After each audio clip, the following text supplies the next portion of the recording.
This is match game 74, production number 0181. Air date to be announced, BT Yard, 32974, take one. Get ready to match the star. Allen Ludden, Brett Summers, Charles Nelson Riley, Joyce Boulevance, Richard Dawson, and Fanny Flagg, as we play the star-studded Big Money Match Game 74. And now, here's the host of Match Game 74, Gene Rivers.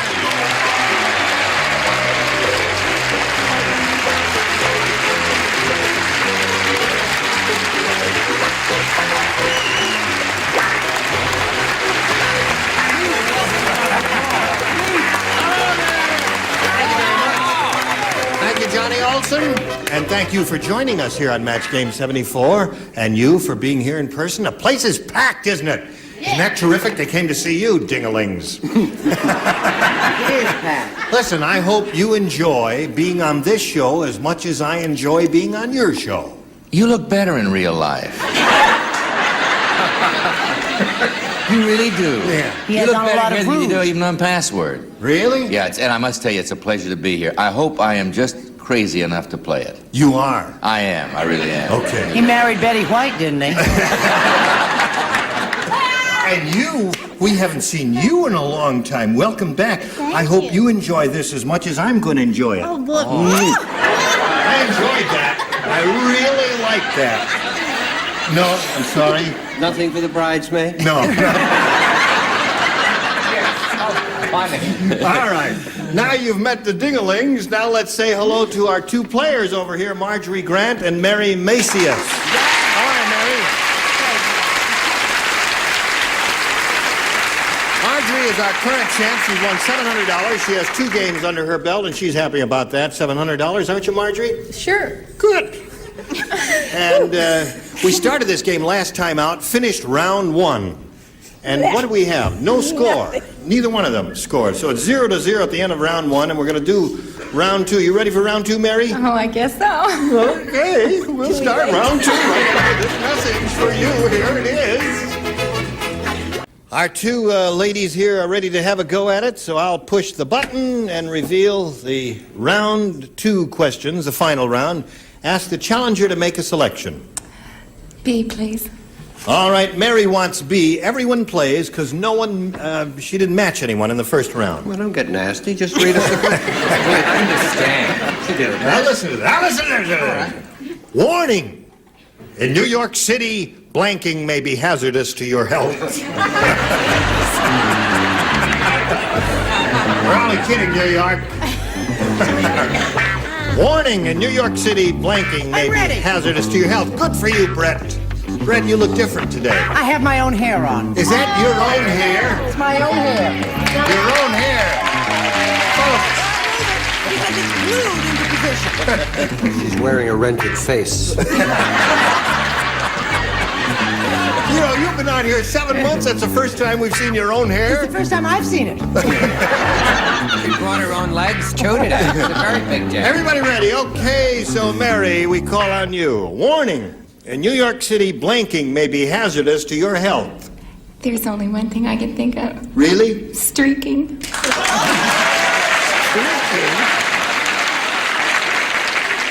believe it or not, that thought never crossed my mind. Maybe I wish it Oh, I think New Yorkers would love to have that. That wouldn't be hazardous at all. No, that'd be healthy. In New Yeah, York. that's right. Yeah. I mean, if a mugger came up to you, what could he get? Well, speak for yourself, John.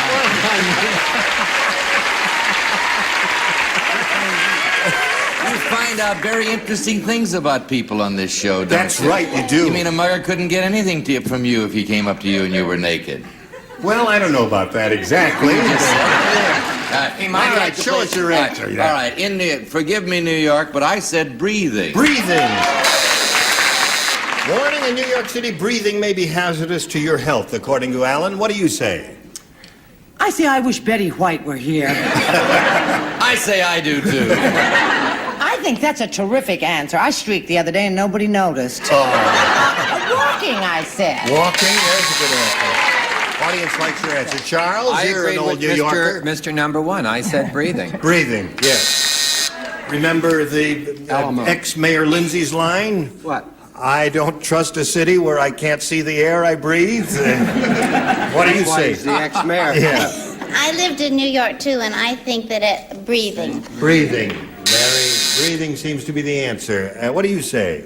Well, I happen to know that walking is very hazardous, particularly under the Hudson. Yes. Very hazardous there. Well, how about you there, Fanny? Mary, I want to tell you something. This morning I got a phone call from my mother. My grandmother streaked the cardiac ward of the Irondale Baptist Hospital. And we're having to move her, so I said streaking.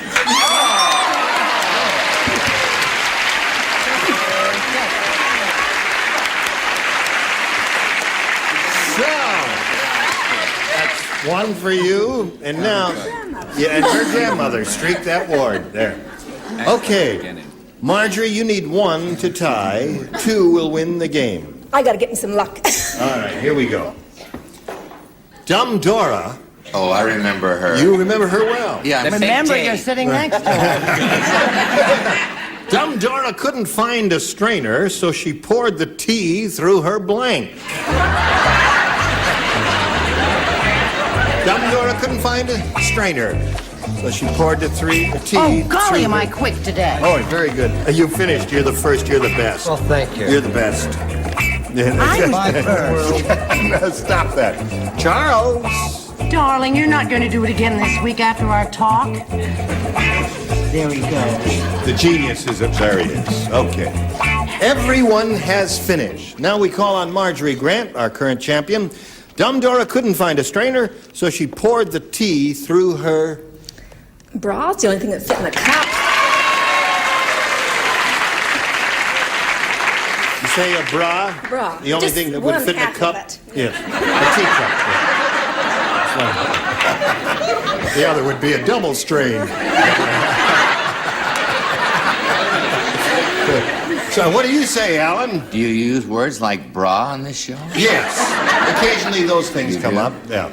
Why would you pour your tea through your bra? Well, if she couldn't see, it's Dumb Dora. She couldn't find a strainer. A C cup or a B cup? Either I one. said, A bra. that's right. Okay. One more C cup wins the game. Betty actually is a C cup, isn't she? At least. Well, I didn't say bra. No? I said pantyhose. You're a pantyhose. That's right. Save it for the good stuff, kid. That would strain. All right, Charles. One good cup deserves another.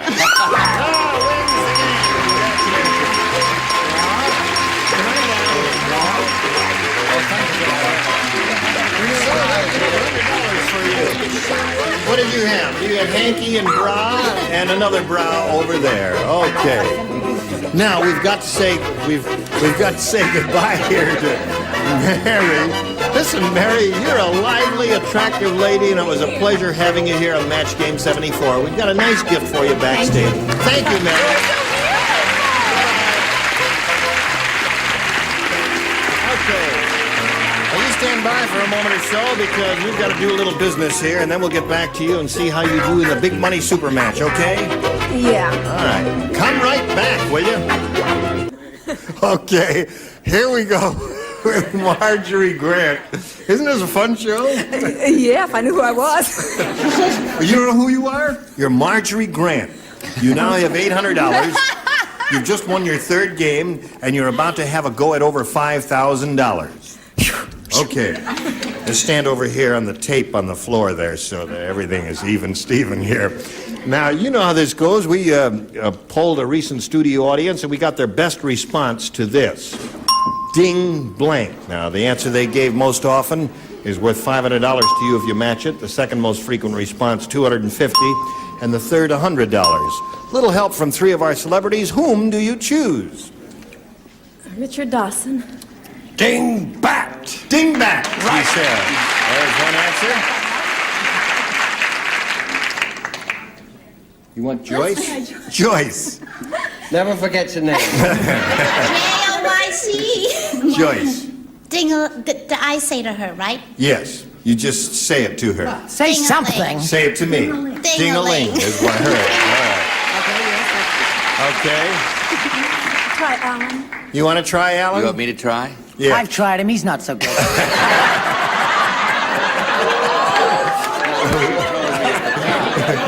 Alan, how do you fill in that blank? Ding. Dong. Ding dong. Now you've got dingbat, ding-a-ling, and ding dong. You can choose one of those or think up one of your own. What would you like to do? Leave her alone. Well, my mind says ding-a-ling because, you know, that's the way it works. All right. It always is. Yeah. So ding-a-ling is what you want to say? Is that your choice? Yes. Okay. Ding-a-ling it is. That's what she's looking for, and that's what she hopes is under the $500 response. Let's reveal them one at a time now, beginning with the $100 response. Dingbat is up there. That's the one that Richard gave you. Okay.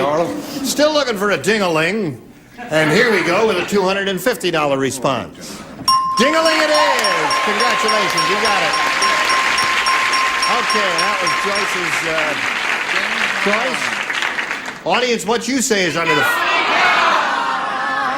They say ding-dong is under there. At the door. All right, let's find out if ding-dong is under there. Here it is. Ding-dong is right. Audience was right all along. And there it was. Yes, sir. Okay, you won the Okay. $250. That means you are now playing for 10 times that amount, or $2,500. Remember to collect. You've got to match one celebrity head-to-head. Has to be exact. Which one will it be? Well, let's try Alan again. What's his name? You're going to try what's his name? Yeah. No, Okay. I can see your name. Yeah, okay. All right. It's not Bill, anyway. Let's try Alan, what's his name here. Okay, Alan, you get ready to write, and she's going to face me, and I will get the $2,500 question, which is this. Blank brother. Blank brother. Or blank brother. I'll accent the first word or the second word. All right, if you finish, you can put it in the slot. And he is finished. Now we ask for your response. What do you think will match Allen Ludden in this case? Blank brother. Wow, this is a nutty one. All I can think of is my brother, which is a dumb thing. My brother. All right, that's the answer you said, and we've got to accept. So, Alan, for $2,500, let's see if she has matched you. May we Well, see you it? see, I don't know your brother. But in a way, I was talking about her brother because I was talking about a blood brother. Blood brother. I can't think of any brothers except mine. Okay, you have brothers? Yeah, What's your brother's name? Paul. Okay, Paul, you just blew a lot of money for your sister. Okay, Marjorie, you're up to Sorry. $1,050 now. You've improved your position considerably. You're going to meet another player, so let's welcome that person now. Here is Susie Hash. Hello, Susie.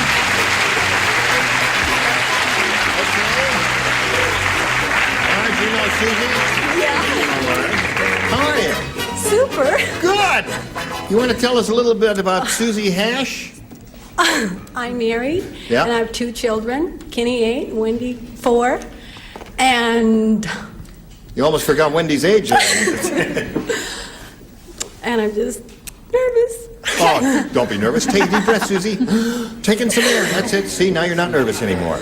Okay, Susie, I'll push a button here and reveal 2 questions and ask you as a challenger to make a selection. B, because my son said it's best. B for your son, and I hope it brings you luck. Good luck to both ladies. We'll start a new game, which begins like this. The passengers on the airplane became upset when they saw the co-pilot giving the pilot a blank.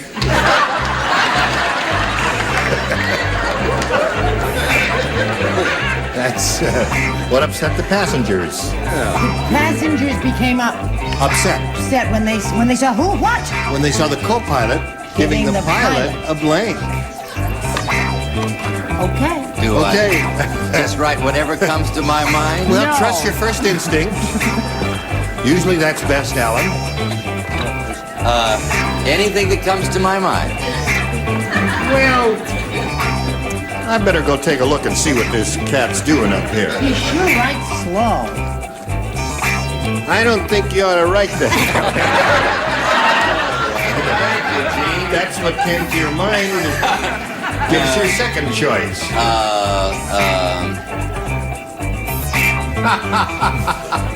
That was Oh, wild. I really do wish we had that. Okay, now we're all set, and we'll come over here to Susie and call on her. The passengers on the airplane became upset when they saw the co-pilot giving the pilot a Drink. drink. Do you want to be more specific than that? Alcohol? Yeah, you mean an alcoholic drink is what you mean, not just a glass of water, because Yeah. that wouldn't upset them. Okay, we've clarified that, and we'll call on our celebrities now and see if she matches any of you. May we see your card, please? I'm not sure that you wouldn't rather I reveal what I wrote first, but I'll go. No? No, I don't think so. Okay, I said goose. A goose. Okay. Yeah. All right, Brett, may we see your answer? I'd be thrilled to show you my answer. Yes. Absolutely delighted. The co-pilot was a girl, and she gave him a kiss. I see. Why would that upset you? All right, Charles. Who do I talk to about changing my floor?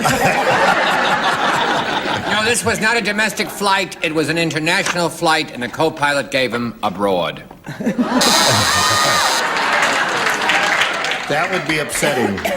Well, you never know what's going to happen here, do you, Joyce? Weird group. Yes. I would be most upset if I saw the co-pilot giving the pilot a flying lesson. That would make me nervous, too. You've improved, George. Yes, she has indeed. Live in hope. Now, let's come to the master. Yeah, where is he? Oh, yeah. Right here. Very nervous Very nervous. When? on the Swedish Airlines when saw the co-pilot giving the pilot massage. Oh, Grimsby and Harbour. But they're Okay. very, very happy. Fanny, are you Swedish? Honey, nobody understands this was the Catholic Airlines, and the co-pilot was a priest, and he was Yeah. giving him the last rites. As always, I have to save my friends, so I wrote drink. There it is. Okay, Susie, that's one for you. We'll get to you, but first we've got a little message of importance, and this is it. Hurry right back. Today's consolation prizes are new Organdy, the Slap Happy Afterbath by Fabergé. You can slap it on for a fresh new smell, the Crisp Light Friction Polar Bath by Fabergé.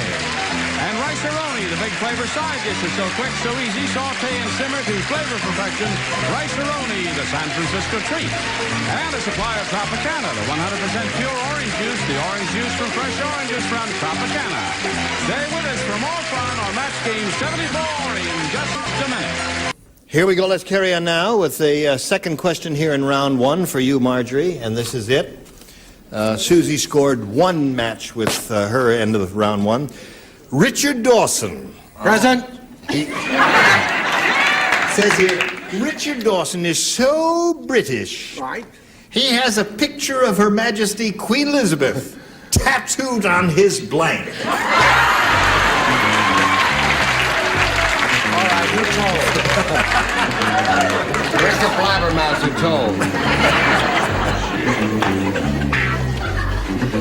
Now that's British. That's British. I'd say That's so. British.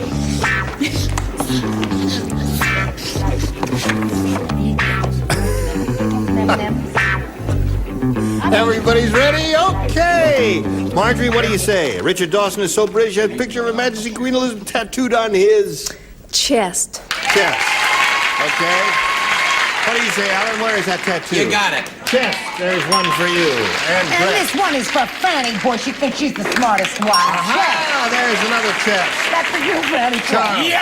Hey, chest, you got the whole upper tier there. I think he had it tattooed on his fanny flag.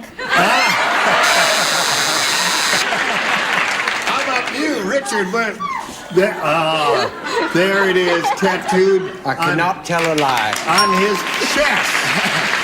Speaking of chests, how about...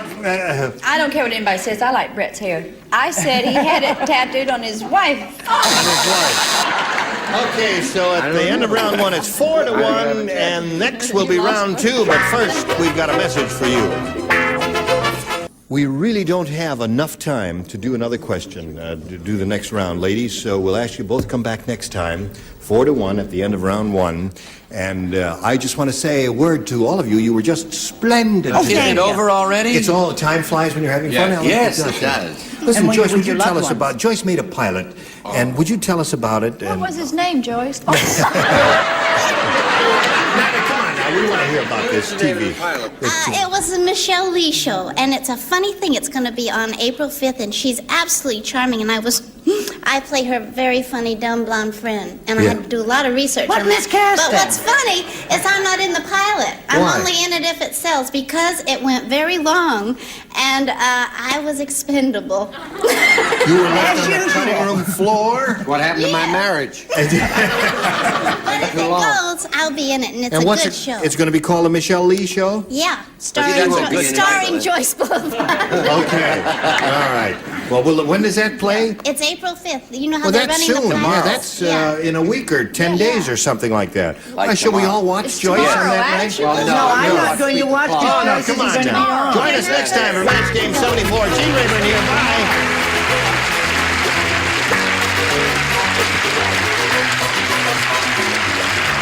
This is Johnny Olson speaking for Match Game 74, a Mark Goodson, Bill Todman production. Stay tuned for Tattletales next over most of the CBS stations. Match Game 74, production number 0235, take one. Get ready to match the stars. Jack Narr, Brett Summers, Charles Nelson Riley, Elaine Joyce, Richard Dawson, and Fanny Flagg as we play the star-studded Big Money Match Game 74. And now, here's the host of Match Game 74, Gene Rayburn.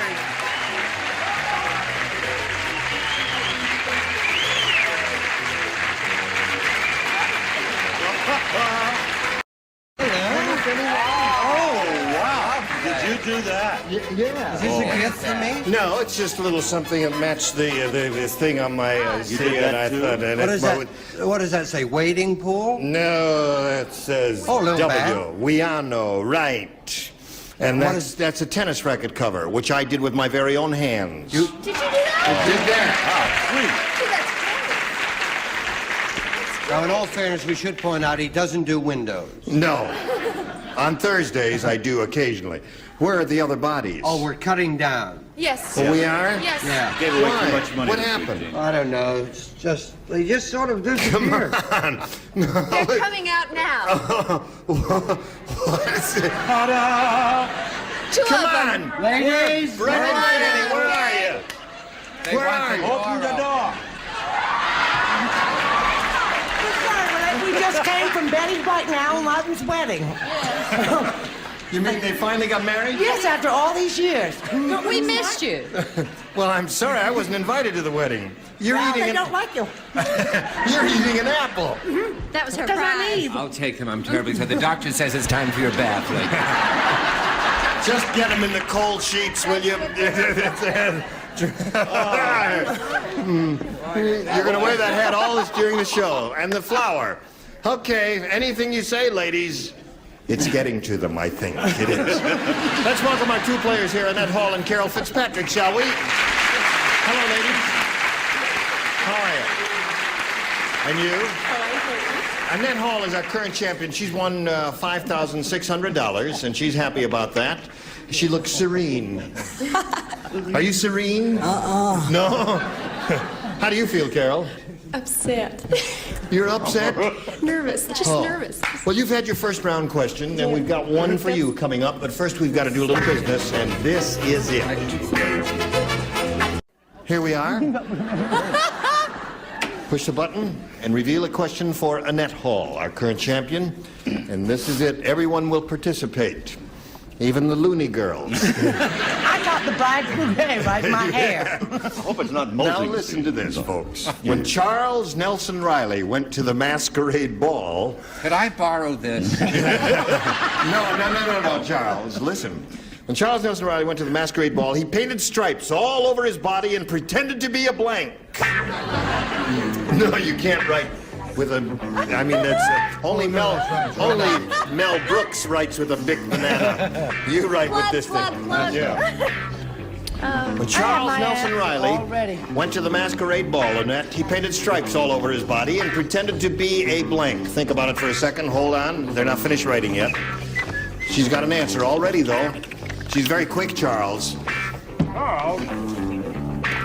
Silence in court. Okay, here we go. Annette.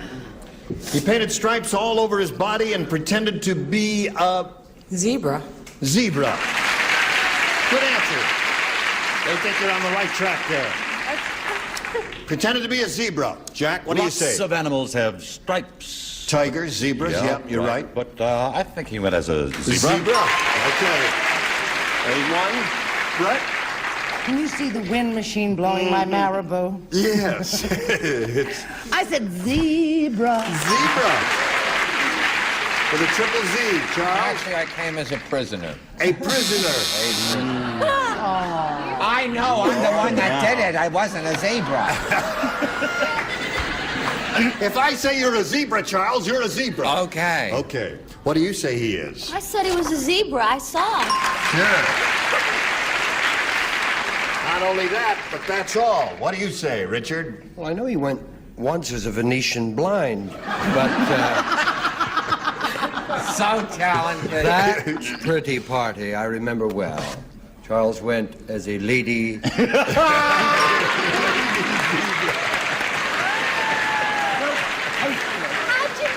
You don't care. You didn't specify. She didn't specify lady or man zebra, so it's okay. It's a match. I betcha. Yeah. Where was what the do you party? say? Denmark? I said zebra. Zebra.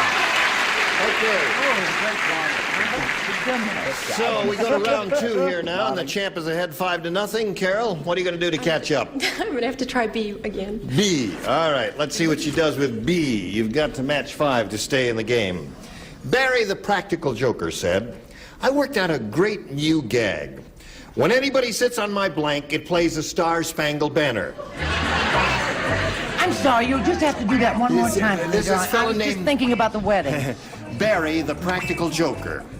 He said, "I worked out a great new gag. When anybody sits on my blank, it plays the Star-Spangled Banner."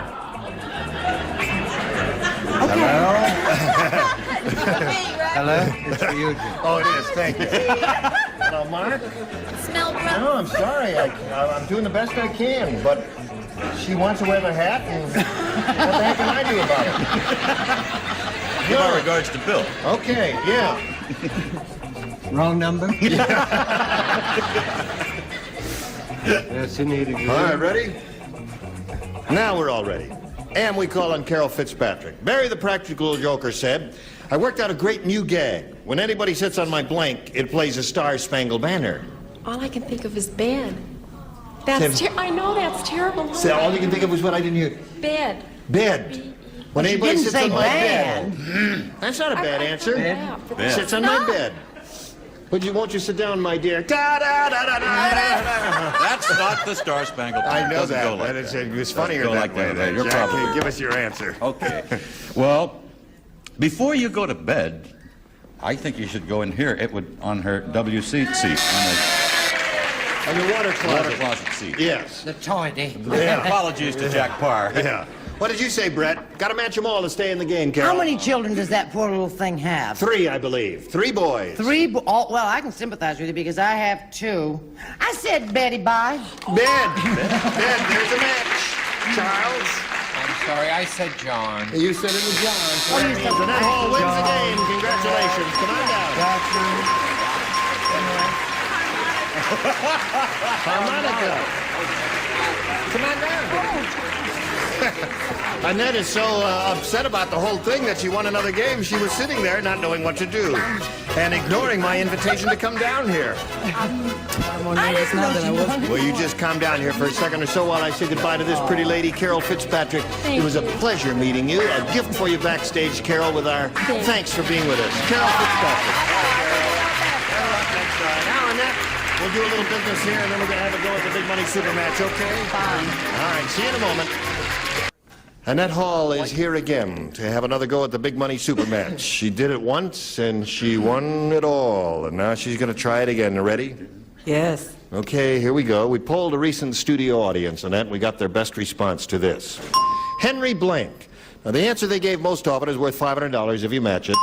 If you match the next one, you get $250, and the third, $100. From whom would you like some help? Richard. What do you say, sir?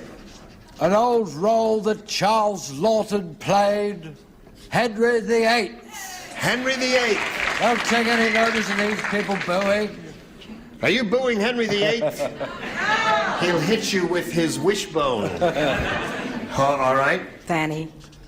Yes. I say Henry Ford. You say Henry Ford.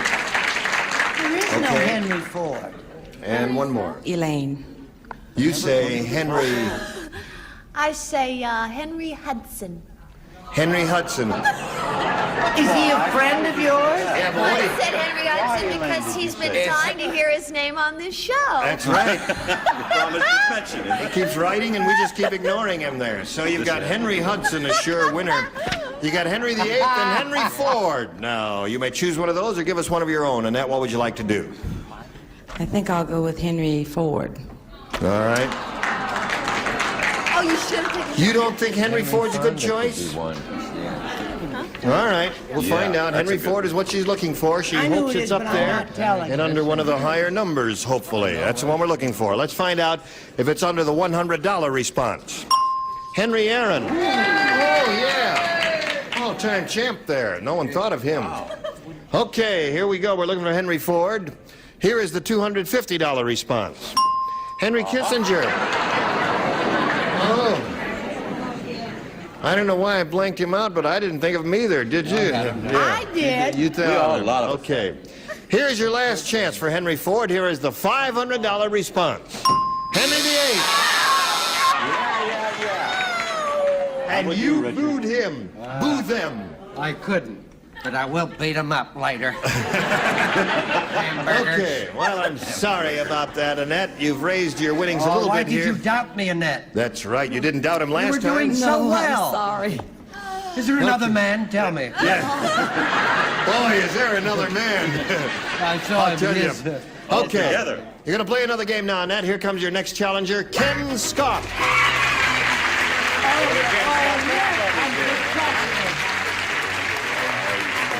Hello, Ken. Hi, it is Henry VIII here. You know Annette Hall, Ken? Would you tell us a Ken Scott story in 12 seconds or less? All right, the Ken Scott story is I'm a supervisor of women's and children's clothing for a local discount chain. I'm married to a super lady, have 3 great kids, and love tennis. Are you a pretty good tennis player? No. No. It is a marvelous game, though, isn't Oh, it? I love it. Love it. All right. Shall we have a go at it? Okay, I'll push a button and reveal 2 questions here and ask you to make a selection. A. A is what he wants. Everybody plays since it's a brand new game. Brett Summers. You remember Brett Summers? Yeah. She had some friends over last night for a home-cooked meal. And I saw one of them today, and he couldn't stop blanking. Oh, dear me. What did you serve? Brett Summers had some friends over last night for a home-cooked meal. I saw one of them today, and he couldn't stop blanking. I'll try the number again. There's no reply. Is it? Keep ringing. Yeah. Is it one ringy-dingy? One ring-a-ding. 2 ringy-dingies? I used to love her. Yeah. Oh, yes. Miss Lily. Marvelous. She It won was an nice Emmy? that she won, Yeah. wasn't it? Yes. What did you win? She won an Emmy recently. If you'd have lived, you would have known that. Everybody ready? Okay. Ken Scott. Brett Summers had some friends over last night for a home-cooked meal. I saw one of them today, and he couldn't stop blanking. Barfing.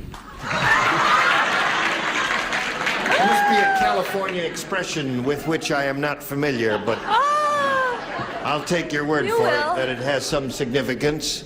Jackie said barfing. Well, you see, she served fish. Yep. That was stronger than my great Aunt Harriet's breath. And this guy couldn't stop throwing up or barfing. What's that barfing? Oh, is that what barfing is? You Californians are a queer race. Can't you just say throw up? Do you have to say barf there? What do you say? Cape Cod? No, they don't say barfing in Cape Cod, do they, Brett? Do you remember earlier in the week? Well, I won't No, no. Anyway, I was the hostess, and I know, and I've seen my friends after they've been to my house, and they can never stop crying. They cried a lot. Charles, what do they do? I was going to say raving because you are lovely. You really are, and then it's serious. We joke, but I did write to give him a point. Belching. Belching. That's not exactly barfing, is it? But you said you didn't know what barfing was. Well, no, they just told me what. They just told me what barfing was when they matched Jack's answer with throw up and barfing. It's a match. What do you say? I'm not from California. What do you but will they accept getting sick? Getting sick? Oh, yeah. They do. You Easterners are so polite, aren't you? Yes. What do you say? I'm going to try that. I happen to be from Guam. Will you accept belching? No. My government will contact your government very soon. The moment we get a government. Fanny, what do they say down in Montgomery, Alabama? No, I was at her house only last week, and we had a lovely sit-down dinner of Kool-Aid and pork. And I might say I threw up.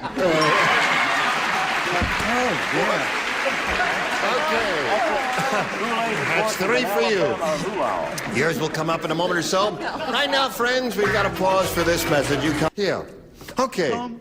Where are we? Oh, we're in the middle of round 1. Are you ready?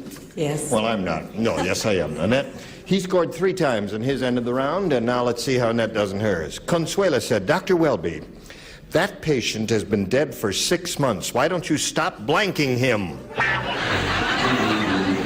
Consuela said that. Dr. Welby, that patient has been dead for 6 months. Why don't you stop blanking him? I got through before Dickie Dawson. Yes, she did. That patient has been dead for 6 months. Why don't you stop blanking him? Okay. Ready down there? I'm ready over here. We're waiting for Charles and Jack. They're not worth waiting for. Drive on. Okay. Gonna leave without you. Here goes a train right out of the railroad station. Ready, Annette. Consuela said, Dr. Welby, that patient has been dead for 6 months. Why don't you stop blanking him? Trying to revive him. Trying to reviving him. No. Let's all groan together if we're gonna groan.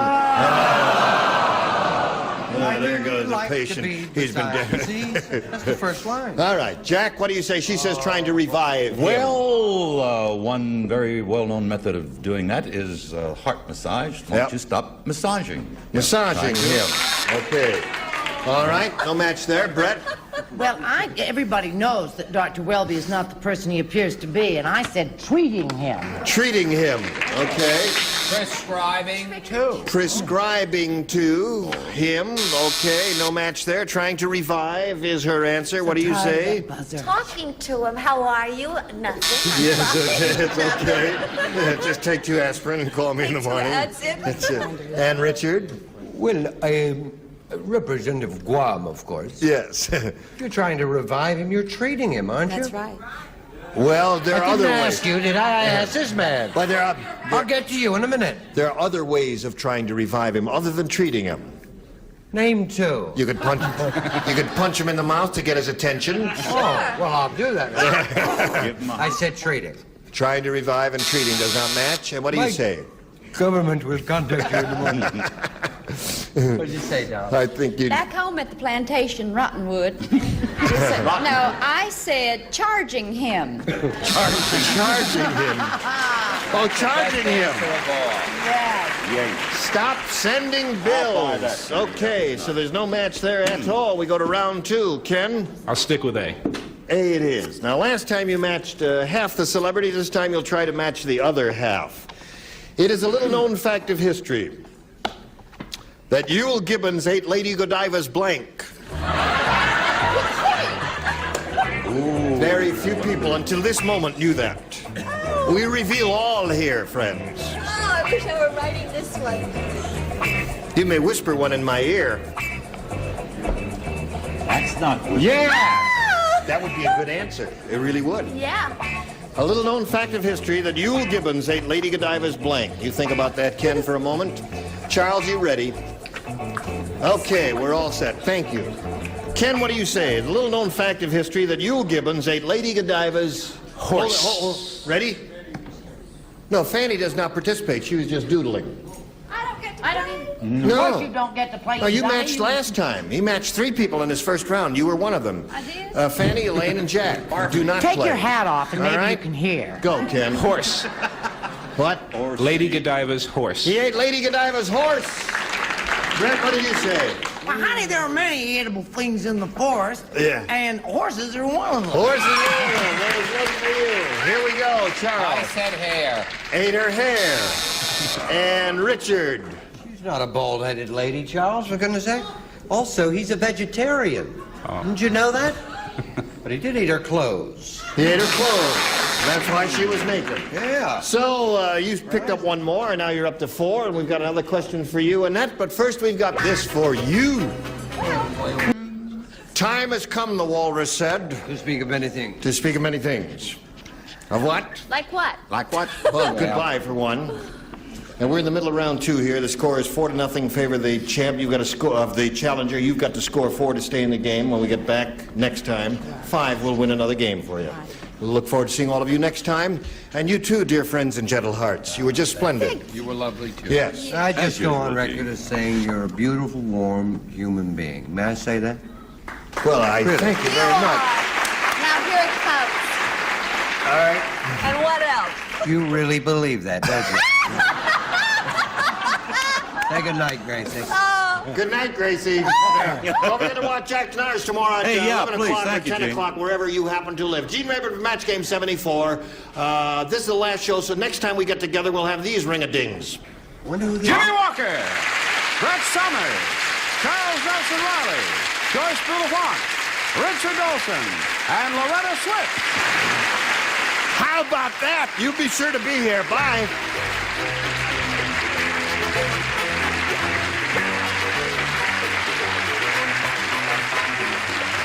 This is Johnny Olson speaking for Match Game 74, a Mark Goodson, Bill Todman production.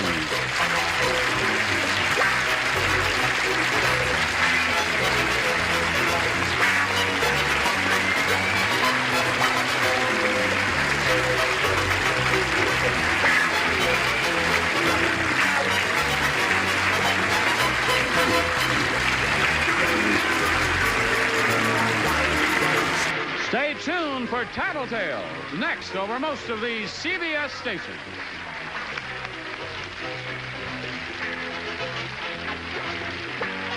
Get ready to match the stars.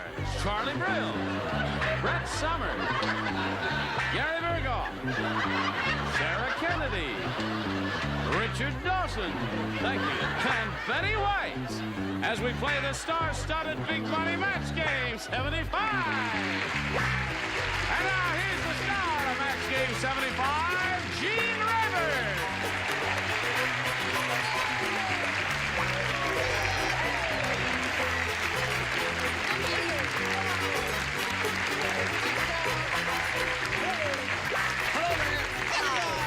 Are you all agitated and riled up and ready to go? Yes. Is that a Canadian tie for you Yes, it is a Canadian tie. Why did you steal that off the plane? No. Where'd you stole it from Canada? No, I love Canada, and I just want to show my affection for Canada. And Well, I wear a that's little maple terrific. leaf in my tie. Nice. Isn't Is that sweet? That's sweet. That's a sweet thought. Yeah. I love you, Canada, wherever you are. I love you, Canada. What do you mean, wherever you're going to get letters, kid? I'm only Maybe kidding about take that. them from your suit, you also like Forest Lawn?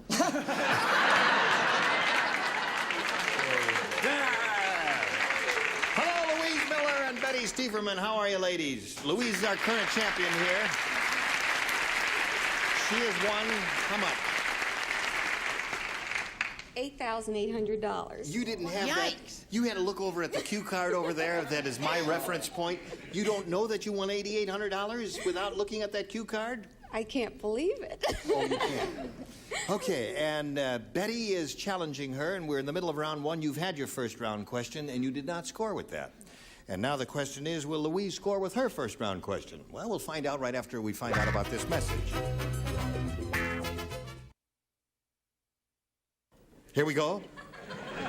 I push this button. And Louise has this assignment. Now, you all know how great Betty White is on the Mary Tyler Moore Show. You've all seen her? Have you seen her too? She's just some of us don't. She's just terrific.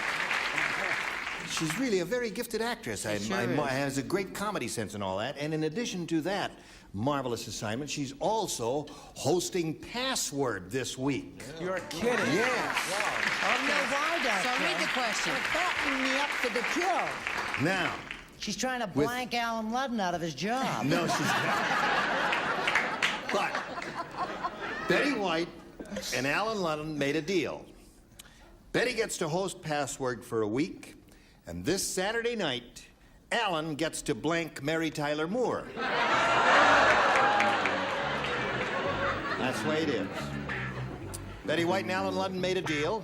Betty gets to host Password for a week, and this Saturday night, Allen gets to blank Mary Tyler Moore. I got it. You got it. Oh, honey, it's a breeze. Yeah. This Saturday night.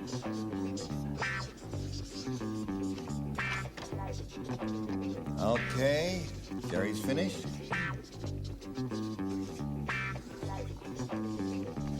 Okay. Everybody is just about ready, so we'll come over here. All set, and call on Louise Miller. Hello there, Louise. Hi. How are you? Oh, terrific. Good. You're still pregnant. Yes. Right, okay. Don't make any changes here while in the middle of us. You've seen Betty White and Mary Tyler Moore. Yes, I have. She's very terrific on that. Now, she's hosting Password this week. You may not have seen it, but she's doing a marvelous job on that. Now, Betty White and Allen Ludden, she's married to him, you know. They are married. Yes. Well, anyway, they made a deal. Betty gets to host Password for a week, and this Saturday night, Allen gets to blank Mary Tyler Moore. Don't ask me who Mary Tyler Moore is now, Louise. Oh, I know Mary. Oh, you know him. Oh, yes. Kiss. Kiss Mary Tyler Moore. All right, we'll find out if that gets a match for her. She says kissing will match you, Charlie. Well, kissing will start off with what I had in mind for a match. I said tinker with or fool around with Mary. Fool around with Mary Tyler Moore. Well, I guess kissing would be part of that, but we can't match it. It has to be more exact. Miss Brett, honey, hello there, honey. I'd like to know why you can't match that. Or would you rather not go with it? No, because it's too inexact. It's not specific enough there. Honey, right, you got it. Right. Like you and me at the motel? Yes, The same kind right, of guy. right. Listen, I just went straight for the direct answer. I said play Betty's part on TV, get into a dress and a wig and makeup and false eyelashes, and get a couple of falsies and, you know, all that. Oh, Allen wouldn't do that. Are you kidding? What do you say? Your mouth is entirely out of control, isn't it? You can't control it. Oh, I'm in good company, Mary. That's true. Show and tell, Mary. Okay, I said kiss. Kiss is the match for Louise Miller. So just to refresh your memory, Sarah, Betty White and Allen Ludden made a deal. Betty gets to host Password for a week, and this Saturday night, Allen gets to blank Mary Tyler Moore. Allen gets to kiss. Kiss Mary Tyler Moore. All right. What did you say about this, Richard? Well, Betty plays a home economist, don't you? Right. A happy home hooker. So I thought Allen would cook Mary Tyler Moore, but I thought a little Cook bizarre. Mary Tyler Moore, yes. I said kiss. Kiss Mary Tyler Moore. Another one for you.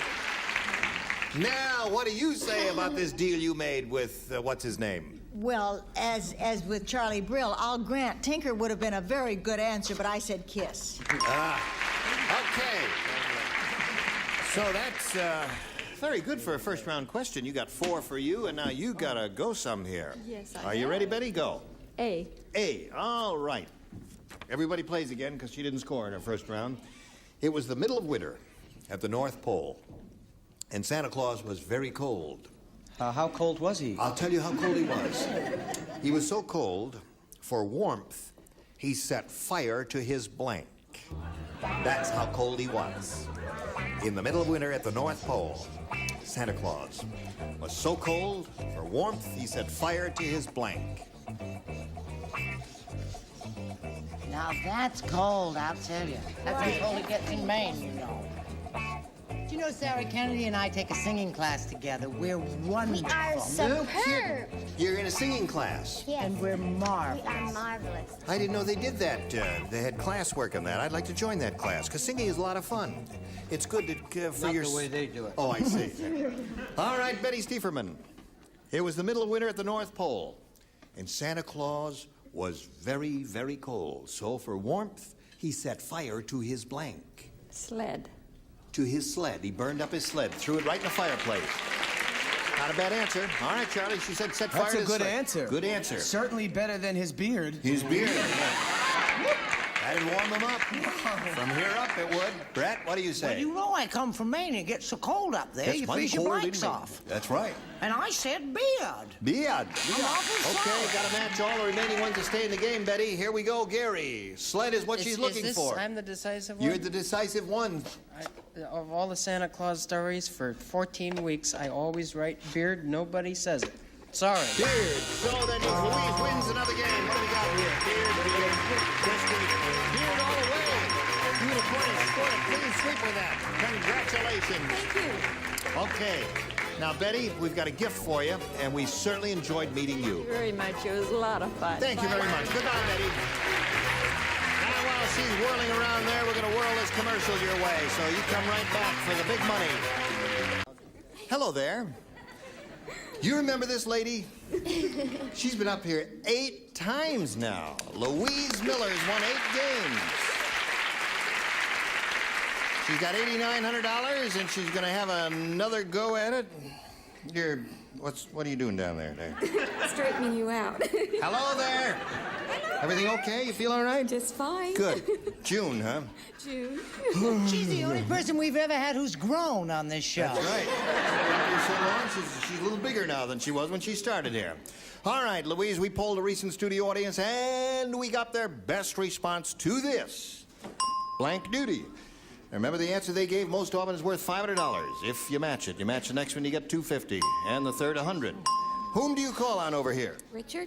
Richard, you are number 1. I'm sorry, I'm off duty. Off duty, okay. Sarah? Sarah Kennedy. Oh, rats. Off. How about... No, all right, dirty duty. What did she say? Jury duty! Jury duty. What's that you said? Jury duty. She said jury duty. Okay. Did you understand that? Her brain's as thin as her body. Yes, it is. So we got jury duty and off duty. One more. Betty. Do your duty. Do your duty. Do your duty. All right. So you got do your duty, off duty, and jury duty. You want one of those, or have you got a better idea? Off duty. Off duty is the one you want. Okay.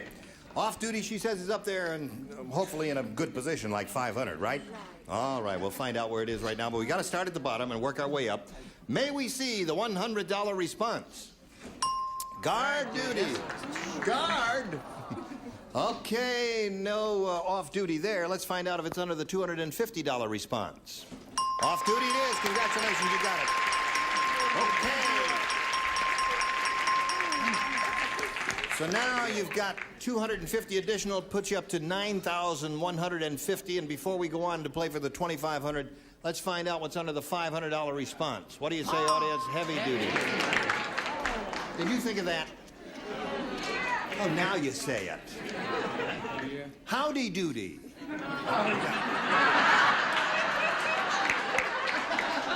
Johnny Olsen, you trapped me into saying that. On guard. Okay. Now, to collect the 2,500, remember, you got to match one of the weirdos over there. Head-to-head has to be exact. Which one do you choose? Richard. Richard. All right, here we go. Face me, Louise. $2,500. But to you? Yes. Blank in time. Blank in time. Okay, Richard's finished his. Now, Louise, we call on you. Give us an answer which will match him. What do you say? Just in time. Just in time. I found you just in time. Before you came, my time was running low. All right, she says just in... I was crossed. The losing dice were tossed. All right, Richard, she says just in time will match you for $2,500. May we see yours, please? Pardon? Show and tell time. Get that card up there. For the little lady.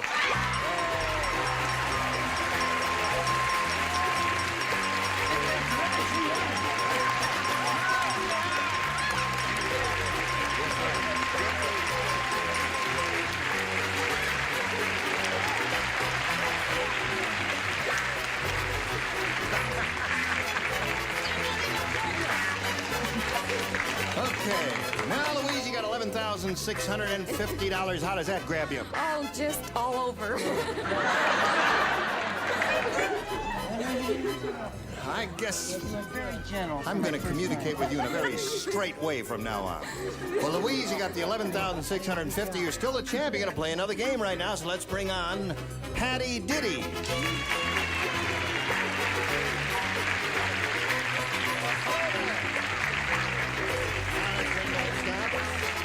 Okay. Patty, you know Louise. So you're Patty Diddy. Yes, I am, from That's a Panorama very... City. What's there? From Panorama City. Patty Diddy from Panorama City. When did you change your name, Patty? Or your name used to be Kitty Diddy. Is Diddy your real name? My married name, yes. That's a very interesting name. It has a nice sound to it. Thank you. Where do you live? Panorama City.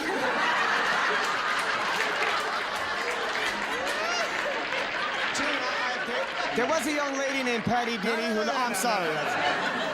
What else you want to tell us about yourself? Well, I'm married, and I have, so far, one beautiful little girl. Yeah. What's her name? Kitty. Angela. Angela Diddy. We have a dog named Dinky Diddy. You have a dog? I have a dog named Duty Diddy. Diddy? All over the... All right. Hups. I blew a fuse. No, there it goes. Patty, are you ready to play this game? Yes, I am. Okay, please make a selection. A for Angela. A for Angela? Oh, that's... Yeah, my little girl. That's your little girl, yes. And your dog is Dicky. Dinky. Oh, Dinky. Dinky? Dinky. Dinky Diddy. Dinky Diddy. That's right, yeah. Dinky Diddy. Now, friends, not many people know this, but Brett Summers used to work as a stripper. Yeah. Take it from me, remember? Just I for never lied to you. laughs. When she performed, the audience didn't throw money. They threw blank. And you know who my partner was? Who was your partner? Betty White. Betty White.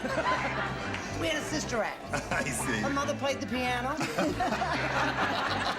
Just get to the thing at hand here. We were a big hit in Teaneck, weren't we, Elizabeth? Oh, yes. She never bumped and grind. She used to show and beg. But, We billed ourselves as the Diddy Sisters. right.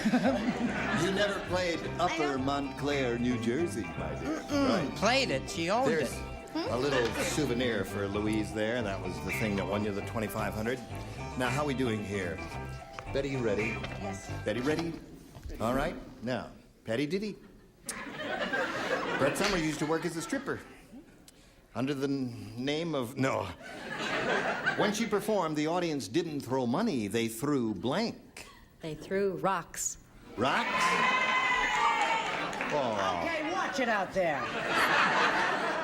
They threw rocks at that sweet little girl, that shy, modest, retiring Venus. What do you say, Charlie? They didn't. They never threw money to her. No, of course not. No, they threw up.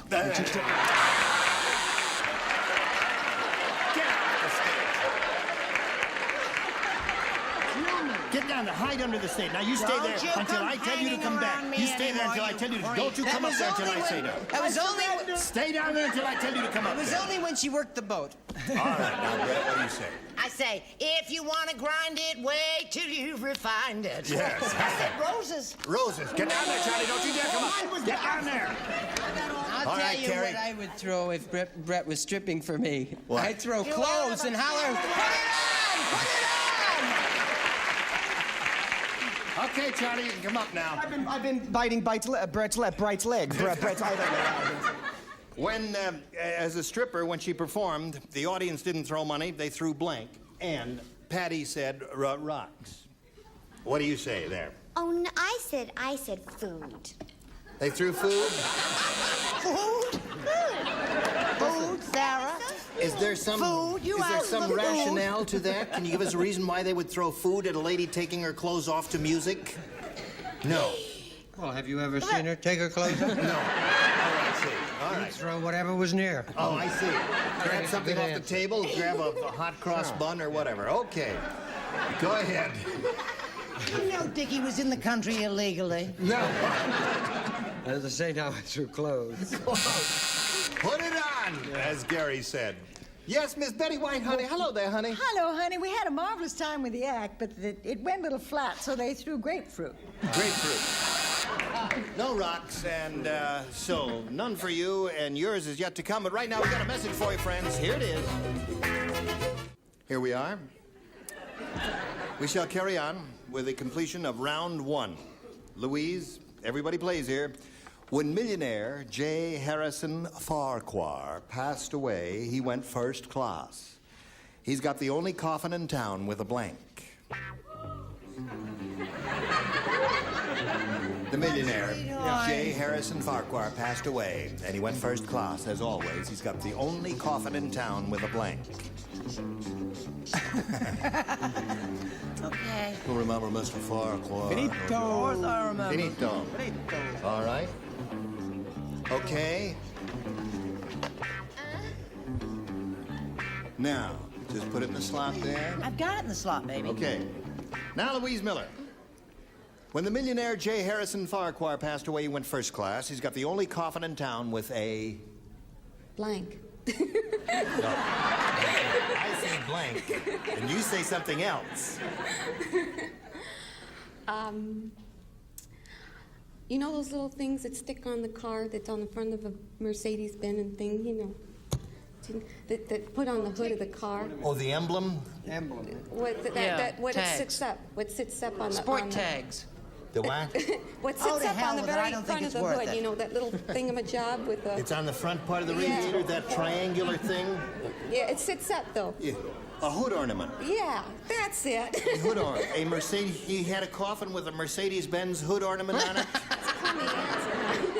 And you've won 8 games, Louise? Okay, Charlie. If I matched that, I'd be scared to death. Yes. I said he had his own ticker tape in the There's car. one answer. Not a bad one, Brett. She's living proof you don't have to be smart to win this game. That's right. Well, or to play it either. He was so rich, he bought a friend and put it in it. A friend. They went together. Everybody knows that the only status symbol really is a private bath. A private bath in a coffin. Very good, Gary. How about you, little lady? Oh, to go first class, you'd take a hostess along with you. Naturally. Cupcake. That's right. He had a window. It was a tomb with a view. A tomb with a view. You rascal. Yes, ma'am? I don't know how many F's in this, but one of them could be for Farquhar. He had a chauffeur. A chauffeur.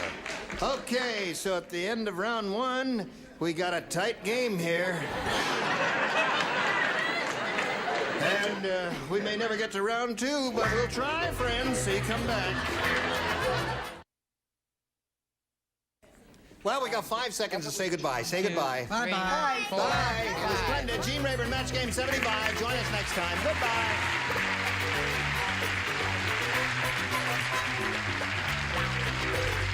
This is Johnny Olson speaking for Match Game 75. A Mark Goodson, Bill Tubman production.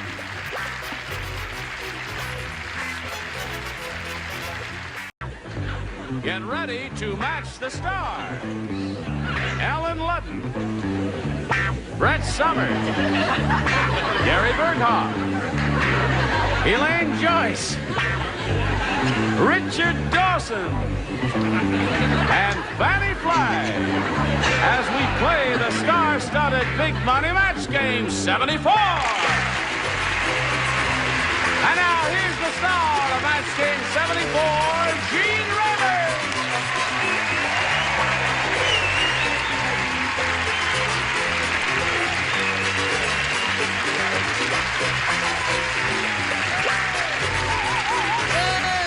Hey, Johnny Olson. Hey, thank you very much.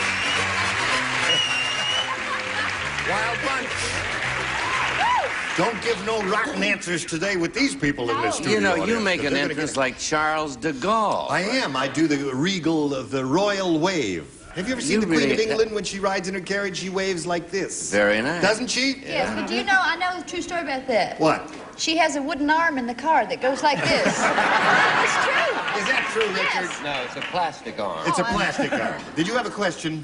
No, I just wanted to tell you that this young lady... Oh, isn't that something? Get a nice close-up of that? It's a lot better than a couple of fried eggs. What are you talking about? Fried eggs on top. I think this is terrific. Who did that? A gentleman named Jim Lapidus does I mean, he does it all by hand? Yes, and this comes off, and it will say 75, 76, 77. All right. Are we going to That's change just your head. Are we going to change that? I do that. You on do New that Year's work Eve. on New Year's Eve? Yep. I just go over and put a 5 there. Really? He does my beadwork. And the time just flies away. All right, Richard.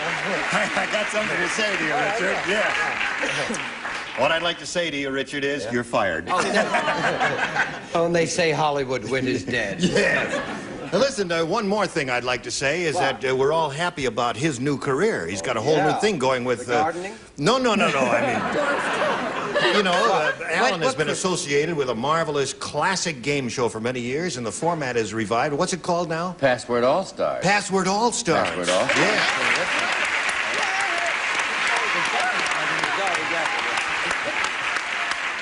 Password All-Stars. All right, now let's say hello to these two stars, or projected stars here, Susan Gay and Carol Rocha. How are you, ladies? Susan is our current champ with $5,600. Are you happy about that? Ecstatic. Good. And she's being challenged by Carol. We've had our first round questions, and you scored not at all, and you scored 5. So our second round question will be coming up for you, Carol, in a moment or so, but right now we've got this for you. Here we go now, ladies. I push this button, reveal our second round questions, and ask Carol, the challenger, to make a selection. I think I'll try B today. Want to try? You tried A last time? Yeah. And you didn't do well with it all. Everybody plays because no one scored in her first round question, and this is her second round question.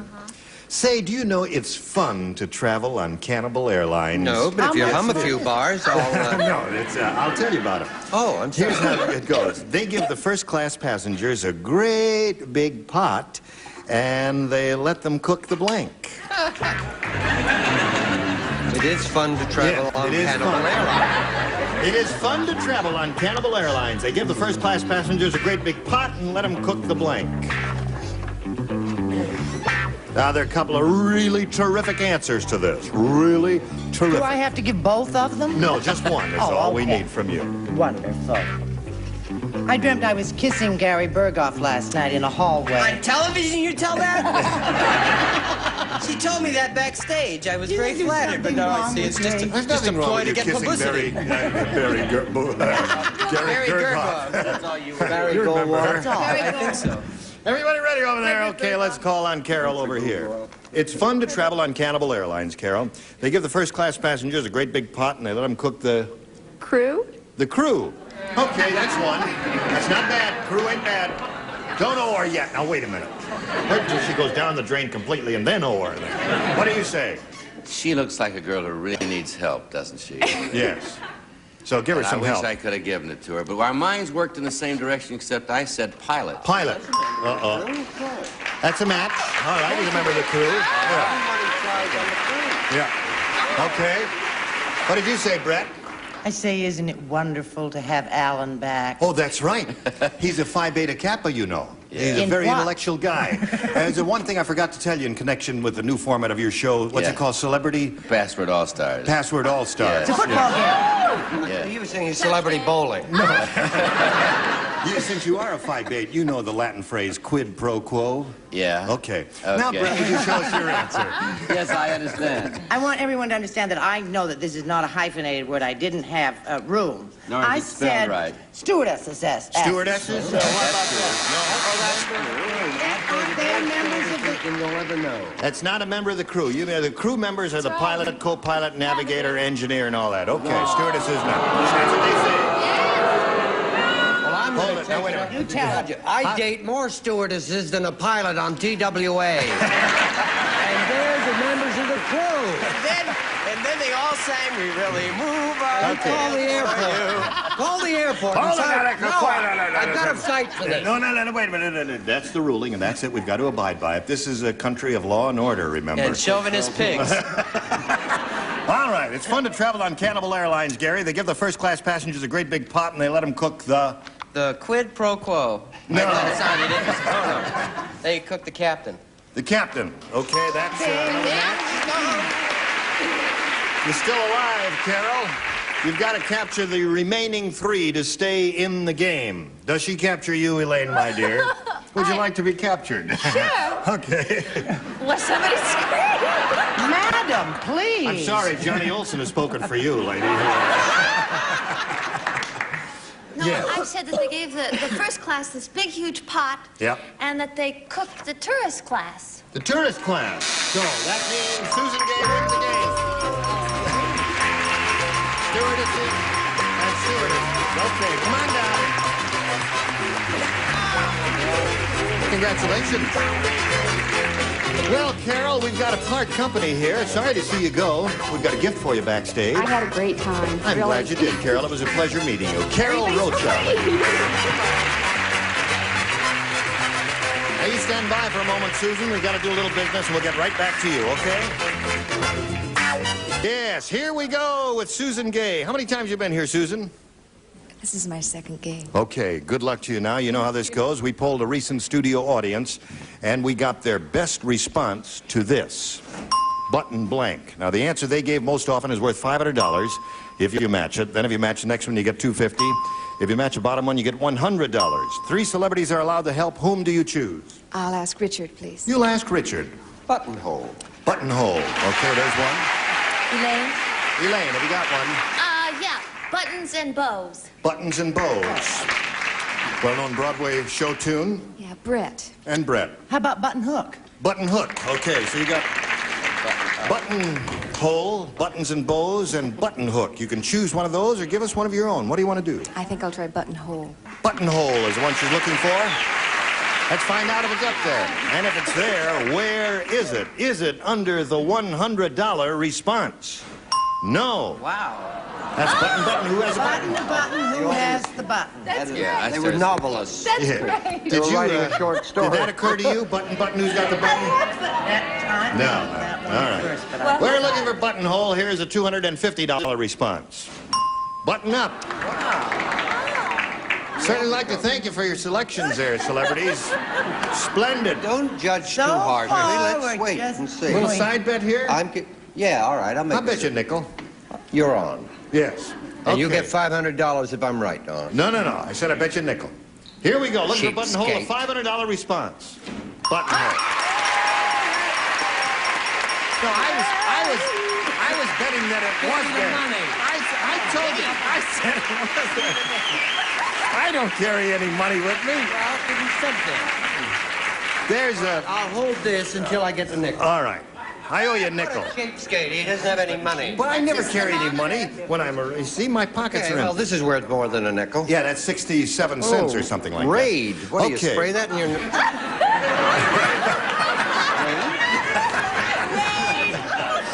That's enough out of that. That's it. Now you've got $500 there, Susan. You're going to play for 10 times that amount, or $5,000. To collect that amount, though, you've got to match one celebrity, and this will have to be an exact match. Whom do you choose? I'll try Richard. You'll try Richard. Okay. Please face me. Okay. All right, are you ready? This is a $5,000 question. Mark of blank. Mark of blank. Okay, he's finished with his. Now, Susan, we need an answer from you which you think will match his. What do you say to that? Mark of? Zorro? Mark of Zorro? It sounds to me as if we've, judging from the reaction there, it sounds to me as if we've got a lot of swordsmen out in the audience there. On guard, Mark of Zorro is what she said. All right, Richard, for $5,000, may we see your answer? Yeah, I'm a biblical scholar. What does that mean? Never heard of Cain? The mark of Cain? Oh, Mark of Cain, yes. No, I never have. Well, you have. You have now, haven't you? Have I? Well, I've just told you about it. But did you write that? She wrote Mark of Goodson. Mark of Goodson. You weren't supposed to show that. So, remember, you owe me a nickel. I owe you a nickel. And Mr. Goodson owes this lady $5.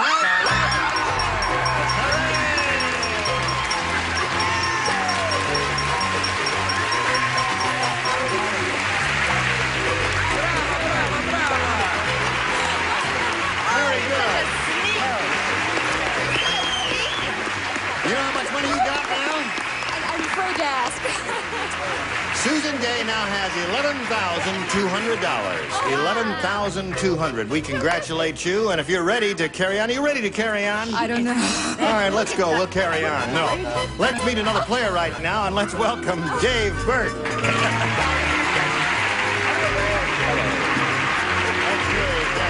Dave, you know Susan. He's congratulating Susan. She's very excited, and while she gets it together, we'll ask Dave to tell us the story of his life. I was afraid you were going to ask me that. Well, all right, do a condensed version, Dave. Well, I'm not married. Yeah. I don't have any children. Yeah. I don't have a job, and I don't even live anyplace. Yeah. So, what can I say? Would you push the button and get him out of here? Tell that bum to leave. Push the button. Turn the thing around again there now. He doesn't even have a last name. That's right, Dave Burt. He's got two first names. He's not even Dave Well, Dave, Burt. we hope you have some good luck here, and good luck, of course, to Susan. She's got $11,200. Would that make you happy, Dave? That would make me very happy. Okay. Shall we begin? Here we go. Dave, make a selection. B for Burt. B for Burt. Okay. The sculptor's wife said, "The critics say my husband's latest work is a masterpiece. Ha! All he did was cover his blank with plaster of Paris." We were only talking about that. Yeah, we were talking about that yesterday, weren't we? Did you hear that, Dave? Yeah, I think The so. sculptor's wife said, "The critics say my husband's latest work is a masterpiece. Ha! Hoo ha! Ha ha ha," she said. "All he did was cover his blank with plaster of Paris. Ha! Hoo! He ha! Ho!" Write something, Alan. Remember, you're a 5'8". Well, go as far as Farmer's Market and then give us a call. Go to La Cienega and turn left. right. Is what we want you to do. I Remember, I'm a star and this is my show. Okay, that's right. I can read that. You finished there, madam. I'm trying to make contact with a certain redhead. Just write something You haven't there. commented on my suit yet. Oh, that's. Oh, listen, you're wearing a suit, Gary. Trying to get work in New York. No kidding. Yeah, that's a double knit, isn't it? It's like Charles de Gaulle. Yes, it is. No, he's like Charlie. All right, everybody ready? Let me go over here to Dave Burt. Dave, the sculptor's wife said, "The critics say my husband's latest work is a masterpiece, but I say, ha, hoo, ha, he, ha, ho. All he did was cover his blank with plaster of Paris." Nose. Nose. No. That Oh, come on. No, Well, okay. blew it. We'll find out. We may get a nose or two over here. One never knows. You're booing. What do you say, Alan? Well, I went through all the anatomy parts he might have covered with plaster of Paris.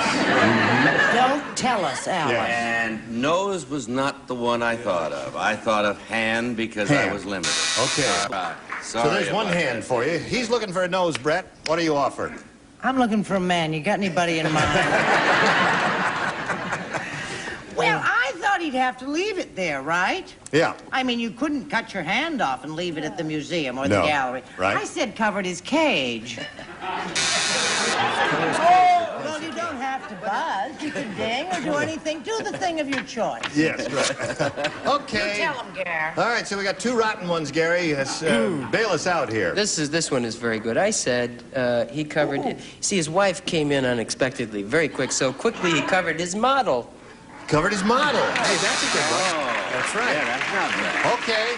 That's right. How about you, little girl?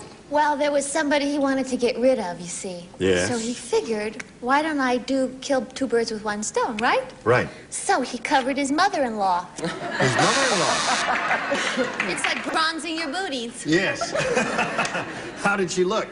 Like a pair of booties. I see. All right. Richard? Yeah, well, Wake it's up, very Richard, difficult. wake up. You didn't even know Caine, did you? No. Michael But I Caine. heard about him. Michael Caine. Yeah, no, he slew well, Abel. You would have to sit there to let the plaster and the mortar all set, right? Right. So he Covered his put his derriere. derriere there. Little devil. All he did was cover his blank with plaster of Paris. And he said nose. What do you say, Miss Match Game 74? Well, there was a tragedy in the family. I said he covered his mother. His mother. Covered Bless his her mother. So you didn't do well at all with that, I'm sorry to say, Dave. And your first round question will come along in a moment or so. But right now, this is coming your way. Now, here we go. Ready for your question, Susan, your first round question. Everybody plays. Goody. Listen to this. Brett said, Oh. all my houseplants are beautiful because I talk to them. I say, houseplants, if you don't grow, I'll blank on you. And I do, too. You do. And it's the best, well, That's why she has such a green, you know. Ever read that book? Plants Are Like People? Yeah. He talks to his plants. Yeah? Yeah. Brett killed Does my he have anything begonias. sharp in the house? Brett killed your... Brett said, all my houseplants are beautiful because I talk to them. I say, houseplants, if you don't grow, I'll blank on you. But she talks, her voice is a little deeper than mine. Okay. That's true, darling. Yes. Do you know Tallulah. that from up here, the only person who doesn't have dark roots is Dickie Dawkins?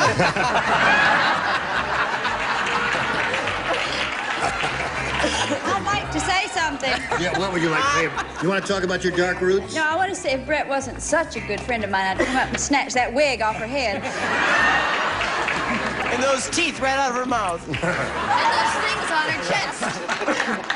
Okay, here we go. Susan Gay. Brett said, all my houseplants are beautiful because I talk to them. I say, houseplants, if you don't grow, I'll blank on you. I'll sit on you. I'll sit on you. All right. That'll do it. I had a different idea in mind there. What was your idea? You know, you're talking all this Phi Beta Kappa stuff. Yeah. I was going to write breathe on you, but I couldn't spell it. I don't know whether there's an E at the end of it or not. I know there's only so one I Z. sat here and I thought I mustn't look dumb. I'll just go ahead and say sit. Aha! So that's one for you. Could somebody spell breathe for Allen Is there Ludden, an E please? on the end of it? No, there's an E before it. All right. There's an E Okay. What do you say? Inhale.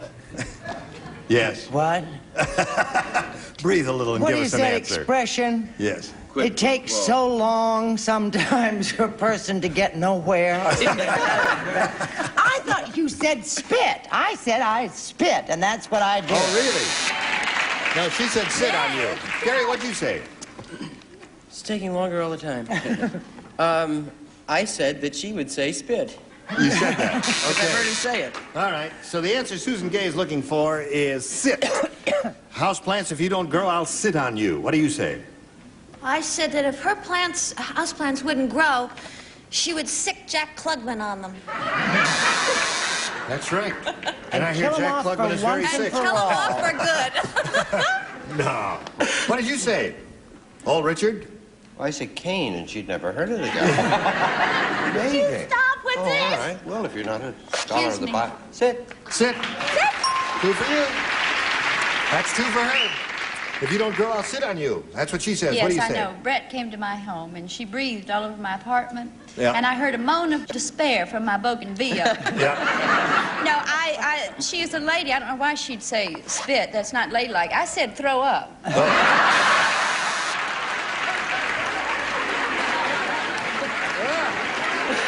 What are we to do with her? Gene. So, without further, yes. Her bougainvillea also has dark roots. Yeah.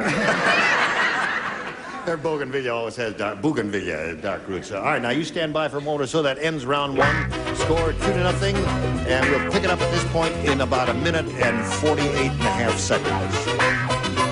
I thought we were going to have time for another question, but I guess we don't. So we'll stop right here, end of round one. 2-0 the score. Look forward to seeing you both next time. And you too. You were all splendid, and you're all coming back next time. Thank you. Because we got your ankles changed to the podiums. What's that? What does that say? The arrow is pointing to Brett.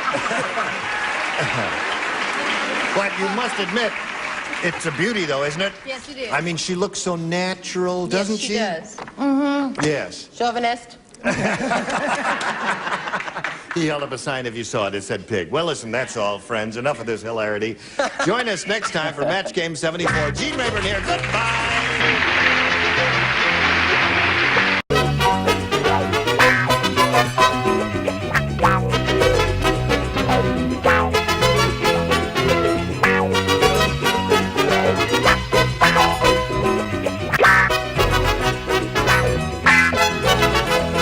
Stay tuned for Tattletales next over most of the CBS stations.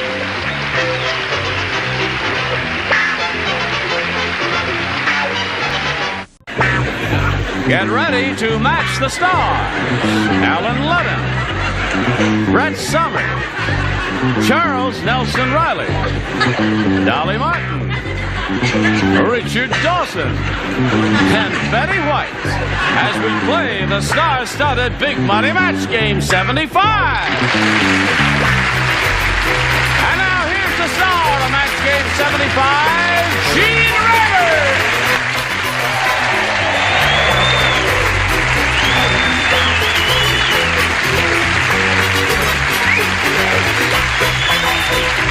Johnny Olsen and friends. Thank you very much. Hello, all. Hello, Gene. Nice to see all of your bodies. It's nice to meet you. Rayburn.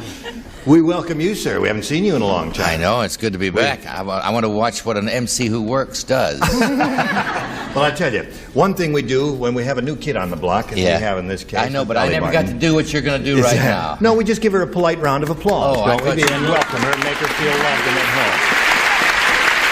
Then, the second thing we do... Does Dick watch his show? Oh, you kidding? He better. Good, all right. Then, the second thing we do... we always kiss the new person. Isn't that sweet? Oh, all right, Dick. This is the end. Betty's aflame with jealousy. She's ready to play, isn't she? So, let's play. Let's say hello to Gina Long and Jimmy Hunt over here. How are you? Gina's our current champ. She's won one game. She has $600 to her credit, and she's being challenged by Jimmy Hunt, who had her first round question, didn't do very well with it, and we're going to see how well you do with yours in a moment or so, but right now we've got this, especially for you. Ready, middle of round one, here we go. Gina, this is your first round question. Everybody plays. Sarah Lee was thrown out of the bake-off when they caught her blanking the Pillsbury Doughboy. Sarah Lee was thrown out of the bake-off. Bake-off? Have you ever seen anybody thrown out of a bake-off? No. I love your Poochie. Thank you. Do you like what I'm wearing, though? Oh, yes. All right, just put it right in the slot there. And we'll go. Yeah, are you going to replace Betty, what's happened Charles to you? Nelson Riley as the tardy one? Now, she's ready. We'll come over here to Gina Long. Sarah Lee was thrown out of the bake-off when they caught her blanking the Pillsbury Doughboy. Kissing. Kissing the Pillsbury Doughboy. Now, how's that song go? What do you say, Alan? She says, kissing the Pillsbury Doughboy. Wake up, Alan, dear, we're on the air. That would have been so simple, wouldn't it? Yes, it really is simple. I think I spelled it wrong. What Really? I did. What I said, I think I You can't spell it wrong. You're a phi-bait. I spelled it wrong. Really? I meant kneading, like kneading dough. And yes, Yeah. there's a phi-bait who can't spell America. I got kneading. Let's mention the college he graduated from, just to really make him University feel. of Texas, shame on you. Yeah, he didn't do so good by this guy here. There. No, that's a good answer. Brett, what do you say? I say that the second tier looks like an advertisement for how to look pretty while wearing glasses. Oh, and we're that's right. all You've wearing all got glasses up here. there. Because we're all blind. Yes. That's why he married Betty, you know, if he ever got a good look at her. Applauding for? Don't you applaud? Don't you applaud? I'll leave that girl alone. Pinching is a good answer there. Still don't have a kiss here yet. You don't have one now either, Well, sweetheart. well, I said I'll keep trying, Charles. frosting. Frosting?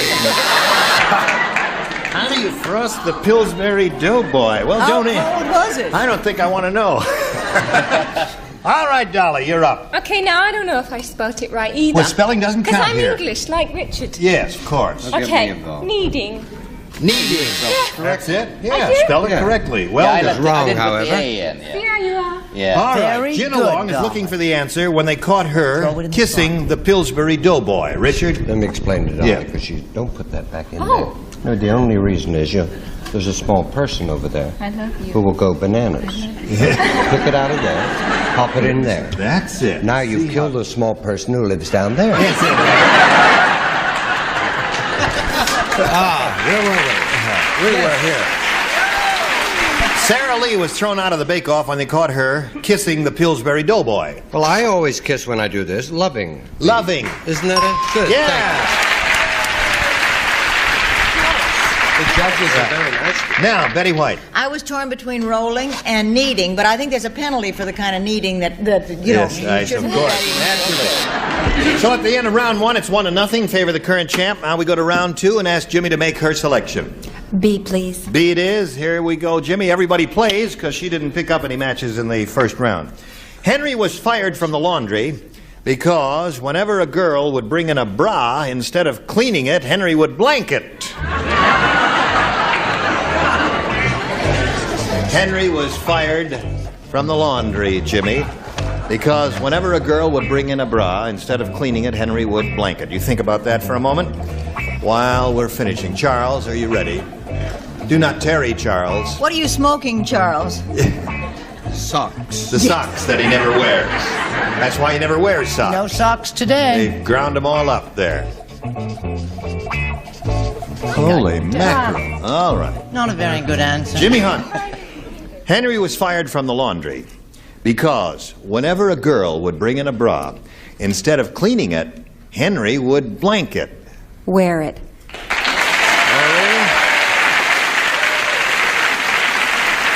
Okay. If they had a lot of them, I mean, earmuffs and everything, huh? Okay. What would you do with it? Well, I wouldn't wear it, certainly. You would wear it? No, Where I would you wear certainly it? would not wear it. Wear it. Wear it. Wear it. You not only can't spell, you hold the answer upside down. I You can't haven't read been here either. that many times. I see. I'm All going right. to put it down to those little people right That's now. right. Brett, what do you say he would do? I say there was just a touch of the tomboy in him, and he wore it. He wear it. Two for you, Jimmy. Charles? You wouldn't say that, would you, No, Charles? I wouldn't. I said bronze them. Bronze. Well, if it was a large lady, it would take a lot of brass, wouldn't it? Isn't that what they use for bronzing? Brass? What do you say, Dolly? Well, I do things backwards, You know. do? Yeah. And I think he would iron it first. He would iron it. Wouldn't that make She a dumb little devil. Yes. Wouldn't that make the foam rubber melt? No wonder Dick and I ain't getting on right. All right, Richard. I've come to the conclusion Dolly is just a pretty face.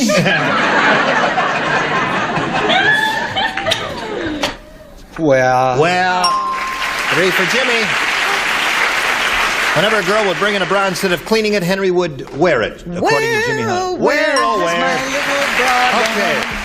Now, when we come back, Jenna, You're going to have to match 3 celebrities to stay in the game. 4, however, will win another game for you. We'll see if that happens right after we see about this. Second and final round. Here we go, Jenna. This is all yours. One person does not play, and that's Richard. Everybody else does. Sophie said to the plastic surgeon, "Doctor, I have a slight complaint about my facelift. I look terrific, except my tongue sticks out of my blank."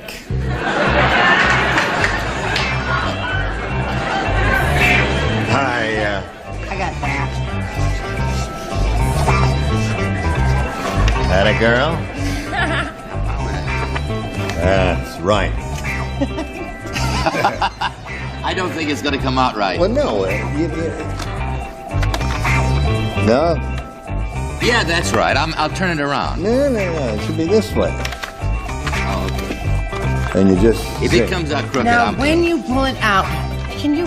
All right, now you're all ready. Brett, are you embarrassed? finished? Brett! Okay. Oh, I was finished. Now, till I chin was along. just watching. Sophie said to the plastic surgeon, "Doctor, I have a slight complaint about my facelift. I look terrific, except my tongue sticks out of my blank." I'm torn between 2, but I'll go with nose. Nose. Okay. You need 3 noses to tie, 4 to win. Alan, do you offer this girl a nose? Now, did everybody see the way the card was inserted into my little machine here by the master himself? Now, except... So all I do is pull it out, and there it is, right? I pull it out, and there it is. Nose, upside down. I pulled it out, and that's not easy. Why can't you just do that? Oh, well, because you're from that side. But anyway, nose, right? Nose it is. That's a match for Jenna. All right, Brett. Well, I was with Jenna, and I was torn between 2 answers, and I looked at her, and I thought, and I goofed. I said ear. Nose or ear. Good choices. Charles. I know an actress had her nose, had her face lifted. Yeah. No, it'll get a laugh. She had her face lifted so many times that every time she smiled, she pulled up her stockings. That's 3 for you. You need 1 more to tie, Jenna. Dolly, we come to you. I did it. You did it. Nose. By George. Got a tie score. I look terrific, except my tongue sticks out of my nose, according to Jenna. And Betty White, you're up. If I don't say nose, I blow it, right? No. Oh. Nose wins the game.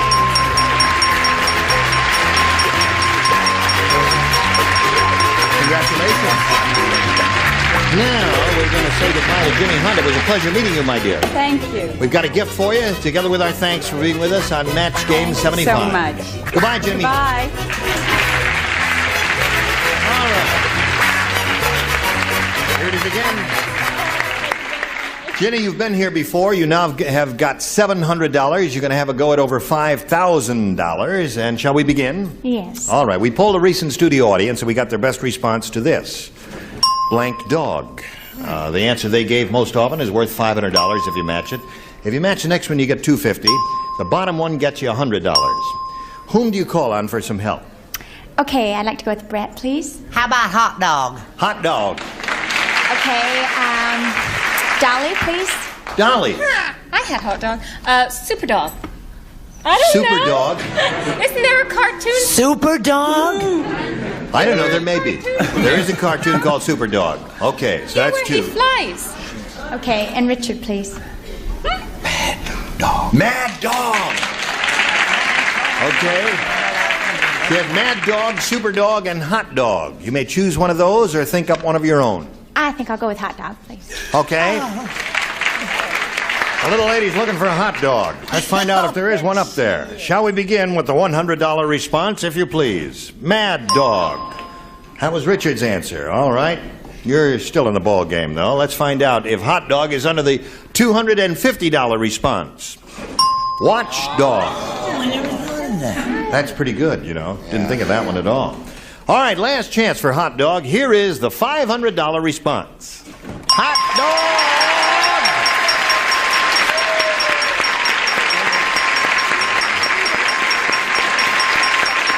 Congratulations. Now, Jenna, you just picked up another $500. That means you're up to $1,200. And it means you're going to play for 10 times $500 or $5,000. You have to match one celebrity head to head. Which one will it be? I'm going to go with Brett again, please. All right, Brett, you get ready to write. And Jenna, you face me if you would, please. And here is the $5,000 question. Blank clip, C-L-I-P. Blank clip.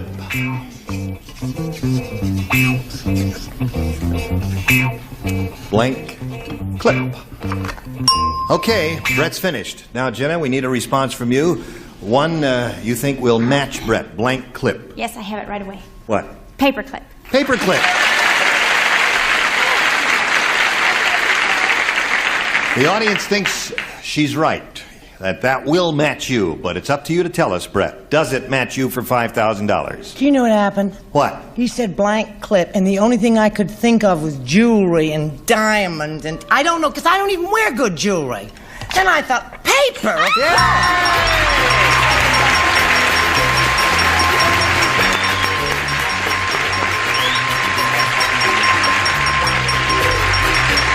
Congratulations, Jenna. You got a rooting section out there?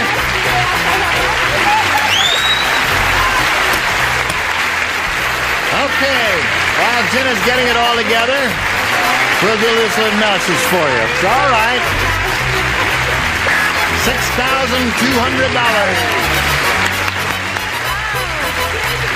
Sunday's always my better day. We congratulate you, and while you're getting it all together for a moment or so, though, we'll spin this message. Now we're ready to start another game, and we happily introduce Maxine Lambeth. Thank you. Maxine, please tell us a little bit about yourself. Hi. Well, I'm married. We've been married about almost 15 years. We have 2 daughters, a dog, an art store that we do custom picture framing in, not necessarily in that order. I take belly dancing lessons and ballet dance lessons for fun. And I was a Dodger fan, I think, until this week. Belly dancing, that's very therapeutic. I mean, it's good physical exercise, isn't it? I don't know. It hurts. It does hurt? It hurts. Show me where it hurts. No.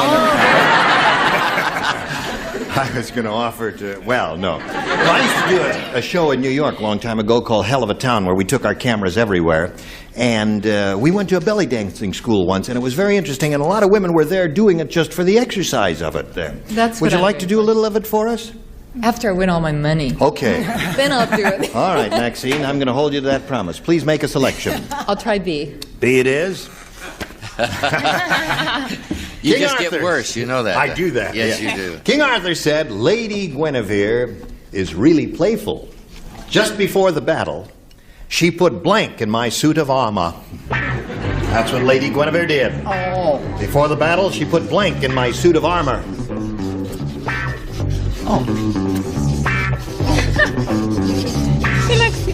You remind me of a teacher.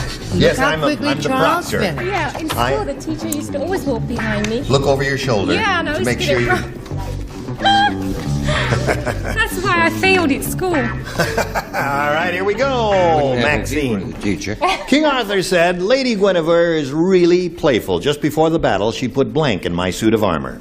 Well, thinking of playful, I would say sand. Sand. It's like a sandbox inside of a suit of armor. That'd make them walk funny, wouldn't it? Didn't like that, audience? Make you feel good, don't they, Maxine? Yeah. That's Rotten true bunch. grit. Alan, make her feel good. I think that's a dumb audience. Why do you think I sand? don't want to. Sand is a perfectly logical response. See? That's how bad an answer That's that right. All right. Brett? Is that why Charles walks the way he does? Because he has sand in his armor? No. I'm sorry, I said itching powder. Because Itching powder. Good. Okay. Charles, stop scratching long enough and show itching powder. Just before the battle, she put sand in my suit of armor, according to Maxine. What is it according to you, Dolly? Well, I wanted him to laugh a bit. Yes. So he put feathers. Feathers. That tickled, yes. This is her first week. Don't boo her too hard.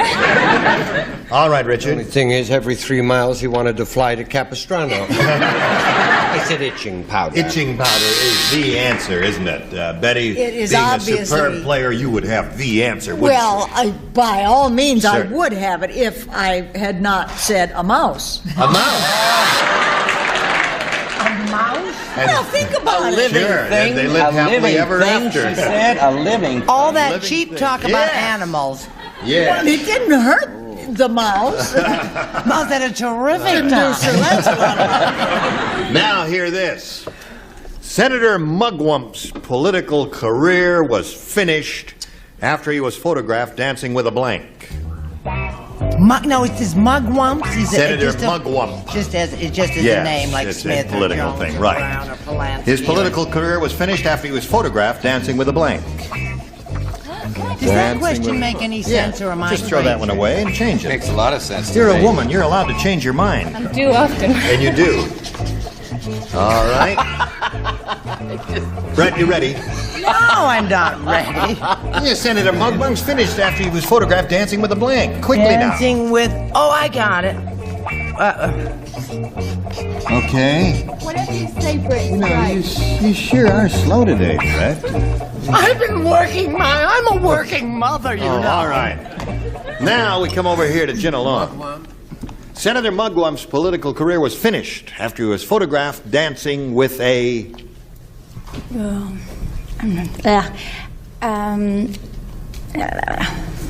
Another man?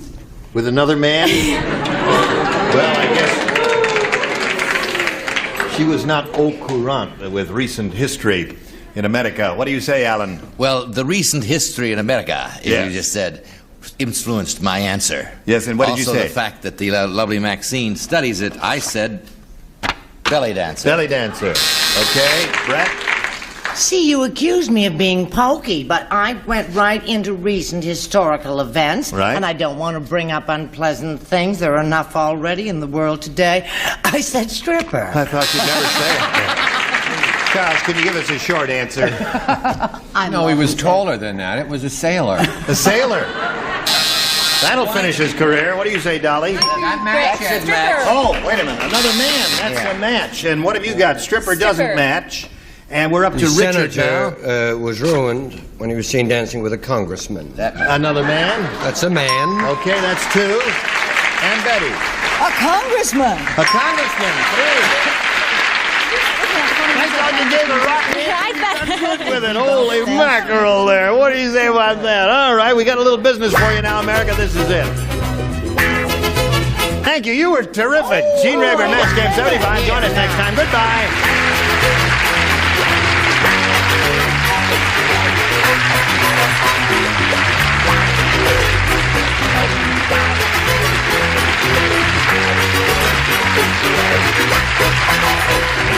This is Johnny Olson speaking for Match Game 75, a Mark Goodson, Bill Todman production.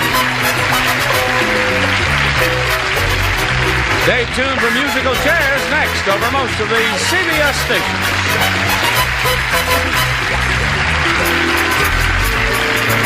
Get ready to match the stars.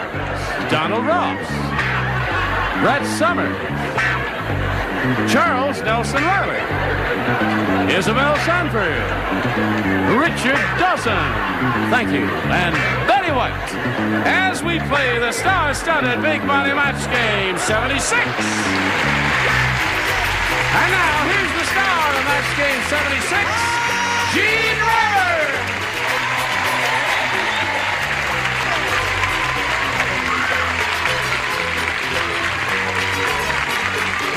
Thank you, Johnny Olson. Ladies. I just fall in love all over again when you put on rust. Rust looks good on this set because there's a lot of rusty spots on this set.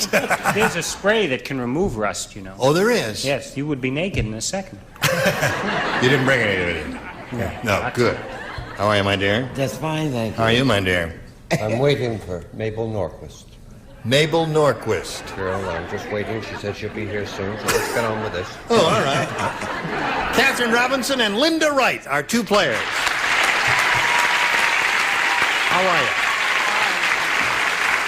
This lady has won $5,600. Right. And I guess, you know, anybody can use that amount of money. Oh, yes. Have you got some good use you can put it to? Yes, I bought a house and it needs a lot of work. You bought a house and it needs a lot of work. Well, yeah, I need a new garage door, a new kitchen floor. Oh, well. Like that. We could buy 10 kitchen floors with that amount of money, couldn't we? Right. And she's being challenged here by Linda Wright, who has had her first question, and now she's ready for her second one. Are you ready for that, Linda? Yes. All right, we'll give you your round 2 question in a moment or so, but right now this. Hello there. Now, I'll push this button, reveal our second round questions, and ask Linda to make a selection. A, please. A. Everybody plays.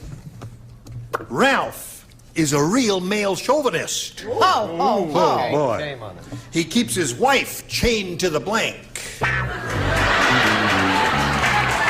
Ralph is a real male chauvinist. He keeps his wife chained to the blank.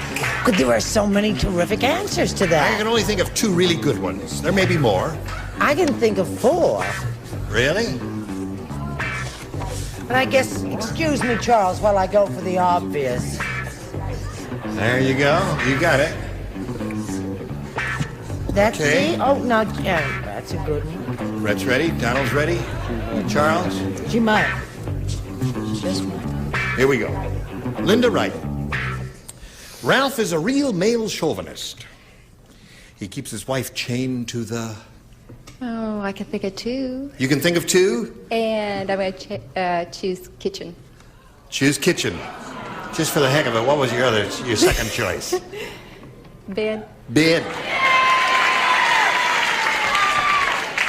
She's sweet. She's blushing. She said bed. What do you say? She said kitchen.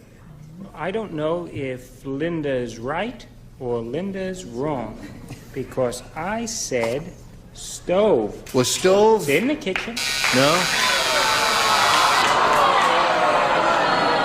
Well, you've never Can't seen do a that. stove in the bathroom. Or have you? Yes. How are you? Yes. What do you say, Brett? Keeps his wife chained to the kitchen. Linda, you should have gone for your second choice and blushed in spite of it, and shamed the devil. I said bed. Bed. Okay, got to match the remaining 4 to stay in the game. Linda, Charles. I also said bed. Bed, so that means Catherine wins the game. What do the rest of you have? Bed, bed, bed, bed. Lots of beds. Okay, here we go again. Now, Linda, I'm sorry to see you go so soon. Hope you had a good time. Yeah. And we've got some gifts for you together with our thanks for being here. Linda Wright, ladies and gentlemen. Goodbye. All right. Ready? Yes. Oh, you've done it before. You're a veteran at this now. Let's just plow right ahead here. We polled a recent studio audience and we got their best response to this. Blank fry, F-R-Y, and the answer they gave most often is worth $500 if you match it. If you match the answer they gave second most frequently, you get $250, and the third gets you $100. Now remember, they can help a little bit, so let's find out what kind of answers you're going to get from them. Brett. Boy, I've got 3. I can't read my second one. Oh, yeah, I know what I'm gonna... How about fish fry? Fish fry is one. Isabel. That's what I was going to say. Oh, here, I have 2 other terrific ones if you're interested. She can't read the second one either. Small. Small fry, you kiss the neighbor's daughter. Whose song was that? I have no idea. Okay. Richard.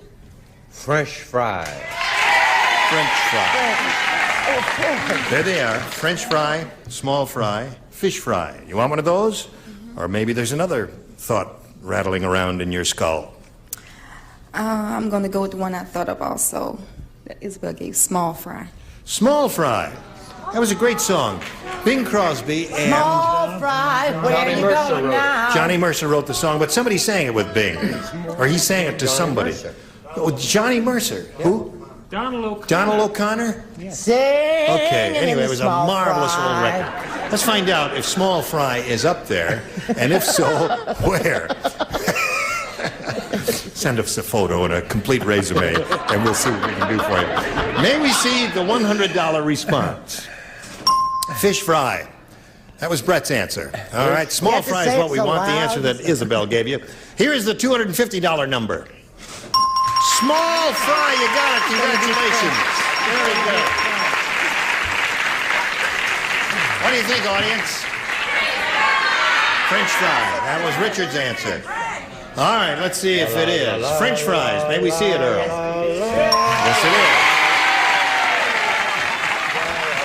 Now, Catherine, you've picked up an additional $250, which means you have $5,950. And now you're going to play for 10 times $250 or $2,500. Remember to collect. You've got to match one exactly. Richard. All right, here we go. You face me. I'll get the big question here. It's worth $2,500. Richard, it goes like this. Blank marks, M-A-R-X. Blank marks, M-A-R-X.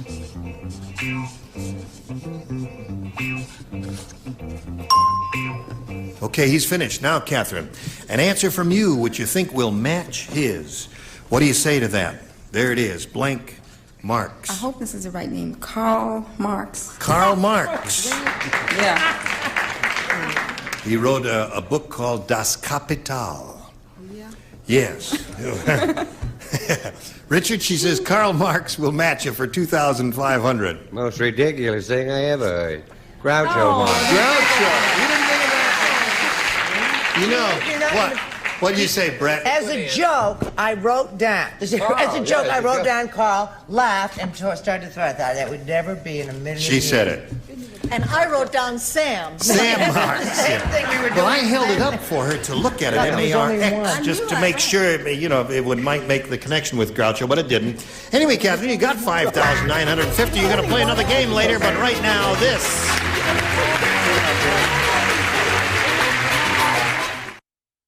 Let's welcome a new player, shall we? Here is Beth Marie. Hello, Beth.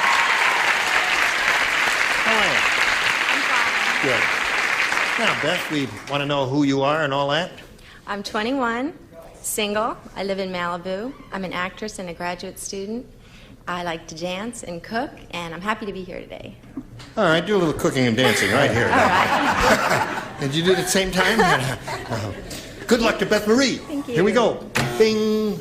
A or B, Marie? B. A, B, she says. B for Beth. For Malibu. The butcher said to the psychiatrist, he says, Doc, I can't separate my social life from my work. As soon as I meet a new girl, I blank her. Read it to her, would you? The butcher said to the psychiatrist, Doc, comma, I can't separate. Oh, you don't read quickly enough. I'd rather hear it from G. As soon as I meet a new girl. Oh, I... Got her? Okay. Oh, there were two terrific answers. Very good. Very good. Oh. Yes, indeed I will, Beth. Anything you say, my dear. Ready, Don? No. Yeah. Sure you are. What, write something down.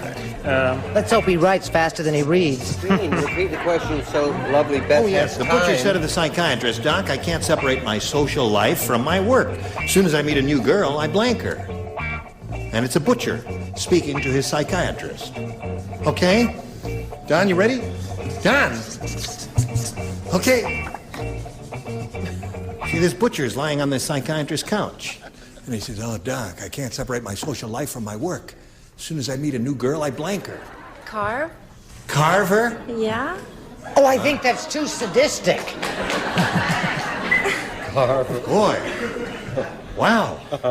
Oh, that poor... May I ask a question? What? Is Beth married? No, she's not. She's single. I don't think she has much of a chance. She's a graduate student majoring in Marat Sade. Is Marie her real second name, or is that a hot stage name? No, that's her real... That's my real name. That's her real Really? name. Yes. Why do you ask? Just curious. Oh, well, hold your card up. Show and tell. Pork her? You know, he started out so great, and it's been downhill ever since. But don't worry, you'll get worse. What do you say? Talk about plunging into the great lake of dumb. Now you see, what does a butcher do? Well, He hanged her. oh, he Hanged or hunged? hung her on a hook. Put her on a hook. That's what they That do. is a wonderful answer. I don't want to hear another word from any of you. She says carve. Charles, what did you say? Go to your rooms.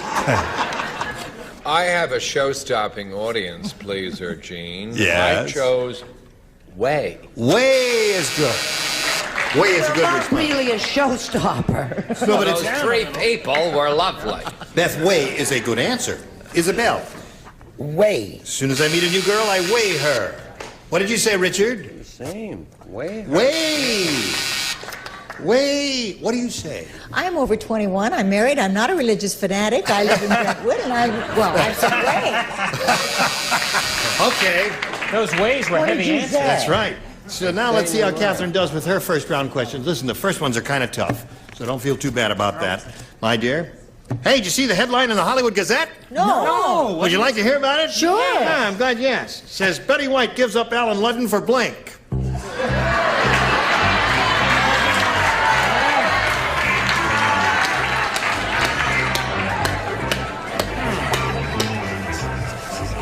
Oh, just so many cute things.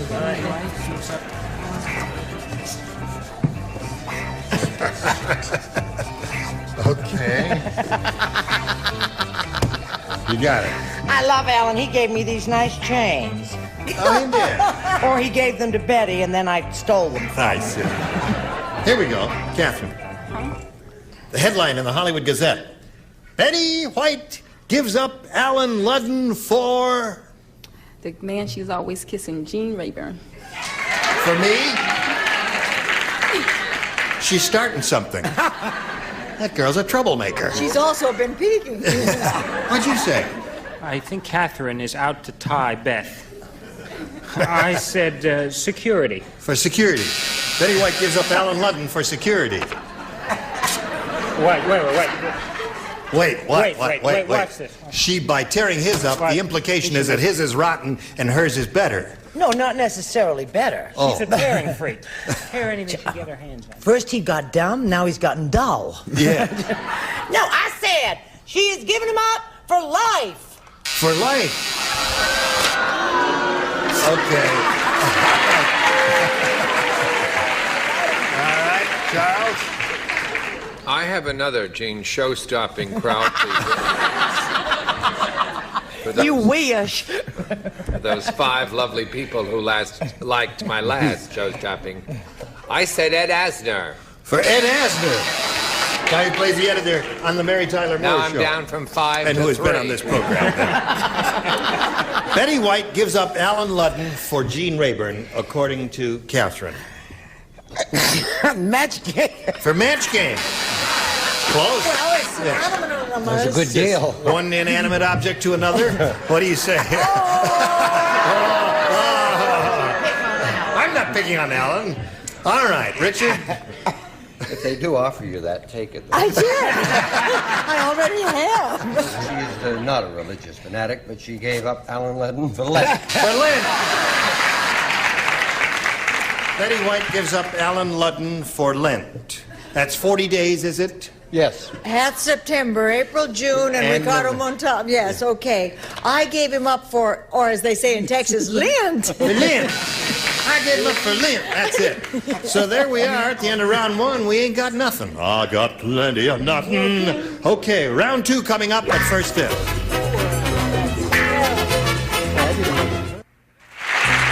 Today's consolation prizes are first from Manhattan, a wardrobe of nature-knit men's shirts, unusually comfortable because they're knit of a patented fabric that's mostly cotton. And a selection of 52 varieties of fresh, delicious Dunkin' Donuts, jelly glazed and cake donuts. Something's always cooking down at Dunkin' Donuts. And from Amity, a ladies' 3-piece ensemble featuring the ultra-French purse, feels easily removed from hitting the compartment through the change purse. Amity. And bath towels from Stay Puft Pink Fabric Softener leaves your washable soft and fresh and towels more absorbent. Stay Puft Pink Soft and Absorbent. You see, there was this old lady who lived in a shoe, and she had so many blanks she didn't know what to do, evidently. So, Match Game 76 starring Gene Rayburn continues in a minute. We're ready to carry on here with round 2. Round 2 coming up. Beth. B. Everybody gonna play. Everybody's going to play now. Round 2. This is Beth. When the bionic woman falls down, she bounces right up because she has a rubber blank. When the bionic woman falls down, she bounces right up because she has a rubber blank. Now, I think you've got a winner here, Beth. I'm not sure.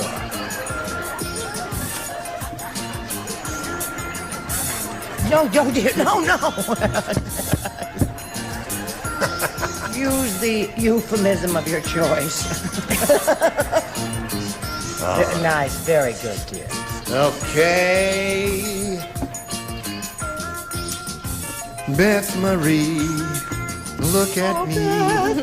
When the bionic woman falls down, she bounces right up because she has a rubber... Rear end. Rear end. She falls that way. She says rubber bottom, depending on which way you fall. What do you say? Well, for a while there, I thought the two girls were just interested in keeping their parking spaces here. But we have a winner. We have a bottom. Go. There's one for Beth. And you, sir. Sir? You know, I get sir. I was staying in a hotel. I don't know who they thought was in my room. Oh. Every morning I would make a phone call and the operator would say, "Yes, sir." I thought, who does she think is up here, for heaven's sake? Oh, she heard your voice. 2 o'clock in the afternoon, she said, "Yes, ma'am." Bottom. Bottom. To the Beth. All right, Charles. Beth is rolling. Another crowd pleaser, Gene. Rear. Okay. 3. When the bionic woman falls down, she bounces right up because she has a rubber bottom. I'm a little more rugged with what I said, but.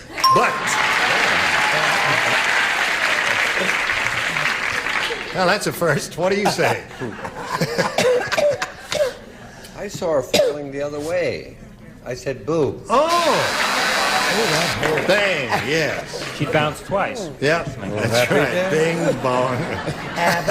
Hello, Betty White. I had her going south myself. Instead of this kind of a business, it was bazoom. Fell on her face. Okay, so Beth, that's 4 for you, which is not bad. And now, Catherine, if you match 4, you will tie. If you match 5, you will win. This is it. When the police told Dumb Dora they were taking her to the cooler, Dumb Dora brought along a blank.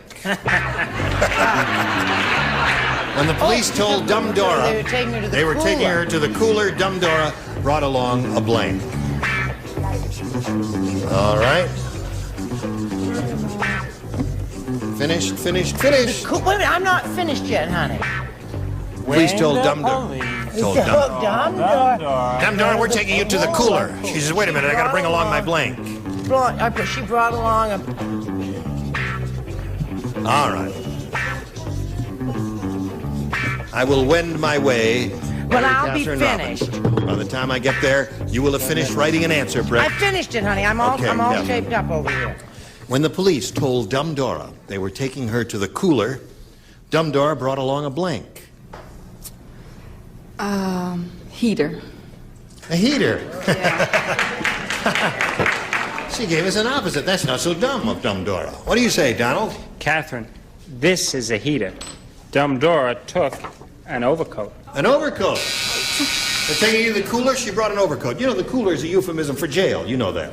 Okay. What do you say? Do you know, you won't believe this, I really thought all I could think of was picnic lunch. Picnic lunch? When you take those coolers, when you put your little vodka martinis and things in. Okay. No, I mean, your Coca-Colas and all that. Yeah. I said she brought along a nice warm coat. Nice warm coat. 2 coats so far, Catherine. And now you got to match the others, Catherine, to stay in the game. Charles. Fur coat. Fur coat, so Beth Marie wins the game. What do the rest of you have? Coat, blanket, come on down, Beth.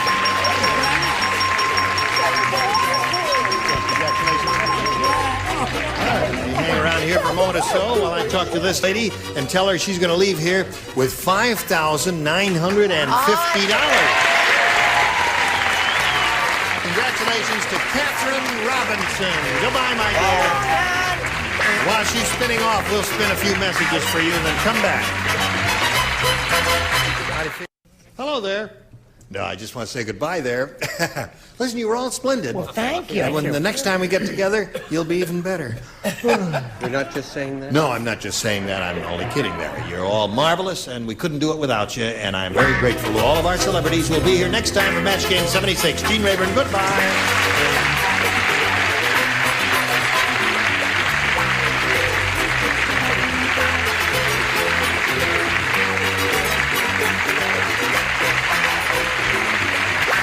This is Johnny Olson speaking for Match Game 76, a Mark Goodson, Bill Todman production. Stay tuned for Tattletales next over most of these CBS stations. This is Match Game 74, production number 0182, air date to be announced, VTR at 3/29/74, and it's take one. Get ready to match the stars. Allen Ludden, Brett Somers, Charles Nelson Riley, Joyce Boulifox, Richard Dawson, and Fanny Flagg as we play the star-studded Big Money Match Game 74. And now, here's the host of Match Game 74, Gene Rayburn.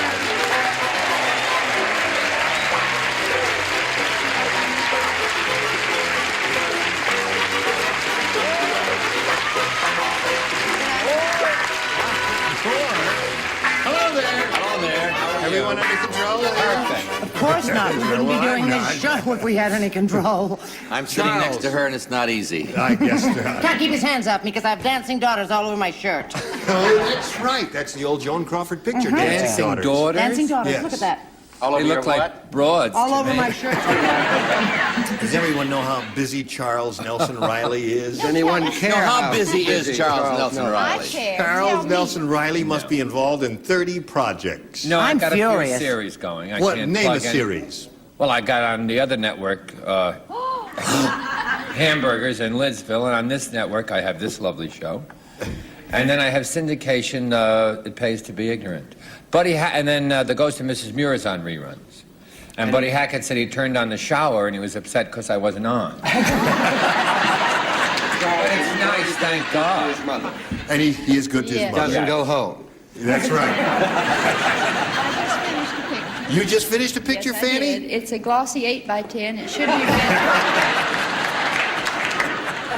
All right, I guess our celebrities are ready. Let's say hello to our players, Marjorie Grant and Susie Hash. Hello, ladies. This is our current champ with $1,050. And she's being challenged by Susie Hash. And at the end of round one, the score is 4-1 in favor of the current champ. And we're going to start round two right after we finish this commercial for you. Here it is. Okay. It's a funny commercial, isn't it? All right, here we go with round two. Susie, would you please make a selection? Be again. V again. She matched one person last time. It was Fanny. You will not participate this time. Everyone else will. At the party, Shirley said to her husband, "If you're not drunk, how come you're standing there talking to a blank?" Got the picture? Okay. At the party, Shirley said to her husband, "So if you're not drunk, how come you're standing there talking to a Blank. blank?" If I'm not writing, can I say what beautiful jewelry you have on? Is that Navajo? Zuni? No. No, it's Blackfoot? blueberries. No. Is it Indian jewelry? No. Well, I'm so happy I brought it up. How'd you ever get married if the only word you know is no? That is very pretty. The person that made it sitting in the audience. But Is he an it's Indian, at handmade, least? isn't it? Yeah. No. Very attractive. Yes. Okay, everybody set? So, Susie, we call on you for your response. At the party, Shirley said to her husband, "If you're not drunk, how come you're standing there talking to a Lamp. lamp?" Her answer is lamp. The audience likes her answer. How do you like her answer? Well, I like her answer. It's a logical answer. Yes. But I'm so But it's California wrong. these days, you Yeah. know. And in the houses out here, they have more trees than lamps. I Oh, a said palm trees. tree. How come you're standing there talking to a potted Not palm? very good. If you're not potted. Not very good at all. Betty wouldn't be too proud of Yeah. it. No, sir, she's not going to be thrilled about this whole thing, but let's not go into that. Go ahead, Brett. Am I having a good time? Yes, you're having a great time. I was sure we were all going to match, my darling. I said wall. I was sure you were going to say wall. All right. Now you've got to match the remaining 3 celebrities to stay in the game. Charles. I agree with dancing daughters next to me. I said that a phrase like talking to the wall kept sticking. Talking to the wall, so that means Marjorie wins the game. Congratulations. Yes, indeed. Okay. 2 lamps. The last 2 answers were 2 lamps, and it would have been it's too little and too late. Come on down, Marjorie. And we'll say goodbye to Susie Hash. It's been a pleasure meeting for you. We've got a gift for you backstage. Many thanks for being on Match Game 74. So here we go again, Marjorie. Are you ready for it? Yeah. Well, this is your 4th time up here. I guess you ought to be ready. You know that we polled a recent studio audience, and we got their best response to this.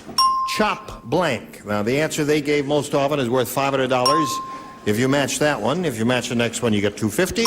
If you match the third one, you get $100. Which 3 celebrities would you like to get a little help from? Allen. Allen? Sticks. Chopsticks, he says. Okay. Richard. Richard Dawson. Chop suey. Chop suey, you say? I didn't hear his So you answer. got chopsticks, so you got chop suey. Now you're going to have a wonton. I got or what 2 else? egg rolls You got 2 going egg and a rolls wonton. going and a wonton. All right. What else do you want, lady? Joyce. You want this lady Joyce here? Joyce says, chop but deliver. Chop a deliver.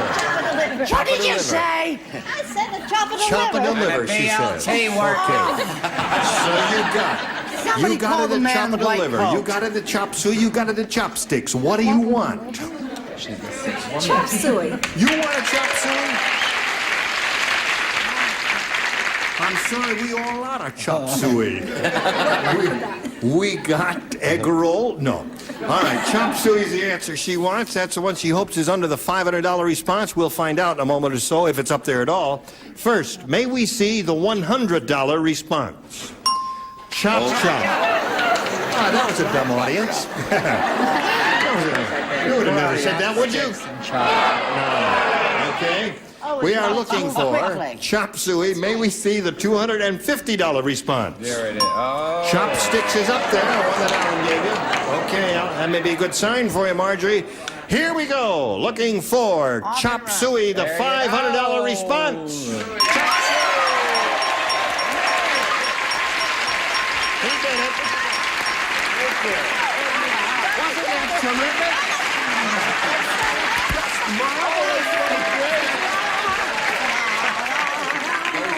Okay. Come back, Marjorie. My card. Boy, if she'll do that for $500, wait till she wins the $5,000. Okay. When she wins the 5,000, I'm leaving the building. You've got the 500 with the chop suey there. That means now you're playing for 10 times that amount, or $5,000. And remember to collect. You got to match one celebrity head to head. Which one will it be? Oh, I gotta go with him. Richard, you will be writing. Marjorie will be facing me. Here is the $5,000 question. Miniature blank. Miniature blank.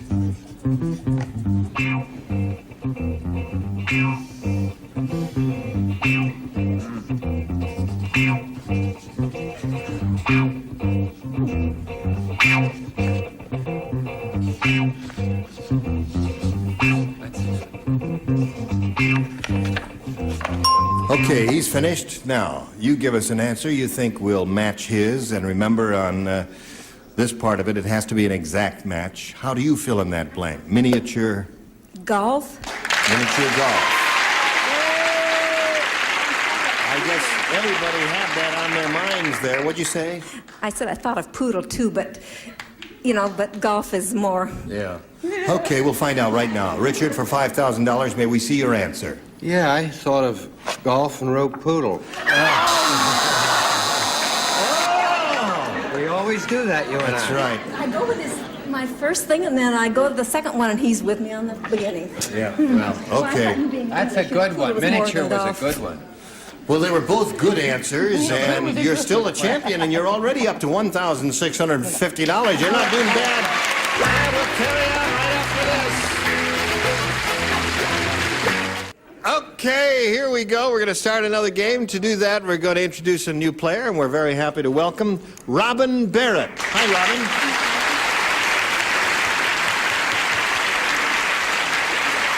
We would like to know a little bit about Robin Barrett, where you're from and all that. I'm originally from Cincinnati, Ohio, and my husband and 2 daughters, Gina and Teresa, live in Torrance. I'm a police dispatcher, and I like to shoot. And my mother is... Hold everything now. You're a what dispatcher? I'm a police dispatcher. Oh, and you like to... Shoot.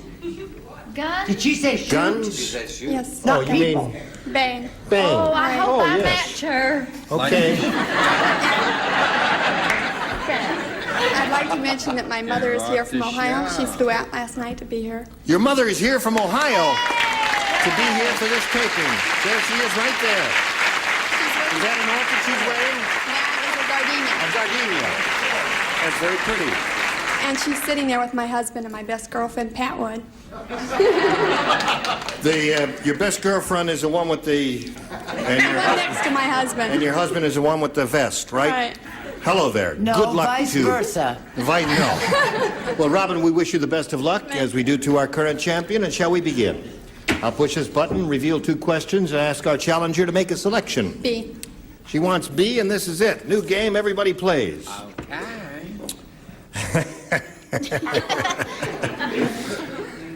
As Tonto put his ear to the ground and listened for hoofbeats, the Lone Ranger's horse blanked on his head.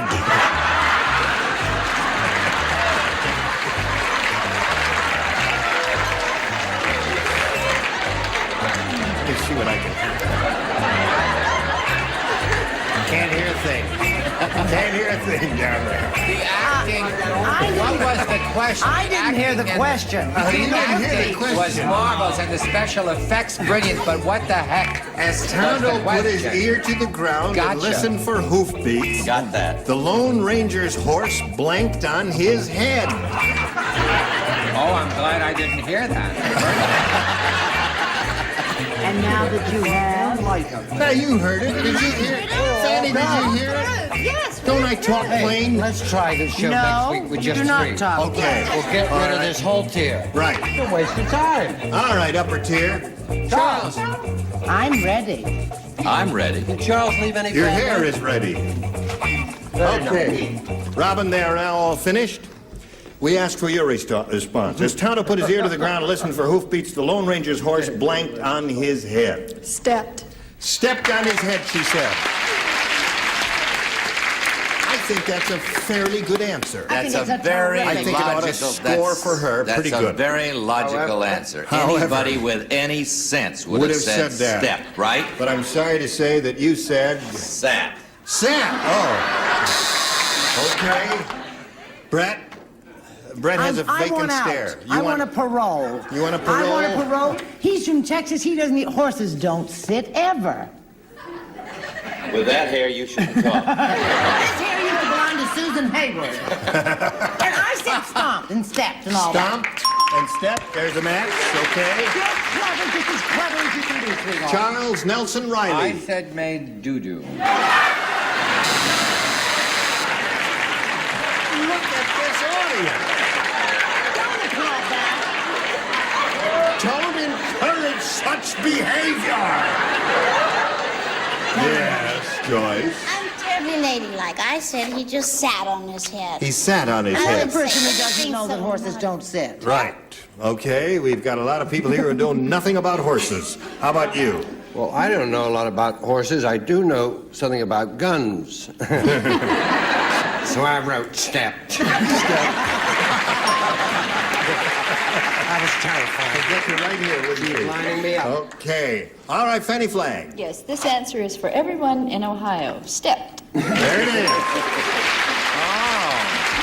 That's a remarkably good beginning, isn't it, Marjorie? 3 out of 6 in the first round, and we'll go to your half of the first round right after we go to this commercial message for you.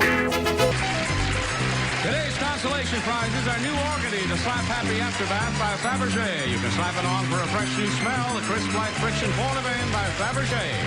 And Rice-A-Roni, the big flavor side dish is so quick, so easy. Saute and simmer to flavor perfection. Rice-A-Roni, the San Francisco treat. And a supply of Tropicana, the 100% pure orange juice, the orange juice from fresh oranges from Tropicana. There'll be more blanks to fill, more fun to follow on Match Game 74. All right, we're going to finish round one. Are you ready, Marjorie? Okay. You didn't match. All right, here we go. Everybody plays. This I'm going to get one. this one. I want you to know that. All right. Hey, let her roll. Okay. When Joyce and Frank- I are going to get this one. Excuse me, Eugene. When Frank found out his wife was coming to his office, he quickly hid his new secretary in the file cabinet. He filed her under V for blank. He filed her under V.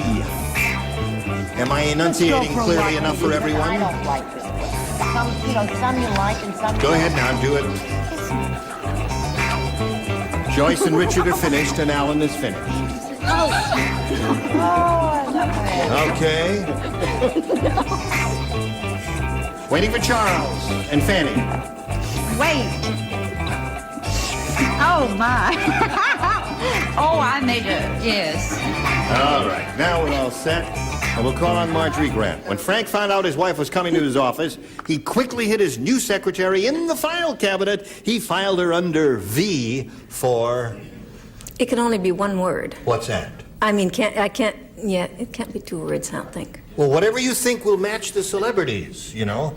If you think they've written a two-word answer, that's what you will do. You know, it's entirely up to you. I mean, it's your show and all that. You've been up here so long. 4 games you've won already. But you have to say an answer before the buzzer sounds. Let's go to voluptuous. Voluptuous. Nothing wrong with that. Well, I was going to say very handy, and if Richard says it, I'm going to hit it.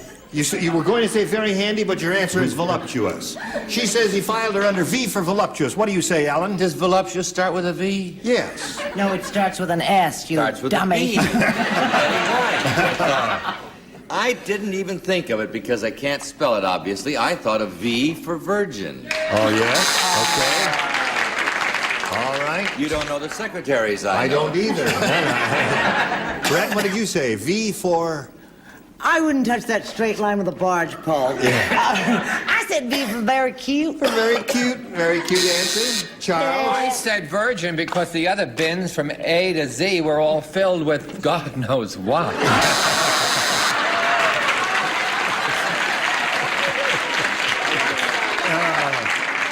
All right, Joyce. Oh, I think he filed V for Vice. Oh. V for Vice. Ah, was that kind of an office? So what do you say? I happen to know the girl very well.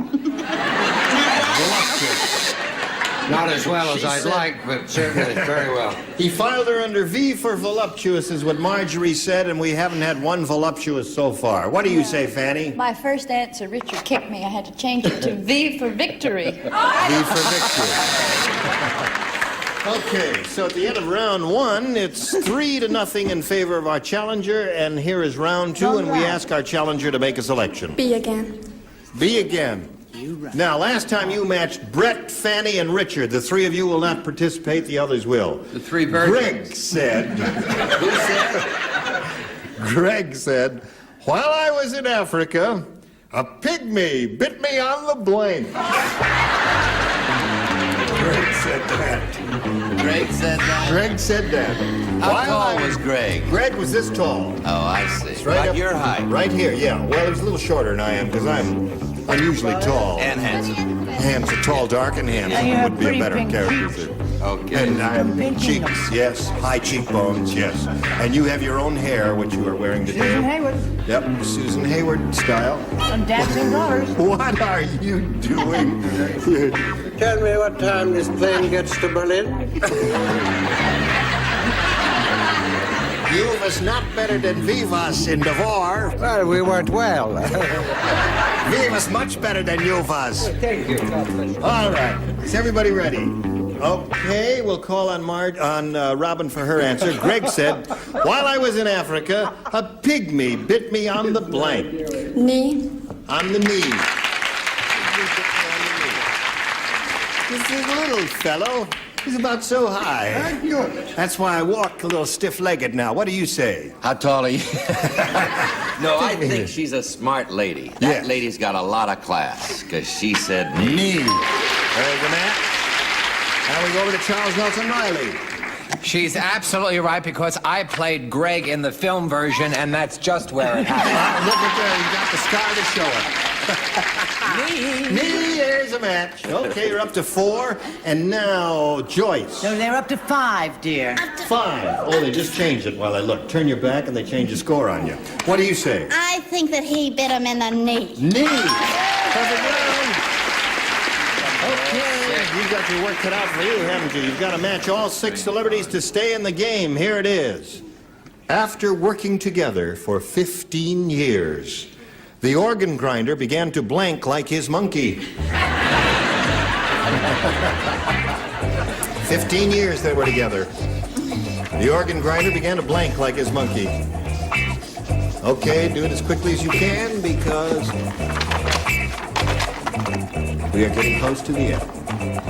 Everybody's all set. Marjorie, after working together for 15 years, the organ grinder began to blank like his monkey.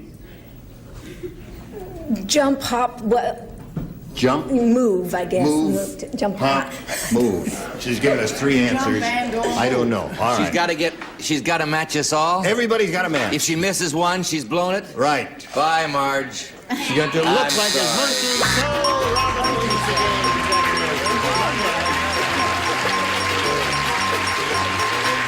Congratulations. $100 for you. What do they have over there? Look. It was all eat, swing, look, and all that sort of thing. Well, Margie, you're not leaving here empty-handed. $1,650 for you. Congratulations. Great to have you with us on Match Game 74. We'll be back in a moment. First, this message for you. Well, we're just about out of time, but we'll pick up at this very same point next time we get together. I want to thank all of these beautiful and talented and gracious and funny and amusing and charming people. You were splendid, and I hope you'll see us next time on Match Game 74. Gene Rayburn here. Bye.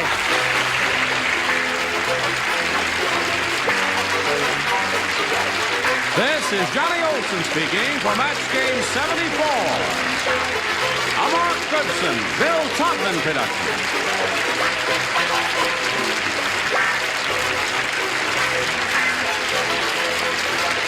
This is Match Game 75, and it's production number 0471, and Harry's take 1.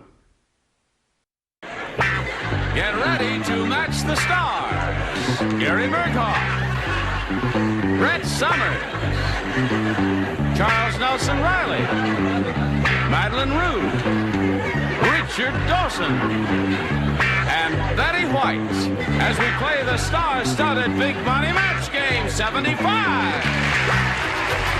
now here's the star of Match Game 75, Gene Rayburn.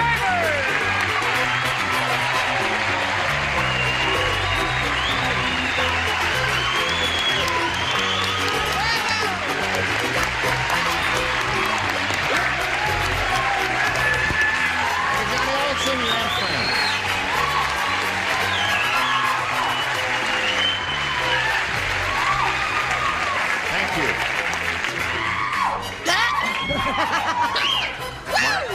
Marlon Brando's bunch is in, huh? Hello there, group. Hi there. Hey, how are you? Wonderful. Good. How are you? I'm Grant. Where's Charles? I thought Charles was he'll coming. drop in a minute. He will? Yeah. Hopefully. He is late. Well, you can't. Is Mark Goodson here? Can he substitute for Charles the way he did one time? He'll come in. He will? Yep. We heard that he was... Charlie! Charles, wherever you are. Come out, wherever you Charlie! I guess we're going to start without him, right? I guess we'll have to. Well, he'll be in a minute. Here, they.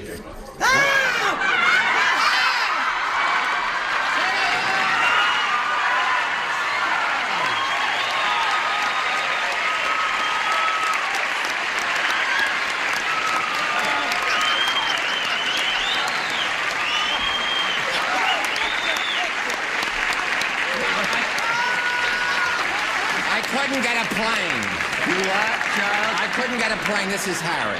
He flies out of Staten Island, and we had terrific weather except over Arizona.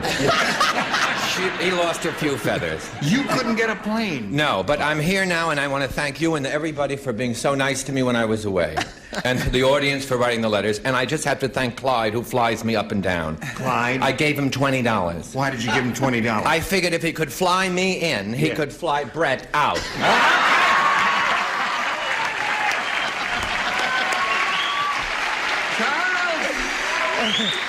It's grand to have you back. I hate to tell you where the wire is. All right. I guess maybe we ought to say hello to our two civilians here, Glenda Burke and Don Sims. And welcome them. We're going to start with the beginning of round 2, and I guess as expeditiously as possible, we ought to go to a commercial. You have a little water for him. Yes, I do. Because Betty White is here, and the animal lovers of the world are going to be very unhappy if we don't give him some water. He died a natural death, Betty. Over Arizona. And so will you if we don't go to black and go to the commercial. All right, here we go. Ready, Don and Glenda. Now, the score at this moment is 0-0, and here's our second and final round, and we ask Don to make a selection. A, please. A it is. Here we go. Is everyone ready to play? I've heard of a no-frills flight, but this is ridiculous. Does anyone have any talcum powder?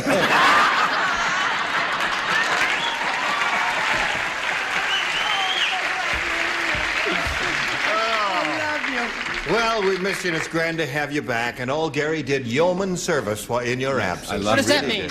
That means you were good.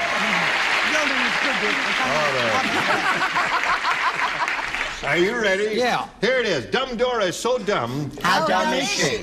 I'll tell you, when she went on an Easter egg hunt, she took along a blank. That's how dumb Dora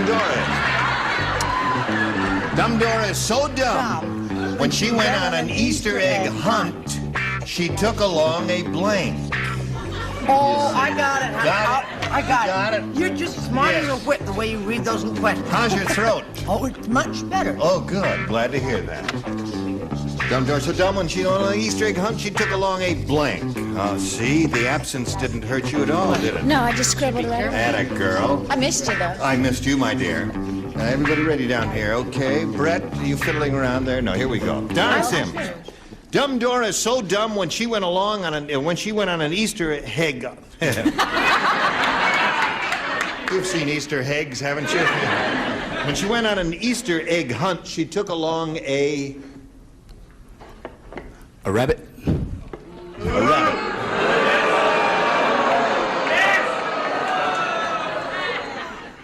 Is that by way of a comment? Yes. Now, some of the dingalings might have said rabbit. You never know. They might have misunderstood it as much as he did there. What did you say, Gary? Well, what I said was... You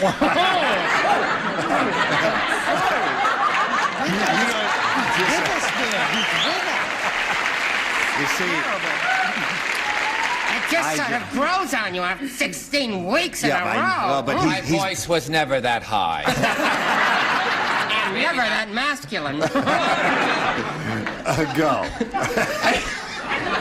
Let him go. Read the question, please. Dumb Dora so dumb when she went on an Easter egg hunt, she took along A rabbit gun. A gun. Right. See, a gun, you see. Now, don't boo him. That's a good answer. No, it's wrong, though, sweetheart. You see, the operative word is hunt. Hunt, right. As in... Well... Fox hunt. Yes. She took along a dog. A dog? Well, that's another good answer. Now, hold on. We're going to have trouble with you. Because both his answer and her answer were quite acceptable in our group. What do you say, better and better. Chief? Don't yell at my pretty squaw. Throw things, but don't yell at it. I said an egg beater. An egg beater. Oh, you didn't say that because he just came back. You're just doing that to welcome him back. I know that. They'll That's turn the on worst you in a answer in the while, top honey, row don't there. worry. Okay, my dear. Yes? What do you say? I say she took along an egg. So when she went on an Easter egg hunt, she took along an egg. She took the egg with her. Boom. That's right. Don't make me feel lonely. Yeah, that's it.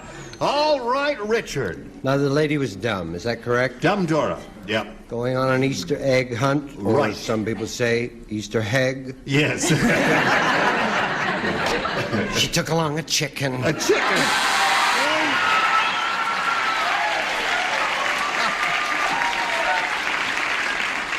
You're just saying that because he's English. That's all. Why is that a better answer than dog? Or a gun. Or gun? I don't know, Or but egg. I just think we got a weird audience today, that's all.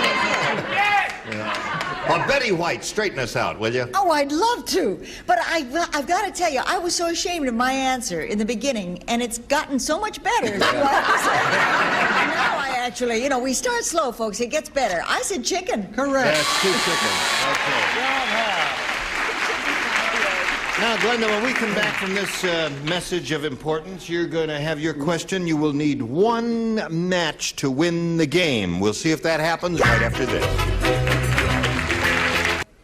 Here we go. Second and final round. Glenda, you need one to win the game. The marshal said to the hangman, "I don't want this outlaw killed. I just want to teach him a lesson. So instead of putting a noose round his neck, put the noose round his blank."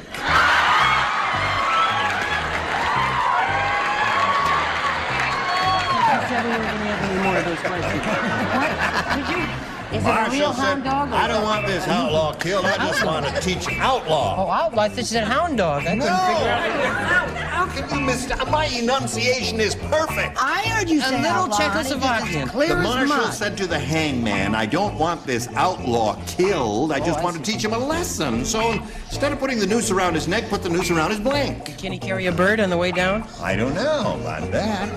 I thought in the 6 months, dumb Dora would have died. She did many times.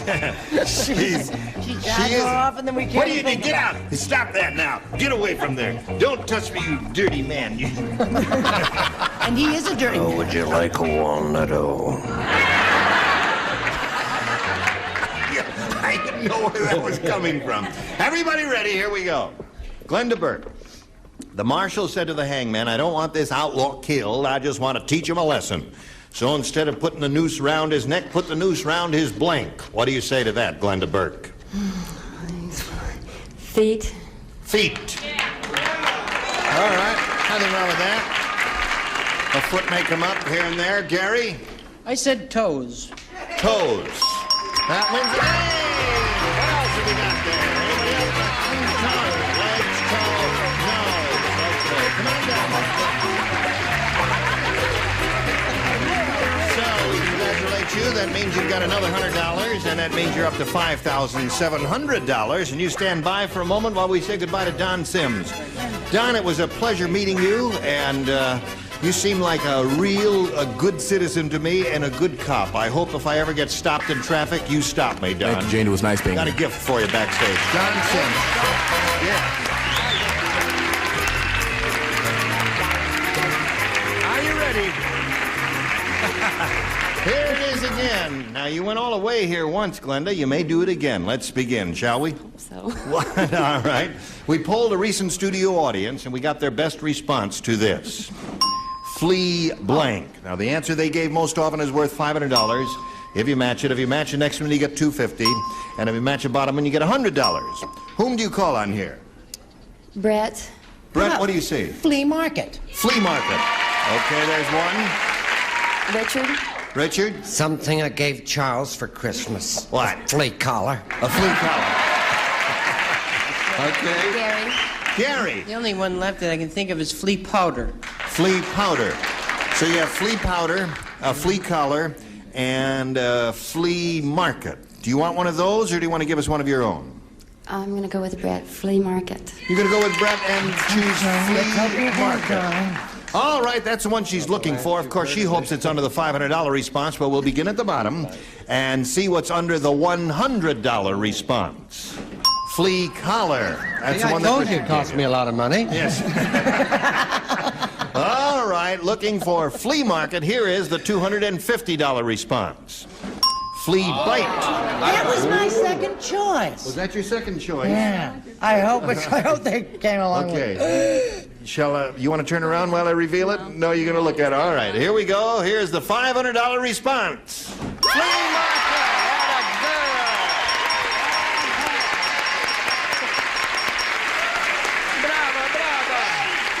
Very good. Very nice. Okay.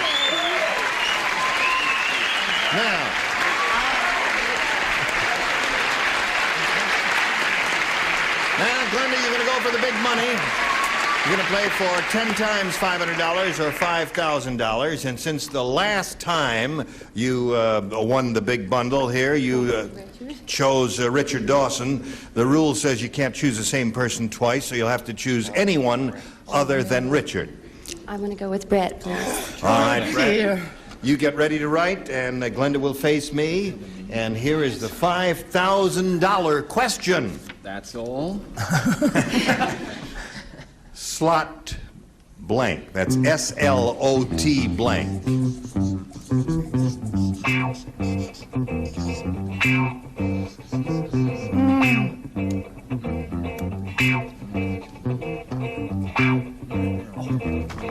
Okay, now she's finished.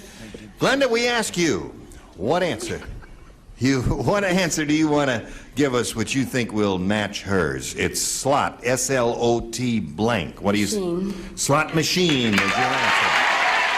Oh, they think you're right. We'll find out right now if you're right or wrong. Brett, she says slot machine will match you for $5,000. May we see it? Wait a minute. Could you touch that with the magic feather? I touch with magic feather to bring much money from heaven. Machine!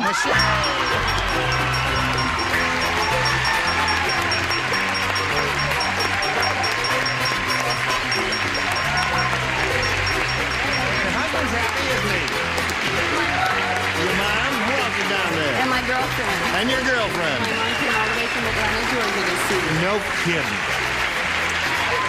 Glenda says her mother came all the way from Atlanta, Georgia to be here today to see her win that. Wouldn't it have been terrible? Or lose? Wouldn't it have been terrible if she had lost?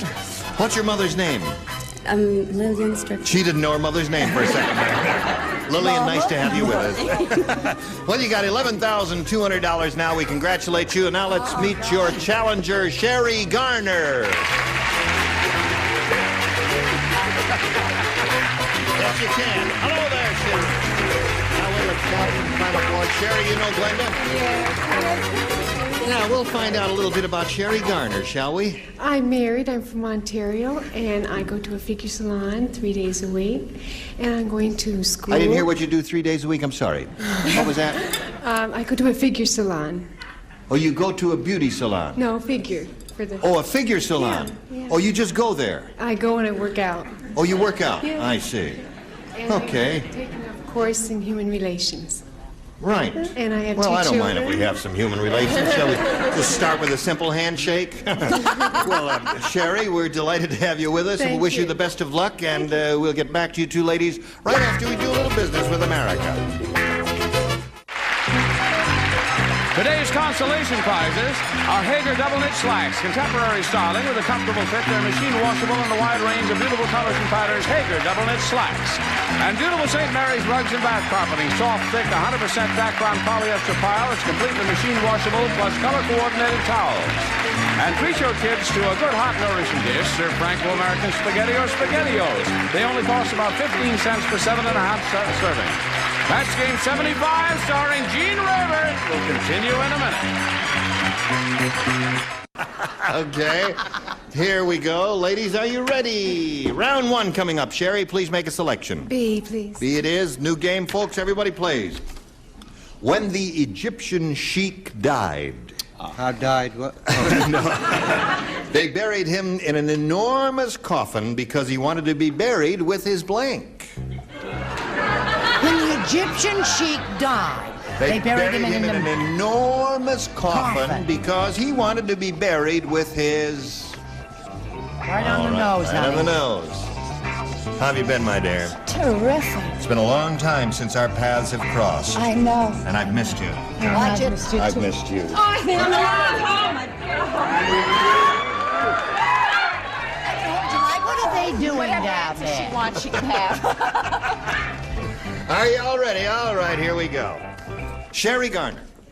When the Egyptian sheik died, he wanted to be buried, they buried him in an enormous coffin because he wanted to be buried with his... Wives. Wives. She said wives. What do you say? It's a terribly chauvinistic question. Male You realize chauvinist it. pigs of the world well, unite. I wouldn't put it that strong. No. What would you say? I said harem. Harem. Spell it right. That's a Y? That's Y's. That's a match. Sure. Very good. All right. The day I climb into a coffin for some man. Sunday in the middle of the week. How about that? Why? An elephant. An elephant. Now, wait a minute. Stop it. She didn't really say an elephant. She said an elephant because... Yes, I did. Oh, Brett, you've gotten worse. No, wait a minute. No, hold on. Now, some sheiks are a little strange. That's all. I mean, he loved his elephant, didn't he, Charles? Rode him right into the grave. Like I love my bird, Harry. Yeah. No, but anyway, Gary, I'm so proud. He was my pupil years ago, and he's up for his 3rd Emmy. Isn't that wonderful? But marvelous? it's just very nice. Yeah. But as his teacher of yesterday, I have to say he spelled harem wrong. Harem, wrong. And yours is upside down. What kind of harem is that? Right? Yeah, that's it. H-A-R-E-M. All right, I there. never had one. H-A-R-E-M. Hello, Madeline, darling. Hello. Well, since he was Egyptian, I said he wanted to be buried with his mummy. Isn't that interesting? It's a little play on good. words. That's All arson, isn't the it? Englishmen are so funny. Well, thank you. What They have you don't got? have sheikhs in Egypt. They don't have sheikhs in Egypt. No, they have them. Timber once in a Arabs while. are sheikhs. Yeah. Of course, they do have elephant. But it is true, he was very close to his mom. Mummy. They were just good friends. Yes. Now, If I remember the wording of the question, was he wanted to be buried, or did they bury him? no, they buried him in an enormous Oh, they coffin did. because he wanted to be I buried see. with his blank. Did you misunderstand? No, not at all. Mine is an excellent answer. It's wrong, but it's an excellent answer because he had to go hunt for himself. The camel, I said he wanted. The camel. Pick on me for elephant. All right. Now, let's see what we've got here for you, Glenda. Round 1 question. Allen Ludden said, my wife, Betty White, has been around dogs so much she's begun to pick up their bad habits. She's even started to blank. Starting to pick up their bad habits. She's even started to blank. You're very speedy today. May I just Sure. peruse the... That's very interesting. Yes, here we go. As expeditiously as you can, yes. because There, we're... now we're right Press on there, Charles. All right. Now we come to Glenda. Allen Ludden said, my wife, Betty, what's her name, has been around dogs so much, she's begun to pick up their bad habits. She's even started to... Scratch. Scratch. Not bad at all, there. Scratch, she says. Not bad at all. What do you say? Scratch. Scratch it is. There's one match for you. Brett? Listen, she rooms with me, and I know the truth. She started to bark. Yes, sir, Charles. And the way she's running around on every show on television, she should heel. Heel. What do you say, Madeline? I said she should scratch. Scratch. That's 2 for you, Glenda. We got a tie score at this moment. Richard. What worries him? Yeah. She's starting to get on the furniture. She's starting to climb up on the furniture. You know you're not allowed on the couch. How many times do I have to tell you that? That's what he always says. I don't know what they're talking about. Scratch it is. So that's 3 for you. Okay, 3-2 to score. Now this message for you. Oh, hello there. Oh, hello. What, you want me to be here, or do you want me to be here? Well, I'll be anywhere you want to be, because it's time to say goodbye. Goodbye, all. Join us next time for Match Game 75.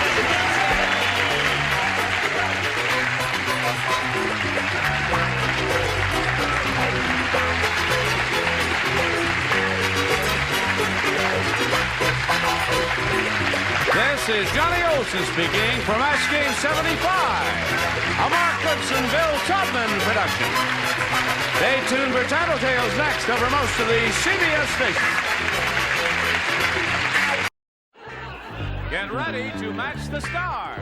Allen Ludden, Brett Summers, Gary Burkhoff, Elaine Joyce, Richard Dawson, and Fanny Flagg as we play the star-studded Big Money Match Game 74. And now here's the star of Match Game 74, Gene Rayburn.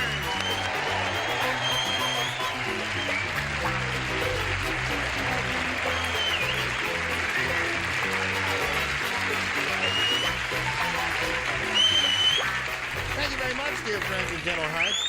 What the heck is that? This is a picture of Brett as a young girl in the early 1900s. And what the heck is that? This is how she looks today.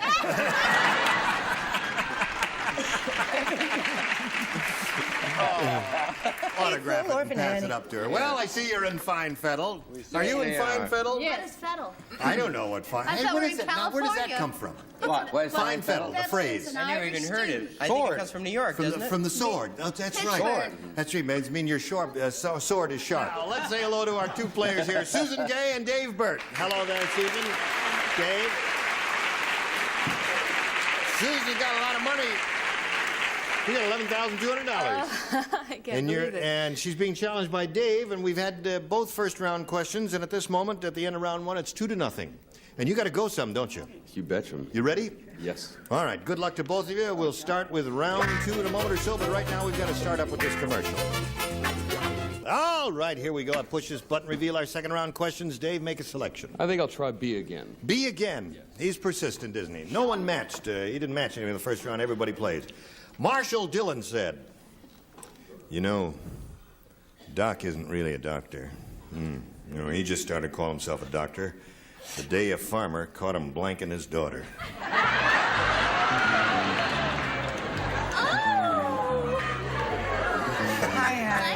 Hello, darling. How are you, Tallulah? Would you repeat the question, please? Who is Charles Nelson Wiley this week? You ought to know you've been sitting next to him for 4 years. And I can't stand it anymore. Marshall Dillon said, "You know, Doc isn't really a doctor. He just started calling himself a doctor the day a farmer caught him blanking his daughter." Everybody hear that? Loud and clear, right, Dave? Would you repeat that once more, please? No.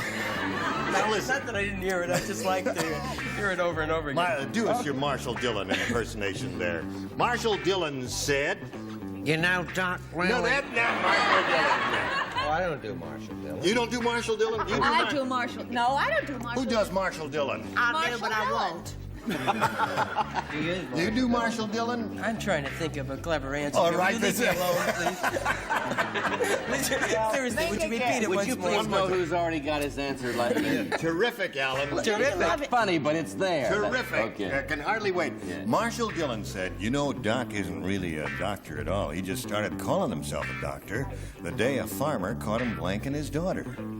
Do you understand the question? Read it better than I understand it too well, I think. Expeditiously here. And, I was trying to...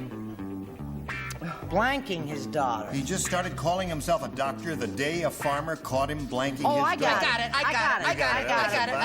You got it. I got it. Listen, can we get some high IQ celebrities on this show?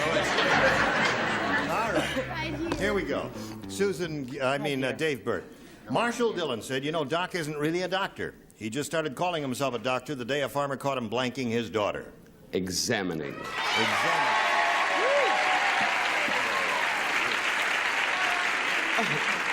Now there is an answer, folks. That's an answer. That is an answer. That's right. Probably a loser, Dave, because you're just too smart for these people there. What do you say there, Alan? It seems ironic that I shouldn't have thought of that because that was my favorite game when I was a kid. You played doctor? I like playing doctor. Yeah. Were you the nurse or the... no, not... No, he was the master of ceremony. It was a little game we played. Yeah. But I should have thought of examining, but I said healing. Could that cover- Healing? No. You're right. When you're right, you're right. Go ahead. The Romans are angry. What do you say? I say the thought of Allen Ludden trying to look like a hippie is disgusting in the extreme. What is that with that leather jacket? What about with that leather jacket there? He was like Why saying- can't I wear a leather? Which goes to show you, how good eyesight she's got. Allen Ludden looking like a hippie. You think that doesn't look like leather? Well, he drove his motorcycle to work here. All right, Brett, It's go. really Oh, I thought he drove Betty. Come on. Oh, I said... I think it's the same as his answer. I'm not sure. I said treating. Isn't that the same? Treating and He's examining. Yes, there is one for you, Dave Burke. Marshall Dillon said, you know, Doc isn't really a doctor. He just started calling himself a doctor the day a farmer caught him blanking his daughter. Go, Gary Berghoff, you're on.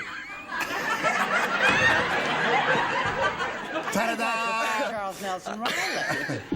No, you see, he thought, don't look at me like that, Richard. I'm doing the best I can. Thank you very much. Not good enough, Gary. Come on. He thought he was a tree surgeon, and he found him planting his daughter. And that's all. And I don't have to take Stay out there. Get up there. Back. That's no better. All right, thought he was a tree surgeon, caught him planting his daughter. Gonna plant you now and dig you later. All right, sure. That's my generational Guess speed. what? What? Guess what, everybody? Guess what, everybody?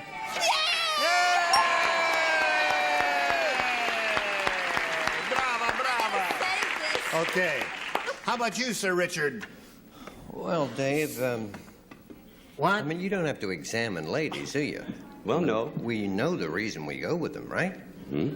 So we assume all the parts are there. I mean, you wouldn't examine. Hopefully. What you would be doing if you were caught and you would pretend that you were a doctor Wait a minute. would be stripping her. Oh. Right? That's really? how I get caught every time. And I just look at her and say, take 2 aspirins and call me in the morning. Okay, now you.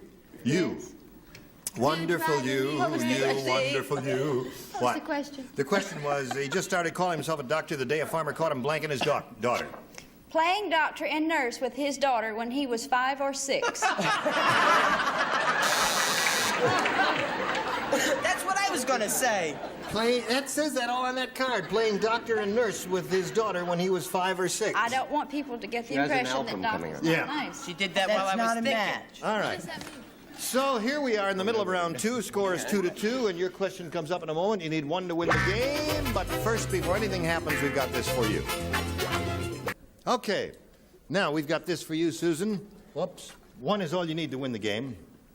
The president of Timex Watches said, last year we sold our first watch to an Eskimo. When it stopped ticking, he was so angry, he strapped John Cameron Swayze to a blank. Now that's funny. That's you do not play. Who does not play? Me. Richard Dawson does not play, and Allen Ludden does not play. Allen Ludden hippie does That's right. Ludden. Allen Ludden, weirdo hippie. There. No, he's okay. You finished up there. Finish down here. All right, here we go. Susan Gay, the president of Timex Watches, said, last year we sold our first watch to an Eskimo. When it stopped ticking, he was so angry, he strapped John Cameron Swayze to a blank. To a dog sled? To a dog sled. You like that answer? You like that answer? 1 dog sled wins the game. Brett, do you offer a dog sled to this girl so she can win her 3rd game? Oh, why not? Why not? Wins the game. What do you have, Gary? The seal. Ugly Eskimo. Wonderful. Come on down. You see that there? The only dog sled up there was the one that Brett had. They had seals and motorboats and ugly Eskimo ladies and always everything have a else, but ASP only 1 going dog there. sled. So it was close, Dave.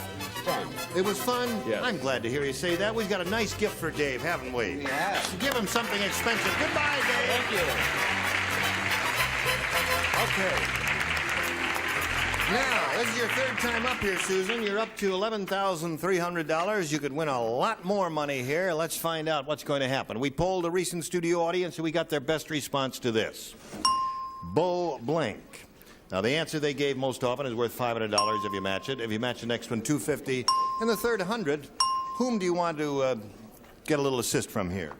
I'll try Alan. Alan. Bo Peep. Bo Peep. Brett? Brett?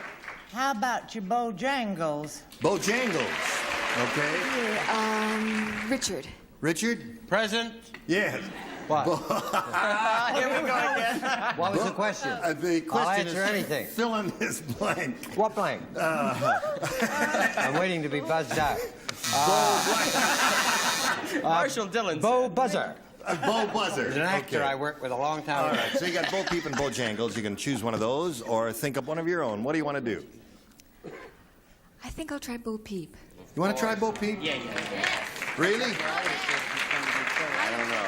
I had No Jangles kidding. or Peep. I had another idea there. Bo Diddley, right? No, Bo Bridges is. Did anybody think of that? Yes, I did. I did. Spelled like Bo that. Diddley. Not spelled that way. Bo Diddley. Bo Diddley is the other one. You know Okay. the kind of chance you take choosing Allen I had Ludden's Jangles answer. first. I wrote down 2, and I had Jangles first, if that helps you. All right. Well, we're looking for Bo Peep. Let's find out if it's up there, and if so, where. First, may we see it? The $100 response. Bojangles. That's there. Okay, the one that Brett gave you. Still looking for Bo Peep. Here's the $250 response. Bo Diddley. Aha! Oh, that's like playing doctor. Yeah. Here is, looking for Bo Peep, the $500 response. Bo Peep it is. You got it. Congratulations. Good girl. Okay. Good girl. Now, Susan, you've got $11,800, and you could go over $16,000 if you get an additional $5,000. To collect it, you've got to match one of them. Which one will it be? Oh, dear. Alan? All right, Alan, it's up to you now. Oh, You're a team here. I'm new at this. Yeah. But remember, you're a 5'8". Oh, I And, see. I can't spell this. Here's the $5,000 question. Please write your answer to this, if you would, sir. Chest blank. Chest, C-H-E-S-T blank. Chest blank.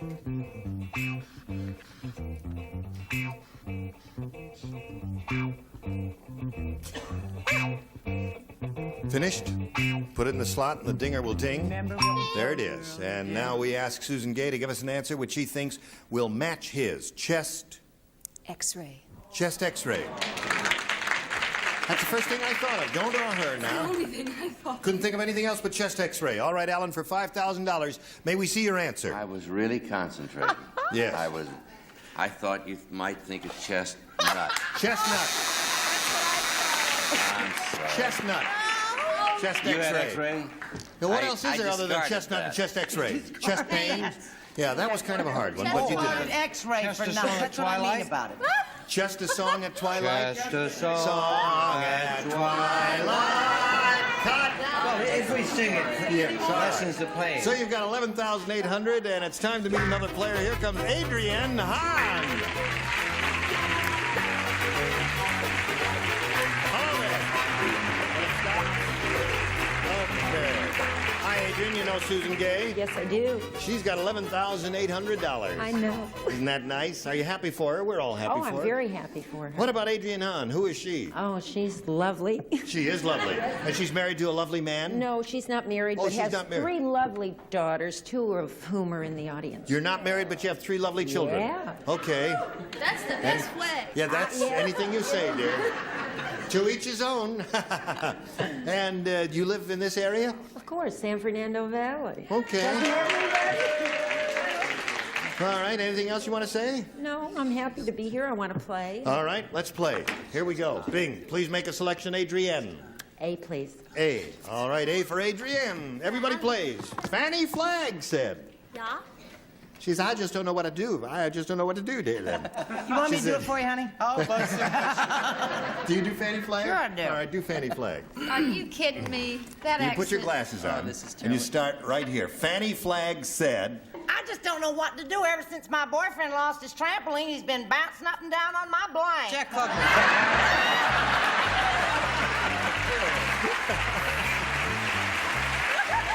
all right. Do you do Fanny Flagg? No. You don't do Fanny Flagg. No, All right. neither does Brett. I just don't know what to do. Ever since my boyfriend lost his trampoline, he's been bouncing down. Sold He's been bouncing up American. and down on my blank. All right, do something there. Did you do it? Ready? Upper tier is ready, lower tier. Well, I mean, so what is that? Go. go. Hit All it. right. Adrian Hahn. Fanny Flagg said, I just don't know what to do. Ever since my boyfriend lost his trampoline, he's been bouncing up and down on my blank. Bed. Bed. Okay? The word is out on Fanny. Yes, sirree, Alan. Bed is the answer. Where are you from, Adrian? New York? New York? Yes. I used to live in New York. You did? That's why I said so. Okay. There's one for you, Brett. That don't make up for Chestnut, honey. I know. Would you have said not? I had X-ray. Oh, I see. Oh, no. Now he really says make it. you feel good, huh? Yeah. Go, Brett. Well, I happen to know that Fanny's been doing a lot of exercise, trying to take off a little weight, and what he's been doing is jumping up and down on her body. Oh, that'll Just trying to reduce you get every off. time. Yeah. That'll get rid of that ugly fat, won't it there? Any Gary, more what do you say? secrets you want to give away, Hope? Fanny, I'm sorry. This is terrible, but you asked for it with those sweaters. I said bra. Bruh. You know, when you're ashamed of an answer, you just flick it up there and throw it right in there. Oh, I should hold it longer for the well, camera. hold it. If shouldn't you're I? really embarrassed, we want to see it turn red and all that. So just I'm hold it up. always that way. Oh, I turn see. white when I'm embarrassed. Now, Elaine, it's up to you. My boyfriend lost his trampoline. He's been bouncing up and down on my blank. I'm not ashamed of this at all. Bed. Bed. That's two for you. Waterbed. Bouncing up and down on my bed is Adrienne's answer, Richard Dawson. I only wish I could match you, darling. But I know the gentleman jumps up and down on her chest. Not. And the time just flies away. Now tell us the truth, Fanny Flagg. First of all, I take exception of her making fun of my accent. But what did you say when you're embarrassed about your answer? You flip it up and flip it down? No, I just said hold it up there mother. a long time. Mother! Mother! Again, Mother? He's been bouncing up and down on my mother. Sorry, okay, Mom. so there's the first half of round one, two for you, Adrienne. Your question coming up. But right now, friends, this for you. Yes, of course. Here we go. Are you ready, Susan Gay? Everybody plays because this is their first round question. When Josephine the plumber wants to clear her throat, What does she do? she doesn't go, she uses blank. Oh. Oh, yeah. When Josephine the plumber wants to clear her throat, she doesn't go, she uses blank. Think about that, Susan. Got it. Got it? She's a terrible speller. You really think this looks like a hippie? That is me. No, I think it looks fine. Oh, I wouldn't wear it, but I think it looks just great. I think he looks just like Alice Cooper in that jacket. Now we're all set over here, Susan Gay. When Josephine the plumber wants to clear her throat, she doesn't go, she uses blank. A plunger. A plunger. Is that what she has in those commercials? Plumber's helper, yeah. Yeah, plumber's helper, a plunger. Does she have that in the commercial, Alan? She's so pretty. And Yes, she's so a very bright. pretty lady, yes, Susan Gay. Very And I pretty let her lady. Too late down for with apologies. chestnut, You let her didn't I? down with chestnut. But I didn't this time. What have you got? A plunger. That's one for you, Susan Gay. Are you going to let her down, Brett? That don't make up for Chestnut. I know. I'm terribly sorry. I said she used a roto-rooter. A roto-rooter. That's not her commercial, is it? Would you do the roto? Are you singing the? Sounds. No, he was. It's like sitting next to No, wait. Jonathan Winters. Shh, I want to Quiet, hear. it's my turn. I'm sorry, too. I He's really singing didn't the mean advice. roto-rooter song. Go. Here's my answer. What? Get off of me. I don't. Come here, wait a minute. I didn't see it there. Roto-rooter. Oh, you said roto-rooter. Yes. Yeah. And away go trouble down the Now watch me do it while I drink a glass of water. You people don't watch these commercials. You don't pay any attention to them because Josephine does not use a roto-rooter, does she? No. What does she use? Drano. Does she? Drano. Do she? Richard Dawson will tell us the truth right now. What does she use? A big shoe. She uses, I happen to know, for face powder, she uses Comet. And the complexion is, Wonderful. She But doesn't go. she does she use a uses plunger to clear a her plunger. throat. That's two for you, Susan. Okay. Here we come. Should I tell the secret? Tell the secret. That Brett is truly Josephine the plumber. Most people don't know that. Have you ever seen them together? I said plunger. Plunger, there's another one for you. Okay. Right now, it's 3-2. That's the end of round one, and this is where we're going to stop. And we'll tell you what happens right after we tell you about this message. Here we go. No, we're not going anywhere. We've got to stop right here. End of round one. 3-2 in favor of the current champ, and we'll look forward to you next time, ladies. Listen, you were all splendid. Alan was talking while you were saying goodbye. He was. All right. You wouldn't do that on Password All-Stars, would you? No, that's right. I wouldn't do that on Password All-Stars when I appear on there. What do you have to say? $2. Oh, I wanted to tell you that I'm very excited because I'm starting a Kojak. I'm starting to work on a Kojak, and good. I can't wait till it's on. Well, we're going to look for you on I get shot that. and everything. Good. I'm Terrific. not. Bye-bye. Goodbye. Join us next time. Gene Rayburn here. Bye.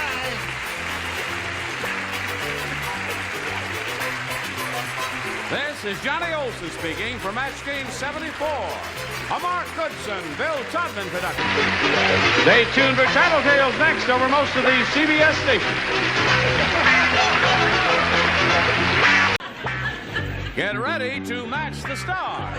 Allen Ludden, Brett Summers, Charles Nelson Riley, Dolly Martin, Richard Dawson, and Betty White as we play the star-studded Big Money Match Game 75. And now here's the star of Match Game 75, Gene Rayburn.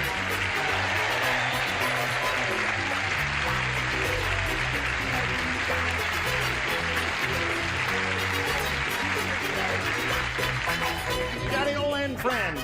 Now listen, you got it all goofed up. You got to plan ahead on this show. Now, Usually I'm out here for an hour and a half before they say, okay, take one. Yeah. Today I didn't have my card ready. I don't want to say it. You'll just have to read it, America. Okay.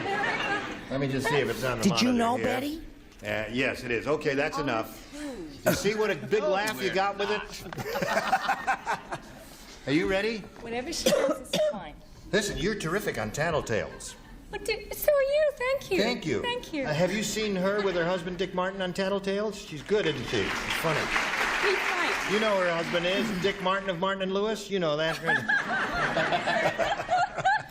What do you got there? Nutcase. So what? It applies to all the conversations that happened so far. Let's say hello to Gina Long and Maxine Lambeth over here. Ladies. Jen is a current champ. She's got $6,200 to her credit. She's being challenged by Maxine. Both ladies have had their first round questions, and the score at this moment is 3-1 in favor of the champ. And they'll go to the second round. Yes, it's round two coming up right after this. All right, here we go to round two. Maxine, would you make a selection? I'll try B again. B it is. Gonna mention your new show, Wishful Thinking?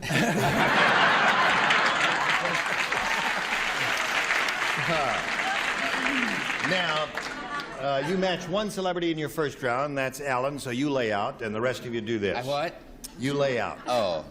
Like this, kid. Yes, Just lean on me. Lean on mother and do not participate. A TV guide listing for you. Wednesday night, CBS, Cannon.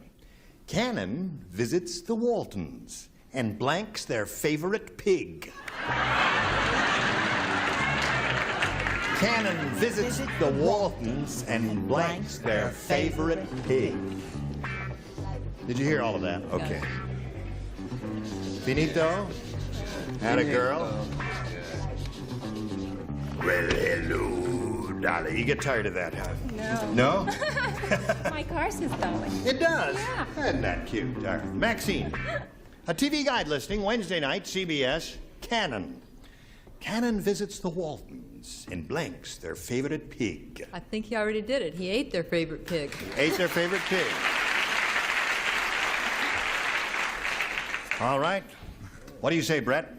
Oh! You're first. Oh! Good gravy Marie in the present tense eats. Eats favorite pig. That's two for you, Maxine. Charles? I said barbecues, which you have to do first. Barbecued? No, not a match. No. Hold everything now. You can barbecue a pig and not necessarily eat him, can't you? Get out! Get out! This show is bananas. That's why we booked you, because we heard you are bananas too. Been talking to Dick, huh? Cannon visits the Waltons and blanks their favorite pig, and she says 8.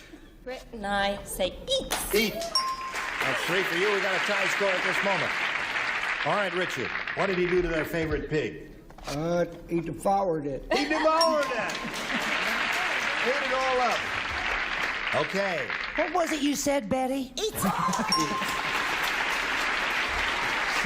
it's 5-3 right now, Maxine. Jenna, you've got a match 2 to stay in the game, 3 to win. Luther the scientist is very immature. Whenever Luther looks through the microscope and sees 2 germs multiplying, Luther starts to blank. Everybody except Betty and Richard. Luther the scientist is very what, dear? Emotional? Say that again. Wait a minute. There's one person. You don't play it. Just you, and you 3. Luther the scientist is very immature. Whenever Luther looks through the microscope and sees 2 germs multiplying, Luther starts to blank. Oh, I understand that. When he sees 2 germs multiplying, Luther the immature scientist starts to blank. All right, everybody's ready? Gin along.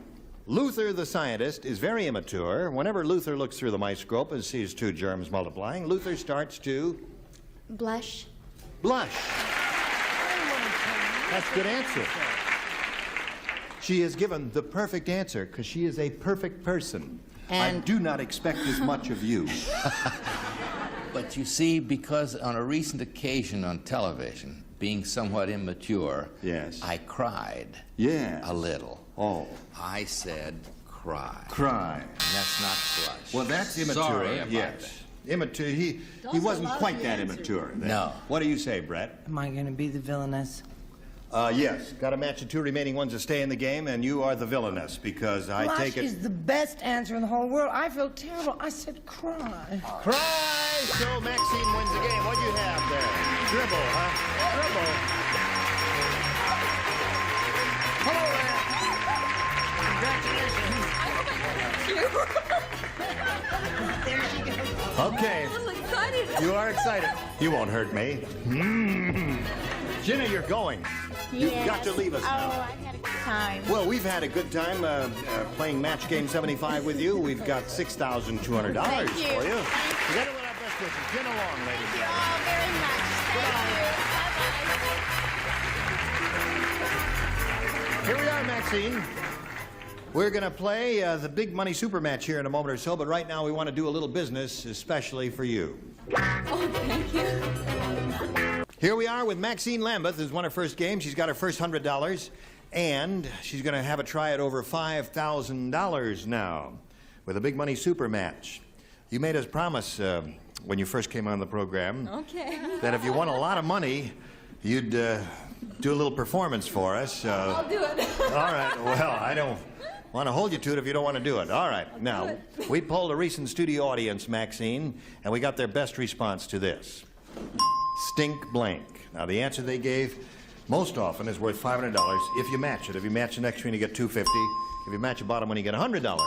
Whom do you call on for some help here? Richard. Well, I'm so glad you chose me first because I can't think of 2 others. Stink bomb. Stink bomb. Alan, have you got one? Stink weed. Stink weed. And Charles. Charles? What? Stink. Stink a poo.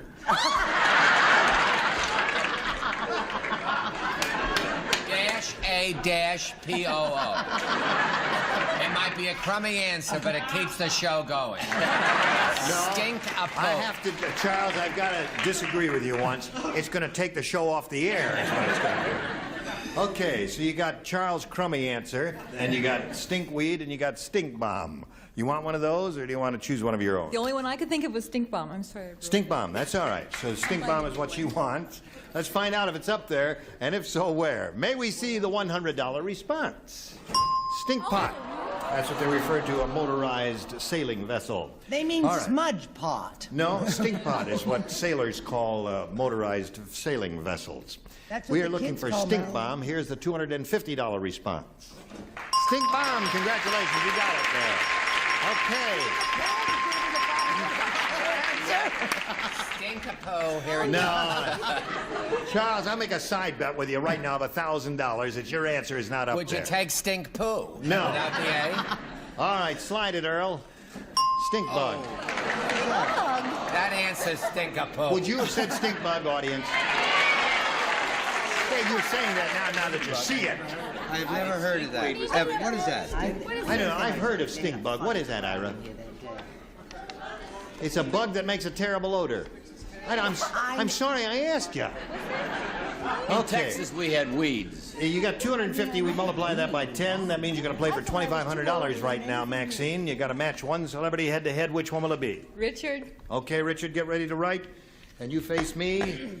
And here we go for $2,500. Blank pet. P-E-T. Blank pet. Well, he made up his mind very quickly. So did I. So did you? Blank pet. What do you put in there to match him? Teacher's pet. Teacher's pet. She said it right off the bat, just like that. Teacher's pet, as if there's no other choice. Well, darling, start dancing.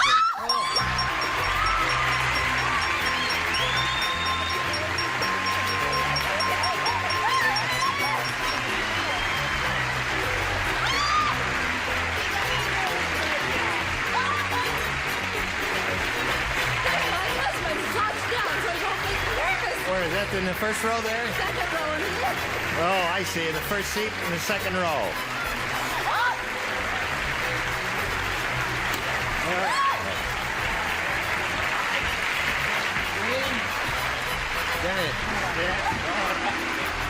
Call it. Remember the promise she made to us? She said she'd give us a little demonstration of belly dancing if she won a lot of money. Now, $2,850. $2,850 is a lot of money. That much? Yes. Now, do you want us to hum a tune, or you do this a cappella? Just like that. That's it. That was it. Did you see it? I think I want my money back. Another quarter in the back room. One more. You're blinking. You didn't see it. Take it off, baby. Take it Oh, off. look at John. Take it off. Now, okay, we're ready to play another game. Let's welcome another player. Here comes Jerry James.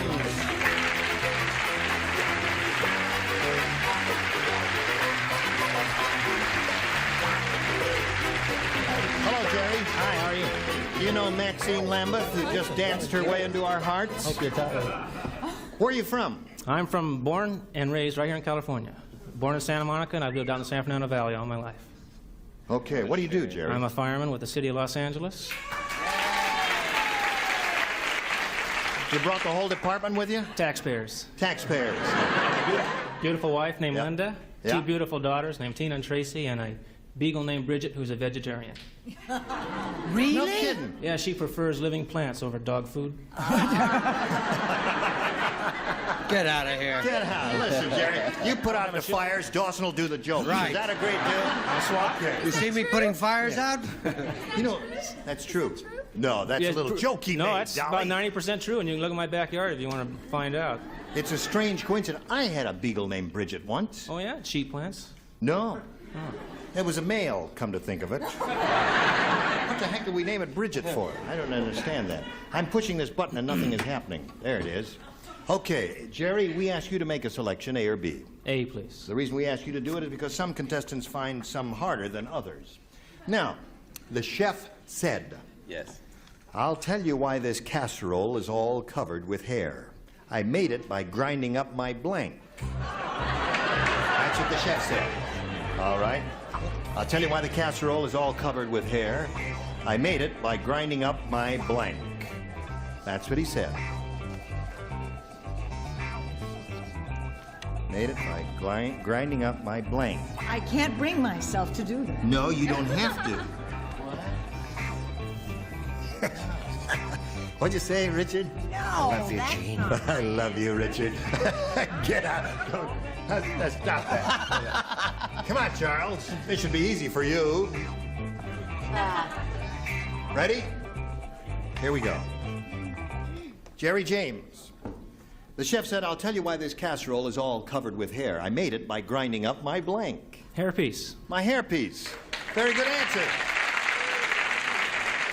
Very good, sophisticated answer from that fellow there. What do you say? Well, I have a very good sophisticated answer. I'll bet you do. I couldn't spell toupee, but I said wig, and that Wig works. is a hairpiece. Yeah. That's one for Jerry. Brett?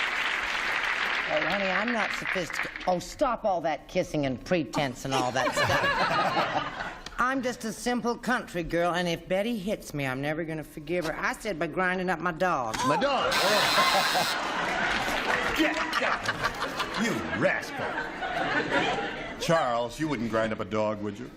No, but I would a long-haired dog. A long-haired dog?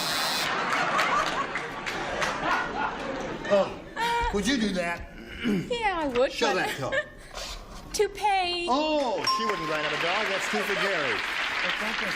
All right, Richard, you wouldn't do anything that cruel, now would you? Well, Say it isn't so. I do have a dog named Toupee. You have a dog named Toupee. Three for Jerry. Naturally, you wouldn't grind up a dog. If it were toupee, it would be a pair of dogs. No, toupee. All right, we have four for you. Your first round question right after this message. Okay, here we go. You ready, Maxine? Ready. First round question for you reads as follows. The psychiatrist said, I try to make my patients feel like I'm as nutty as they are, so I wear a blank to the office. Oh, that is greeted with a deafening silence. Okay, go ahead. The psychiatrist said, I try to make my patients feel like I'm as nutty as they are, so I wear a blank to the office. Boy, there are an awful lot of alternatives. Who wrote this? I try to make my patients feel like I'm as nutty. That's rather awkward grammar. I try to make my patients feel that I'm as nutty as they are, so I wear a blank to the office. Probably rolls off the tongue a little easier than the way they've got it written here. But... Don't look at me like that. You think they're going to say that? No. No, well, what the heck did you write it for? Because I had a blank. Oh, all right. Put it in the slot. Okay. Wait a minute. Okay. I'm not well myself.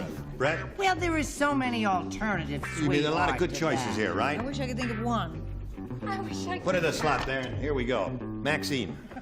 The psychiatrist said, I try to make my patients feel I'm as nutty as they are, so I wear a blank to the office. Well, nutty is a fruitcake. I'll have to say that he wears a fruitcake. So I wear a That's fruitcake to awful. the office. I know. Where's a fruitcake in his hand? Like, that's the only place I would wear it. Really? That woman, she's a belly dancer.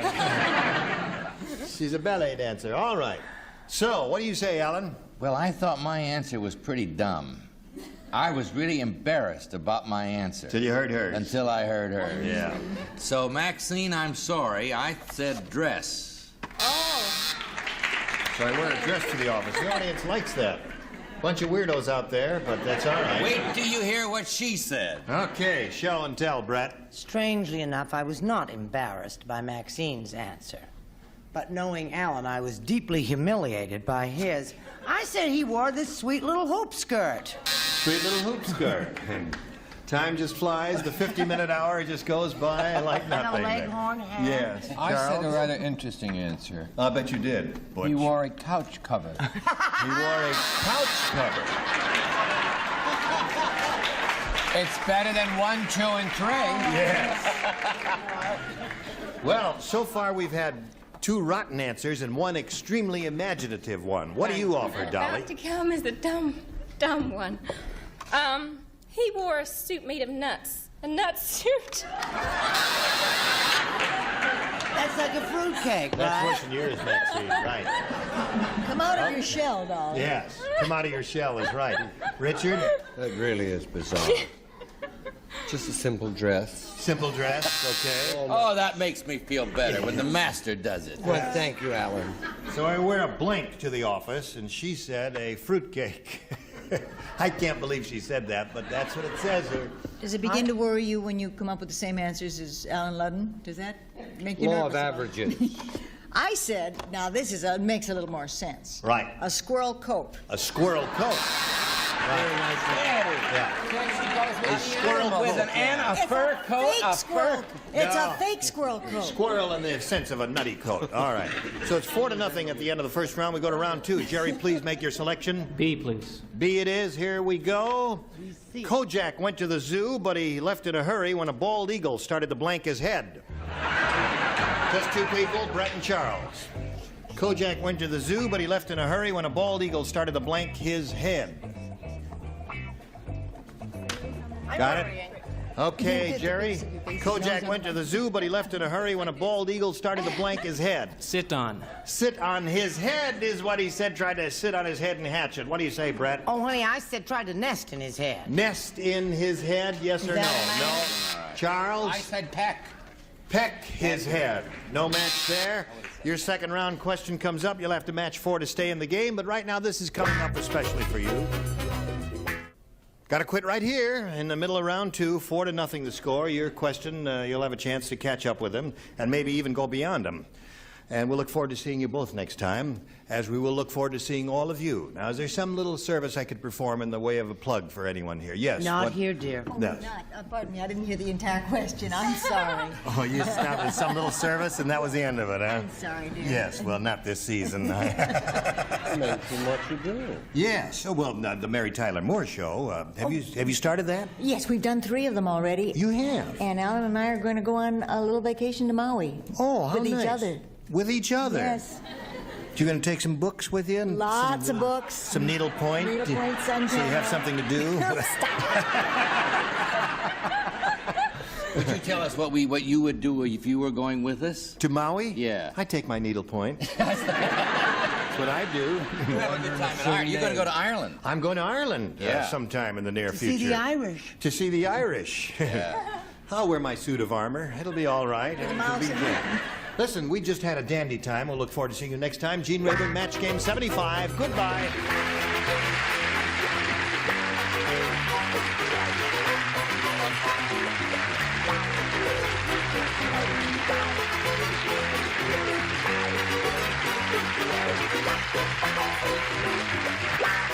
This is Johnny Olson speaking for Match Game 75, a Mark Goodson, Bill Todman production. This program was edited for broadcast.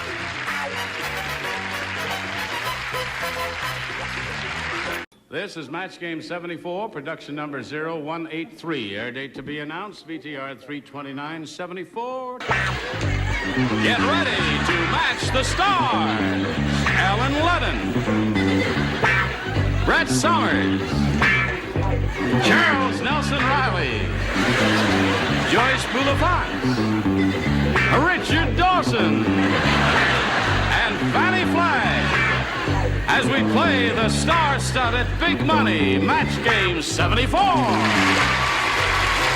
now, here's the host of Match Game 74, Gene Rayburn.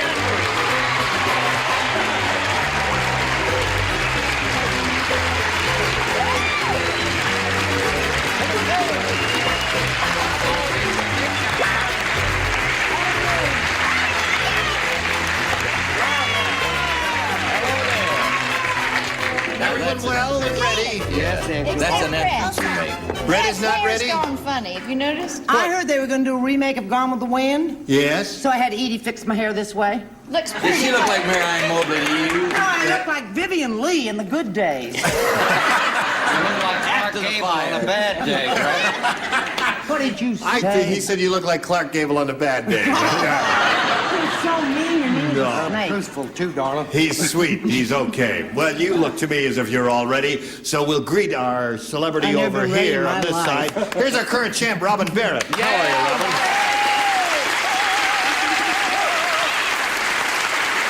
Robin won one game, and she's got $100 to her credit, and she's about to have a go at over $5,000 in our big money super match here. Are you ready for that? I sure am. Okay, we'll do that right after we do a little business with you, so you stick around for that. Here we go. Robin Barrett, let's see how you're going to do here now in the big money super match. You know how this goes. We polled a recent studio audience, and we got their best response to this. Blank Arthur. Now, the answer that audience gave most often is worth $500 to you if you match it. If you match the next one, you get $250. If you match that bottom one, you get $100. A little help is allowed from our celebrities. Choose 3 one at a time. Richard. Richard Dawson, how do you fill that in there? King Arthur. King Arthur, he says. To the king. To the king. Let's fight till I'm a horse. All right. Don't get carried away. Yeah, I He was is about to do the British, you know. speech. All right. Alan. Alan, what's his name? After King, President. Let's try President Arthur. President? Who was President Arthur? Well, he was president of the Rotary Club in Seattle. Poor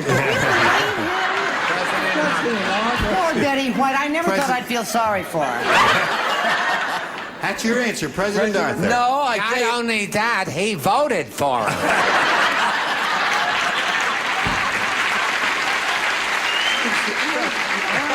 You caught me. I was so convinced it was King Arthur. Yeah. I haven't got a Lord Arthur, I'm a afraid president. that won't wash out. Yes, sir. Okay, President Arthur is the answer that we have to go with, and that's it. All right, one more. Kinds of Arthurs. Joyce.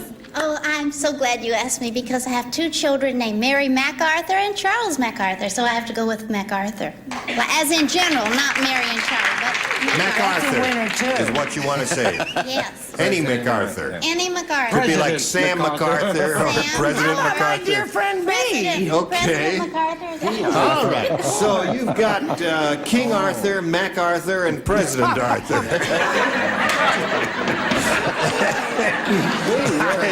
Now that's a great set of choices. You've got 2.5 answers there. And you may choose one of those or give us one of your own if you like, but we call for an answer now.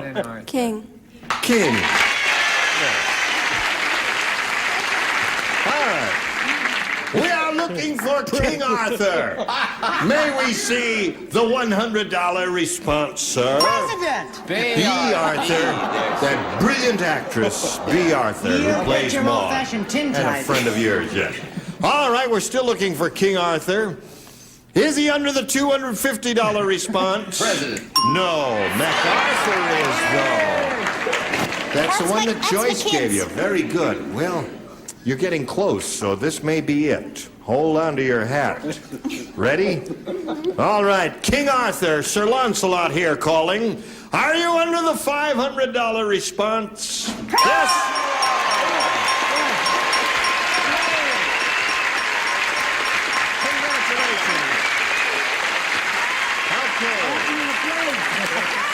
Why didn't they think of the President Arthur? I don't know. That audience was They've out never of been it. to Seattle. That's right. Okay, so it's King Arthur it is for $500 for you. That means you're now playing for 10 times that amount or $5,000. Now, to collect the $5,000, you must match one celebrity head-to-head. Has to be an exact match. Choose one now, if you please. Richard. Richard again gets ready to write. You face me. Here is the $5,000 question, Richard. Happy blank. Happy blank.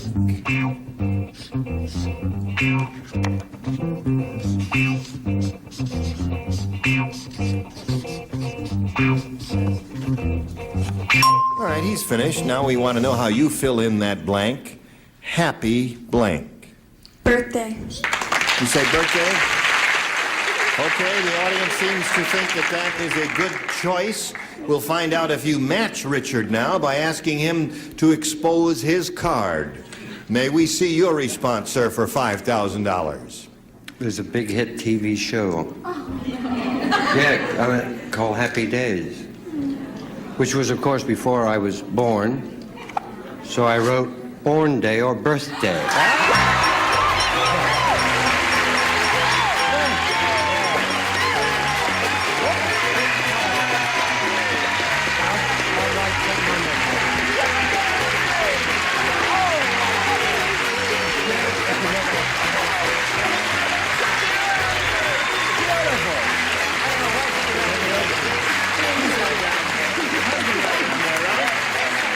And there's your mother. They're all very happy for you. They're whole family is here. We congratulate you, Robin.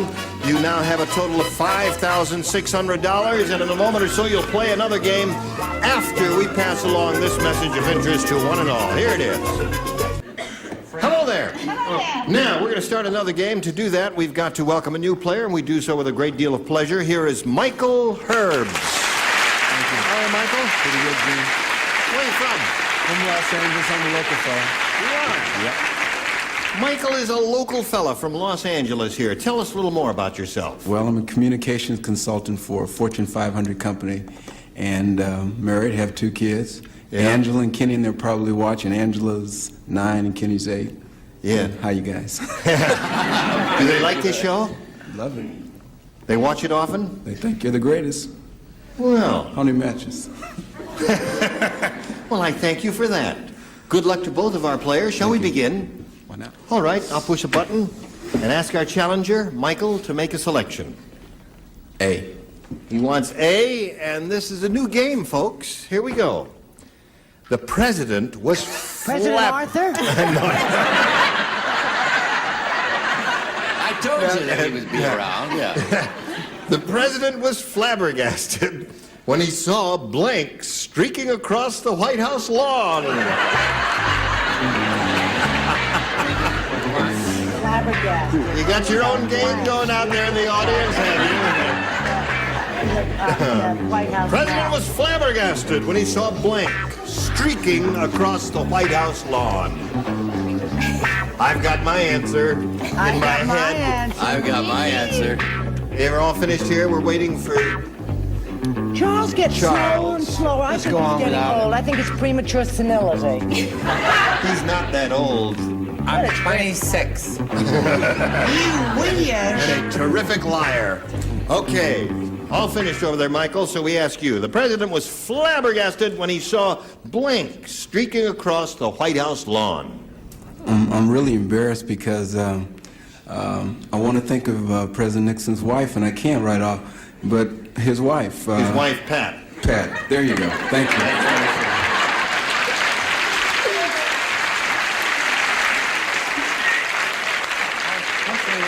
Yeah, how quickly they forget. A lot of people are trying to forget too well. He says Pat was streaking across the White House lawn. What say you? Well, Michael, I tried to think of Pat streaking across the White House lawn, but I couldn't think of it. It really was a picture I couldn't conjure and live thought with. of President Arthur, why wouldn't you But think of I Pat? did think of another lady who has been in the White House, not much lately, but she's been there, Martha Mitchell. Martha Mitchell. There's a little logic to that. A little. Okay, Brett. Well, you know, he sounded just like President Nixon when he said, I can't think of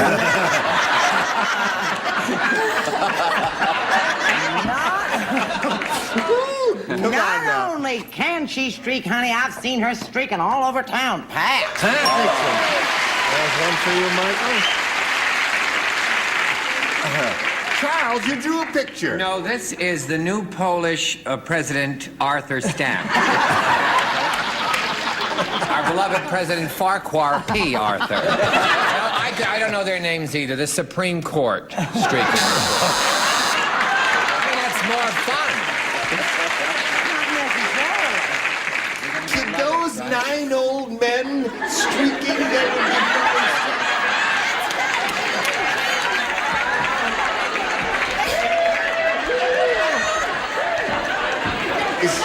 Is that the way? Oh, that's Justice Douglas. Well, he's in good shape. That's not called snailing. That's streaking. It's called snailing. That's right, snailing. It's called Tim Conway, really, isn't it? I think that Pat's been seen in my neighborhood lately, too. Streaking. Pat it is. President was flabbergasted when he saw blank streaking across the White House lawn, Richard. There's only one answer, isn't Just a minute, my secretary must have erased this. And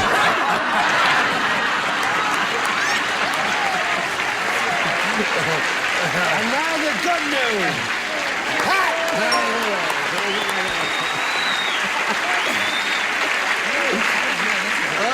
Okay, now fan Fanny. Before I give you my answer, it was a first lady. It was Lady Bird, and she was interviewed by the press after she did it, and she said, I streaked first to a bush. Then I streaked to a tree. And then I ended up behind a shrub. First lady. There it is, the first lady. Another man. We got 4 out of that. Very well done. Okay. I love it when you do that.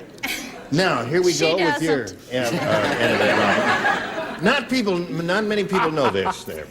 But Julia Child got expelled from cooking school for blanking the Galloping Gourmet.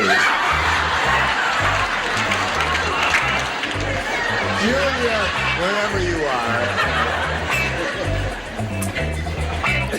I lost one of Fanny's earrings when I went streaking to show you about Justice Douglas and all them other kids. Well, we'll find it. It's around here somewhere. Anybody finds a solid gold earring worth $1 million? Would you mind playing the game and not stop talking about the earrings? Did you read in the paper that most airline pilots find it, have a problem about President Arthur Airport? They can't find it. I don't know why nobody ever heard of President Arthur. One of my favorite presidents. He was wonderful. Julia Childs was doing what to whom? Galloping Gourmet. I know. Julia Child got expelled from cooking school for blanking the Galloping Gourmet. Okay. Please take your time, though. Your attention span is getting shorter, Alan. Well, he's only 3 and a half. All right, I'm 26. Okay, they're all finished, so we'll call on. What's that? I didn't hear the question. You didn't hear the question? There's too much laughing. I'll give you a very personal, close reading. Okay. Not many people know this, but Julia Child got expelled from cooking school for blanking the Galloping Gourmet. Cooking. For cooking the Galloping Gourmet? Good. Well done, medium or rare? How do you want your Galloping Gourmet? According to how old you are. As if that lady were a little weird to think of cooking a Galloping Gourmet. Well, that's a possible answer. And she is a little weird, I guess. Yes. But aren't we all? Ah, there it is. He's got cooking. One for you. What do you say? Well, I don't know what happened to me, but I just kept thinking about Alan and Betty's marriage. So I said resting with. Resting with. And they expelled her. Okay, Brett. Your hair just dropped. Yes. Yes. Charles. I said, and I hope it matches basting the Galloping Gourmet. Is basting cooking? Yes. Okay. You couldn't baste without cooking, could you? What did you say she got expelled for? Expelled for? Well, I think since he's galloping that she probably was riding him. Piggyback. You said that? Yeah, piggyback. Oh, piggyback riding. I see. What did you think? The Galloping Gourmet. Okay. Very interesting. All right, Richard. It's okay, I Joyce. happen to know. Why? She was expelled for assaulting him. All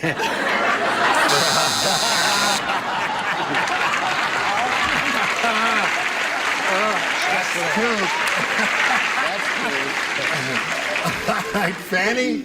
Julia Childs served him with a wonderful tomato sauce and a flaming banana, and she cooked him. Cooked him.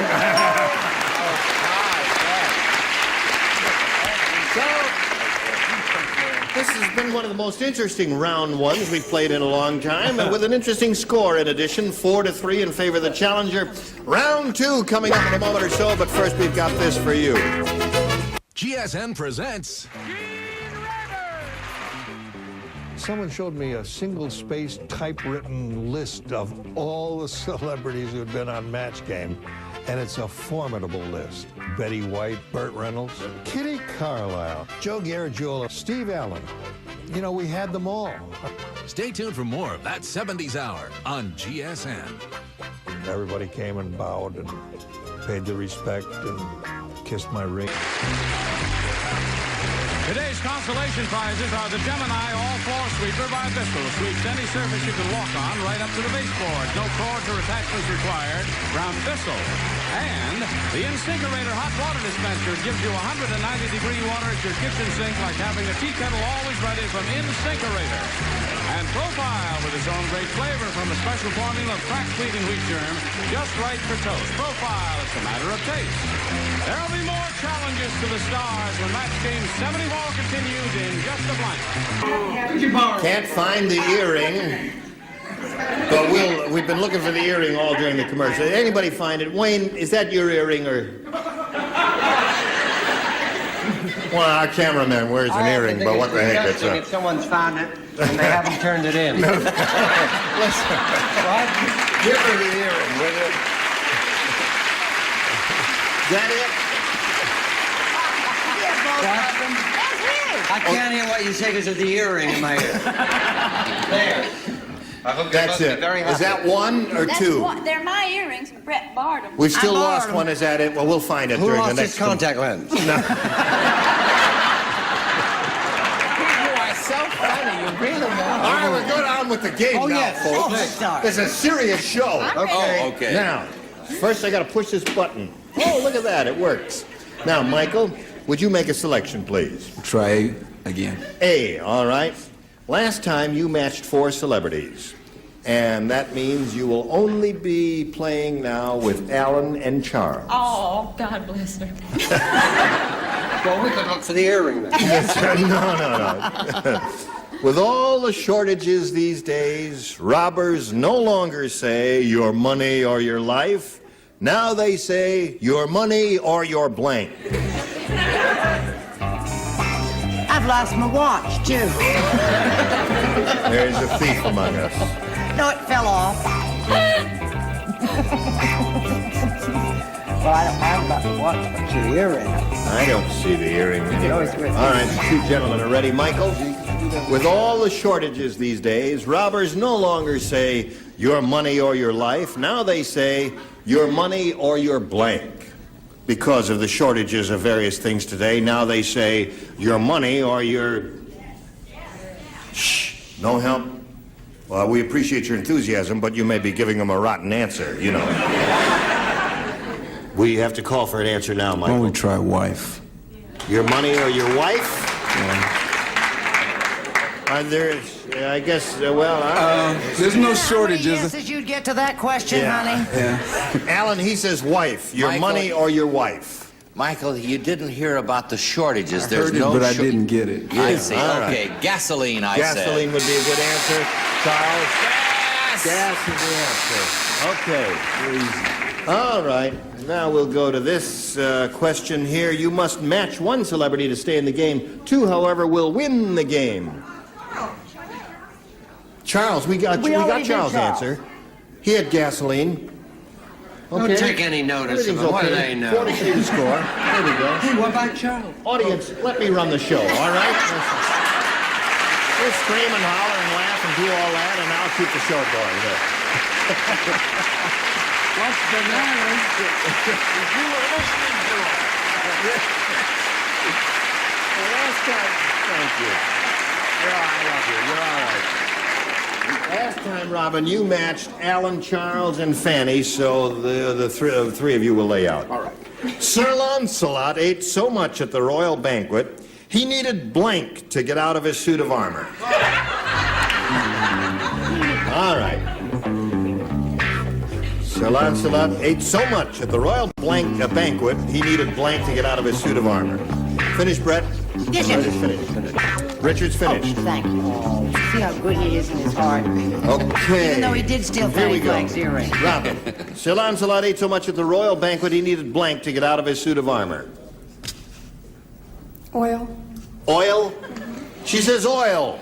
Grease him up a little bit and get him out of his armor. Brett, what do you say? Everybody I know's been greased up for years. I said help. Help I to mean, get out of his suit of armor.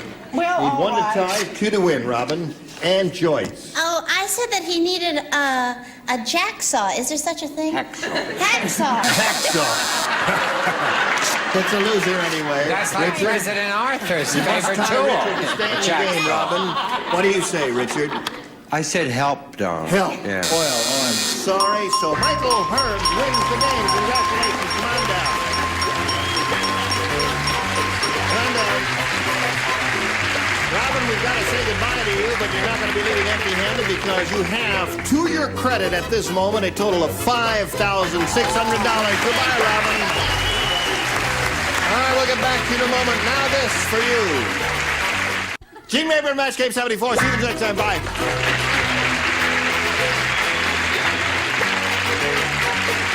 This is Johnny Olson speaking for Match Game 74. A Mark Goodson, Bill Todman production.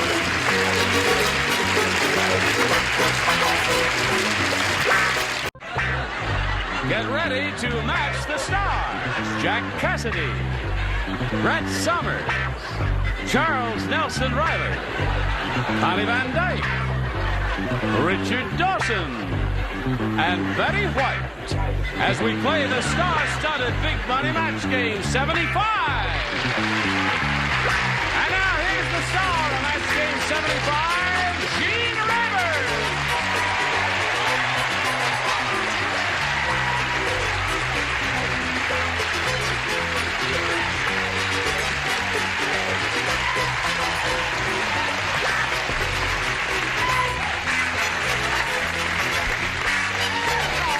Before your very eyes. Thank you, Johnny Olson. Thank you, Frank. You got a very energetic bunch here today. Thank you for showing up and helping us out. Is everyone all set, ready, willing, and able over here? Certainly. I'm To do ready. what? All right. Understand you're out to play the musical life of Dennis James. All the luck to you. That's funny. That's a very inside joke, and it's too long to explain to them. If you live in Van Nuys, you'll never understand. That's right. All right, let's say hello to our champ here, Edna Banks.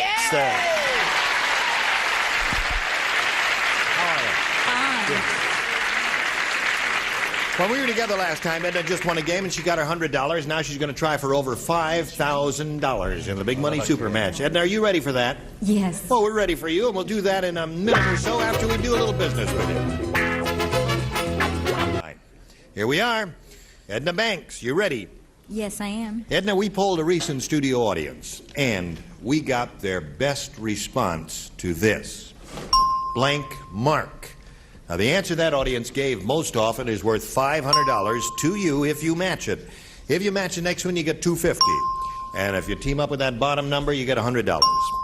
3 of our celebrities are permitted to assist. Whom do you call on? Richard.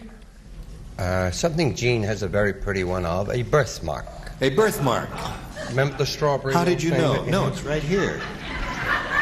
Well, I was looking through the keyhole. Oh, I see. Like it was here. I don't All right, nice one. Betty. Betty, honey. Trademark. Trademark. You got 2 out of 3. Connie. Black mark. Black mark. So you got black mark, trademark, and birthmark. You may choose one of those or give us one of your own. I'll choose birthmark. You'll choose birthmark. Okay. The audience seems to agree with you. Audience thinks you've made a good choice there, Edna. We'll find out if you and they are correct. We'll find out if it's up there, and if so, where. We'll begin by revealing the $100 response. Trademark is the one that Betty White gave you. Okay, we're looking for a birthmark. Let's find out. Let's find out if the birthmark is under the $250 response. Yes, it is indeed. Congratulations, Edna. Now you're up to $350.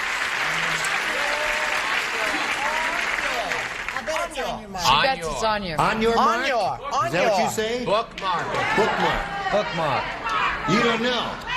You're a pretty dumb bunch. You know Question that? mark. Question mark. Oh, okay. That's I a think good they got one. it. Question mark. All right, Earl, slide her by. On your. I didn't think of question mark. Anybody think of question mark? I did, but I threw it away, Gene. Didn't. I think of All bits right. and comma. Now, you've got the 250 additional. You're going to play for $2,500. To collect that amount, you got to match one of them head-to-head exactly. Which one will it be? Richard. Okay, Richard, you get ready to write. Edna will face me. Here we go for $2,500. Pancho blank, or Pancho. Pancho, I guess they say it. P-A-N-C-H-O. Pancho. Is it Poncho or Pancho? Well, say Pancho. Spell it for me. P-A-N-C-H-O. Pancho.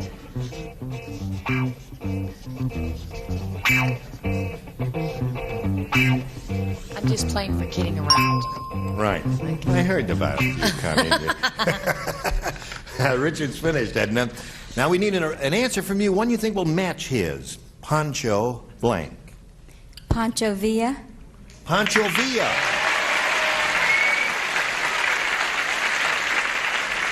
He was a great Mexican revolutionary leader, yes. There are a couple of good Panchos here. I hope he's got the same one you've got. If he has, you're $2,500 richer. Richard, may we see your Pancho? I'd rather show you that my answer. They're the only two I could think of. Villa and Gonzalez. Villa, yeah. Did you think of Villa? Yeah, I had them both, but I you know, it was a tough choice. He's on I thought of both television of a them. lot now with tennis games. That's right. And I haven't seen Pancho Villa on TV for No. about a week. I'm sorry, Don. Okay. Edna, you've got the 350. Now remember, you're still a champ, and you're going to play another game, meet another player right now. Here comes Bill Herod.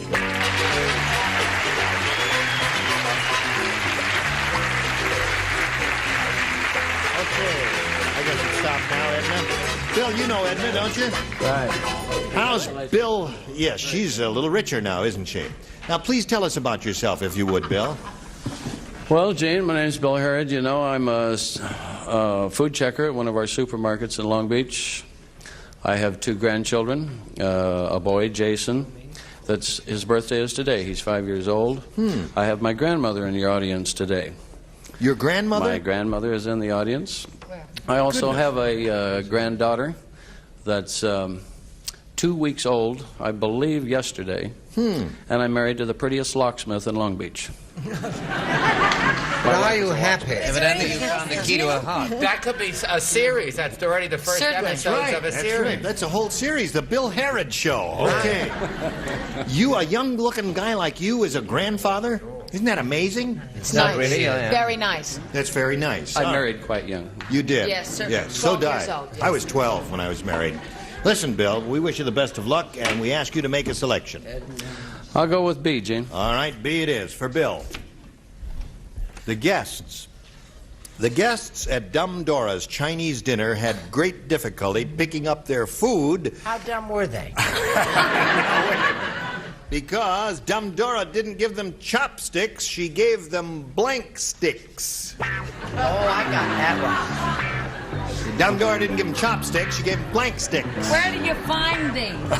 I want the first part Well, I of the bet question. Bill has them at What the kind of food checkout counter. They're right there as you walk out the checkout counter. 2 for Bill's- $49. That's right. Certainly. All right. Guests at Dumb Dora's Chinese dinner had great difficulty to pick up their food because Dumb Dora didn't give them chopsticks, she gave them blank sticks.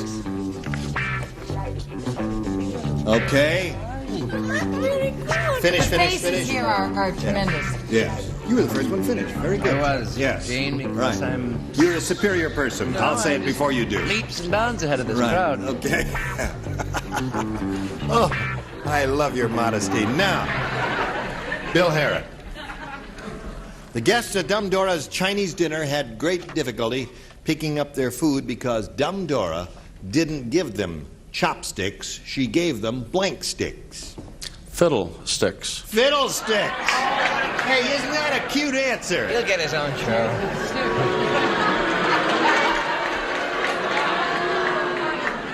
What kind of Don't be weirdos are you? hateful, he just got here.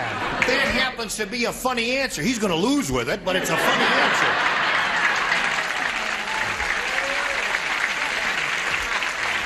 All right, Jack. Show him what a loser he is. Not as long as Granny is out there. All right. My Uncle Harry and Aunt Elvira here from Elmhurst like to say hi to you. Come on now. Get on Let me with it. say this. Get on with it, Jack. I fiddled your sticks on your roof. I went for match game sticks. Matchstick. That's cute, Jack. Well, what the devil? Everything going, why not? How about you? Anything worthwhile showing? Do you think Jack and I are going to start dating? Why? We're having match or twin sticks. You know, match never crossed. Did you think of that? No, sir, You know, I now didn't. that I see it, it's a pretty good answer. It's a pretty good answer. He says fiddlesticks. In keeping with the boring answers of my row, since we haven't been called on, we have not been called on in a month and a half. Yeah. I said pickup sticks. Pickup sticks. Not bad. Bill Harrod, because Dumb Dora didn't give them chopsticks, she gave them blank sticks, and he, of course, said fiddlesticks. What do you say? Well, I didn't. Well, You didn't? no. You didn't say Larger. fiddlestick? No, a little larger. What? Yardsticks. Yardsticks. That's if they were eating outdoors. Getting lots of cute ones, aren't we, Bill? Aren't you thrilled with all these cute answers over here, Bill? Just beautiful. Okay, show him another cute answer, Richard. Yeah, he's in our row. He is. Look at it this way. It doesn't match you, but you'll get back to your loved ones quicker. Walking stick. Walking stick. Oh, well, you must Now, Betty White, listen, we have 5 different answers so far. Oh, no. Hey, Oh, 4? no. Well, whatever we got. 2-2. Oh, yeah, that's right. The two move. 4 different answers so far. No. We have a veritable gallimafree of answers. A what? A gallimafree. It means a jumble of answers. Oh, how Stick around, you get educated on this show in addition to having And a lot that's of laughs. not all. And here comes the conundrum. What do you have down? I tell you what I have. He was right the first time. We do have 5 different answers, but this is one you can't beat. Drumsticks. Drumstick.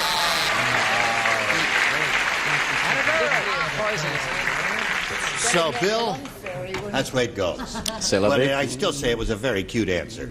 Now, your cute question's going to come up here in a moment or so, Edna, but right now we got to do a little business, friends. This is it. We've been waiting for you. Yes. I see. All right. I don't know what's going on here. Now just sit down and let's get it together. Let's carry on, shall we? Edna, are you ready for yours? Yes. Okay. It's your first round question. She's giving me my ring back. Yes. His ashtray ring. Now listen to this. Okay. Right. At a barbecue at Betty White's. How dumb is she? No.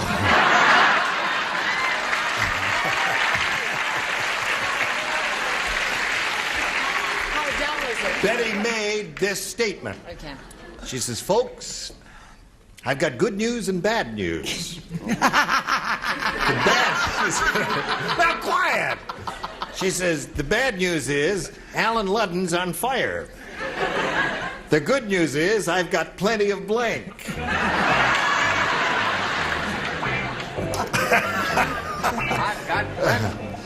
I thought she was going to say the bad news is I'm pregnant.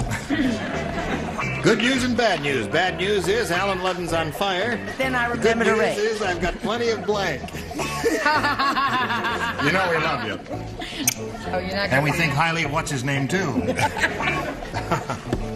How absurd. You're finished? I should. Yes, right. Charles. Charles is always No. while we're waiting. Yes. Such a boring game. Charles, are you ready? Oui. Okay. Now, Edna Banks. At Betty White's barbecue, Betty made the following statement. She says, folks, I've got good news and bad news. The bad news is Allen Ludden's on fire. The good news is I've got plenty of... Booze. booze. Okay. You've been to our house. What you're saying is that poor Allen's standing there burning and she's getting stoned, huh? I care. Let him burn. I got plenty of booze there. Hello there. What do you say?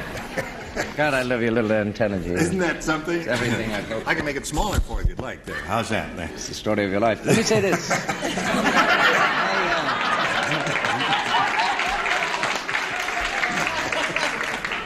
Carry on. Booze is the answer. Well, it's a sensible answer, dear, but I think not. I said charcoal fluid. Charcoal fluid? Oh, that's a cruel thought. You mean that poor fella's standing there burning, and she's got plenty of charcoal? Closest thing Alan will see to heat again. Okay. I never knew he was so mean. I mean, he's cruel. We all know. No, he's cruel. no, you. She's He's talking about you. immodest. Yeah. He's conceited and girl crazy. Yes. But I never knew he was that cruel. Yes. She It may had be a this little facade. can, you go like this, go, and it's called fuel. Fuel. Yeah. That's what I said. That's what he said. Yes, I There's no fuel. An old fuel, right. Charles? Are there any vacancies downstairs? No, let's I said, would you read it again? Because it's adorable. Yes, it is. At Betty White's Barbie, Betty said, folks, I've got good news and bad news. The bad news is Allen Ludden's on fire. The good news is I've got plenty of... Men, admirers, suitors, or boyfriends? Men, admirers, suitors, or boyfriends. Yeah. Okay. I thought it was a show stop. Yes. Shows you how wrong you can be, doesn't it? Right. Hello there. Hi, darling. How are you? I couldn't What be would you better. like to talk about? Well, the card. Oh, that's right. Well, I have, honey, I tell you Allen what. Ludden's on fire. The good He's news on is fire. I've got plenty of... But Mama's all ready for the whole thing, darling. I have plenty of matches. Plenty of matches to keep the fire going. Does that let you know how we think of him? It was a good match all along, right? All right, we're up to Richard Dawson. I know the lady personally. She's a wonderful human being. I was at the barbecue. Oh, you were? You were standing there. Yeah. Getting frizzled. Yeah. What was the rest of the question? Allen Ludden's on fire. The good news is I've got plenty of... Of other male friends? Of other male friends. See, there's a showstopper done correctly. It doesn't work. I didn't hear a sound. The bad news is Allen Ludden's on fire. The good news is I have plenty of chicken. Okay. Well, this hasn't happened in quite a while, but we got another one of them pitchers duels going here. Zip to zip. Okay. It's going to get better as you go along here, so. And we will go along with you in spite of everything in about a minute or so you come back. Here we go, the round two coming up. Now, please make a selection, Bill. Well, I was so lucky with B last time, I'll try it again. Bill's cute, isn't he? Very cute. Fiddles, dear. Bill is very cute. Listen to this now. Tarzan say, me walk funny today because when Jane wash my loincloth, she blank it. That's why me walk funny today. Did you hear that? Yes, I did, Jim. Okay, I won't read it again for you. You walk funny, Tarzan. That's right. Okay, Bill Harrod. Tarzan say me walk funny today because when Jane wash my loincloth, she blank it. She starched it. She starched it. Okay. Bill Harrod said she starched loincloth. What you say? Pale face, pale hair, pale... Pale lip. personality. Bill who? Bill Harrod. He said starch. You old fiddle-dee-dee, you. Bill, you certainly had a wonderful idea for that, but I wouldn't have gone for starch, but I went for it. You went for it, yeah.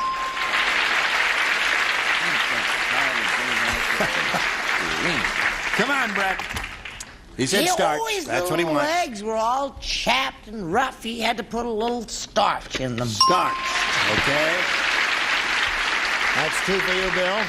What do you got, Charles? Starched again. Starch. That's three. Where are you going? Get back up there. Get back. It's my fault I gave her Alpo for dinner.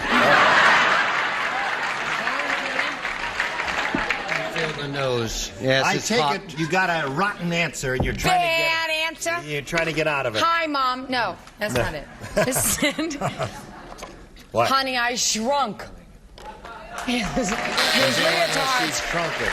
Bad answer. It was a bad answer. That would hurt, though, wouldn't it? I certainly hope so. What do you say? When me walk funny today because when Jane wash my loincloth, she blank it. See Oh, how you are. I thought you'd trust me. Starch. Start. That's four. Hiya. Now, Miss Betty White, honey. Jane want Tarzan keep stiff upper lip. She starched loincloth.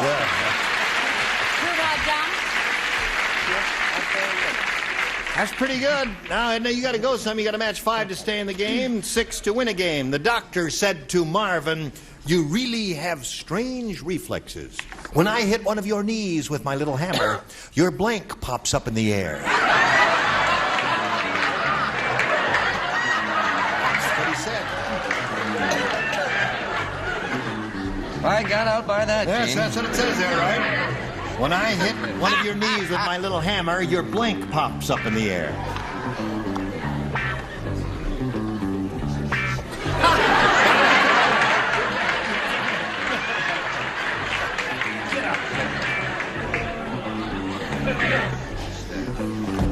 Your blank pops up in the air?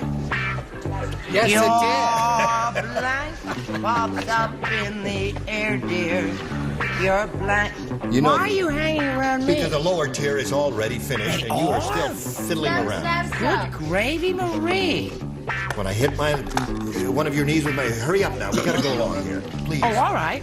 I'm just trying to think of something that's going to match something. Okay, Charles. Very good. Okay, Edna, here we go. Doctor said to Marvin. Doctor said to Marvin, "You really have strange reflexes. When I hit one of your knees with my little hammer, your blank pops up in the air." Your hand. Your hand, that's good. That used to be an old Laurel and Hardy joke. You'd do the thing and the knee would go, what? What do you say, Jack? We're running a lot of the time in that very... Your agent. Your agent pops up there. Got to match everybody else to stay in the business, Brett. Oh, I just arm and hand? Is that a match? Arm and hand. There's one match for you, Charles. I said Adam's apple. Adam's apple. So Bill Harrod wins the game. What the rest of you have? Arm. Come on down. No, Bill. Congratulations. Now, Edna, we're going to have to say goodbye to you, but you're going to be leaving with $350 together with our good wishes. Thank you very much. Edna Banks. Goodbye, my dear. Now, while she's spinning off here, we'll give you this message. Thank you all, Gene River, Match Game 75. Join us tomorrow. Goodbye. Thank you.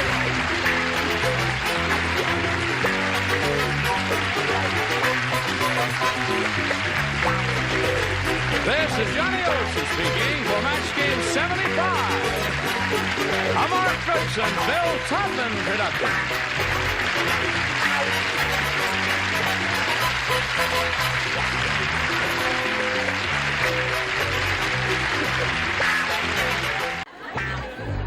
Get ready to match the stars. Allen Ludden, Brett Summers, Gary Berghoff, Elaine Joyce, Richard Dawson, and Fatty Flag as we play the star-studded Big Money Match Game 74. And now here's the star of Match Game 74, Gene Rivers.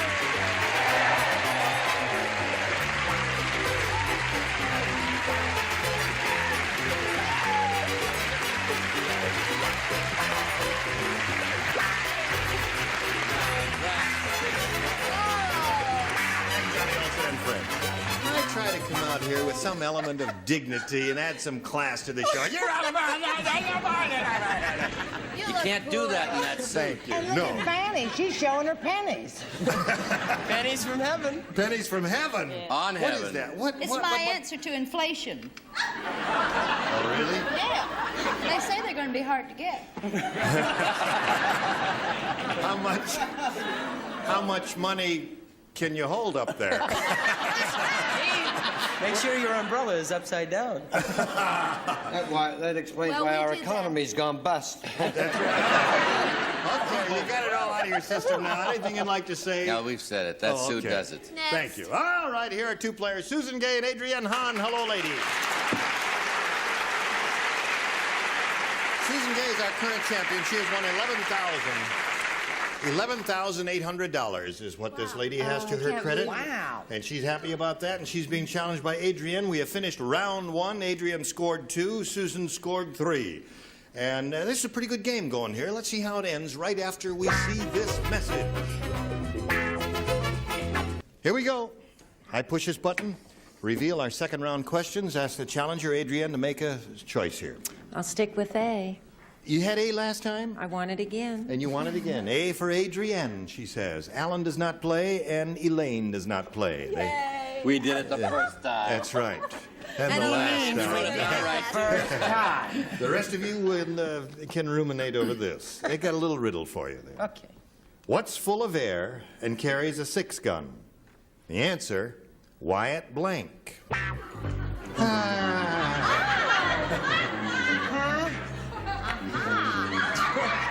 Some do and some don't. Oh, I got it. I got It's it. a gay question, right? That's A little riddle. What's full of air and carries a 6-gun? The answer, Wyatt Blank. That's a good one. Is that a Oh, good honey, one? I got Just it. give me a Oh, clue honey, as to what wait a you would minute, I write if you were spelled it playing wrong, but I here. got Just it. a little. You're going to give get it. it. You're going to get it. Okay, very good. Yeah, you got the If I idea. were writing. If you were playing, that would have been a superb answer. Gary, you're really doing a terrific imitation of Charles Nelson Riley by being slow and dull with it. But you're not helping any, sir.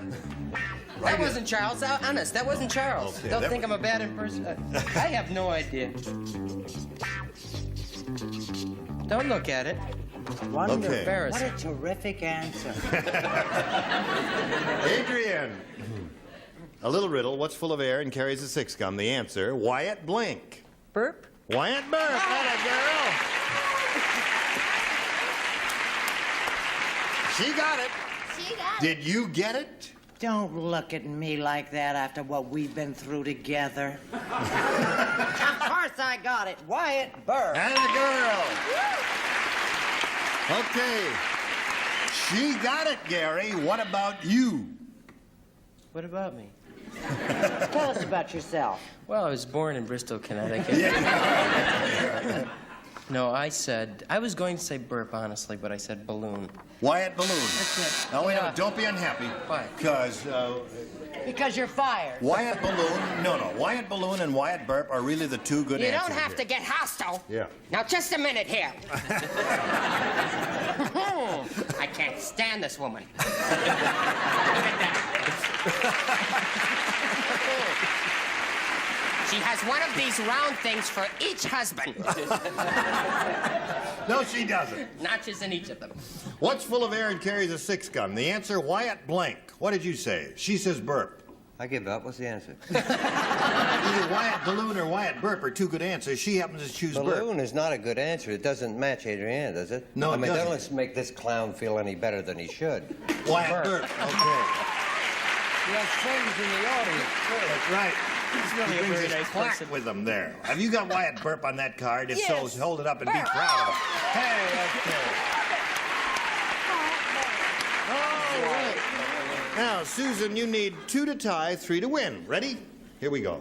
Wilma said, I saw the strangest thing on TV yesterday. How strange was it? I'll tell you how strange it was. She saw the NBC Peacock. No, she said the NBC Peacock blanked the CBS Eye. Didn't quite work out, did it? No, because the tense was different there. So shut up. Wilma said I saw the strangest thing on TV yesterday. The NBC Peacock blanked the CBS Eye. Fanny and I have decided not to play. You don't play, and neither does Alan, because they matched Susan in the first round of play. Did you think of something? No, but I'm writing something down anyway. Okay. All right. The NBC Peacock blanked the CBS Eye.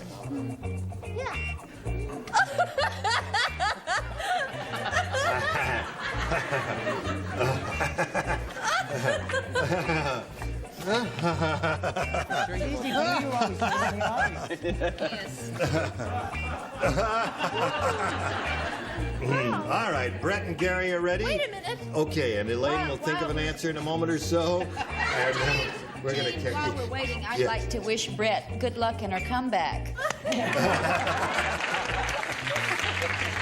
Okay, here we go. Susan Gay. Wilma said, I saw the strangest thing on TV yesterday. The NBC Peacock blanked the CBS Eye. All I can think of is winked at. The NBC Peacock winked at the CBS Eye.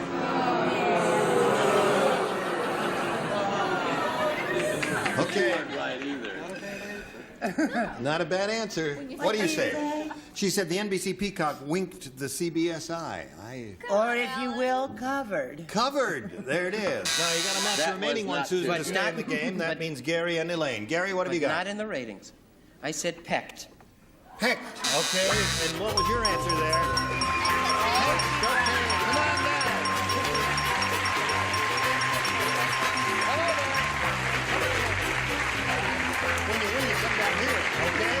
You got $100 now, and you're going to have a go and some big money in a moment or so, so stand by for a moment. We'll say goodbye to Susan Gay, who's going to leave here with $11,800. Good luck, Susan Gay. There she goes. While she goes and you pull yourself together, we're going to watch this message, and then you hurry right back, okay? Here we are. This is I said that. I thought I heard it. Adrienne Hahn, she's won $100. Now she's going to have a go at some real big money here. You ready? Oh, I am. I know you're excited. Listen, I didn't see you got a butterfly there, haven't you? I got a lot of butterflies in my stomach, my chest. What else? No, that's right.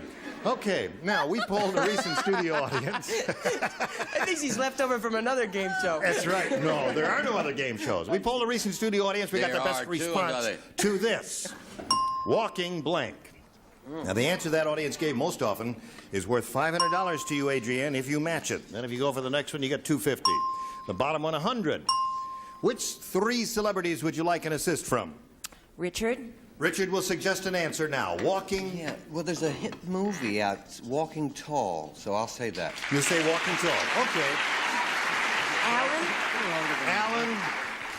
I was going to say Walking Tall. Walking Dead. Now, wait a minute. Hold on. Well, that's what I thought, folks. After Tall, I thought Dead. I thought Tall first. You certainly brought a note and ray of sunshine to this program there.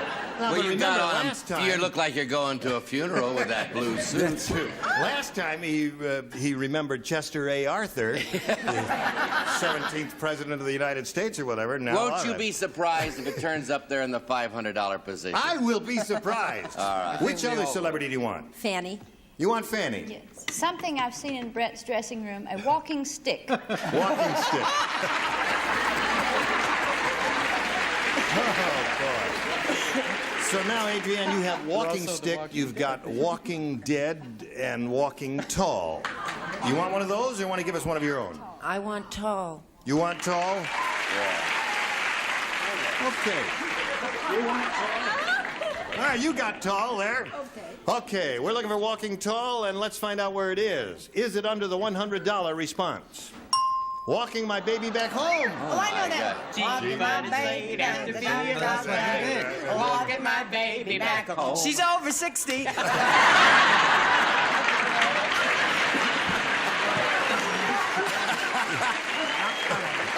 No, she's not. Now cut that out. That's good. Thank you, G. Here we go. We're looking for Walking Tall. Are you there under the $250 response? Walking stick. That's Fanny's answer. Here we go. Last chance for Walking Tall, the $500 response. There it is! Congratulations. I'm gonna get a kiss. Give him a little kiss. He gave you that answer, didn't you? Give me a kiss.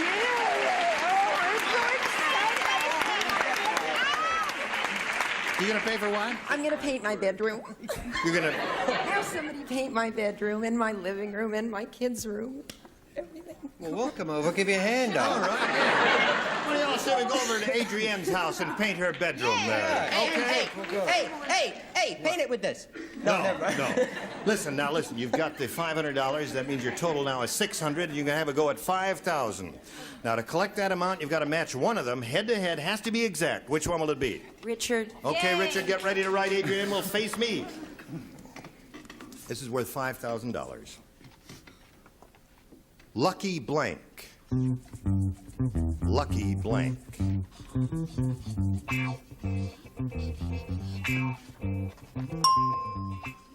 All right, he's finished his answer now. Adrienne, what answer do you want to give us which you think will match his? Lucky? Strike. Lucky strike. Okay, that's your answer. Richard, for $5,000, may we see your response, please? Lucky Charm. Lucky Charm. Lucky Charm. Yeah, that there's would be some good ones luck. there. I thought that's what you would With go. any, yeah. You didn't think of that? I thought of Lucky Star or Lucky Strike, but no. Yeah. Okay, so, Adrian, you've got the 600, and you're going to play another game. You ready for that? Yeah. All right, let's meet your next opponent. Here is Pam Pepper. All right, you want to get back up there now? Pam, you know Adrian. Are you excited too, Pam? I'm very excited. Really? You want to tell us where you're from? I'm from Los Angeles. Uh-huh. I go to UCLA, Yeah. and I work at a record company part-time. All right. You watch this program? All Does the your time. schedule permit it? Sure does. Good. Do many kids at UCLA watch it? I'm sure some of them do. Okay, would you push the button and get Pam out of here, please? Next! After all, there are 30,000 students going there, so I'm sure. Oh, there must be some. They're All right. there to study now. They're there They're there to study, yeah. They don't Not watch to the watch a tube. bunch of ding-a-lings like us. All right. Here we go, Pam Pepper. It's your choice, A or B. A, please. Got it. All right. You ready? Sure. Ready. New game. New game. Colonel Sanders said, Colonel Sanders said. I never should have retired. I'm so homesick for those chickens that last night in my sleep I started plucking my blank. He said that. Gee, can you please repeat that? Sure. Colonel Sanders said, I never should have retired. I'm so homesick for those chickens that last night in my sleep I started plucking my blank. Think about that, Pam? I'm already up there, right? I think I was first, if I'm not mistaken. Gene, I remember when your last name was Finch. Wrong. That goes back a few years, doesn't it? You were good in radio. Well, I thank you very much. Too bad you haven't been able to repeat your performance. Gary, you're going to tell the whole story of my life while and we're just waiting for you to write an answer. Are you really? Yeah. We can get someone else for that seat, you know. Charles Nelson Riley, right? All right, Pam Pepper. Colonel Sanders said, I never should have retired. I'm so homesick for those chickens that last night in my sleep I started plucking my blank. My feathered pillow. My feathered pillow. She's taking us very literally. Some of you like that, and some of you say, well, we'll find out. Here's the moment of truth right now. Well, I think Allen. she's a lady of great taste and imagination and perception. So that's good. She has a lot of class, that lady. Love her hair. Yes. Don't you? All right, let's see the answer. Pillow. I knew you were sneaking up to something there. What do you say, Brett? I say I always try to draw on my own personal experiences with the show. I said he was plucking his wife. I see. Okay. She was a hairy rascal. Gary? I always try to draw on Brett's personal experiences, too. And I said plucking his beard. Plucking his beard. Okay. What'd you say, Elaine? Last night I'm so homesick with those chickens, last night in my sleep I started plucking my blank, said Colonel Sanders. I said pillow. Pillow. That's two for you, Pam. Who's pillow? All right. Gary has friends in the audience today. He does? And I'm he has glad not he's matched there. one yet today. Well, I've started to really feel bad about that. Yes, so. Well, so I put matched beard. Gary. So you put beard, so you match him. So he doesn't You must feel have bad. friends in the Right. audience, Match too. he's had today. All right. Fanny, what did you say? I said pillow. Well, Pillow. done. That's very good. 3 for you, and we got a question for you. But first, we've got this for you. Okay. Here we go. The end of round 1. Ready, Adrienne? I'm ready. All right. Now, you scored 3 with yours. You did pretty well. Just grew. What? Yes. Well, these are all adjustable, you see. Oh, I didn't know that. This is for short MCs. Oh, I see. What did you say? I missed it. For us tall folk, we do it this way. Give me some men who are stout-hearted men who will fight for the right. All right. Here we go. The moonshiner said... What'd he say? He said... "Yuck." There's something terrible wrong with my still. Instead of making moonshine, it's turning out blank. Yeah, me too. That's the way I feel about it. I don't understand it, but maybe you do. Would you say it one The more time? moonshiner said, "Yuck, blah, blah, blah. There's something terrible wrong with my still. Instead of making moonshine, it's turning out blank." There's a moonshiner talking. I know I heard you. I think in future we've got to ask to see credentials from the writers. They're slipping some wikis in. You know what I mean? They're all nice. What is not? That's a good question. Well, it's not bad now. It's not bad. Moonshiner said there's something terribly wrong with my still. Instead of making moonshine, it's turning out. You know what I mean? Yeah. Do you want to see their credentials as well? Yeah. I'll tell you what. Let me see now. Wait, hold it. Now let me think. Something terrible wrong with my still. Instead of turning fine, it's turning out. Yeah, I suppose so. I can't think of things. Well, you got to put something Well, down. put something down. You've never been able to think of anything up until now. That doesn't sound... Let me see. No. I've got several in there. I don't like I have several in there. You do? Yeah. What did One you is throw all it that's away allowed. for? I like that one. But I thought I'd just show the scope of my imagination. Now that's all better. right. I don't want to do this. No. All right, everybody ready over here? So we call on Adrian. Hold it, cool it. Here we go. The moonshiner said, blah, yeah, there's something terribly wrong with my still. Instead of making moonshine, it's turning out... Milk? Milk. Oh! Well, I guess for a guy who's expecting a belt or something, to get some milk, it would be rather surprising, Alan. First I thought of gin, then I thought of vodka, then I thought of scotch. But none of them was right, so what can I tell you? Yeah. Just hold on. Alan, that's cheating. Yeah, that's it. Okay. One is all that we require there. Well, they were all wrong. Wait a minute. I'd like to just take these. Hold on just a second here. I've got a Poor consultant Betty here. White. Listen. Listen.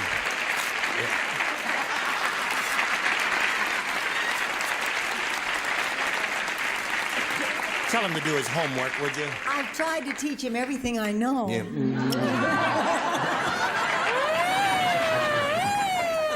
Not only does he have the #1 show in the country, he's now getting my wife, for heaven's sake. Betty White, thank you. All right. I never told her I was smart. Brett, what did you say? Thank heavens she'd have grounds for divorce. Well, darling, milk? Milk is what she have said. A cow for that. I said soda pop. Soda pop. The moonshiner said, yep, there's something terrible wrong with my still. Instead of making moonshine, it's turning out, she said milk. Coke. Coke. Okay. That's some pretty rotten answers here to this rotten question. Have you got a rotten answer also? Oh, I have the best answer. It's wonderful. Really? Yes. Terrific. You want to hear it? Yeah. Sparklets. Sparklets. Okay. We haven't had a good answer yet, then. Oh, this is a good one. It is a good one. Oh, this is a good one, yeah. Come on. You want to die, do it alone. Don't involve me. I'll go down the tube on my own, really. No, Richard, come on. Now, so far we've had a plug for Coke. Right. And Sparklets. Right. So you're both clear for the winter, right? Will the people that make vinegar please send me a case of meat? All right, the answer she's looking for is milk, Brett. Speaking of milk, Fanny. Benny,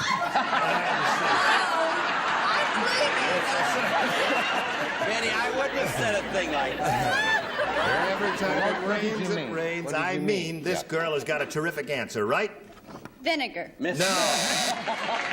Give it to Betty. Where are you going there? That's too That's enough of that. Oh, dear me there. All right, while we're doing all of that, 3-0 the score. We've got a little message here. Here we go. Join us next time for the Betty White Show on Match Game 74. Goodbye. This is Johnny Olson speaking for Match Game 74, a Mark Goodson, Bill Todman production. This program was edited for broadcast.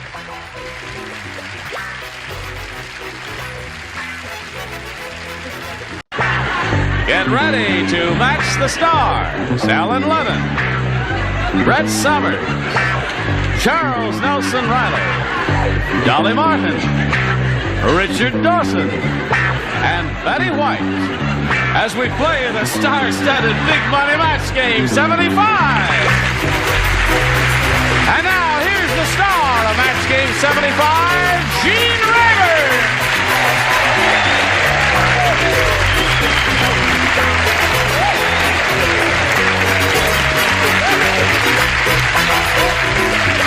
How are you doing? propeller. Oh, you made a propeller? And Did it it worked. work? Yes, it worked. That's how Leonardo da Vinci started. That's right. He propelled himself right out of his seat, didn't he? The only thing I'm sorry about is she didn't fly away on it. Are you all ready, folks? You ready, Richard? Ready. All right. Shall we say hello to our two players, Maxine Lambeth and Jerry James? All right, Maxine. Fine. Maxine's the current champ. She's won $2,850. She's being challenged by Jerry. We're in the middle of round two. Are we in the middle of round two? Starting in middle of round two. Is that where we are? Are you sure? Yeah. My memory says we... Yeah. No, I guess that's right. Okay, it's 4-0, and you got to match 4 celebrities to stay in the game, 5 to win. And we'll find out how that turns out right after we find out about this. Here we are, friends. I'll push this little button here. And this is yours. You ready? It's mine. 4 to tie, 5 to win. Dr. Pullum the dentist. Dr. what? Dr. Pullum the dentist. Isn't that cute? You remember reading about him in Joe Miller's... Anyway, Dr. Pullum the dentist is really kooky. When you go to him for a checkup, he says, don't bother opening your mouth. I'll check your teeth by looking in your blank. This is a goofy doctor dentist type here. It says, don't bother opening your mouth. I'll check your teeth by looking in your blank. All right. Do not think too hard, Charles. You'll strain something and never work again. Honey, that's been strained so long. Charles, you've been very subdued these last few days. Is everything all right? haven't. Yes. I don't want... Oh, you're all ready. What are you doing down there, you rotten person? I'm not doing anything. Yes. What was she doing down there? Shaving my legs is what she was doing. All right, Maxine. Dr. Pullum the dentist is really kooky. When you go to him for a checkup, he says, don't bother opening your mouth. I'll check your teeth by looking in your blank. I've got 2 answers, but since you've got 2 ears and teeth on the side, I'm going with ears. Ears. Okay, she says ears. She needs 4 to tie, 5 to win. All right, Alan, she's looking for ears. She needs 4 to tie. 5 to win. And 5 to win. Yes, that's 10 ears altogether. She's on her way with 1. All right. 2 ears. Brat, you give that lady some ears? She's falling by the wayside rapidly. Really? I said neckline. Don't bother to check your mouth. Don't bother opening your mouth. I'll check your teeth by looking in your neckline. No, they wear those little old V-necks. Yeah, You peek sure. down there. Yeah. You thought it was Gene Rayburn. Yes, that's right. What do you say, Charles? I want a different route. Yes. Bank book. Bank book. I'll check your teeth by looking in your bank book. Now, she's got to match all the remaining celebrities to stay in the game, and... My dentist always does this because he don't think I got anything in there so he can see easier. Ears. Ears. So that's 2. Now, Richard, this little lady is looking for some ears. Charles' answer. Well... Can you explain Brett's? Can you explain Brett? Let's say... If you can't say Brett, don't even answer the question. Can I do them one at a time? Yeah. Yes. Should we take Bank Charles first? book? Yes. Well, you see, there is a joke. Excuse me a second. Ears. Ear. All right. That's 3. One more ear ties the score, and if you don't match Betty, though, Jerry James will win. All right, Betty White, you're up. So I'm the villainous now. You are the villainous. I wish Brett were sitting here. I All would right, give maybe anything she if can Brett... change seats but and show she your might not answer. have said ears. Yeah.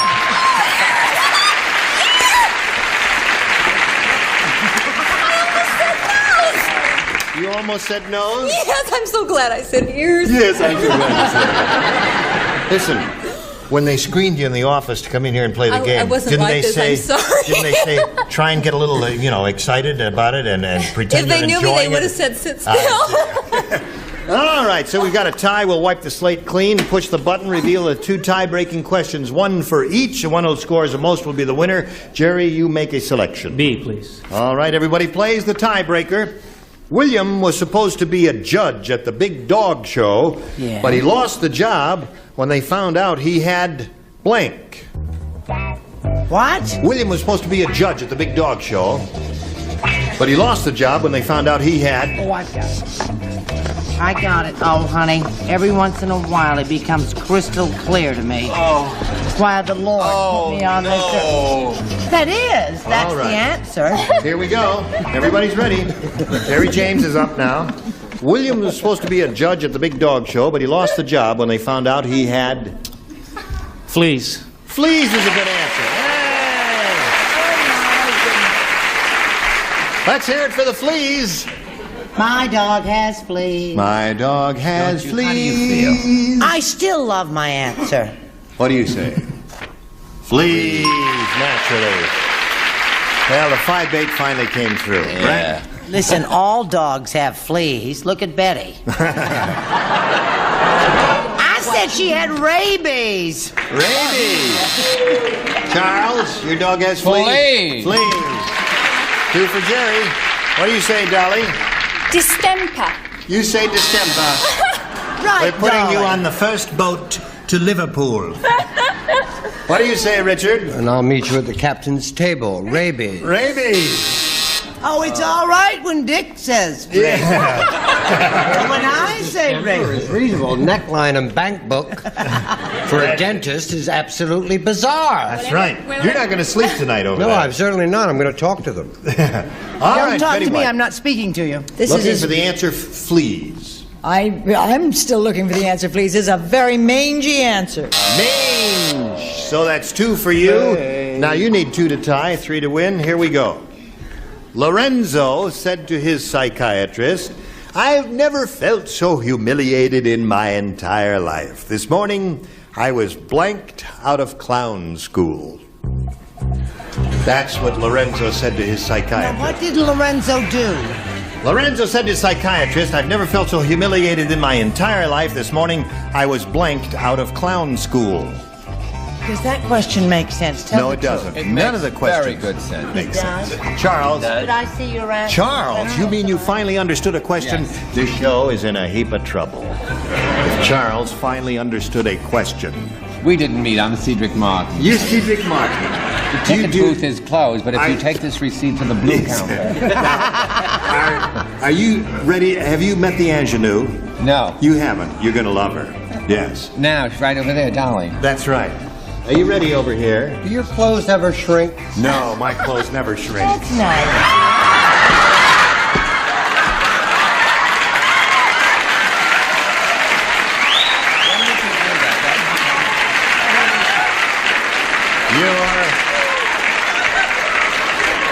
You did one and he did the other one while I was talking to Charles. You couldn't tell the difference? Does this go on when I'm not here? Yes. What's that?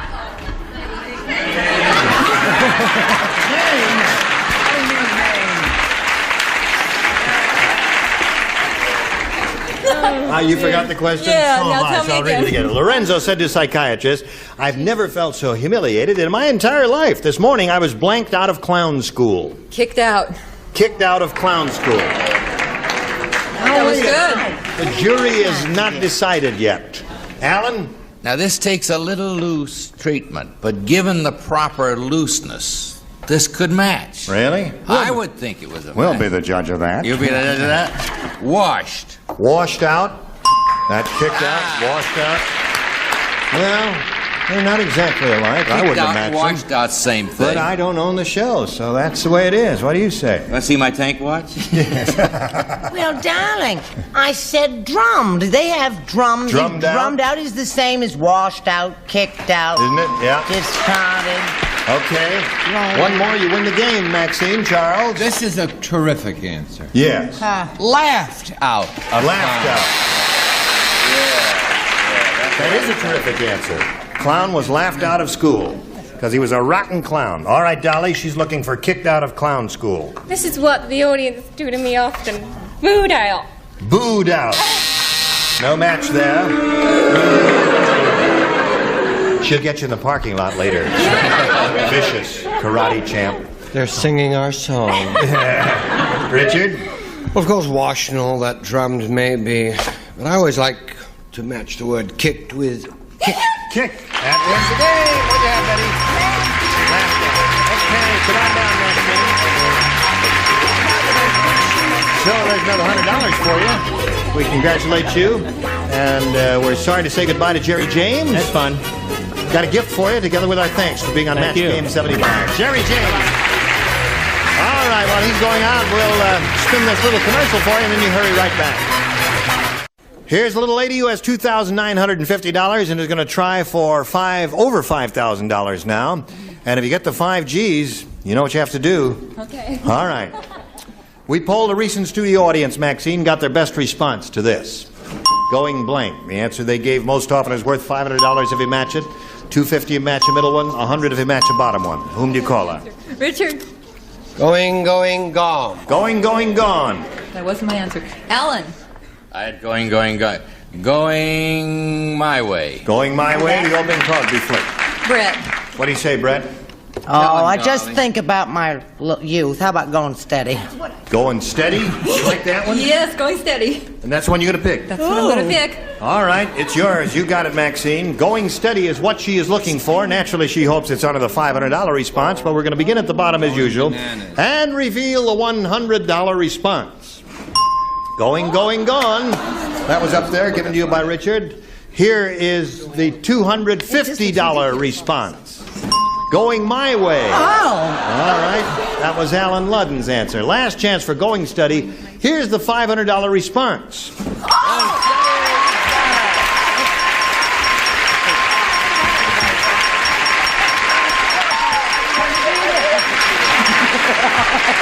Kiss me. I'm afraid to embarrass. Would you like a little kiss? No, I'm only kidding. Listen, Maxine, you now have $3,450, and you're going to play for 10 times 500 or 5,000. Remember, you have to match one celebrity head-to-head. Which one will it be? Brett. Okay, Brett, get ready to write. I like her dress. You like her dress? It's really a nightie. All right. You ready? No, right. but go ahead. Turn around and face me if you would, please. Here we go. Forest blank. Forest blank. Forest blank. Forest blank. Okay.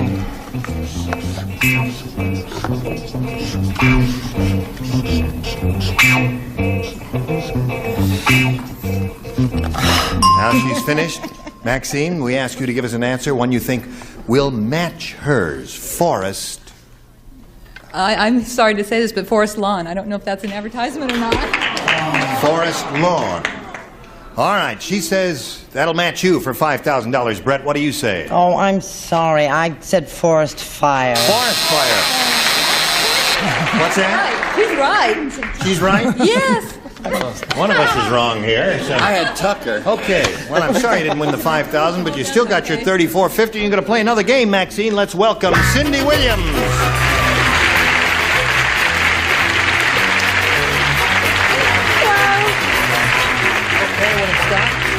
Board. I guess you two ladies know each other, don't you? Now, Cindy Williams, let's find out who you are. Okay. I'm originally from Abilene, Texas, but for the last 4 years I've lived in Austin. I graduated from the University of Texas at Austin in July of 1974, and I've been teaching 8th grade for the last year. I teach English and journalism, Munchkins. Did she say she was in the 8th grade or teaching the 8th grade? Thank you. My students often ask me that question, too. Turn up your hearing aid, Brett. Well, what is, now you said you teach English? And journalism, communications. Yeah. I was yearbook sponsor and newspaper sponsor, photography club sponsor, you name it. Jean, well, you're a busy lady, yes. Do you interview all these ladies? They're so pretty. Do you do it? No, I never see them really until they spin out here. No, I don't. That's your story. No, I have He nothing calls to do with on them selections, personally, They're all very lovely. All right, Cindy, if you're ready, we'll ask you to make a selection. Okay, A, please. A. She wants A. Practiced. A for Abilene.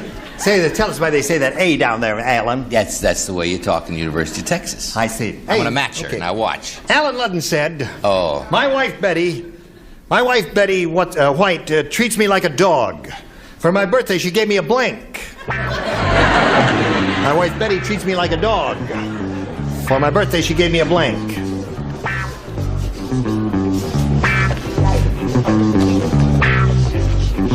Ready?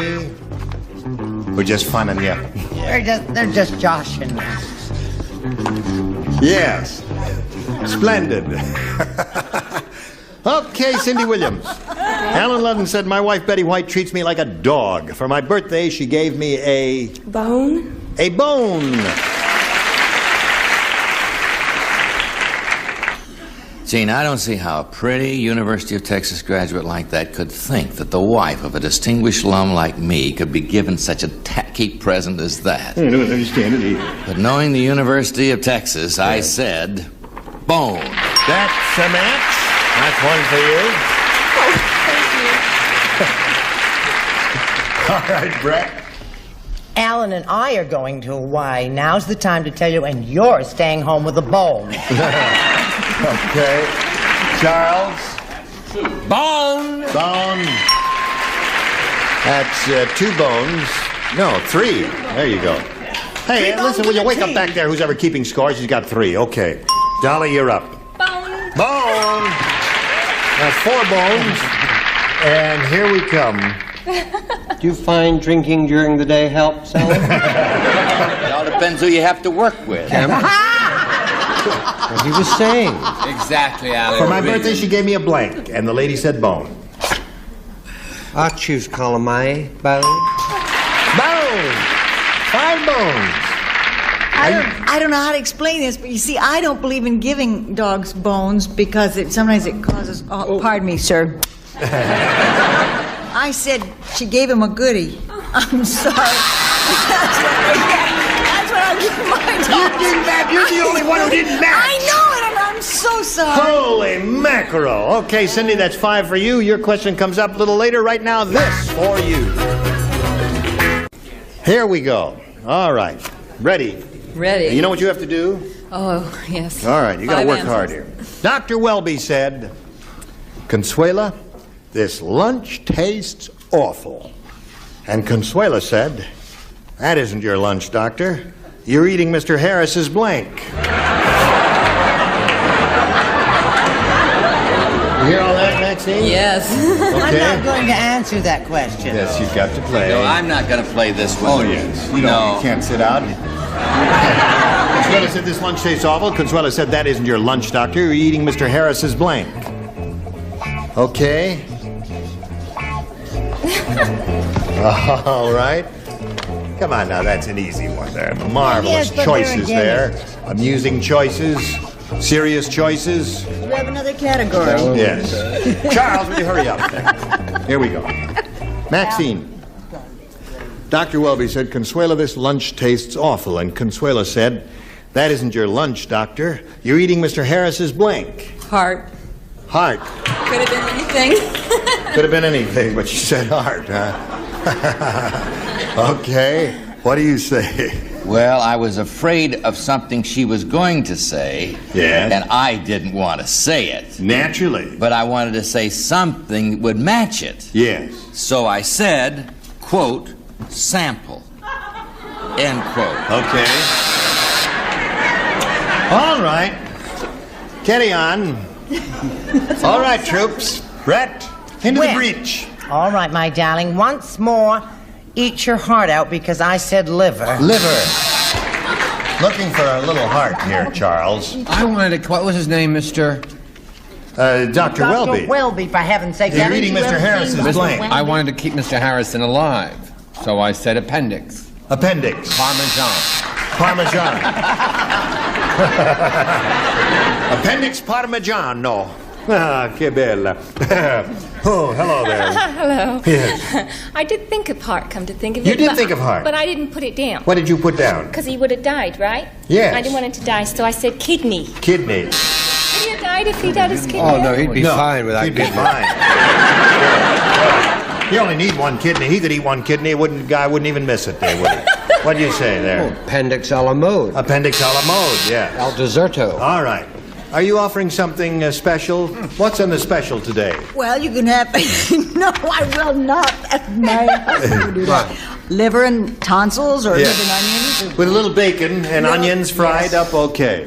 I'm So, embarrassed. End of round 1, 5-0, favor of Cindy Williams, our challenger. Round 2 coming up after this message. Round 2 coming up next time we all get together. We'll look forward to it, ladies. Thank you for being with us. 5-0 the score in favor of the challenger. Listen, you were all just dandy. Well, With everybody one exception. was dandy. But you're going to get worse. So, don't worry about Should I issue a formal apology? No, all you're right. all right. Okay. You're such a neat kid, a peachy dresser and a Yeah. snappy dancer and all that. Hey, this Yes. show is as fun to work on as it is to watch on You telly. watch this show at home? Yeah, you bet. You're the one. She watches the show at home. Gene Rayburn, Match Game 75. Join us next time. Goodbye. Bye.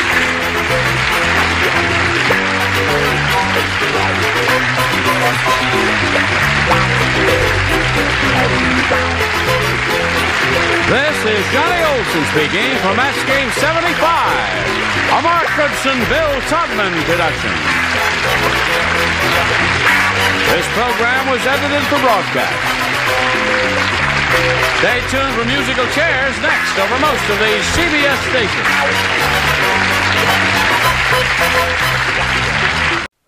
Oh, all right, Mike.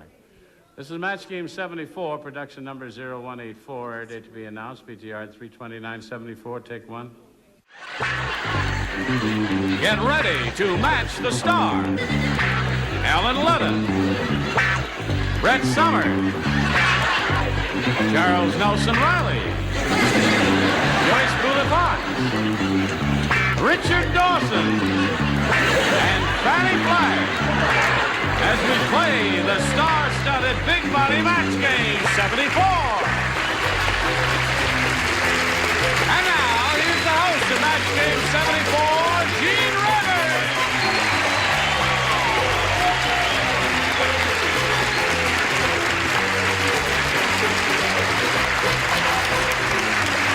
Look at her dance. Pick up the mic and start talking there.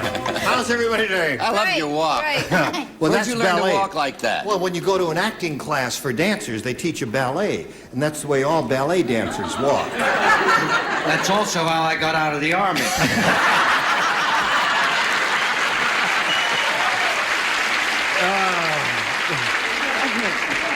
And of course I wore this. Yes, that helped a Since little. we met the last time, Yes. I have searched this place. I haven't been home. And I found Brett's other earring. Oh, Brett's Really? other earring. Is it? You give it to her because I don't want a kiss from her as a reward. I hate it. Just say you found it. Where did you find it, Dickie Bird? Oh, you'll never believe it. Just inside here. No, it wasn't. No, I found The it. other earring. It is the other earring. Yeah. Wonderful. My pleasure. Listen, while we're on the subject here of finding things, I understand you found a new project that you're going to be working on that we'll be seeing soon on television. Would you like to tell us about it? Called The Wonderful World of Embezzlement. Masquerade Party. Masquerade Party? Yeah. When does that start? It's a bunch of nudists who wear masks and run around. Starts in September, once a week, at night on CBS. I shall be Terrific. the host. All right. I remember that. Congratulations. I never knew. Good. Unfortunately, the time it's on the air is 4 a.m., but I'm sure It'll work be a out. success. We'll wake up. We'll set the alarms. Well, thank you. Here's our current champ, Michael Herbs. Hello, Michael. How you doing, Jim? He's going to have a go at over $5,000 because he won the game. He's got the $100 to his credit, and now he'll be playing for over $5,000. You ready for that? Can't wait. Big money super match coming up right after this message is coming along your way. Here we go. Here we go. Are you ready, Michael? Think so. Okay. Now, you haven't done this before, so I'll explain how it goes. We polled You a obviously recent- haven't done it before either. We polled a recent studio audience. And, we sent out these cards. Now, we got their best Good so response far. to this. Blank eye. Now, the answer they gave most often is worth $500 to you if you match that top one. If you match the middle one, you get $250. If you match the bottom, you get $100. Now, little help is allowed from some of our celebrities. Choose them one at a time. Let's try Brett first. Brett, what do you say? How about black eye? How about it? Punch it. Okay, black eye is one answer. Let's try Richard. Richard Dawson, how do you fill in that Just blank? so that you won't feel that was a slur, I should say white eye, but I won't. I will say private eye. Private eye. Okay. Fanny. Fanny, what do you say? I'm going to say Buckeye. Buckeye. So we've got... A cute idea, Buckeye. Yeah, Buckeye. So we've got black eye, private eye, and Buckeye. Now, you may choose one of those, Michael, or give us one of your own. What do you want to do? Well, nobody will come to me anymore after president. He's thinking. Yeah, Black Eye is somewhat obvious. I think I'll go to Private Eye. Private Eye. All right. Private Eye is one that Richard gave you, and it's the one you're looking for, and hopefully you hope it's under the $500 response. But we'll start at the bottom, and may we see the $100 response. Bullseye! Hey, there's a very good answer. Charles had thought of that, apparently. But it's only worth $100. Okay. We're still looking for Private Eye. May we see the $250 response? Private Eye it is. Congratulations. There it is. Okay. What do you say is up there under the 500? Black Eye. Popeye. There's another one. All right, here is the $500 response. Black Eye it is. No one listened to you. Be called dummy again for the rest of the week. Okay, we'll not call dummy again for the next 20 minutes. Now, you've won the $250. That means you now play for 10 times that amount or $2,500. Now, to collect, you've got to match one celebrity head-to-head. It has to be an exact match, Michael. Please choose one now. I'm going to try Richard. All right, Richard, you get ready to write. Michael will face me. Here is the $2,500 question. Frank blank.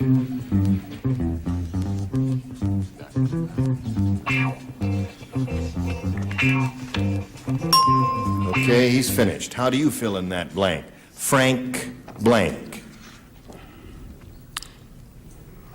Franklin Roosevelt. That's what I said. Franklin Roosevelt is what he said. All right, Richard, for $2,500, may we see your answer? You have another president. Frank Sinatra. Frank Sinatra. Okay. Well, I'm sorry that you didn't match Richard. You're up to $350. You're still the champ. You're going to play another game, Michael. But before we do that, we've got a little message for all of you gathered out there, and this is it. All right. Now, we've got to start another game right now. To do that, we've got to meet a new player.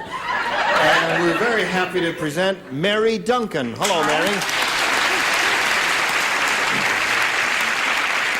You know, Michael, let's find out a little bit about Mary, who she is and where she's from and all that. I'm married. Hello, Mary. I'm married and I have a really fantastic husband, and I'm originally from Iowa, and I've lived out here about 4 years now, and I'm just really excited to be here. Good. Nice to have you here. And you have pretty blue eyes. I'll add pretty blue eyes. Yeah. Okay. Just checking, Mary. Good luck to Mary. Good luck to Michael. Let's begin. Now, challenger, please make a selection. I'll take A. A for Mary. Everybody plays. When water started gushing from the leak in the ark, Noah plugged it with the elephant's blank.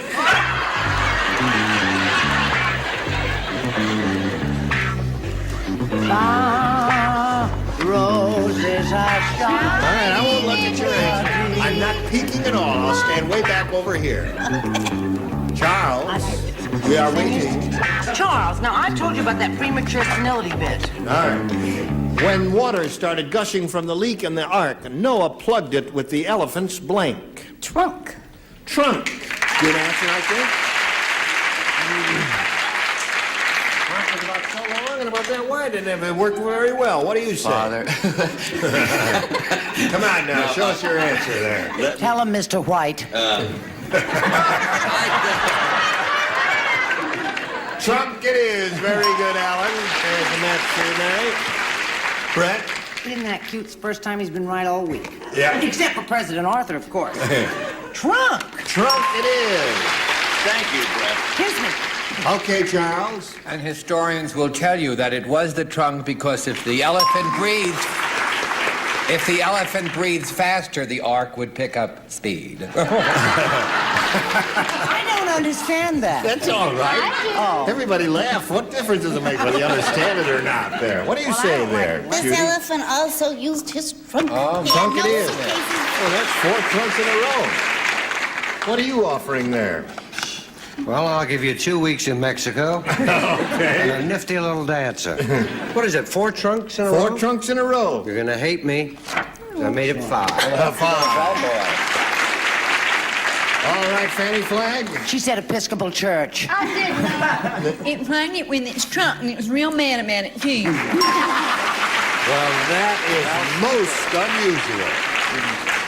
6 trunks in a row there. We rarely have that happen on the first round, but it did. Michael, you've got to match all 6 celebrities to stay in the game. You'll have 2 shots at it, of course, but here we go with the first one. Norman said, "My wife is so ugly, I took her to a wife-swapping party, and all I could swap her for was a blank."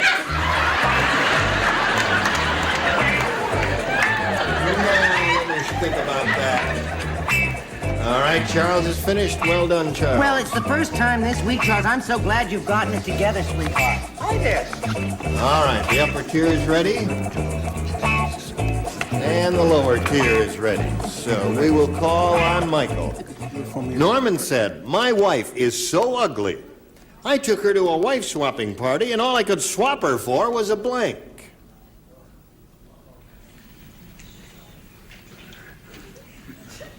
This moment of... Yes? Yes. Something very ugly. Let's try at a party. All I could swap her for was took her to a wife-swapping party, and you got to give us a monkey. A monkey. All right. Alan, he said monkey. May we see your answer, please? I don't think so. I think I'll just keep this one to myself. Can I just preview it? Dog. A dog, yes. Dog would have been a good answer. Brett? Well, I didn't say dog, and I didn't say... what I said was, you remember the Second World War? I said Hershey bar. I think that's a good answer for a wife. 2 dogs. 2 dogs there. Between a thorn. He's looking... all I could swap her for was a monkey, is what he says. What do you say, Joyce? Oh, I think he went home with a lot of dogs. Dogs. Yep. All right. I never even thought of Richard, dog. monkey 3 dogs? is his. 3 dogs. Yeah. Sounds like the Andrews sisters. I said dog. There we go. And one more. Or a goat. Or a goat. Trying a bunch of dogs and goats, but no monkeys there. Now we'll go to round 2. Shall we do that? And ask... No, Mary, you've matched everybody, so Michael, you got another shot at it. And you may choose either one of these. I'm going to try B. B. Now you must match all 6 to stay in the game. Listen carefully, one and all. When Miss Kitty returned from a vacation with Marshall Dillon, she announced, "Well, he blanked with his boots on."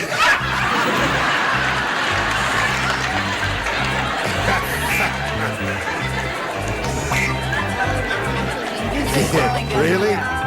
No kidding. You know him better than I do? Oh. Are you thinking about it, Michael? I think I got it. I hope they do. Brett and Charles are ready? Oh. Come on, Alan. All right. Oh, All right. They're all finished. Now, Michael. When Miss Kitty returned from a vacation with Marshall Dillon, she announced, "Well, he blanked with his boots on." He made love. Bunch of weirdos out there. Yay and that. See, All I right. was really... Made love with his boots on is Where's what... the blanked in that? The ED in that? I didn't get that. Well, made love. So, the that's past all right. tense. But I was... You want to hear what his sex life is like? Get a load of this. Not funny. Died. He died with his boots on. May we see the others just... he slept, he swam, he slept. He slept mostly with his boots on. Congratulations, Mary. Come on down. You are the winner here. Okay, stand by for a moment. You've got $100. We got to say goodbye to Michael Herbs, who has $350. Thanks a lot, Jimmy. Appreciate it. Enjoy being here. Thanks again. Bye-bye. Now, we've got to do a little business out there in television land, and then we'll come back to you. So don't go away now. Today's contest consolation prizes are Schick's Time Machine, super fast salon hairdryer, beautifying mist, faster curling, color and conditioning, large bonnet, exclusive comfort control by Schick. And an assortment from the Bruce family of quality floor care products, including clean and wax, cleans, waxes, and buffs with that rich, warm glow of Paste Wax Beauty. And Profile with its own great flavor from a special formula of cracked wheat and wheat germ, just right for toast. Profile, it's a matter of taste. Match game 74 fills in the blanks in 1 minute. Here we go now with Mary Duncan. She's won her first game, and this is the first time she's going to have a go at the big money super match where she can win over $5,000. Are you ready, Mary? I'm ready. We polled a recent studio audience, got their best response to this. Tip blank. The answer they gave most often is worth $500, as you know, second $250, third $100. Which celebrities would you like a little help from? Richard? Richard Dawson, what do you say? Tip? Well, what I do when I go to ballet, tiptoe. Tiptoe. All right. All right, there's one answer for you. How about another celebrity? Charles Nelson 4 Wright. months. Finally, somebody called on me. I feel at the tip-top of my condition. Tip-top. All right, you've got two. You need one more from a celebrity. Alan, what do you say? Did he say toe? He said tiptoe, he said tip-top over there. I dare to say President Arthur. No, and there was no President Tip. Tipster. Tipster. Okay. Another immortal answer. On a recent show, he said President Arthur. And now it's another immortal answer that'll go in the annals of fame. Show, the tipster. Okay. I tell you, if Tipster comes up there anywhere, If Stir comes up there, what are you going to give me? I'll give you $5 cash out of my pocket. All right. I'm going to kiss you full on the mouth. I'll be a tip.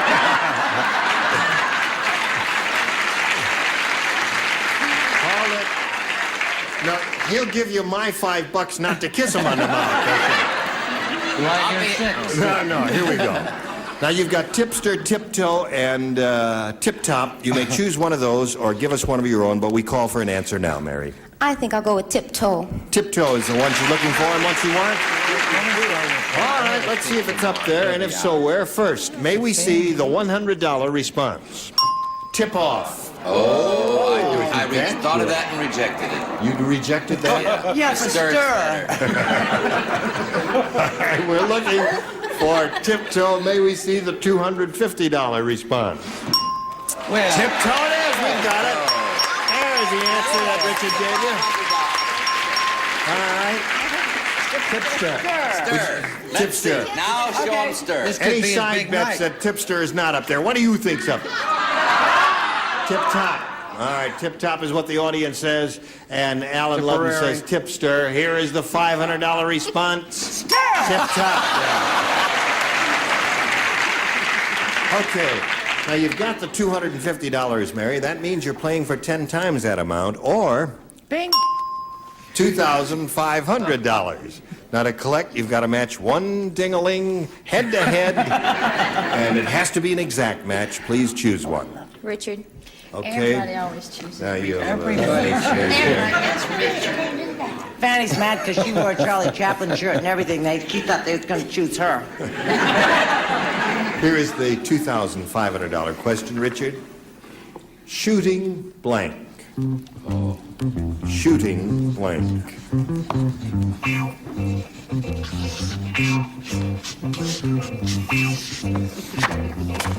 All right, now he's finished. Mary, we ask you for your response. What do you think will match Richard? Shooting Gallery? gallery. Okay. For $2,500, Richard, may we see your answer, please? Shooting star. Shooting star. I had gallery. You had gallery. I had gallery. Gallery was good. Shooting star was also good. Well, there are a thank number you. of I'm happy good. with it. But gallery would have won if she just had. Don't let President Arthur dissuade you. That's right. See, I'm on his side. He Don't did have let the gallery. 5 bad answers that he's given so far influence your decisions in making it. Okay, now you've got $350, Mary. You're going to play another game and meet another player. Here comes Laurie Healy. Hello, Laurie. Okay, Laurie, you know Mary. please tell us a little bit about yourself. Well, I'm originally from Indonesia. I've come From Indonesia? Yeah, from the island of Java. From Java? Yes, I was born to a Dutch father and a Chinese-Indonesian mother. We immigrated to Holland and to America. I'm now married to an Irishman. We have a little girl. You're We're a going to become beautiful lady. citizens. Yes. Listen, how about growing some hair while... Would you stand up and show the audience how long your hair is? I think it's beautiful. It really is. Is it hard to care for? No, actually, it does it all by itself. It just grows. I mean, do you have to comb it a lot and all that? Yes. Yeah. Of Do you course need a she hair has to comber? comb it. She's What do you neat. pay for hair combing? No, I guess we better not go into that. My husband does it. All right. Now, Laura, you know how to play this game, so I'll just push the button, reveal 2 questions here in round 1, and ask you to make a selection. B. Okay, B is what she wants, and everybody plays because it's brand new. The cabbie said, "I'll never pick up Yule Gibbons again. Last night he ate my blank."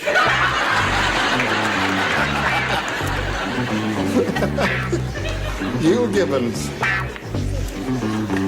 You know who Yule Gibbons is, Laurie? First part I didn't get. The cabbie said, "I'll never pick up Yule Gibbons again. Last night he ate my blank." Now you think about that while they're finished. Oh, they're finished.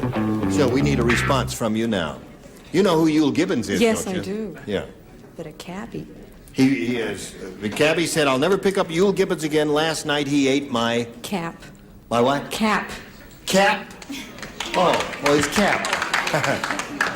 Yule Gibbons ate her cap. Ate the cabbie's cap, according to... He did? Yes, that's what Laurie said. No, that's not what he ate. I'm Well, sorry. what did he I eat? thought he ate his meter. Ate the meter. Okay. Not very good. Brett, what did Yule Gibbons eat? Meter as in tipster? As in President Meter, if ever heard. What do you say? Could she write down what that combination is so we could all learn it and get to look like her? Oh, very my difficult. goodness. Here we She's pretty go. as a picture. Back seat. Back seat, okay. Charles? Meter once again. That's the meter. That seems to be the answer. Joyce, what do you He was have? upset over the fare, so he ate the meter. Meter. Didn't like it, and he was a rotten tipper anyway. Richard? That's just an appetizer to Yule Gibbons. He ate the calf. He ate the calf, the whole thing. Fanny? He ate the whole calf. The whole calf. There it is. All right, so there's no match for you, and we'll get to you later, but right now we've got to get to this. We have to say goodbye to these 2 pretty ladies because the time is up, but we'll pick up at this exact point next time with your question in the middle of round 1, okay? Okay. And we have to say goodbye to all these pretty ladies, too, because There were 3 the gentlemen time here, is... so be careful. Oh, yes, ladies and gentlemen, because you've been terrific. Gene Rayburn from Match Game 74. Join us next time.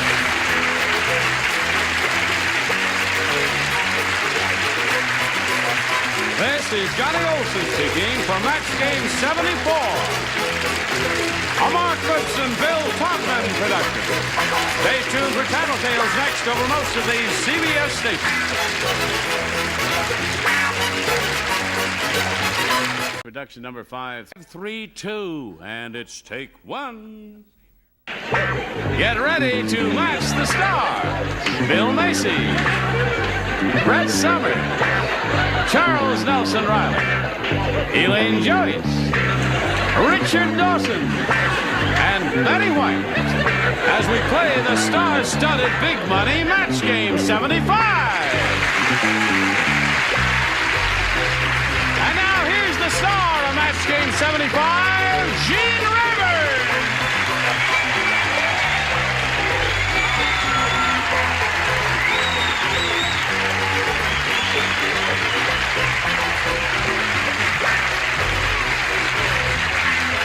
How do you do?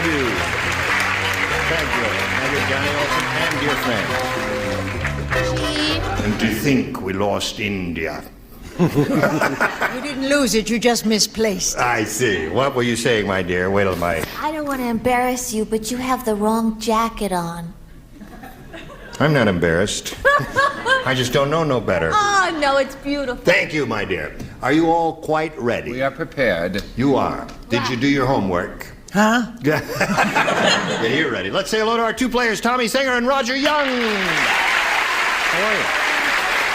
You, sir? Good. Tommy's our current champ here.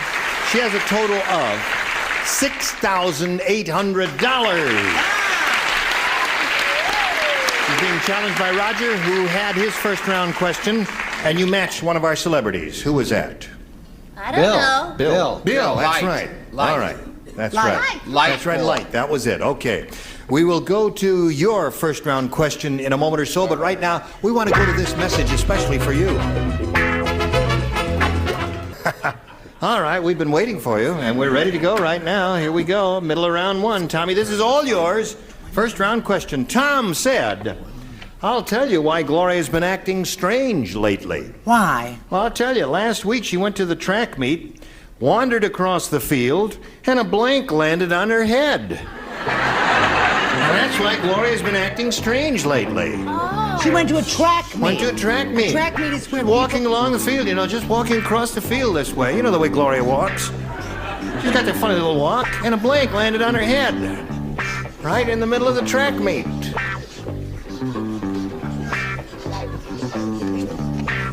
Right? Right. Two ready? Put something. Have you ever been to a track meet? Not recently. I went to one recently, this past winter here in Los Angeles. Gloria? Gloria wasn't there. Oh, darn. This was an indoor track meet I went to. All right. She went to an outdoor. We're waiting for you. Okay. All I'll right. finish it by the time That's you get over terrific. there. Okay. Tommy Singer. Tom said, I'll tell you why Gloria's been acting strange lately. Last week she went to the track meet. And she wandered across the field and a blank landed on her head. What are those big black balls that they throw? Is that a shot put? Shot put. A shot. They usually call that putting the shot, don't they? What do you say, Bill? That could make you act strange, but something that really would make you act strange would be a discus. A discus? Oh, yes. That would be they're about equal weight, I would say, aren't they? No, a shot is about 14 pounds. I guess a disc is less than that. What do you say? I thought maybe she was strange in another way, which I can't mention on television. I said a runner landed on her head. A runner landed on her head. And they lived happily ever after. What do you say, Charles? I got hit in the head with a discus at the beach yesterday. You did? Only they call it a frisbee now. A frisbee. I'm pushing Paul Newman's new movie, The Front Runner. A front runner. A front runner. Did I get everything in? The beach, yes, Paul right. Newman. All right. You get all the frisbees you can eat. That's right. Elaine, you're up. The answer that Tommy is looking for is a shot landed on her head. Oh, well, this was a Polish vaulter. A pole vaulter. A pole vaulter. Hey, that was a mighty leap, I dare say. And you, Richard? My brother, Yes? my brother won a gold medal at the Your Olympics. brother won a gold medal at the Olympics? Yeah, javelin catching. Javelin catching. Oh. And he had it bronzed. I also said Pole vaulter, okay. Not so bad. And Miss Betty, honey? Miss Betty, honey, I wasn't too proud of this answer, but I'm getting prouder of it. I said shot. Shot, there it is. So at the end of round one, we got a tie score, 1-1. Go to round two, final round here. Roger, what do you say? B, please. B it is. Here we go. One person does not play, and that's Bill Macy. All the others do this. Mrs. Yule Gibbons said... Oh. Yeah. Oh, nuts. She didn't say that. No? Okay. She said Yule doesn't care much for the pictures in Playboy magazine. Just show him a picture of a blank and he goes crazy. I got it. Don't anybody worry. I got it. It's just right here. That's it. You've got it. You've got it. I'm smart as a whip. Mrs. Yule Gibbons said Yule doesn't care much for the pictures in Playboy magazine, but just show him a picture of a blank and he goes crazy. Gotcha. Yule Gibbons. Gotcha. That's it. All right. Here we go. You're up, Roger. Mrs. Yule Gibbons said Yule doesn't care much for the pictures in Playboy magazine, but just show him a picture of a blank and he goes crazy. Hickory nut. Hickory nut is good. Yeah, that's very good. Brett, he came up with the answer. Do you come up with the answer? Do you think that I would let a man down who, when you say, one more, rushes over with a drink? Hickory nut. No, there's one. Charles? Hickory nut. Just show him a picture of a hickory nut and he goes crazy, is what Roger said. What do you say, little girl?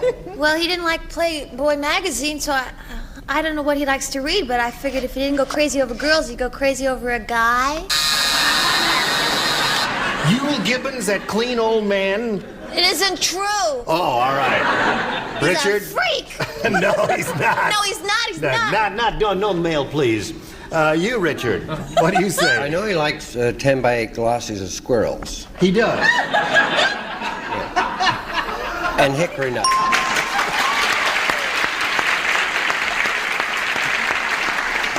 Just show him a glossy of a squirrel. No. Yes. All right. Now, Betty. I don't know how to. I think really it's 86 for Betty. I think if she asks for one more, tell her no, because I had so many nuts to choose from, and I picked walnut. Walnut. Betty, Walnut and hickory nuts. Well, I am disappointed. But you're up to 4, and you've got a match 3 to stay in the game, 4 to win. But before any of that happens, this is going to happen especially for you. All right, here we go.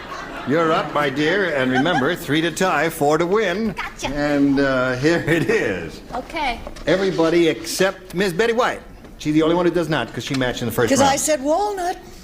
Ugly Edna is so ugly. I'll tell you, she doesn't go to a beauty parlor. She has to go to a blank. That's how ugly she is. Ugly Edna is so ugly, she doesn't go to a beauty parlor. She has to go to a blank. Brett will get this one. One more word and I'll tell all of America your real age.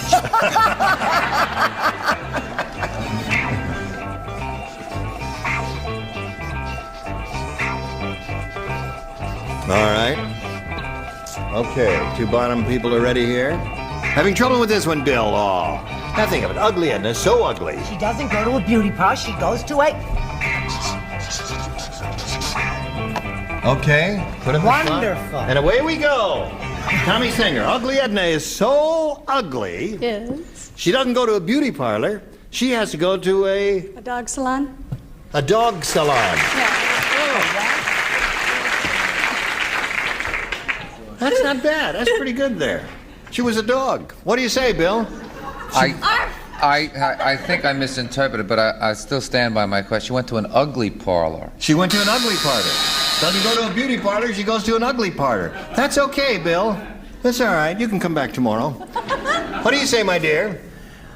I say Bill needs help. I said she went to a plastic surgeon. Plastic surgeon is good.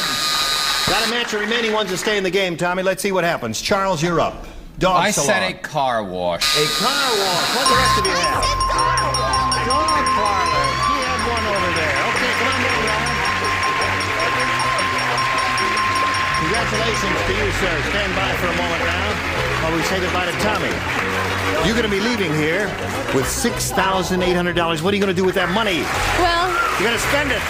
Have a good time, Tommy Singer. Thank you very much for being with us. There she goes. Now,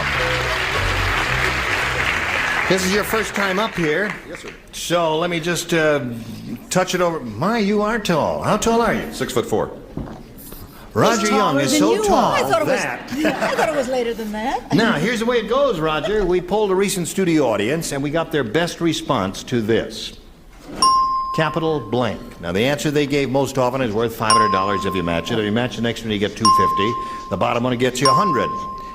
Whom do you call on here for some help on this? How about Brett? Brett, what do you say to this? Capital blank. How about capital gains? Capital gains. How about that? There's one for I've you. never had any capital How about gains. Charles? Capital punishment. Capital Oh, punishment. All right. That's 2 for you. And Richard. Capital letters. Capital letters. Very good. So you have capital letters, capital gains, and capital punishment. Do any of those appeal to you, or would you like to give us an answer of your own? I think I'd go with capital punishment. Capital punishment. How was Charles' answer? Let's find out how your judgment is now, Roger, as we come over here to the board and begin down at the bottom and reveal the $100 response. Capital City.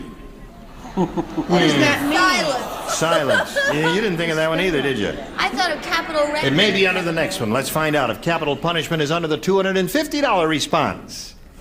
I knew Capital it. Records. Did you know it was going to be there? Capital Records. Well, I didn't know it was going to be there. But Big company. That's 0 out of 2 so far. Let's see. Last chance for capital punishment. Here's a $500 response. Punishment! Congratulations. Now, Roger. You got $600. And because you won the $500, you're going to play for 10 times that amount now, or $5,000 to collect. You have to make an exact match with one celebrity. Which one will it be? I'll go with Charles Nelson Rabbit. You go with Charles. Are you ready, Charles? Okay. All right. Turn around and face me. Thank you, sir. Now here it is for $5,000. Now go slow. All right. You look very handsome today. Doesn't he? Yeah. Why can't people let me forget that for 1 minute? I really mean it. It's not easy. I've fallen in love with him all over again. Here it is. $2 haircut's amazing. Pieces of blank. Pieces of blank is the $5,000 number. Pieces of. P-I-E-C-E-S. O-F of. That's all I can do for you. Either one of you.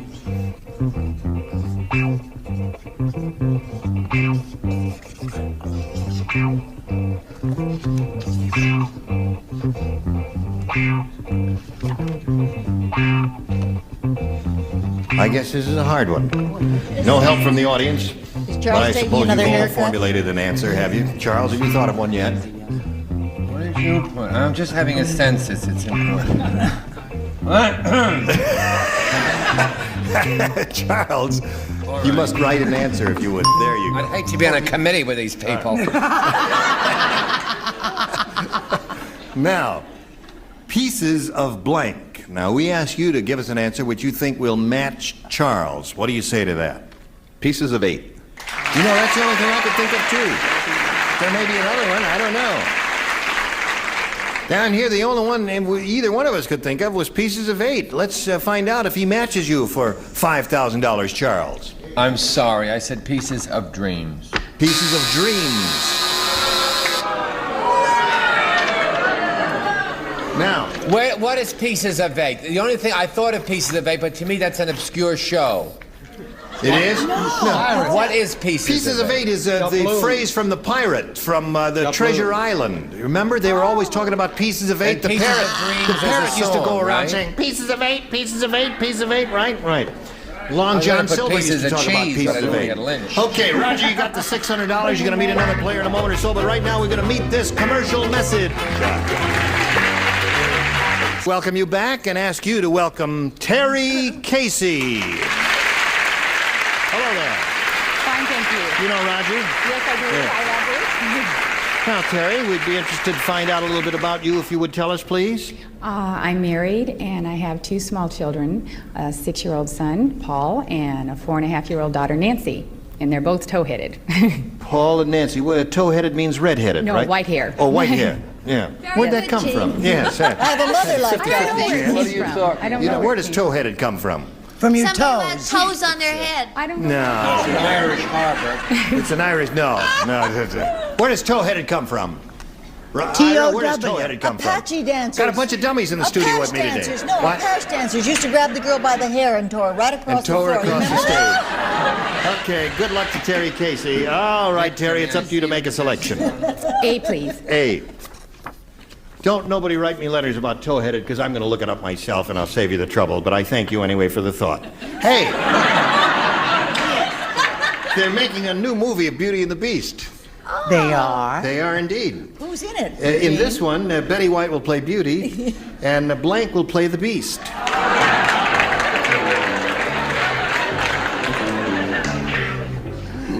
Betty White will play Beauty. Betty White will play Beauty, and Blank will play I get a stunt the jet. Beast. Are you thinking about that, Terry Casey? All right, Terry Casey's thinking about it. Apparently, she has formulated an answer. All right, Brett and Bill are ready, and we're waiting for Charles and everybody down here. Okay. By the time you get over there, I'll... By the time I get over here, you'll have it in the slot. Okay, Terry Casey. They're making a new movie of Beauty and the Beast. Ask me who's in it. Who's in it? I'll tell you who's in it. This one, Betty White will play Beauty, and Blank will play the Beast. Well, I don't think he is, but because they go together, I'd say Allen Ludden. Allen Ludden. Because they go together.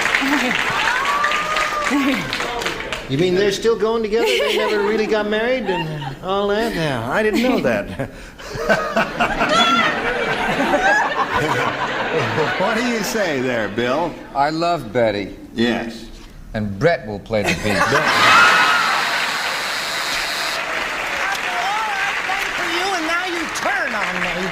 Had that thought crossed your mind, Terry Casey? No, it not at hadn't. all. Not at all. Isn't that sweet of her? Yes. What do you say? I say that Betty and Alan are known as the Lutton Fontan of Poland. So I said Alan. Alan Ludden. Okay, that's a good one. We love you, and we love your husband, too. What do you say? Kiss him. I No. say Allen Ludden. That's it. All right. Betty White will play Beauty, and Blank will play the Beast, and Terry Casey said Alan Ludden. What do you say? Oh, am I going to get letters for this? I really don't mean it, but I just figured that everybody else was saying this about her, so I said Brett. Brett! Well... Go home and dye your hair. Wait a minute! It all depends how you say it. I got a laugh when I said Brett. You died. That's why. Quiet! He said it first. Sit down, fat lady. You care. Yes, I do. What do you say, Richard? It hardly seems possible. We've only been at sea 3 days.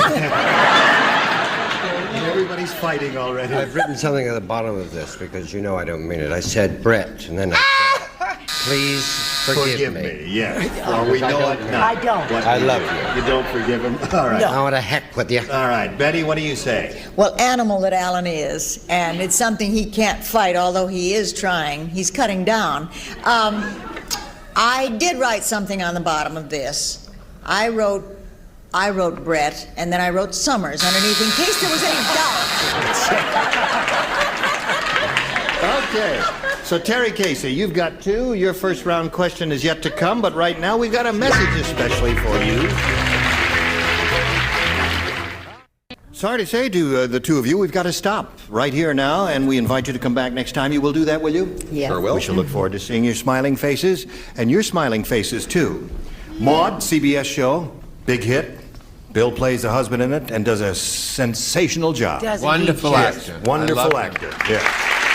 Now, there's Mr. Haircut. My haircut. A and wonderful actor. Stay tuned for my own program, Pieces of Dreams, which is... And this lady is seen on a fairly regular basis on a marvelous show called The Mary Tyler Moore Show, and she really is a terrific comedian. And this guy is a great kisser, but I ain't gonna kiss him. Oh, always the bridesmaid. And this lady, listen, you did show-offs, Read what her didn't you? T-shirt Yes, I said. did. Yes. Right. That's a fun It's a show. terrific show. It's a I've got to do wonderful that. show. Her husband hosts a show called Show-Offs, Right. which is... You did see that lovely shirt. No, I didn't see that. What does that say? Beverly Hills. It's more like Beverly It Mound. applies to the landscaping concession. Say good night. All right, join us next time for Match Game 75. Gene Rayburn here. Goodbye.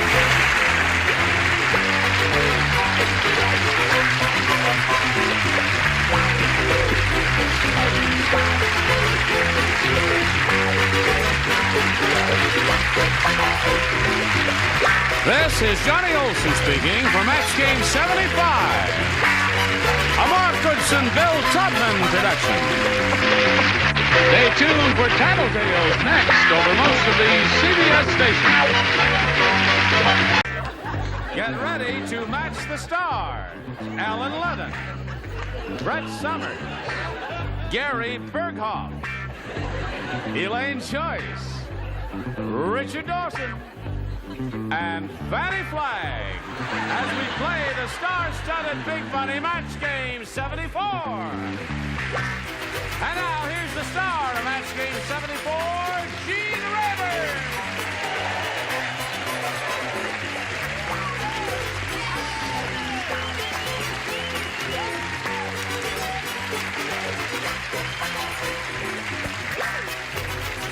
Hello there. Hi, Johnny. You need your glasses? Do I need glasses? No, but I'll tell you what I do need.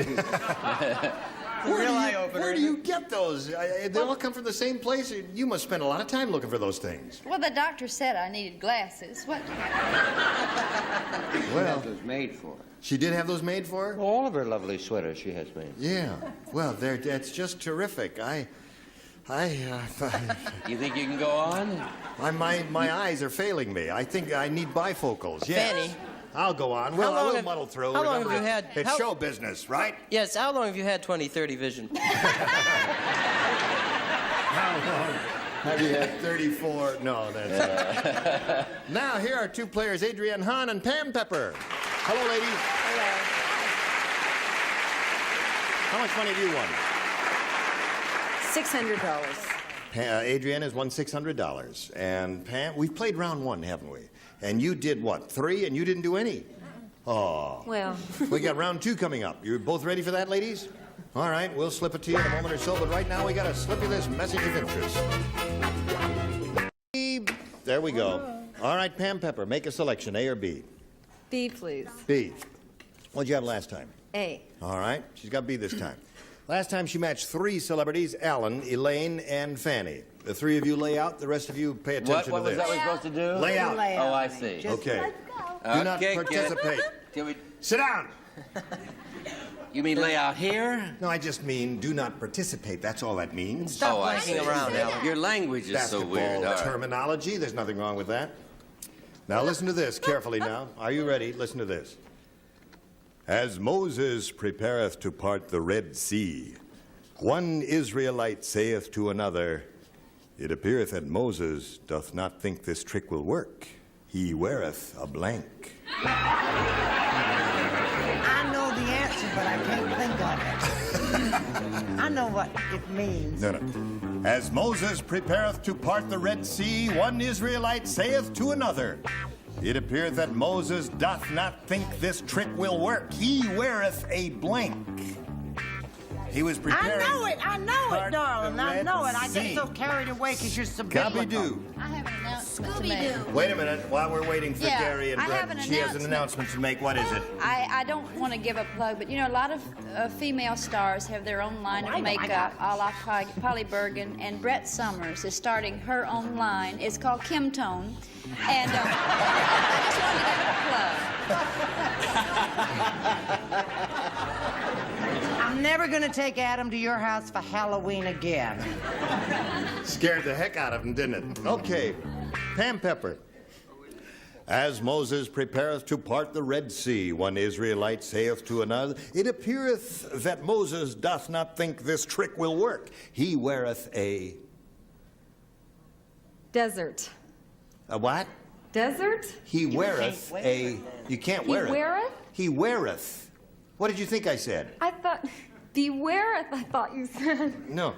It appears that Moses doth not think that... How come you guys write these things like this in this? It appeareth that Moses doth not think this trick will work. He weareth a... shall I... As in where, honey? You know, like clothing, He was about to part the Red Sea, you see, and his buddy says, well, listen, he doesn't think he's going to be able to part the Red Sea because he's wearing a blank. A tuxedo.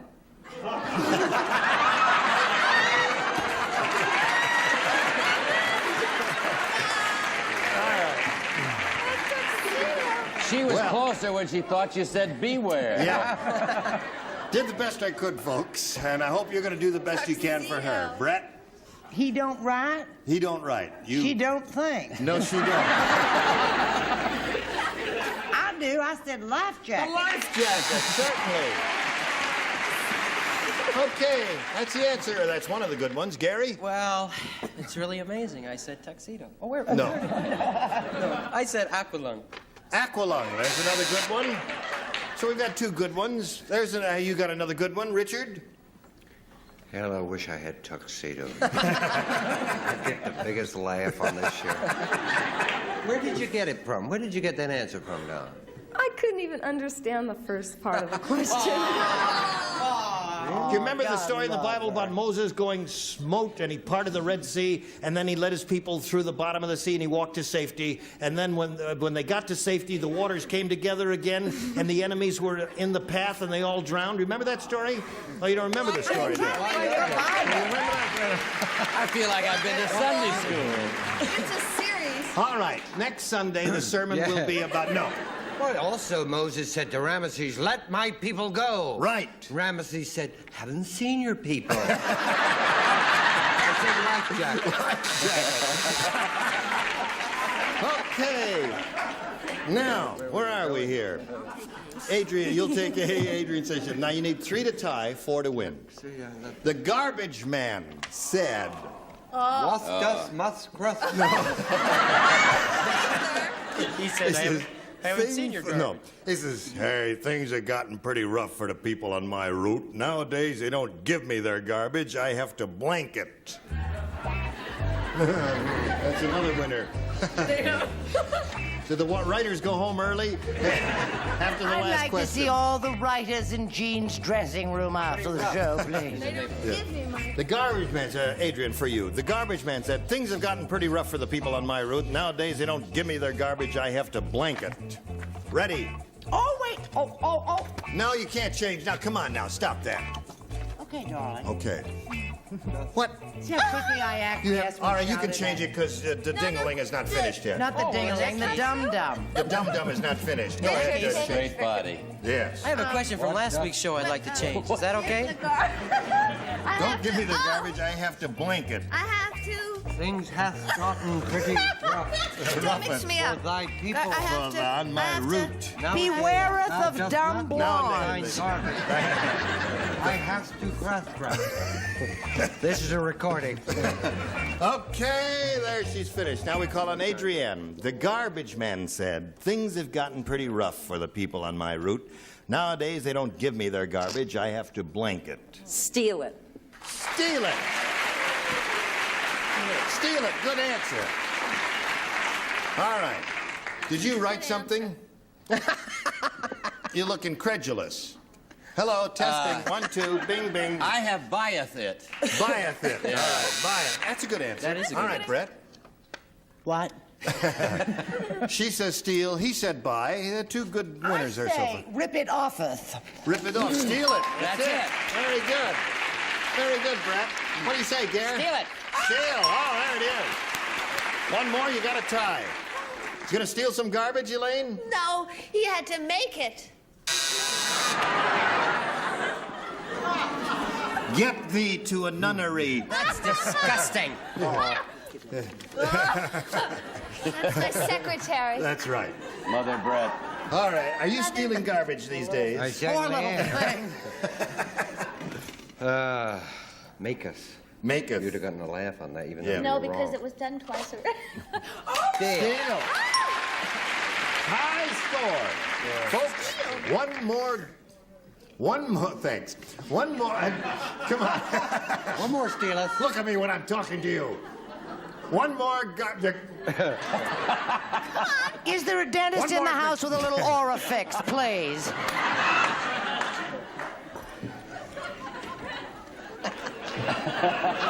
one more garbage I stealer. told you, you can't win doing that. No, you can't. One more garbage stealer, and she wins the game. What have you got there?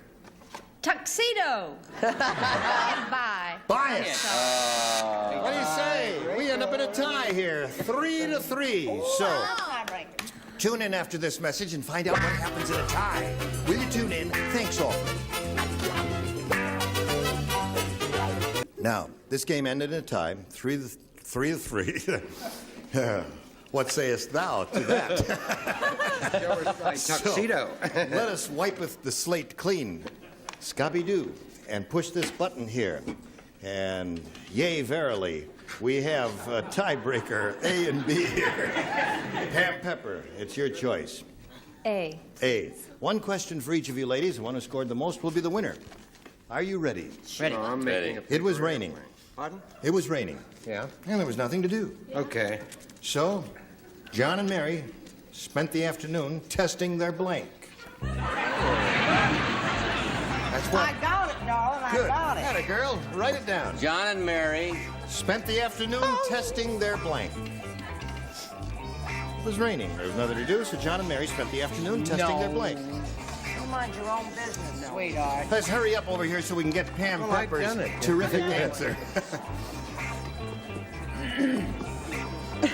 I got mine. You got yours? Me too. Good. Everybody's ready over here, Pam Pepper. We're all waiting with bated breath to hear what you're going to say to this. Funny. It was raining, and there was nothing to do. So John and Mary spent the afternoon testing their Bed. bed. Bed?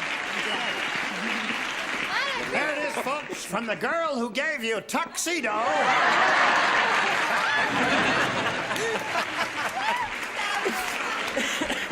Went right from the tuxedo into the bed there.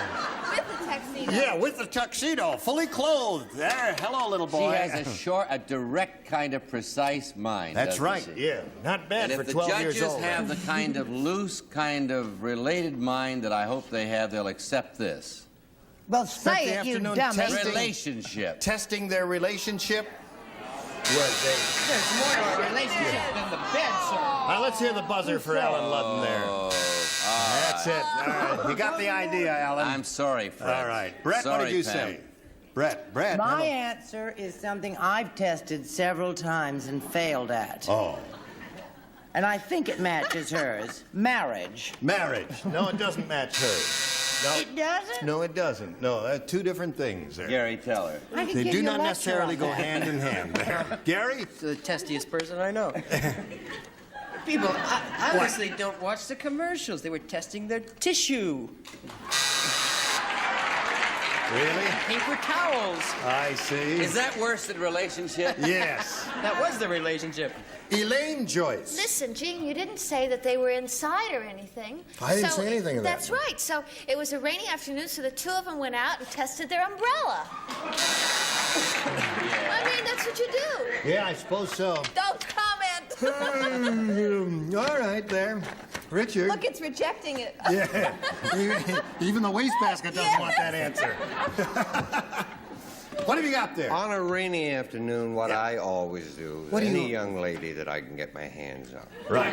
What? I test our endurance. And may I tell you, the time just flies. I bet it do. Certainly did. Yes, sir. Next rainy day. That's enough of that there. That's where we were Wednesday. Oh, yeah, Wednesday. I'd like to call upon the writers, and I'd like to remind them of a line from a famous play by Mr. Tennessee Williams that most writers should be. And Mr. Williams had in Cat on a Hot Tin Roof, he had Big Mama come into the bedroom and point to the bed and said, when a marriage is on the rocks, the trouble is right here, and she touched the bed. So therefore I said marriage, and I think it would match, but it doesn't, does it?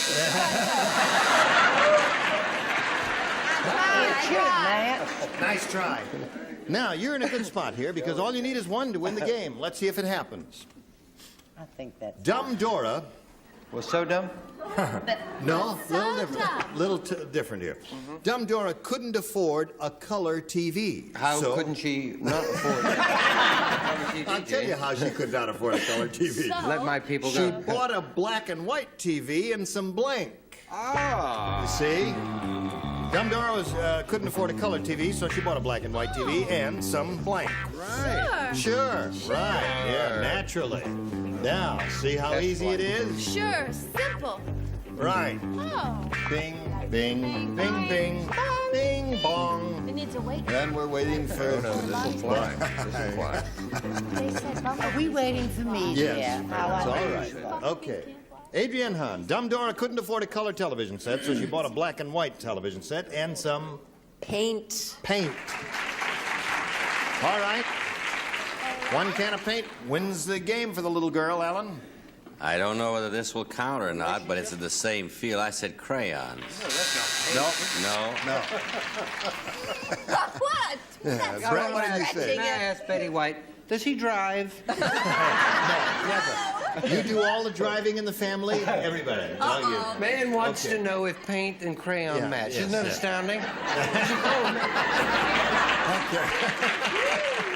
Relationship and bad. They always gave me crayons. Well, that's why, because they were afraid. They couldn't trust you with was anything only else. 27 years old. Yeah. Now, Brett, give us an answer. She wants paint. She do? She do want paint. That wins a game Honey, for her. she got it! Paint.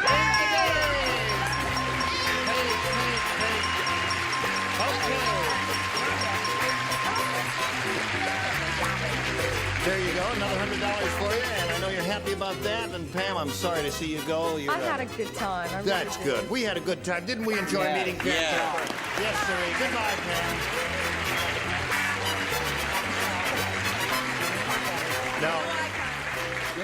Now, you got to stand by for a moment here. We've got to do a little business, and then we'll get to your business, okay?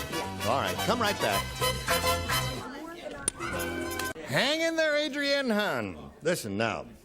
You've got $700, and you're going to have a go at over $5,000. Are you ready? Yeah. I'm ready. Okay. I'm ready, brother. Here we go. We polled the recent studio audience. We got their best response to this. Hoot blank. Now, the answer they gave most often is worth $500 if you match that one. If you match the next one, you get $250, and the third, $100. Which ones you want to get a little help from? I want Fanny. You want Fanny. What do you say, Fanny? Hoot nanny. Hoot nanny. There's one. Hoot nanny. Richard. Hoot owl. Hoot owl. Brett. How about Hoot Gibson? Yeah. He's old, but he's tried and true, darling. That's right. So no, are I was you, hoping darling. somebody'd say Hoot Gibson there. Second What do you, now listen, you got Hoot Gibson, Hoot Owl, and Hoot Nanny. You want one of those, or have you got a better one? Hoot Nanny. Hoot Nanny's what you want. Okay. I want Hoot Gibson. Okay. I had Hoot Gibson. You were Hoot. She is Hoot Gibson. So, Hoot Nanny is what we're after, folks. Let's find out if it's up there, and if so, where. First, may we see the $100 response. Hoot and holler. Yes, Yes, sir. They go. Hoot and holler Hoot and holler time. All right. Now, Hoot Nanny, where are you? Hoot Nanny, are you under the $250 response? Hoot Nanny is under the $250 response. There you go. You got $250. You got $950 altogether. One. Now, that's the one who gave. Brett gave you that one. No, Fanny gave you that one. All right. What do you think is under the $500? Owl. It's divided between the Owls and the Gibsons. Let's find out. May we see it, please? Hoot Owl. Why didn't you trust me? You don't trust Richard, do you? I do trust him, but I didn't this time. You trusted him before? Your daughters would have trusted me. Yes, I they looked down at them and they went, What made you lose your trust in him? Well, I can explain that. Oh, all right. Well, let's not go into that. All right, you got the $250. Now let's play for $2,500. Which one celebrity do you want to choose to match head-to-head exactly? I'll trust Richard. Oh, dear. I'm sorry. He's refused you. All right, you get ready to write, Richard, and here we go with the $2,500 question. Blank Lee. L-E-E. Blank Lee.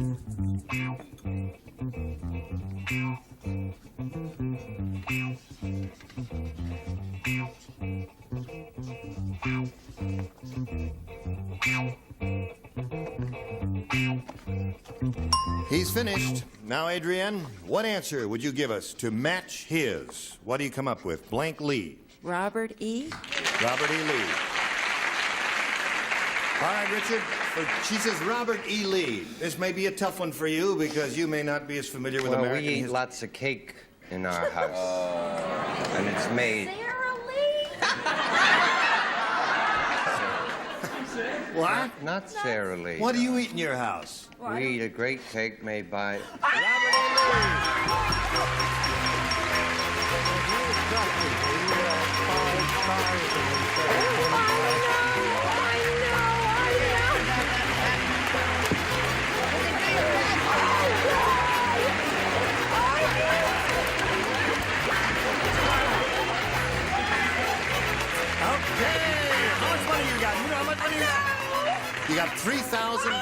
$150. Boy, is she gonna paint the town red, white, and blue. All right, Adrienne, you cool it for a second or so while we do a little business, and then we'll come back and talk to you. Quick word about Robert E. Lee from Fannie. What did you say? I just wanted to say that a lot of people think Robert E. Lee surrendered. He didn't. He saw Grant standing there and just thought he was a butler and handed him his sword. Splendid, my dear. You were all just terrific. No, listen, you were grand, and we'll look forward to seeing you next time. I'll throw my wig at you. All-Stars. Oh, Password All-Stars. See you later. Goodbye.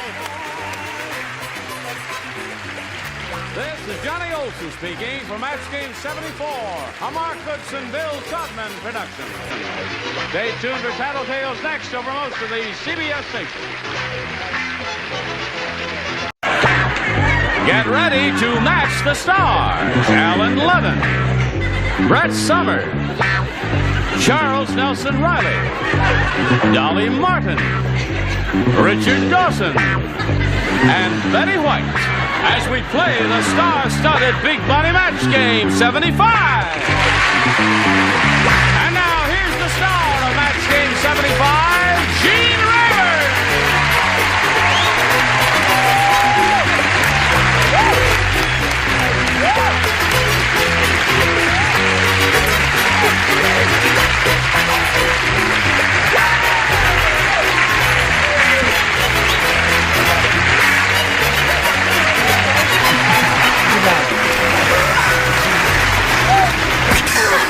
Johnny Olson and friend. Yes, sir. Always in England, we kneel in front of royalty. Oh, thank you. That's very kind of you, my dear. May I kiss your hand? Oh, please. Kiss your hand? Salt and pepper. Have you had any of the diseases on this list? Yes.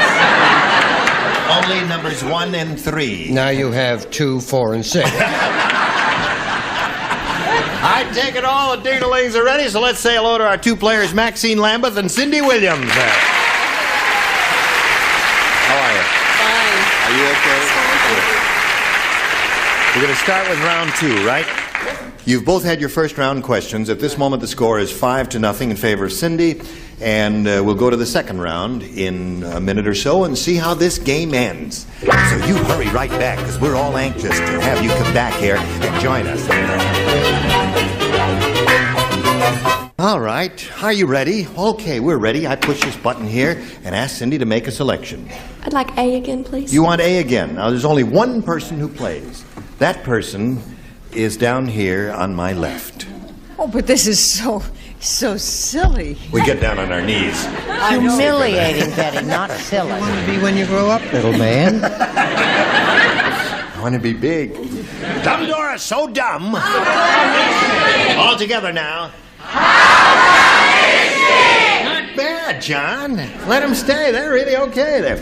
Dumb Dora, so dumb, the only way she can count up to 2 is to take off her blank. Just, you'll not find any help up there from anyone. I won't even peek at your answer. I want you to surprise me. All right, she's finished with her answer. I'm finished in the business. Now, Cindy You were Williams. finished in the business years ago. Children, stop that. Stop. I kneeled for her. I better kneel for you, too, Cindy. Thank you. Dumb Dora's so dumb. Ask me how dumb she is. How dumb is she? The only way she can count up to 2 is to take off her blank. Blouse? Blouse?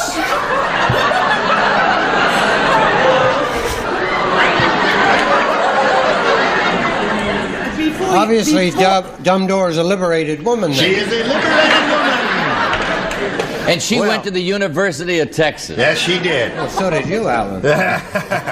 Now, we're up to Betty White there, and she's going to give us her answer right now and see if Cindy matches her. Oh, I wouldn't touch that line. No way. Yeah. Dumb Dora, so dumb, the only comes to is take off her... No, I wasn't on that track at all. I said bra. Bra. Sorry, Susan. Sorry. Now listen, we never, in the history of this program, have ever asked a personal question. And since you gave the answer you gave, and I guess I better not ask it, huh? Okay, we'll just press on here. And go to Maxine's question. Are you ready for this? I'm ready. You got a match 5 to stay in the game, 6 to win. Everyone plays. Tarzan say, Tarzan no like vacuum cleaner salesman. Him push button, suck Tarzan's blank into machine.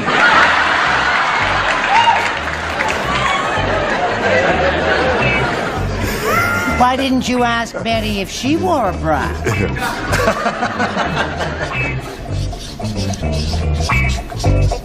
Bud. Okay. Everybody ready down here? Everybody ready up here? Everybody ready up there? Charles, write an answer. I wrote it already. Oh, I'm Now he's sorry. doing I'm doing my Christmas card. I can't tell when your light is lit. There's a lot of kneeling. Hey, Jane. What? Did you see my tank watch? Isn't that handsome? Do you know who gave me the tank watch? Who gave you the tank Mark watch? Goodson gave me the tank watch. Mark Goodson. Do you Well, know when? Why? When? On the last password show. On the last password. And I cried. Yes. Yeah. Well, Thanks a lot. I'm glad it's you're beautiful. interested. Yes. Did he ever give you a tank watch? No, he never gave me a tank Then watch. again, Got it, mine Hank? got canceled, did we? You'll be able to buy a tank watch. You'll be on the air. That's right.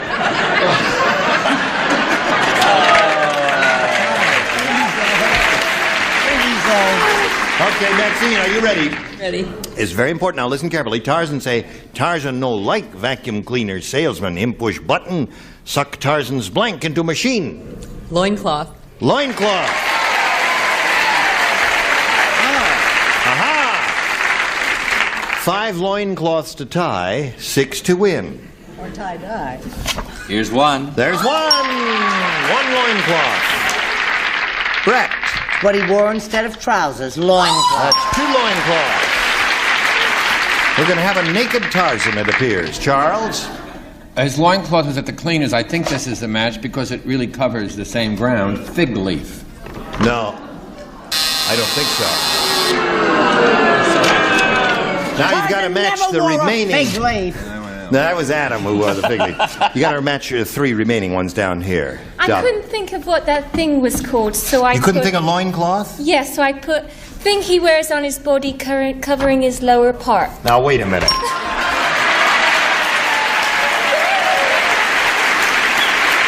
That's what it says there. Thing he wears on his body covering the lower part is exactly what it says there. I never said I was smart. You're cute, though, honey. Neither Isn't did she anybody cute? else. Actually, that's a much better name than loincloth. That's right. I see you're wearing your thing that covers your lower... Yeah, thank you. Loino. All right. There's 4. You need 1 more to tie. And let's see if we get it or if we don't get it. Oh! Thank you. So, you got them all, and you've got a tie, and we'll go to the tiebreaker, and we'll tell you how that happens right after we tell you about this. Okay. Now, here we are. We'll wipe our slate clean here and push the button and reveal the 2 tie-breaking questions and ask Cindy to make her selection. I'll stay with A. A, 1 question for each. One who scored the most will be the winner. Everybody plays. Here we go. As the cannibal was about to be taken to the electric chair, they asked him what he wanted for his last meal. The cannibal licked his lips and said, "I'd like to eat the blank." Said, "I'd like to eat the blank." As the cannibal was about to be taken to the electric chair, they asked him what he wanted for his last meal. The cannibal licked his lips and said, "I'd like to eat the blank." Everybody ready down here and everybody ready up there, so we'll come back to Cindy Williams. They asked him what he wanted for his last meal. The cannibal licked his lips and said, "I'd like to eat the..." Executioner. The executioner.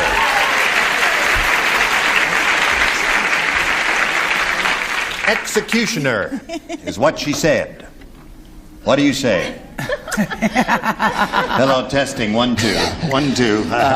She's so pretty, and she's from the University of Texas, and you know how I feel about pretty girls. Yes, Yeah. I sure do. Even the university. Anyway, I would like so much to match her, and But I you think don't. if you're a generous judge. Well, I'm not the judge. I stay out of that If the judge department. is generous, he will understand that sometimes the warden might. No. They give you a quick answer on that. Sorry didn't they? about that. The warden and the executioner are two different people there. in most Not cases. if it's a very small town. Really? He does everything? Sweep the floor? Does everything, rests the You don't know folks, about the cannibal type. picks up the rug makers and or hookers. Just does show us all your that. answer. She sounds just like my little friend Kelly Rowan from Fort Worth. I said warden. That's two wardens. No You sure that executioner, doesn't Cindy. match? No, I'm sure that doesn't match. What do you say, sir? Those were two very boring stories, so I'll just turn mine around. I'm sorry. All right. Dolly, what do you say? She's looking for executioner. I figured wherever he went, his wife should go. Kevin, they'd like to... Boo! Okay. Moving right along. Yes, Richard. Poor Dick time for Martin. A little sanity here. I think probably the correct Excellent. word would be executioner, would it not?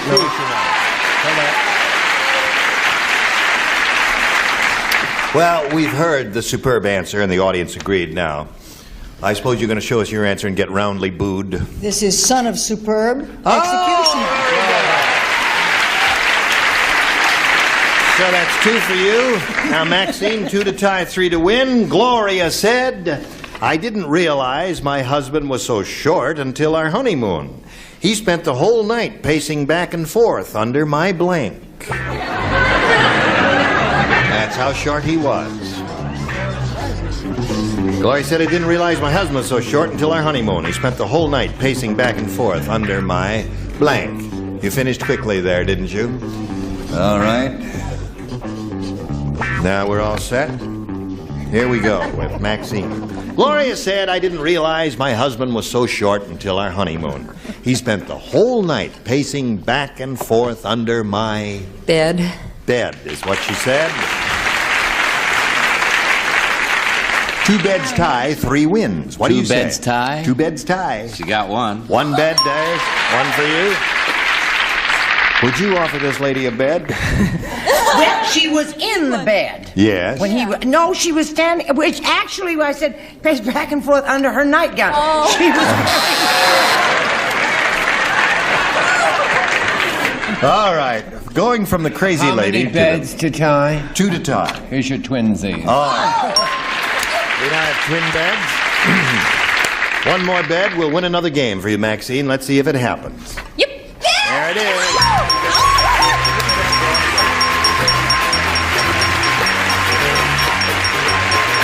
Congratulations. Okay. All right.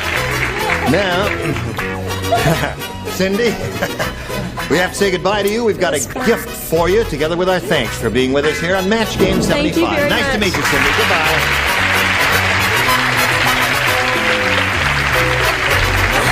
Now, Maxine, you have $3,550, and you're going to have a go at over $5,000 now. Shall we begin? We shall. All right, we polled a recent studio audience, and we got their best response to this. White blank. Remember, $500 if you match the top one, $250 the middle one, and $100 if you match the bottom one. 3 are permitted to help. Richard. White Christmas. White Christmas is 1. Alan.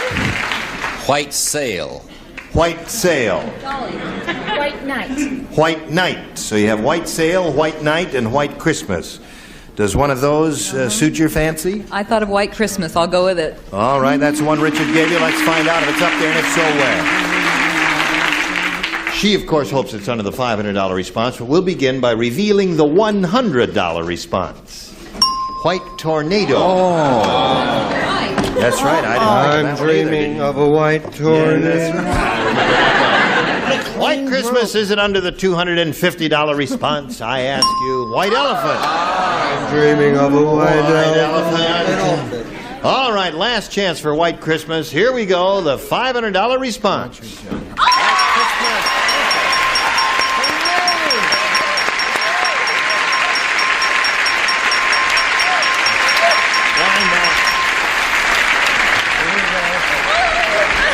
Okay. right, now, let's see. You've got $4,050. And you're going to try for $5,000 now. You got to match one celebrity head-to-head exactly. Which one will it be, Richard? All right, Richard. Here it is, $5,000. Would you put a martini in your pocket while you're doing that? You face me if you would, please. If you don't jump. I won't jump. Note blank. That's N-O-T-E blank.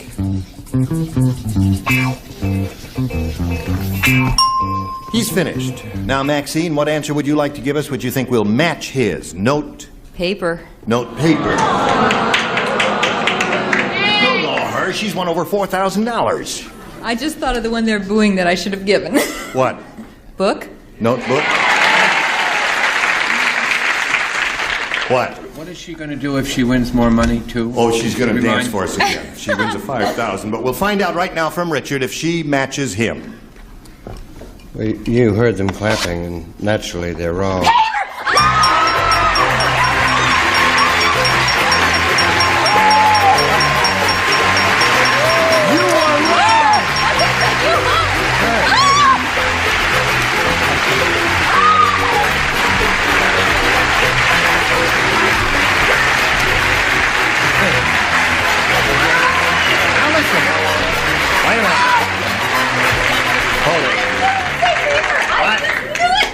What's wrong? Was she supposed to do that dance? Okay. Yes, right. No. Oh, yeah, you're going to... All right, wait a minute.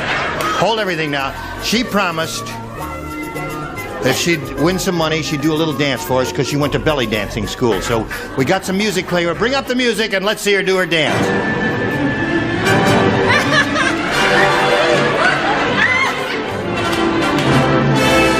Do your dance. That's not music. But that's not the right kind of music.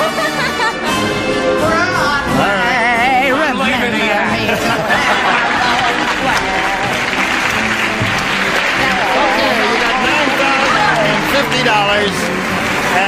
We've got this message for you. Now we're going to play another game if everybody's ready, and to do so, we very happily present another player. Let's welcome Elaine Pete. How are you, Elaine? Nice to have you with us. Now, we'd like to find out a little bit about you, if you please. Well, I was born in St. Louis, but I've lived out here most of my life. Yeah? I'm single. And I work as a recreational resource person with children between the ages of 8 and 13. I love to exercise, and I'd like to say hello to my mom in Milwaukee. What's her name? Margaret Ferguson. We're not allowed to talk to Margaret Ferguson directly. You see, that's against the rules. Oh, it is? I love you, Margaret Ferguson. Okay, Elaine, you ready? Here we go. Ready. Make your selection, A or B. I'll have A, please. A it is. Everybody plays. Brand new game. Harry doesn't believe in working even 1 minute overtime. At 5 o'clock sharp, no matter what he's doing, Harry walks off the job. Unfortunately, he's a blank. 5 o'clock sharp, he walks off the job. Unfortunately, he's a blank. Is it fortunately he's a blank? Unfortunately. Or unfortunately he's a blank? No matter what he's doing, Harry walks off the job at 5 o'clock sharp. Unfortunately, he's a blank. 5 o'clock sharp. Yes, he walks off, you see. He walks off the Yes, he walks off the job. Unfortunately, he's a blank. Oh, you know, I got you're it. getting dumber every day. No, I'm not. I've been drinking too many Cokes. What are you doing down there? You're untying my shoe. I have a foot What was she doing? She untied my shoe. Are you all ready? That was all, right? That's it, yes, okay.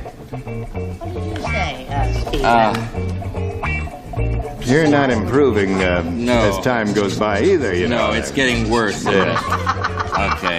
All right. Now we come to Elaine Pete. Harry doesn't believe in working overtime even 1 minute. At 5 o'clock sharp, no matter what he's doing, Harry walks off the job. Unfortunately, he's a blank. A doctor? A doctor. Not so good. All right, Alan, What do you say? Elaine, I thought mine was going to be the worst answer in the room. It But may yours still be. is. It may still be. I We'll wanted be the to judge think of of that. what the guys' names are who work on skyscrapers, work on the... Steel workers. That's what I said. Steel worker. Okay. That's a very good answer. That is the answer. Okay. Steel worker. See, he walks off the job, he falls into space. That's the whole idea. It's an old joke there. Brett, now, I've never gone for an old joke. No, you haven't. You are. I am an old joke. No, I said he was the boss. He was the boss. You didn't get the idea there, did you? Did you get the idea, Charles? Steel work. Yeah. Don't you boo me. She can get nasty. She could get violent right here in the studio, and you'd be sorry. I'm going to have Powerful to remind woman. everybody of my mafia connections Yes, again, right. I guess. Keeping going with those who did not also get the correct answer, I did a terrific job on top. Rotten. That falls right in with Hello, Dolly.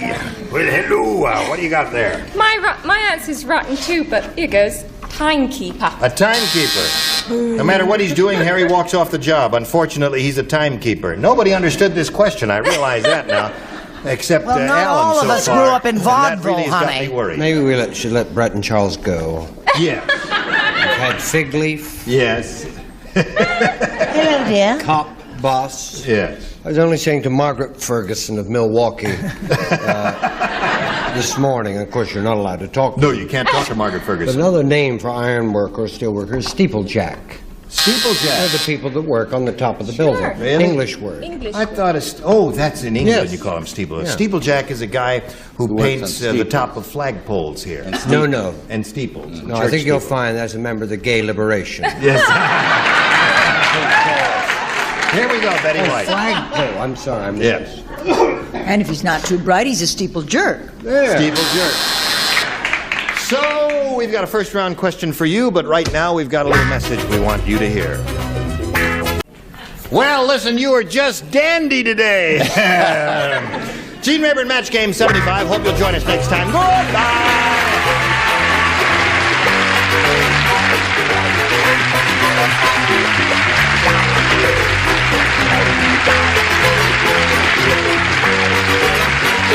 This is Johnny Olson speaking for Match Game 75, a Mark Goodson, Bill Todman production.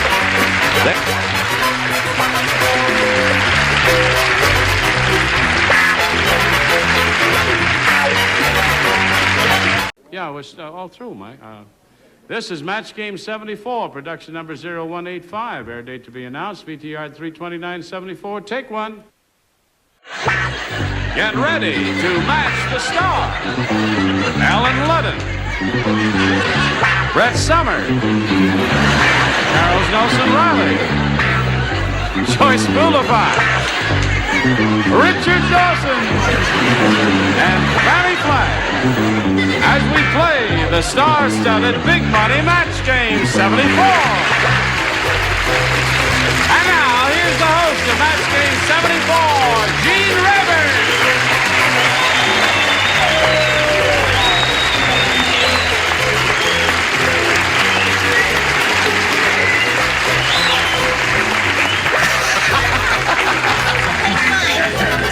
There's a microphone here somewhere.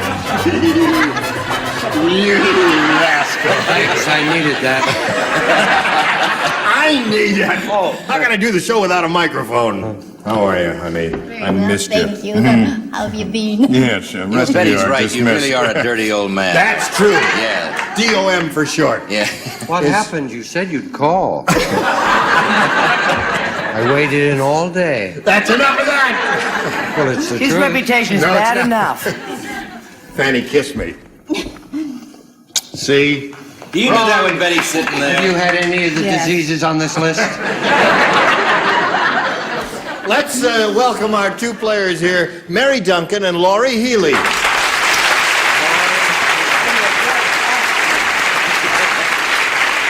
Mary's our current champ with a total of $350, and we started this game last time out, and Laurie had her go at it, and she didn't score any matches at all, and we've got a question for you in round one, and if you're ready, ladies, we'll get to that right after we do a little business with all of you around America. All right, now here we go. push the button. And away we go. We've got this question for you, Mary. See you later. We were just horsing around during the break there. You go back to Boston on the weeks off. Yes, I do. Let me see what this says. I think you'd better hurry. Brian said, "You look a little flustered." Boy, I was on a wild new airline. During the flight, the first-class passengers are allowed to blank the coach passengers. That's what Brian said. He was on this wild airline. I'm out of breath. At your age, you should be out of breath, sweetheart. During the flight, the first-class passengers are allowed to blank the coach passengers.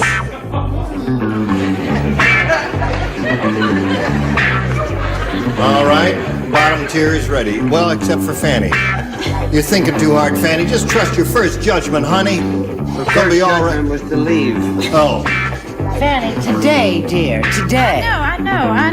It isn't a 24-hour show. It's just a half-hour show, darling. Now we're ready to get an answer from Mary Duncan. Brian said, boy, I was on a wild new airline. During the flight, the first-class passengers are allowed to blank the coach passengers. Play around with them? Play around with them. I'll let the judge interpret that any way he wants. He's over there. He's already talking to the guy in the control room. It's going to be a decision involving 3 people there.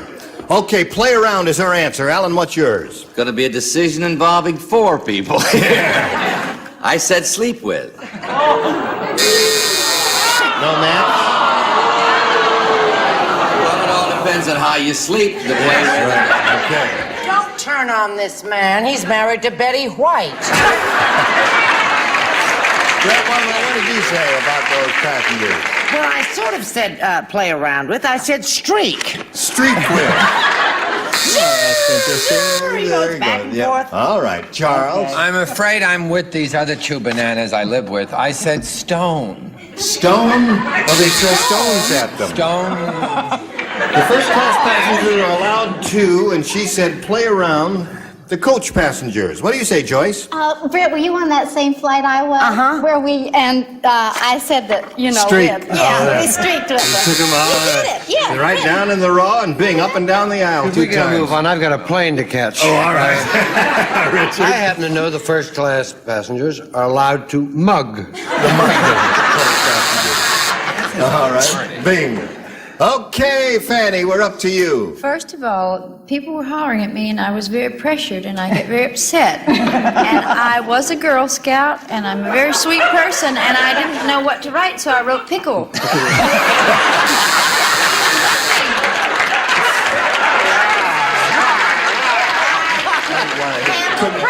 Gene, I think now is the time on the air to point out that Fanny has beautiful skin. Yes. She does have beautiful skin. Beautiful skin. She has many other terrific qualities. All right, that's the end of round 1. And now we'll go to round 2. And Laurie, would you please make a selection? I'll try B. Again. You want B? All right. Everybody plays because no one matched Laurie in the first time. Really? All the little people in the valley were mad at the Jolly Green Giant. So they put a porcupine in his blank. Honey, could you swing that in ragtime? Right. All the little people in the valley were mad at the Jolly Green Giant, so they put a porcupine in his blank. I got you. Okay. Finished here. I'm one of the more terrific Lower printers. tier is ready, upper tier. Well, just hold it a minute. They write and I print. Okay. I went to private school. It doesn't show. All right, Laurie Healy. All the little people in the valley were mad at the Jolly Green Giant, so they put a porcupine in his... Bed. In his bed. His bed. You say bed.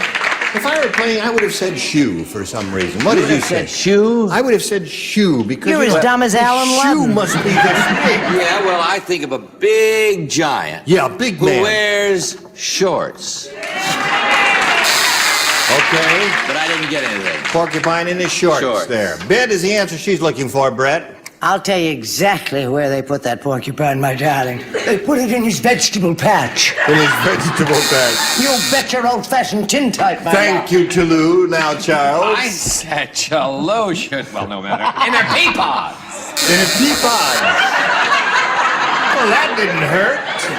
What do you say? For Pete's sakes, if I was one of them little folks, I'd put the porcupine in his bed. In his bed. Okay. That would hurt. Richard? I happen to know. They put a porcupine in his pants. That would hurt, too. Fanny, what do the little people do to the Jolly Green Giant? My grandmother was a member of the Eastern Star for a long time. I put green suit. In his green suit. You know, his Now that's as bad as President Arthur. You know, you're going downhill slowly, Fanny, but it's okay. We love you anyway because you got great skin. Thank you. Now it's 1-0 in the middle of round 2, and we've got to pause here for a little message, and we'll be right back after something goes on here in television. Here we are. Now, Laurie scored 1 in her half of our second and final round. And now we point out to Mary Duncan that you must score 1 to stay in the game. 2, however, will win it for you. Here we go. Snow White said, all right. Which one of you 7 dwarfs has been wearing my blank?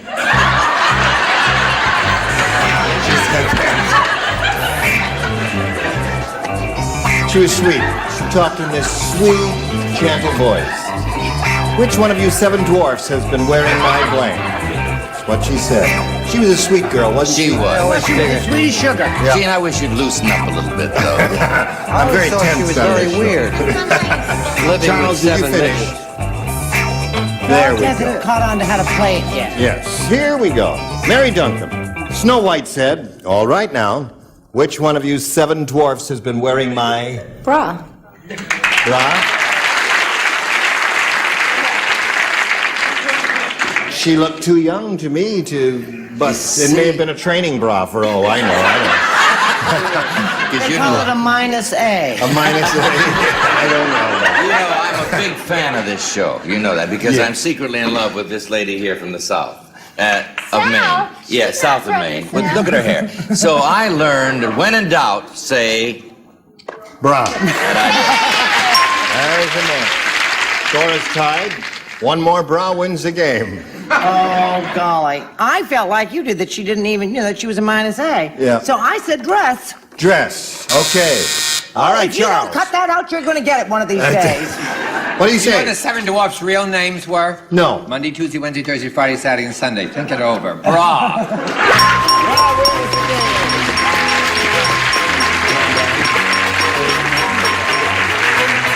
Congratulations. Another $100 for you. And our grateful appreciation to Laurie Healy for being with us and gracing our stage with her beauty. Good luck to you. A gift for you backstage. Many thanks for being here, Laurie. Bye. All right. Here we are again with the big money super match. Are you ready for it, Mary? Ready. Okay, we polled a recent studio audience and got their best response to this. Blank aid. Now, the answer they gave most often is worth $500 if you match that. If you match the next one, it's $250 for you. If you match the bottom one, you get $100. Now, which celebrities would you like to get an assist from here? Joyce? Oh, good. First aid. First aid is her answer. Another one? Fanny? Fanny. Band-Aid. Band-Aid. One. Excuse me, one more. Brett? What is that? Sugar, they just called on you. Brett, how do you fill in that Well, I blank? was trying to think. How about foreign aid? Foreign aid. Just came into your head. A little bird whispered in my ear. She's so pretty, though. Like a southern girl, she's a little slow. Yes, that's right. So you have Band-Aid, First Aid, and Foreign Aid. You may choose one of those, honey, or you can go out with me and we'll run away with the money you've got. No. Or you may give us an answer of your own. What would you like to do? I'll say the first thing I thought of, and that's first aid. First aid is the answer you're looking for? The one that Joyce gave you? Let's find out if it's up there, and if so, where it is. First, May we see the $100 response? Hearing aid. What was that? The old people from the home were here that day. Anyway, we are looking for first aid.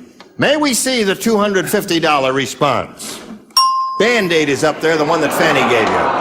I hope that's a good sign for you, Mary. Here is your third and last shot at it. Looking for first aid, the $500 response. First aid it is, you got it. Well done, Joyce. Okay. So you've got the $500. You know that means now you play for 10 times that amount or $5,000. Now remember to collect. You've got to match one celebrity head-to-head. Which one will it be? I think I'll pick Alan. Since I matched him last time. Alan who? What did you say? What did you say? She matched you last time.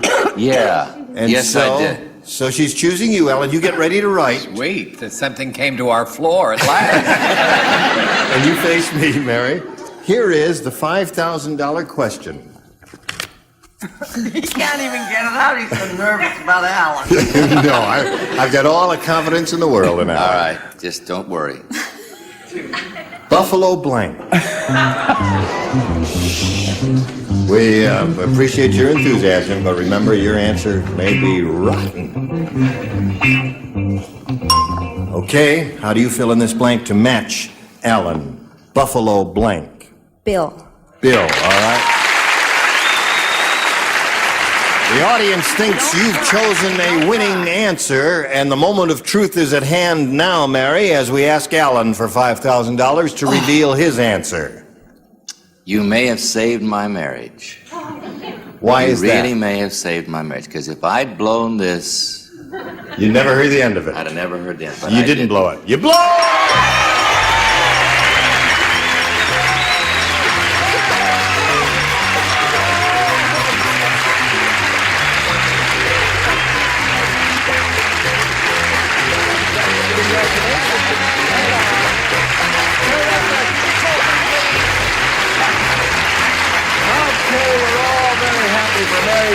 She's up to $5,950, and we'll come right back to her after this message. Today's consolation prize is our Clairol's 4-way lighted mirror, so you can make up in the light you'll be seen in. And Clairol's 3-way hair setter gives your curl more choices: water mist, conditioning mist, or regular set. And mini refrigerator from Arm & Hammer Baking Soda, the nice little secret in your refrigerator, Arm & Hammer Baking Soda. And Profile with his own great flavor from a special formula of cracked wheat and wheat germ, just right for toast. Profile, it's a matter of taste. Tell your friends they've just got time to tune in the next part of Match Game 74 in 60 seconds. Ready for a brand new game? Let's meet a new player. Here is Kathy Wardlow. Hi, Kathy. Hi. Kathy will now tell us a little bit about herself.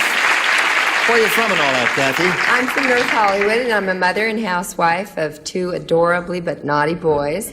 And I'm a native of California. Nice to have you with us, and good luck to you. Good luck to you, Mary. How do you feel? I can't believe it. You can't believe it? Just can't believe it. Better believe it. It's all there. It's yours. $5,950. Okay, challenger, please make a selection. I'll take A. A, everybody plays. Arnold was so sleepy when he came to breakfast, he ate his tie and put a blank around his neck. Can you believe that? Arnold was so sleepy when he came down to breakfast, he ate his tie and put a blank around his neck. Okay, honey, anything you say.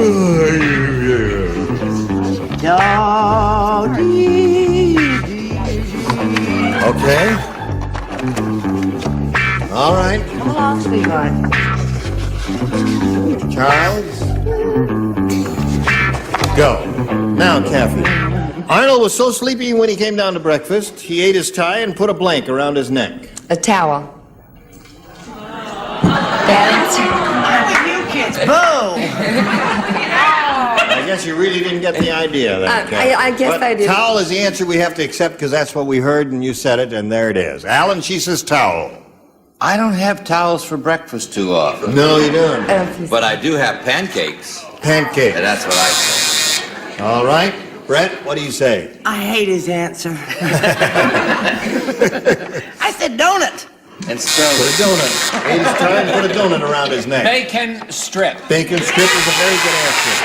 The audience thinks that's the answer. Isn't any good? Yeah, because it's something you can put around your neck. It's elongated. What do you say? Oh, I think that's dumb. A piece of bacon. Piece of bacon. Arnold's so sleepy he came down to breakfast, ate his time, put a blank around his neck. What did he put around his neck there, I son? just happen to know he's a vegetarian. Oh. So he put a banana around his neck. How'd he look? Very, very dashing. Okay. You like it, Something wrong with you. Fanny, what do you say? Kathy, that was a hard one, wasn't it? It really was. Towel. I put newspaper. Newspaper. It was hard. I hated every single answer and the question. What do you think of that? All right, let's see what we've got for Mary. You may like this one. Okay. The 102-year-old man Oh, I love it when you act. jumped off Lover's Leap, holding on to his blank.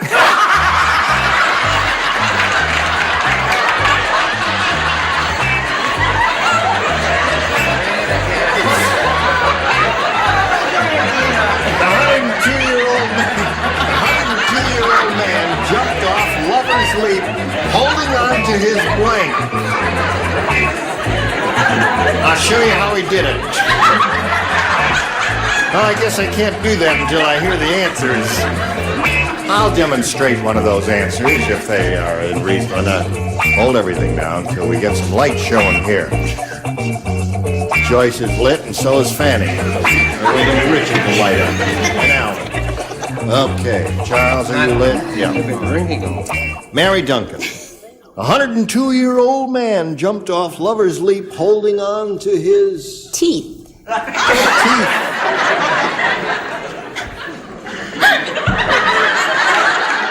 I don't know. She's his teeth. What do you say? I know, and we were so together a while ago. Yes, you were. It was such a nice moment. You're drifting apart now. We're quite far apart because I said it was your acting that did it. I said holding on to his old lady. His old lady. That was sweet. That's what you Lover's do, Leap. isn't it? Yeah, that's what I did. What do you say, Brett? This old man was aflame with jealousy, Yeah. and he didn't want to leave anyone behind. He jumped off with his wife. That's Right. what I said. They went Oh, I thought you together. meant his mother. You don't give this guy enough credit. It's not an old lady and it's not a wife. It's a 14-year-old girl from Kentucky, a bride. A bride. That's why he jumped. Yeah, what do you Holding on say? to his teeth. Right. Go. You sure you want me to pull That is, that I out was of that sure, little- I'm sure. Let's go. Show and tell time. Let it all hang out. Go. Come on. Now let me look at it. It's not so bad. It's just. She says socks. What do you say, Richard? I say leapt off holding on to his wheelchair. Wheelchair. 2 wheelchairs. Okay, so no score here at the end of round 1. And we've got a little something for you, and then come back to us. Will you do that? Okay, time is up. And we thank you, ladies. And we will start with round 2 next time we get together. Great. All right? Listen, I want to thank you from the bottom of my black hole heart. You're just a dandy bunch. I had a lot of fun with all of you, and I hope to see We all got of you. the audience survey. Yes. 82% want Brett's hair back the way it used to be, and 14 have no suggestions. I like it the way it is. I like it, those She's Irish heaven. washerwoman's curls. I know I'm going to get Listen, the lead and Gone with the Wind. right. Next time we get You won't be in together, a brief. we will have these loony people with us. Orson Bean, Brett Summers, Charles Nelson Riley, Kelsey Brown, Richard Dawson, and Joanne Wallace. Gene Rayburn from Match Game 74. Join us next time.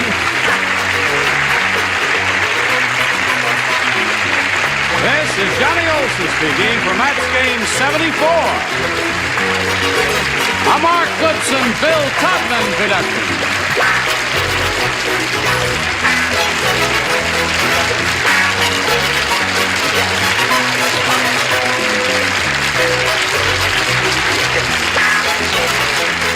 Stay tuned for Tattletales next over most of these CBS stations.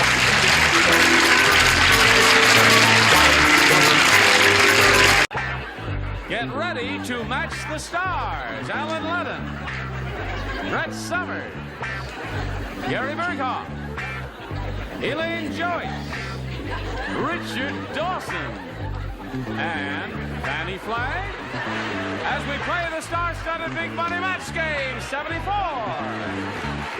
And now, here's the star of Match Game 74, Gene Raymer.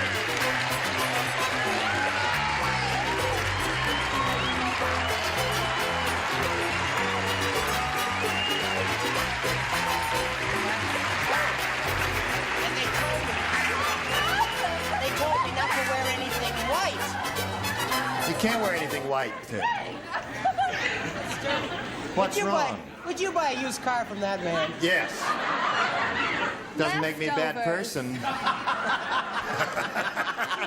Leftovers. Yeah, you first. Will you join with me in singing one chorus of She Has the Whole World in Her Hand? I will. She got the whole world in her hand. She got the whole world in her hand. She got the whole world in her hands. Oh, it's middling time. What does that say? That's a club there, Virgie, that's all. What do you have to say, my dear? I wanted to say that we have a name for you in Portland, Maine. What? People who wear trousers like that. They're called sister boys. Wrong.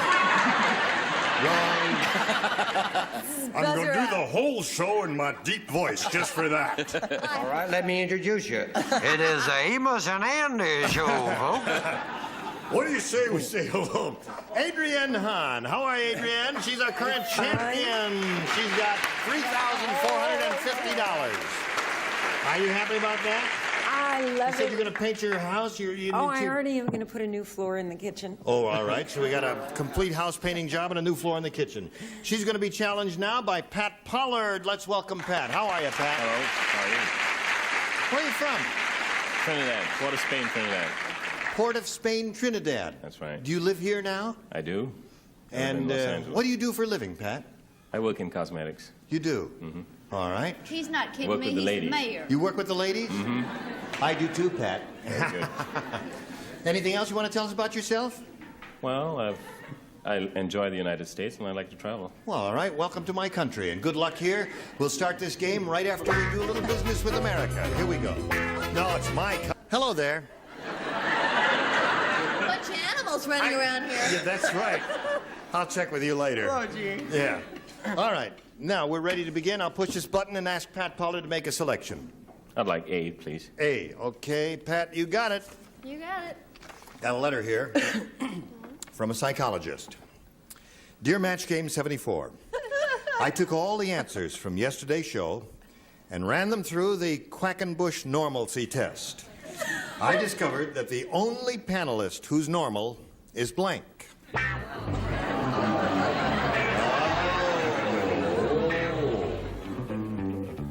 Quick as a flash, he said. Blankety blank. Okay.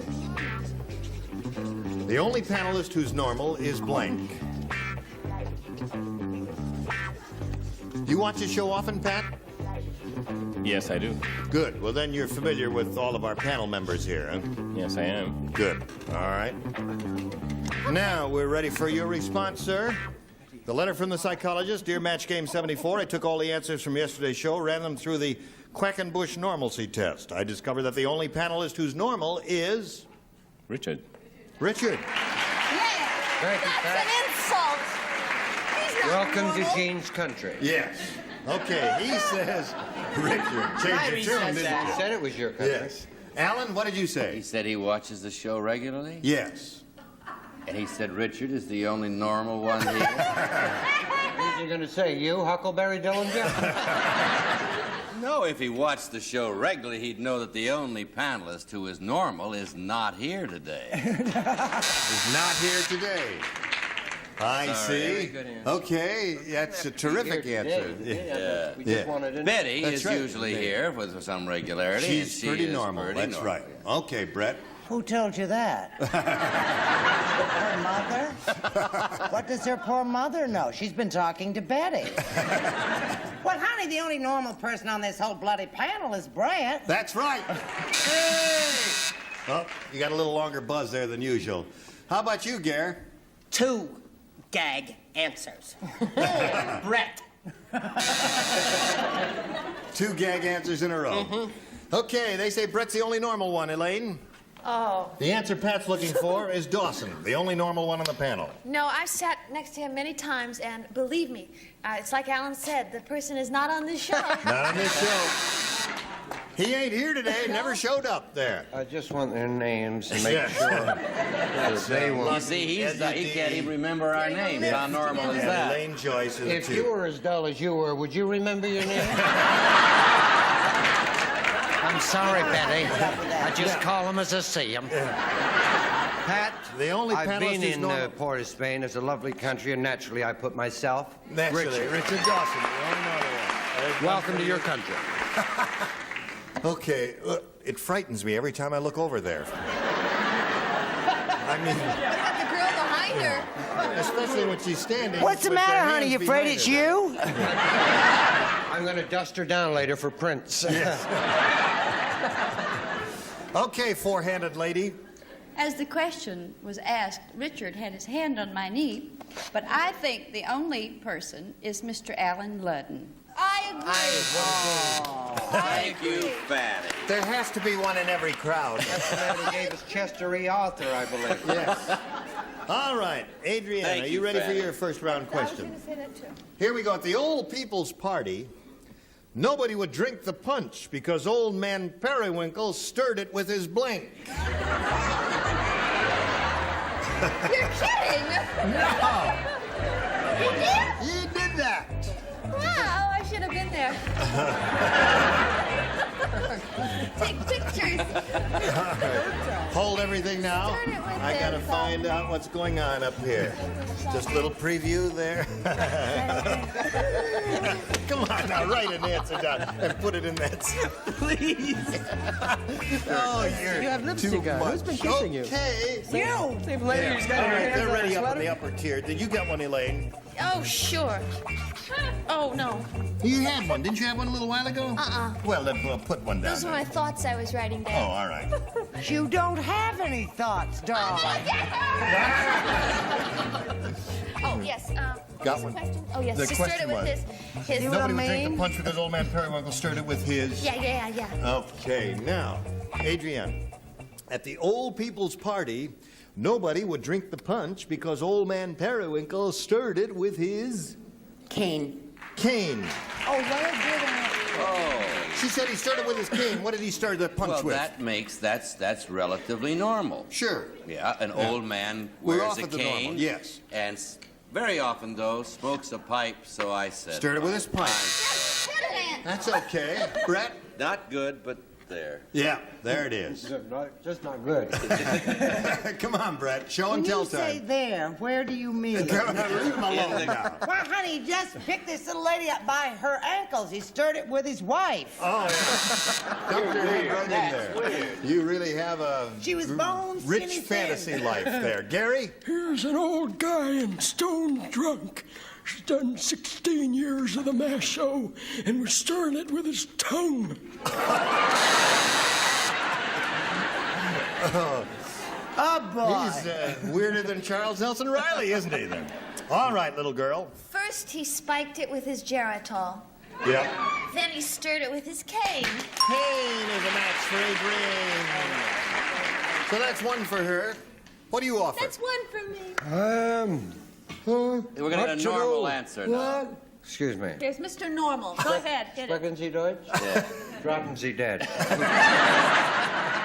Oh, I love him really.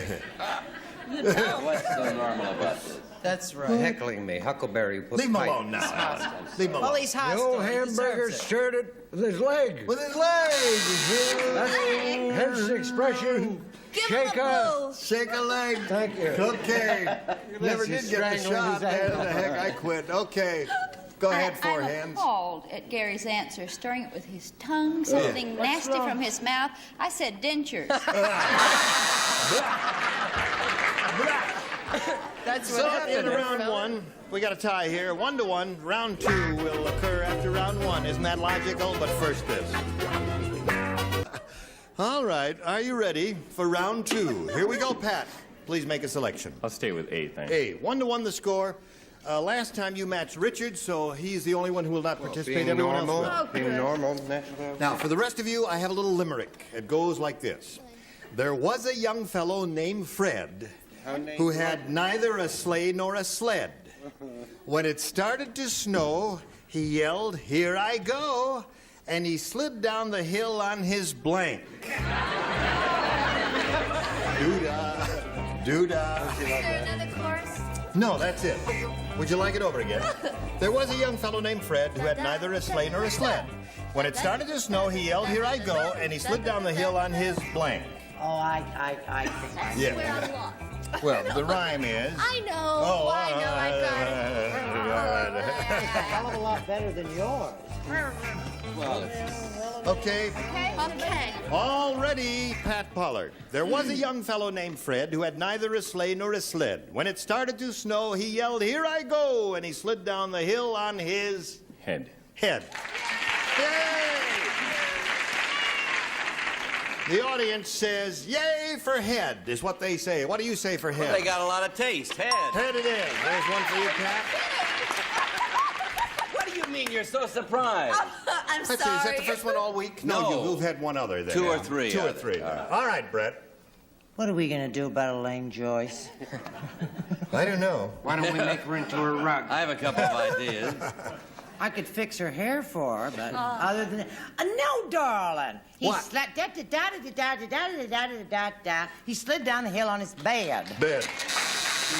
Oh, watch That's it. right. You didn't have a sled? Okay, Gary. Find the head in this photo and win a pony.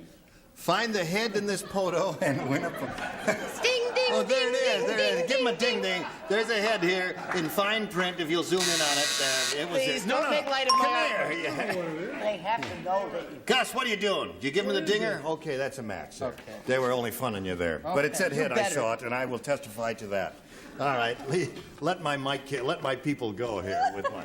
Okay, what do you say, a little girl there? I said head. And he slid down the hill on his head. That's what Pat says he's up to 4. Yeah, 4. Fanny. Yes, before I answer, I'd like to thank all you wonderful people out there for your fan mail in advance. I said head. There's another one. All right, Adrienne. Now, you've got a little work to do here. 4 to tie, 5 to win. Janet said... Who doesn't play? I don't play. Elaine doesn't play. Janet said, who doesn't play? No, Janet said, my old Uncle Purvis has a weird hobby. He catches mosquitoes and blanks them. Weird. Oh, I get it. Uncle Purvis. Uncle Purvis is a weirdo. He catches mosquitoes and blanks them. It's not funny, Gene. Listen, Oh, wait a minute. while they're doing that, why don't we just sit down here and talk? Okay, what do you want to Now. talk about? How would you really like to get in show business? Why, you dirty old man. That's right. You That's got right. you got the idea, honey. Hello there, Uncle Purvis, the weirdo. Remember him? Are you Uncle Purvis? No, I'm not Uncle Purvis. Oh, you're certainly a weirdo. Catching mosquitoes. He catches mosquitoes and blanks them. What are we doing? Okay, Ta-da. that's it. Thank you. From here, I couldn't All see right. what you were doing down there. Now, Adrienne, Alan thinks he's on password. that's the new password, which is All-Stars. now called Password All Stars. Right, Right. thank you. And it's going to be on at the same time. Yes. But with all stars, right? Yes. Oh, very exciting. Really is. Okay, Janet said, my old Uncle Purvis has a weird hobby. He catches mosquitoes and blanks them. Eats them. Eats them. All right? Wait a minute.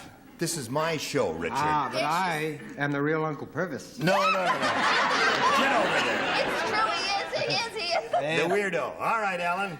She says, Let's go the whole he catches mosquitoes and eats them. What did you say? Well, I just couldn't say that. You I couldn't? thought of it, but I just couldn't Is say there, it. is there a because better one than that?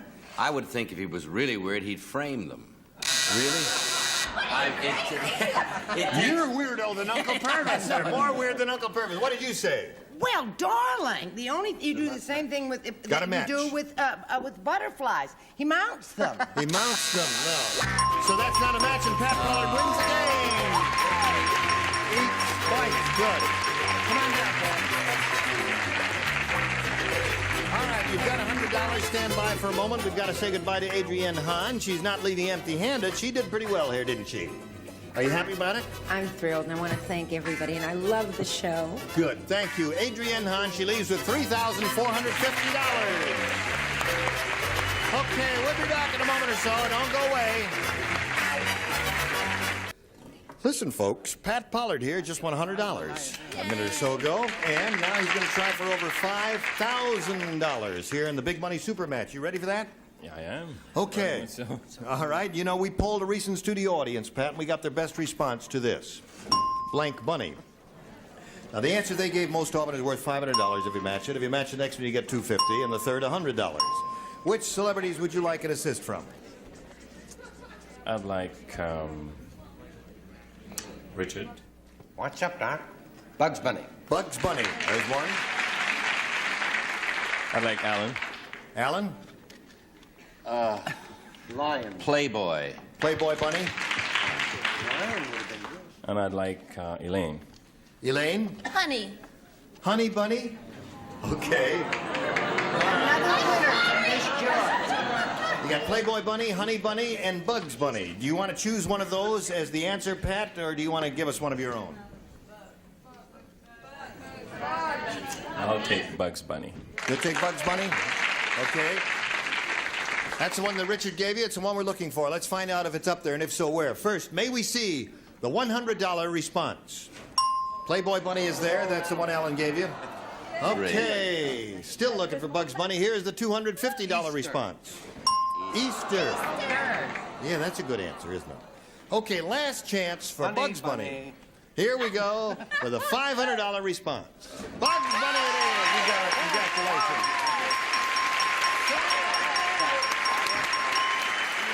All right. Now, Pat, stick up here with me, and you've got $500 more. That means you're up to $600 now. You're going to try for $5,000. To collect that, you've got to match one celebrity head-to-head. Which one will it be? Leave him alone. I'll take Richard. You'll take Richard. Yeah, we go good together. You go good together? Right. Okay, I think you make a lovely couple. Now, you face me. I don't kiss on the first date. You don't kiss on the first date. I just want that understood. All right. $5,000 question. Blank loser.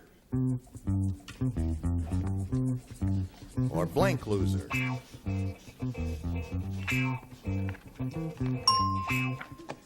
All right, now he's finished his answer, Pat, and we need a response from you which you think will match his. What do you say to that? Blank loser. Bad loser. Bad loser. The only thing you can think of? Mm-hmm. All right. He said all he could think of was bad loser. Now, for $5,000, we ask you, did he match you? No, he didn't. I said born. Born loser. Have you heard that phrase? Of course. You have. I don't know. Is there any other good one there? What is? Well, there's a sore loser. Sore loser. Oh, that's a good one. Loser. Yeah. Okay, so now, Pat, you're up to $600, and you're going to play another game with Judy Tyson here. Let's welcome Judy.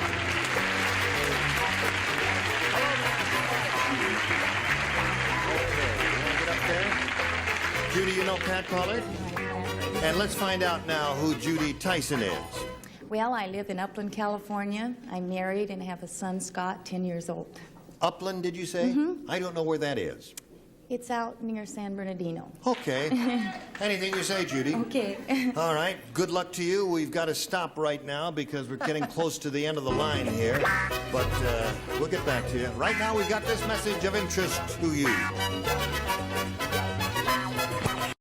Okay, we'll look forward to seeing both of you next time, and we'll start a brand new game. Now, I want to thank each and every one of you. Well, thank you, It was a Gene. pleasure. Thank you, Gene. You're welcome there. You must come over and do Password All-Stars, Thank Gene. you. It's called Password All-Stars, yes. Anytime, It's Gene. a new format, and Yeah. all celebrities, What right? was the name of that show? Password All-Stars. And we hope you'll come on. Yes. And you. Listen. and you. I am. Yeah, you were saying. I was saying, the next time we get together, we will not, well, some of these people will come back and some will not come back.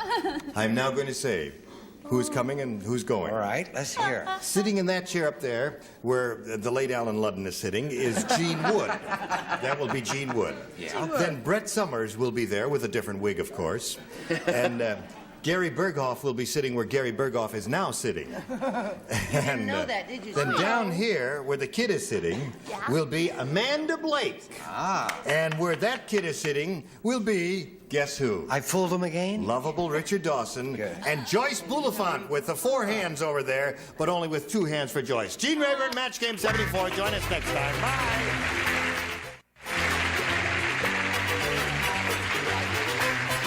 This is Johnny Olson speaking for Match Game 74. A Mark Goodson, Bill Todman production.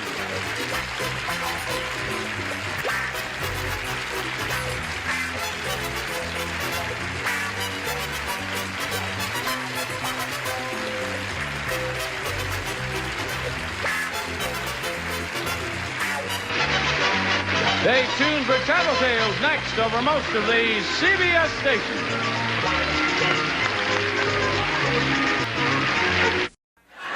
Get ready to match the stars. Joey Bishop, Brett Summers, Charles Nelson Riley, Mary Wicks, Richard Dawson, and Joyce Boulafont as we play the star-studded Big Money Match Game 76. And now here's the star of Match Game 76, Gene Rayburn.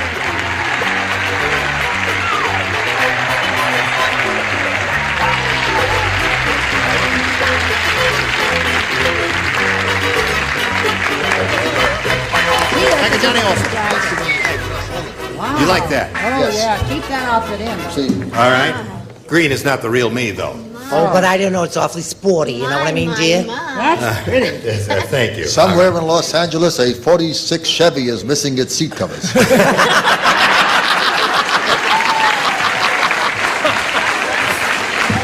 Let me say hello to Larry Guthrie and Joy Colburn.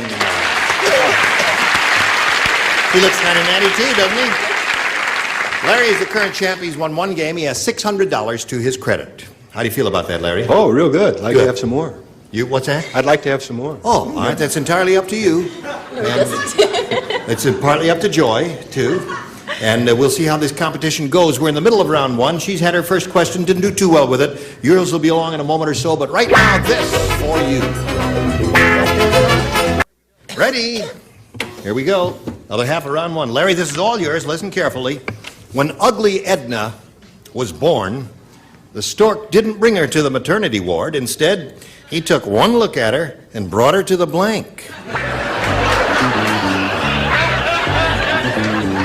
Look what Charles is doing.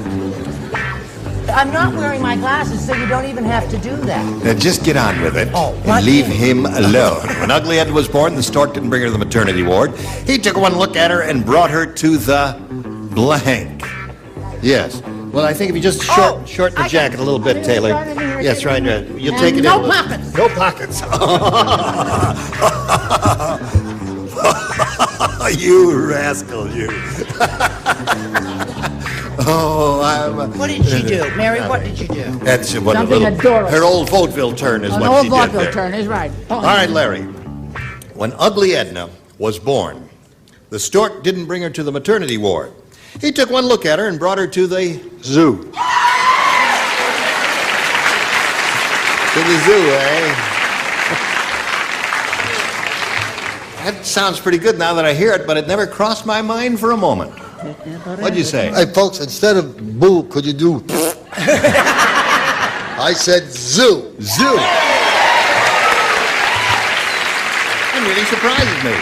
Why? I didn't think of it. I guess I'm not as smart as you are, Joey. What'd you say?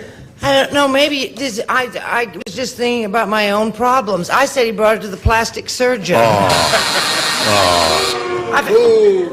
That's enough of that. Plastic surgeon is not bad. I Charles? don't blame you. We're going to get letters from lovely foundling homes everywhere. I said something terrible.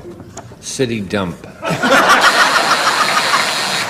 if I'd seen it, I wouldn't have taken it. Dreadful, Charles. Hello, Mary. Yes. When Ugly Ed was born... I don't need to know. You know what I mean? No. Didn't go to the maternity ward at all. The kid went right to the plastic surgeon. That's right. That's where he went. Well? That's a good answer, yes. Yeah, right. Okay. Now, we'll get another one from Richard. Yeah, I think right. Charles has hit a new low.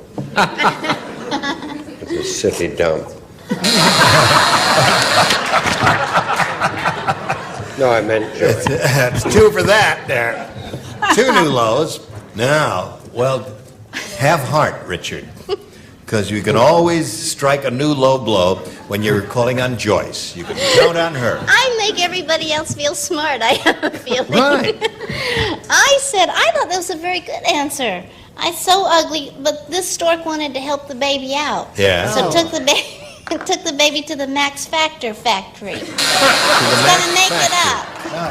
Give it No one said dimples. my answer. What was your answer? I said the maternity, she took one look at her and brought her to the emergency ward. How about that? No, don't like that either. Only one person had the right answer. Now, you want to come over and get your glasses steamed again?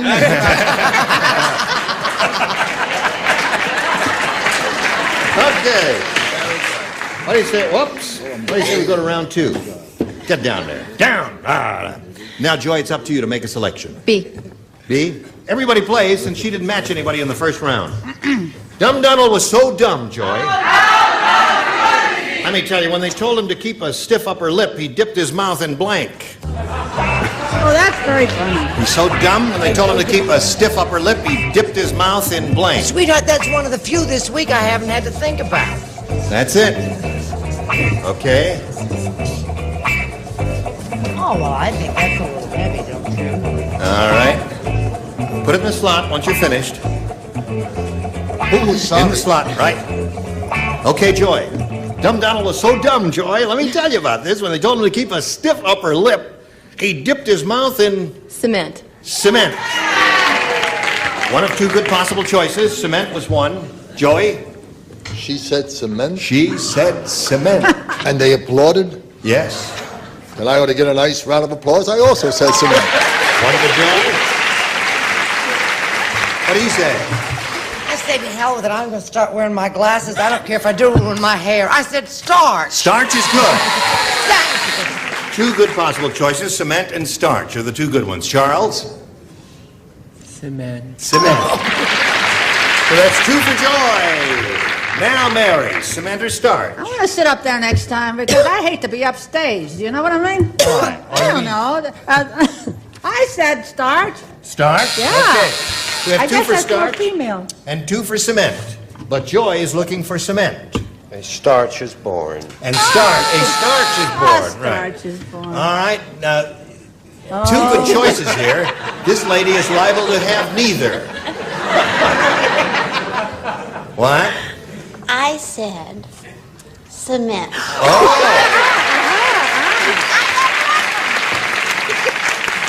I don't See believe it. that? You meant to say molasses. Yes. 3-1 is the score in favor of Joy. And when we come back from this commercial, Larry, 2 to tie, 3 to win. You ready for that? Ready. Okay. Hurry right back, folks. What's Larry doing after? Where were you? We missed you, didn't we? Yes. So let's get on with it now. Now, you know what you have to do, Larry? What do you have to do? 2 to tie. 2 to tie. 3 to win. 3 to win. Okay. Are you a very romantic person? Quite romantic, yes. Yes. Oh, nice. Little Motel in Encino, that same one? Listen to this now. Susie said, I saw this handsome man walking down the street. So I dropped my handkerchief. To my surprise, he picked up my handkerchief and blanked it.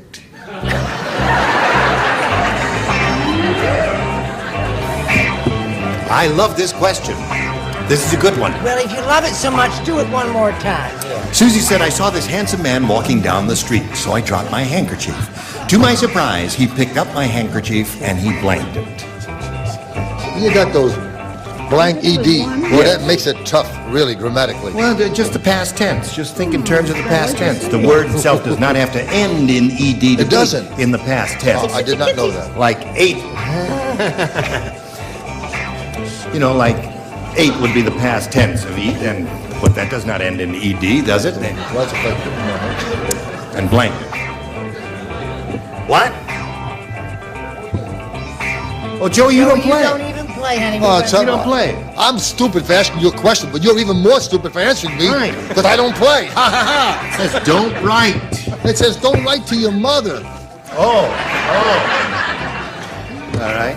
Ooh, I got off the hook there. You know, you must have this repaired because half of his bulbs are burned out, and all it says is... That's what his wife told me. Not a straight man in the whole bunch. I thought you were friends. I really All thought you were right, here friends. we go, Larry Guthrie. Susie said, I saw this handsome man walking down the street, so I dropped my handkerchief. To my surprise, he picked up my handkerchief and blanked it. Blew his nose with it. What did he say? Blew his nose with it. I don't understand. Show and tell. Well, that's not bad. He blew his nose on it. Score is now 3-2, Larry. Charles? I said he pocketed it. He pocketed it. That's weird. 3-2 is the score. Larry, you got 3 to go. Larry's winning sort of are out now, huh? What's he doing No, he's- after? Have you found out what he's doing after? No. Blew his nose in it. Blew his nose in it. Now we have a tie score. Larry? Richard? He stole it. He stole it. See, they don't boo him. They sympathize with him. Now, you got a few boos there. What do you say, Joyce? Well, wouldn't it be awful to drop your handkerchief and have a guy blow his nose in it? So, Larry wins the day.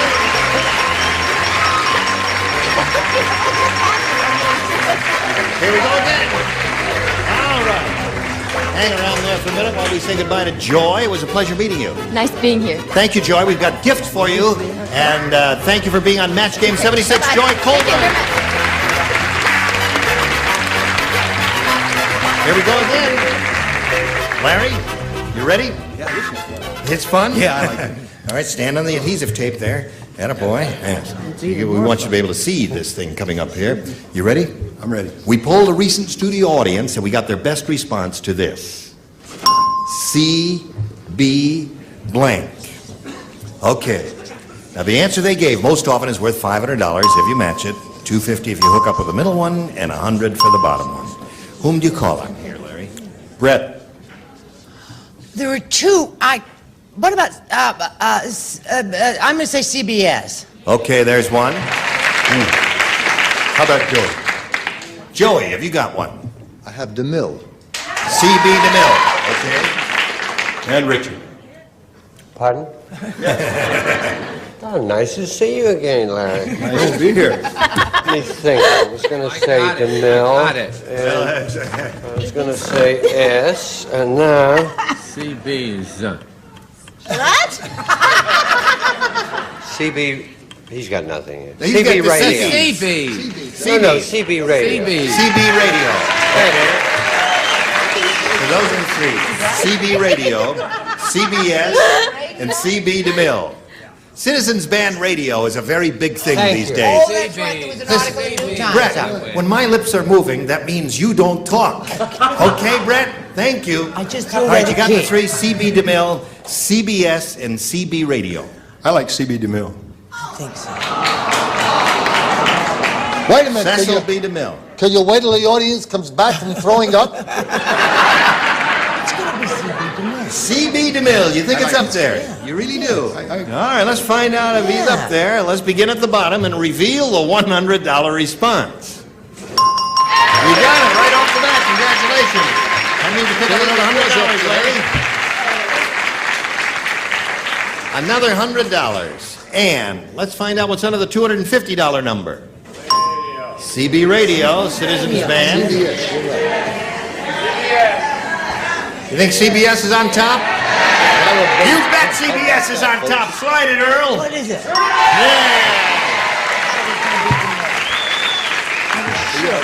Number one, okay. Now, Larry, you're going to play 10 times for 10 times $100 or $1,000, but we can't give you the money unless you match one celebrity. Which one will it be? Brett, please. Okay, Brett, get ready to write.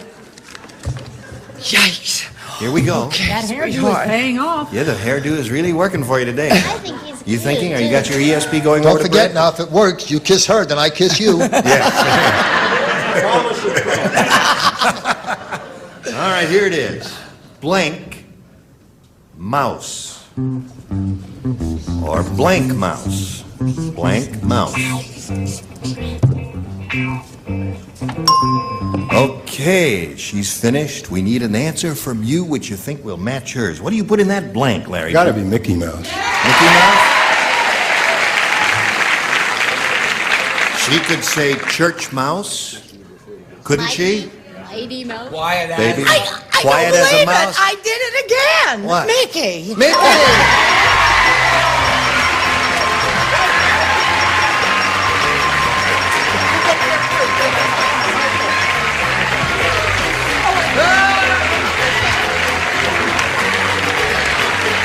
Congratulations, Larry. You got $1,800. And while he's celebrating, you watch this message. Hello there. Here we go. Oh, hello there. Let's say hello to Gloria Henley. How are you? Good. Tell us where you're from and all that. Los Angeles, Yeah.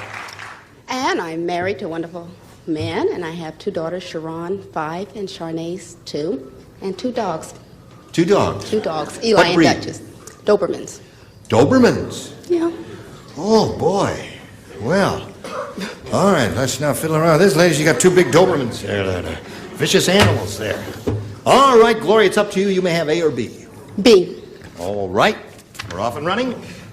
The White House guard said. Oh, wow. The White House guard said, President Ford can't forget the days when he played football. I just saw him in the blue room blanking the First Lady. That's a good one, isn't it? Can't forget the days when he played football. Just saw him in the blue room blanking the First Lady. They're Very very good. close family, aren't they? Yes. Oh, yes. Yes. And affectionate. All right. Oh, boy, Dobermans mean business. Let's Yes, watch it. oh, they don't fiddle around. One man and one woman dog. Yes, indeed. All right. Here we go. Come on, Joyce. Lord.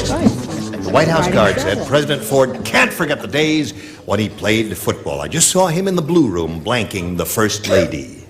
Tackling. Tackling is good. Now we'll see how you do with that. She gave a very good answer, Joey. You bet your boots. She did. She gave a very good answer. Yep, tackling is quite good. I was thinking more, I should have been more realistic instead of comedic. I put punting, kicking. Punting. I just found out. Wait a moment. See, not only... There's only one guy in the audience boos me, but he keeps moving around. Yeah. And I'm going to find out who that guy is. Very That quickly. culprit. He was punting the First Lady. All right, when in doubt, drop back and punt. That's right. That's what I was thinking. Yes. Are you still mad at me? No, I can forget and forgive easily. There. You're such a sweet person, thank you. You'll like it even better now I said tackling. Okay. There's one for Gloria. I think yes. Tackling. Tackling. So, Gloria, that's 2 for you. And that's kind of unusual for a first-round question. They're a little tougher, Mary, aren't they? No, I'm sorry. Now, I just saw President Ford in the blue room blanking the First Lady. you know how close you are to Brett. You're going to be even closer to me. Tackling. Tackling. Oh. Thank you, my dear. All right, Richard, what was he doing to the First Lady? Oh, wave my kiss. Tackling. Oh, all right. That's 4, Gloria. That's most unusual, but you better not count on any more. Hello there. Nothing Can you personal. say making a goal with the First Lady? Yeah, I guess so. Wow. Make it scoring with the tackling.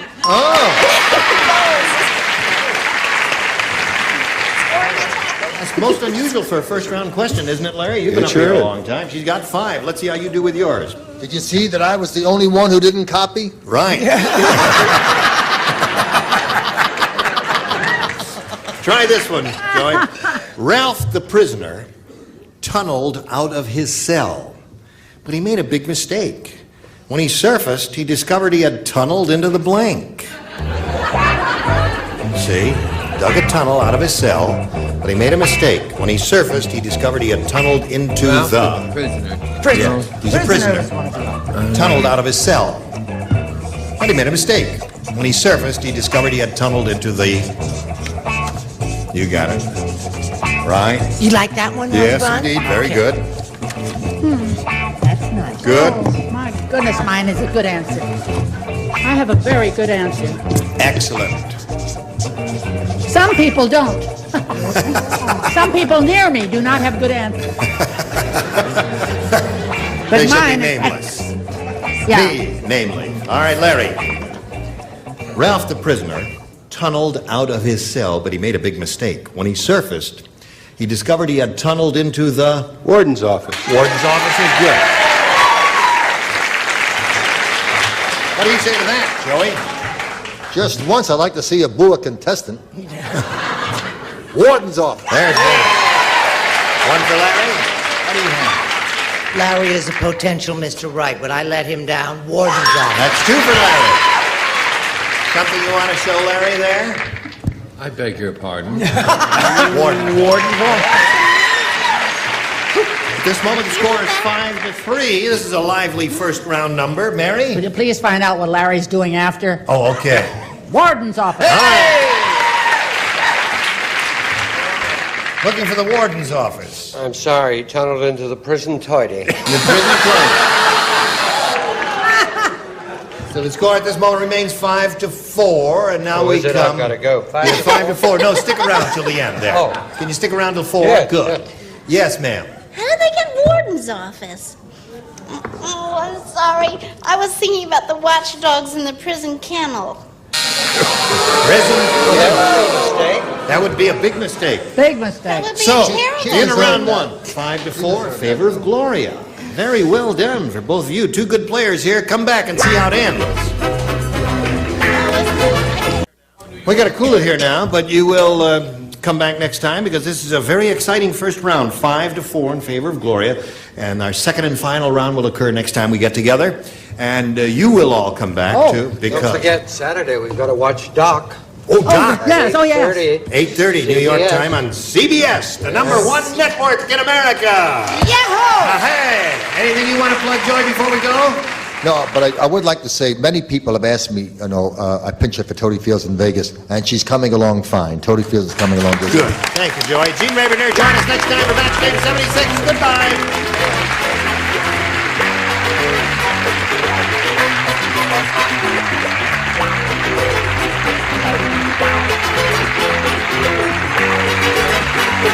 This is Johnny Olson speaking for Match Game 76. A Mark Goodson, Bill Todman production. Stay tuned for Channel Tales next over most of these CBS stations. Get ready to match the stars. Allen Ludden, Brett Summers, Charles Nelson Riley, Dolly Martin, Richard Dawson, and Betty White as we play the star-studded Big Money Match Game 75. And now here's the star of Match Game 75, Gene Rivers.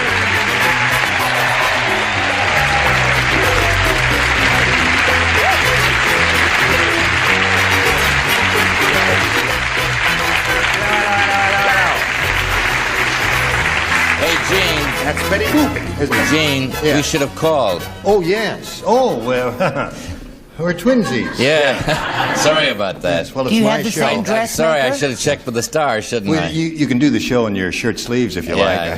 Gee, if I'd known. Yes, ma'am. I'd just like to make a little announcement. Brett is wearing the same outfit she wore Thursday. But this time I'm wearing it with beads. Okay, if you're all ready, we'll say hello to our two players here, Maxine Lambeth and Elaine Peake. Maxine is our current champ. She has won $9,050. Have you had a chance to adjust that idea?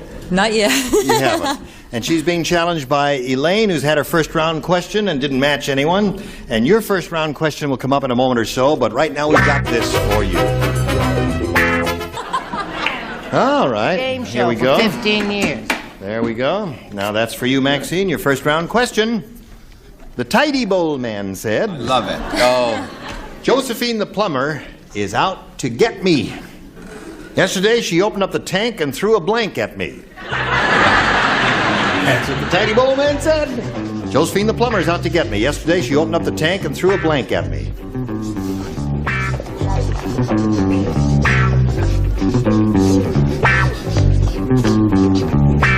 Ready?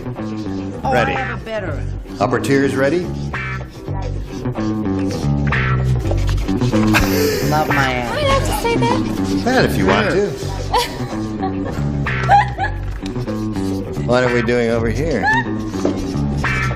Come along. Okay, she's now finished. She changed her mind twice because she's a very exact person. Maxine, the Tidy Bowl man said, Josephine the plumber is out to get me. Yesterday she opened up the tank and threw a blank at me. Plunger. A plunger. She say plunger. What do you say? She's the champ, isn't she? Yep. You know why? Why? Because she's smart. She says plunger. All right. Okay, Brett, you're up. That's one for her. I didn't want any cleansers coming my way, so I did not say can of common. I just said a comet. Comet, okay. No I plug. don't like to clean. Don't send me anything, folks. All right. Charles.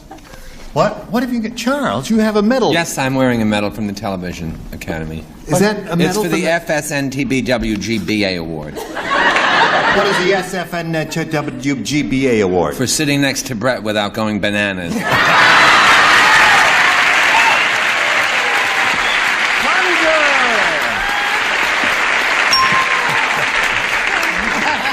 All right. You were bananas long before you sat next to me, darling. It doesn't help. He's even wearing one around his neck today. Okay, Dolly, you're up. I said toilet roll. Really?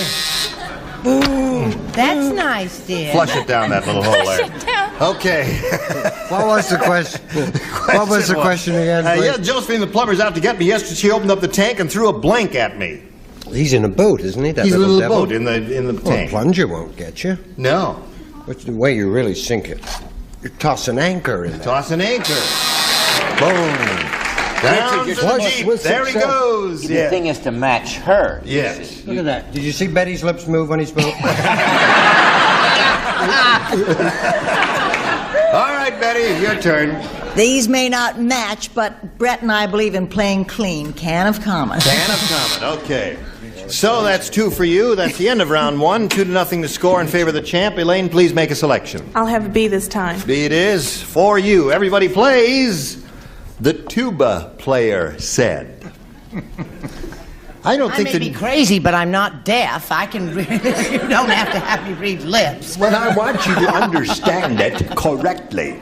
The tuba player said, I don't think the new conductor likes me. In the middle of my solo, he started blanking in my tuba.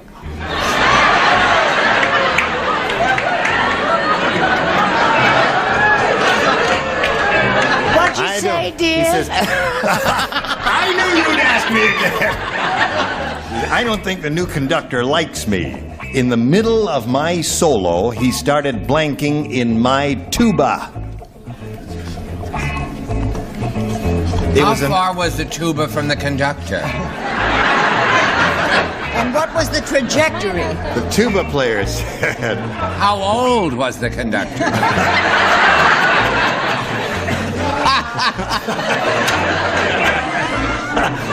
I think it's all those strings to get across. In the middle of my solo, he started blanking in my tuba. That's good, Betty. That's good. Just put it in the slot there. You're all ready. Yes. I changed my mind. You did. Well, that's a woman's prerogative. Does that mean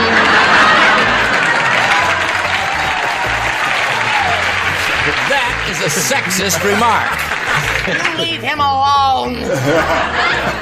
Brett, would you finish your... Okay. It's just how you handle her, Here we go to Elaine Pete. The tuba player said, I don't think the new conductor likes me. In the middle of my solo, he started blanking in my tuba. Tinkling.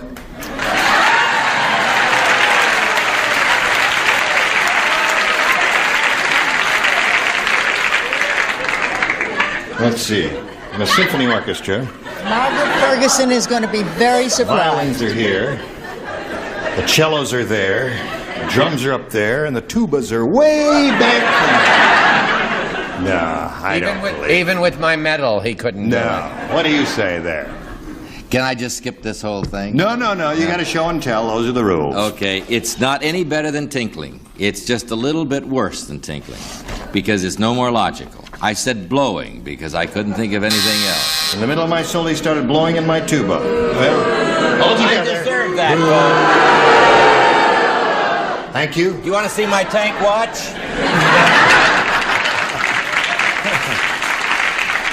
He got his tank watch from the Tidy Bowl man in the tank. What do you say? Allen told me that if I was nice to him, he'd let me wear his tank watch. Oh, really? So I was, and he didn't. My children have a wonderful word they use constantly, and then they are sent to their rooms. Barfing. Barfing. Started barfing in my teeth. Now, why do they applaud that? It's just as wrong as mine. Crazy about me, that's why. That's right. They're your people, aren't they? Okay, Charles, are your constituents here? Gene, I chose a lovely answer, eating lunch. Delicately put. Splendid, yes. Now, what do you say, little girl? I was going to say, I said something, right? Yeah, right. Which was, this is a better word instead of what I said. I don't know what it means, but Richard told me what it means, and this is what it is. Expectorate. Expectorate. Oh, which yes. is, Good. yeah. I said the other. You didn't want to say spitting, is that it? That's it. You didn't want to say spitting? Well, no, I didn't know if it was correct, so I asked. Expectorate's a very good word. Richard. Yes. Well, thank you. Now, may we see yours? In the middle of my solo, he started blanking in my tuba. Does her name tinkling mean anything? One for Elaine. Okay. I believe we'll have to have a meeting. I All think right. we'll have to have a You meeting. and me have a meeting in my dressing room. All right. We'll discuss this at great length because Right. I think it may be a match. Pouring water. No. So, Maxine wins the game.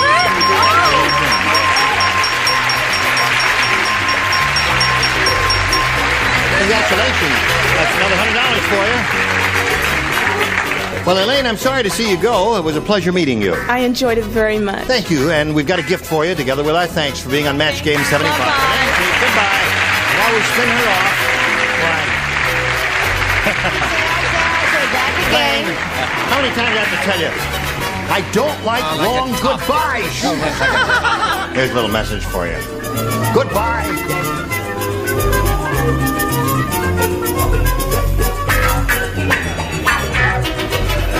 Fade to black. Turn off the lights. All the way. Here we are, just standing around waiting for you to return.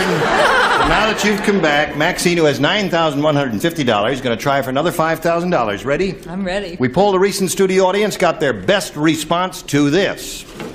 Blank your hands. The answer they gave most often is worth $500 if you match it, then $250 for the middle, and $100 for the bottom one. Whom do you call on? Richard.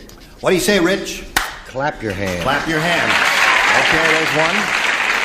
Alan. Alan? Kiss your hand. Kiss your hand. Not yours, not... This show's bananas. I may do it. Not yet. All right, one more. I haven't tried Betty yet. I've tried Betty. Little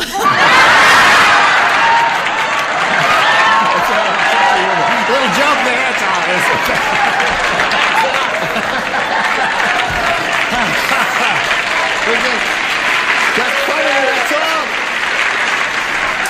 Just funny. Wash your hands. Wash your hands.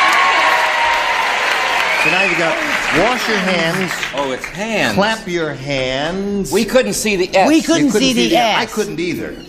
Did I say clap your hand at the beginning? Yes, you did. Well, then I misled you. I couldn't see the S either. But anyway, those are the answers. Clap your hands, wash your hands, and what was the other one? Kiss your hands. My first instinct was wash, so I'm going to go with wash. Yes. Mother always said wash your hands. Okay. That's the one we're looking for, and of course she hopes it's under the $500 response, but we'll begin at the bottom. And reveal, if you would please, sir, the $100 response. Raise your hands. All right, not there. Looking for wash your hands, here's the $250 response. Clap your hands. Well, we're getting close. Last chance for wash your hands. Here's the $500 response.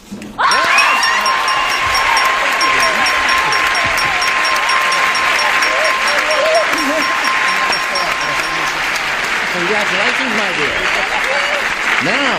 Now you're up to $9,650. You're going to play for 10 times the 500. Another $5,000 at stake here. You got to match one celebrity head-to-head. Which one will it be? Richard. Richard. 3 times a charm, right? What's that? 3 times is a charm. Really? Okay. You face me if you would, Maxine. If you win this, you know what you have to do. You ready with the belly dancing music? All right. That's the trouble. Worth $5,000, and it goes like this. Thomas blank. Thomas blank.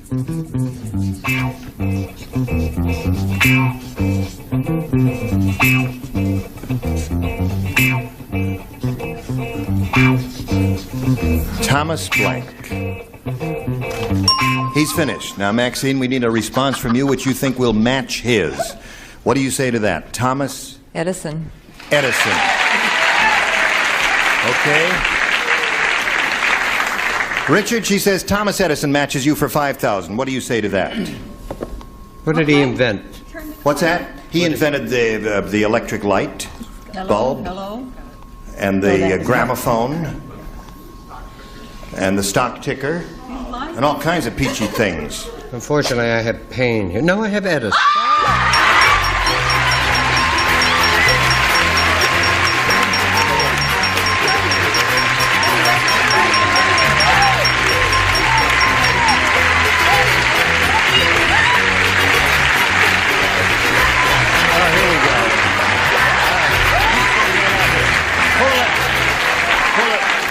She promised she'd dance for us if she won the $5,000, so may we hear the belly dancing music? I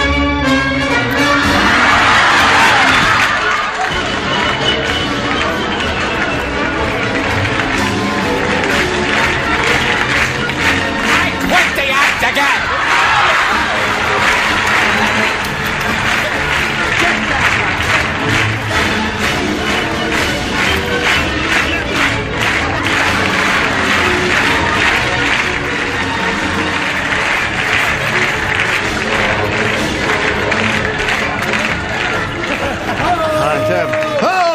The winning $5,000 card. You now have a total of $14,650, and we have this message for you. All right. Now we're going to ready to start a game. Are you ready to start a game? Ready. Here's a new player, Barbara Geib. Hello, Barbara.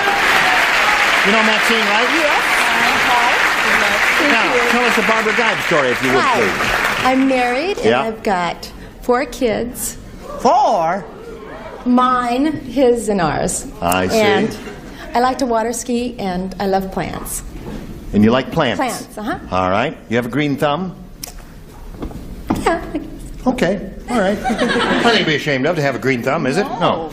All right, Barbara, if you're ready, I'll ask you to make a selection. B, please. B for Barbara. Here we go.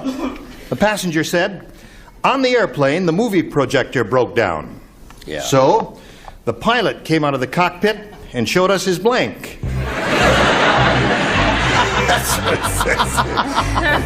I was on that flight. These guys are getting weirder every day, you know that. Joe, we're going to get you on camera someday. You're going to have to read it because it's got a little complicated. The passenger said on the airplane the movie projector broke down, so the pilot came out of the cockpit and showed us his blank. Somebody stole my, Somebody stole my gal. You know, I've enjoyed sitting next to her so much this week that I gave her my tank watch. Look at that. Oh. Eat your heart out, Betty. Can we have No, that was 2 days tight ago. shot of the tank watch, which really is a handsome gift. That's a lovely picture. Which Allen got. It's like an arrest at a riot. Not his anymore. more time on my hands. Mark Goodson gave him that on the last day of Password, which he played recently. This is a bicycle watch. Used by bicyclists during World War I when they were run over by gentlemen in tanks. That lousy watch. Brad, are you slowing down in your old age? Don't you say old age to me. No, it's a long answer, dear. All right, Barbara, if you're ready. The passenger said, on the airplane, the movie projector broke down. So the pilot came out of the cockpit and showed us his blank. Okay, I can't think of anything. I'll say. I would say. What would you say, Barbara? I will say his. The dashboard thing? His dashboard. Well, whatever that is. His instruments. That's it. His instruments. Yes. Okay. Anything to say, Barbara? Okay. All right. I wonder if she has any children. She took so long to give any kind of answer. I think you put that in her mouth somewhat, but it was... No. No, but I knew what she wanted. The dashboard. Yeah. The instruments. Right, the instrument panel. Had nothing to do at all with what I thought of. I thought he'd come out and show his snapshots. That's a good idea. Sure. So we don't have any movies, but I got some snapshots here of my family. Here we go, Brett. He came out, and that's why it took me so long, sweetheart, showed his pics of his wife and children. Equally boring. Yes, Charles. You told him it was a good answer, just because he shortened it up. No, because when you wear the same suit, what else are you going to say? I said close, maps. Maps. All right. She says the pilot came out of the cockpit and showed us his instrument panel. I said he showed his map plan or navigation thing. Oh, holy mackerel. You know? Can you show your navigation thing? Not on television. As long as you have a if you're a direction pilot. finder, yes. That's right. Now, wait a minute. I'm an aerial navigator. That's a sextant. But I'll say. Be that as it may. May we see yours? It was a very cheap airline. Yes, out of the cockpit. Pilot was a wino. Oh, he was. Projector broke down. Came out and showed his tattoo. Well, it's a picture, isn't it? Yes, it is a picture. Yes, hello, Betty White, honey. Well, speaking of pictures, the projector broke down. The pilot came out and showed us his shorts. Short, they're doing that on the short subjects. Oh, yes. well. So, Barbara, no matches for you in your first round. Your first round question will come along right after this message comes your way. Ladies, we're out of time. And we'll look forward to seeing you next time. We're in the middle of round one, and we'll come back to you. Now, what did you want to say? Well, this is for Dick, because he does the nose on the microphone trick. You want to see it? Yes. This is for Dick, okay? Is that it? That's it. That's it. Okay. That's for Dick. That's for We should point out that was for Dick Martin, not me. I don't want to be Yes, you're involved. wearing the medal now. Oh, yeah, this is a different medal. It's the FWBWSJODTCANGB medal. What does that mean? That's for watching Betty White strip Johnny Olson during the commercial and not going bananas.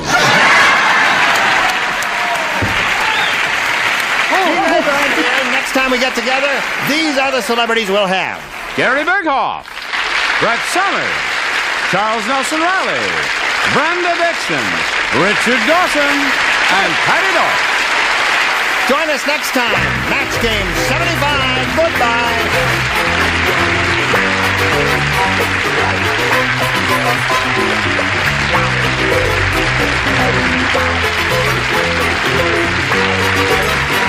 This is Johnny Olson speaking for Match Game 75. A Mark Goodson, Bill Todman production.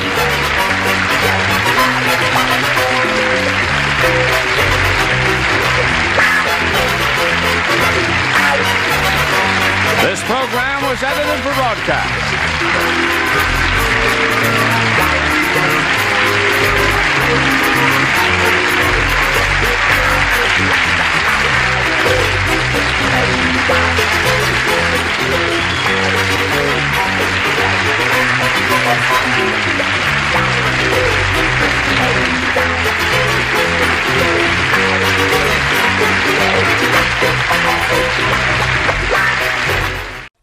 Get ready to match the stars. Jimmy Walker, Brett Summers, Charles Nelson Riley.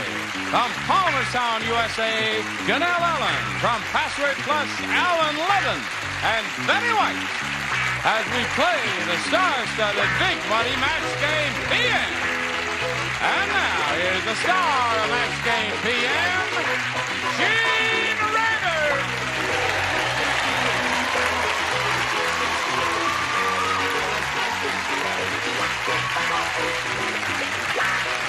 Thank you, friend. Thank you for your polite applause. Nice to see all of you. You're a beautiful-looking bunch of celebrities. And now would you join me in greeting Dan Zukaitis and Amy Hughes over here. Hello, hello, hello. Welcome to both of you.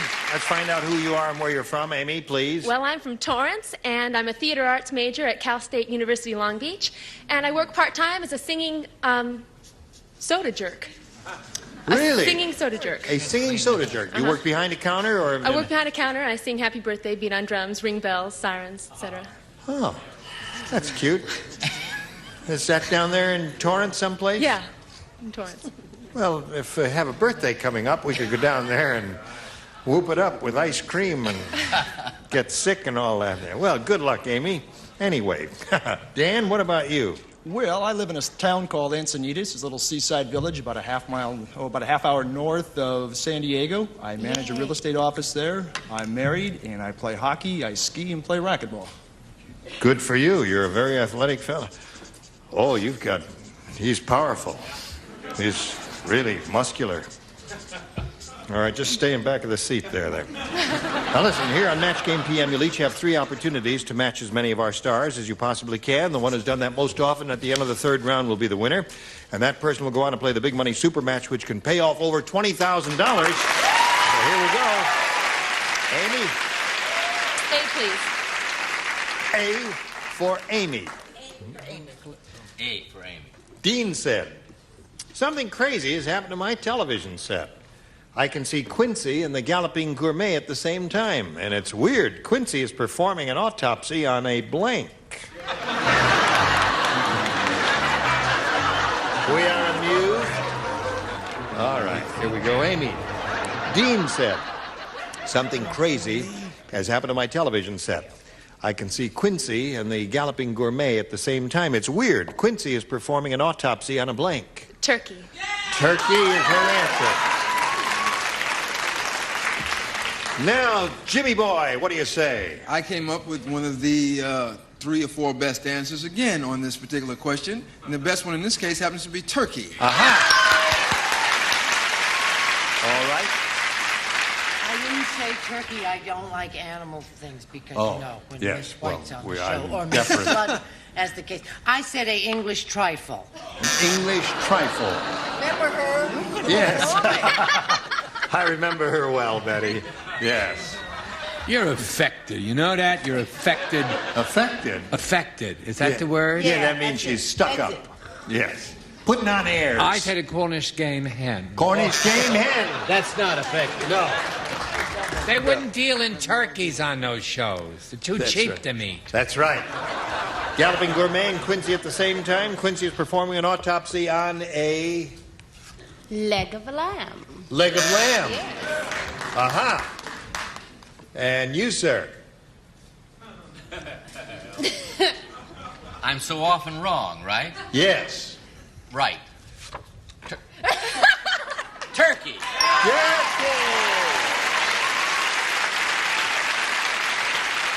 Well, I thought he'd be too self-conscious to say it, but he did. I was giving him a little lesson in basic comedy, and I said if it has a K in it, it's funny. That's right. And K is a funny sound. I forgot turkey has a K in it because I said duck. Aha. And you were wrong. I was wrong. But I didn't get much of a laugh. All right, here we go. K is in the middle. Sally has the most useless job in the world. Oh, no, she doesn't. Yes. Yes. She's a blank at an old folks' home.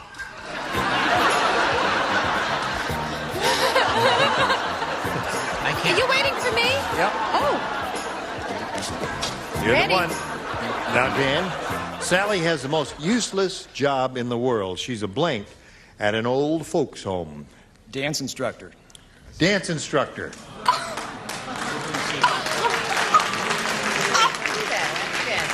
A dance instructor. DI, huh? I had that. DI. Nice try. No, I had one of the nice answers again. You must follow my lead, as he said dancingly. I said sex education teacher. There it is. Very good, Billy boy. Yeah. My answer may need a certain amount of thought, but I'm really crazy about it. We'll think about it. It's really a useless job. She was a car hop. A car hop Yeah. at an old folks' home. Yeah. All right. I like it. That's useless. Something about it. Charles? We're going to get letters, and I hope we do. From who are we going to get letters from? Because an old person can use a car hop. They can honk a horn, can't they? The nurse can prop them up. They'll honk the horn, and she'll hop out and say, "What is your order?" Honk a horn? I said babysitter. Babysitter.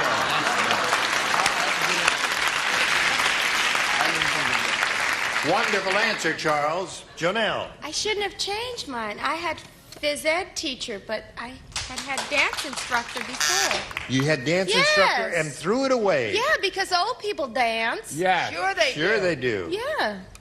You Well- should Much see as they Alan can, and Betty. hopefully. They just snap themselves around That's that enough. bell. Now you get it. Alan, you do the two-step, do you? Any kind of step. Yes. Yeah. All right. I was trying to think of something useless, you know, because that's what it said. And Right, I thought of exactly. sex surrogate, then I thought, no. Oh, honey, good for you. You're at least he's still thinking about it.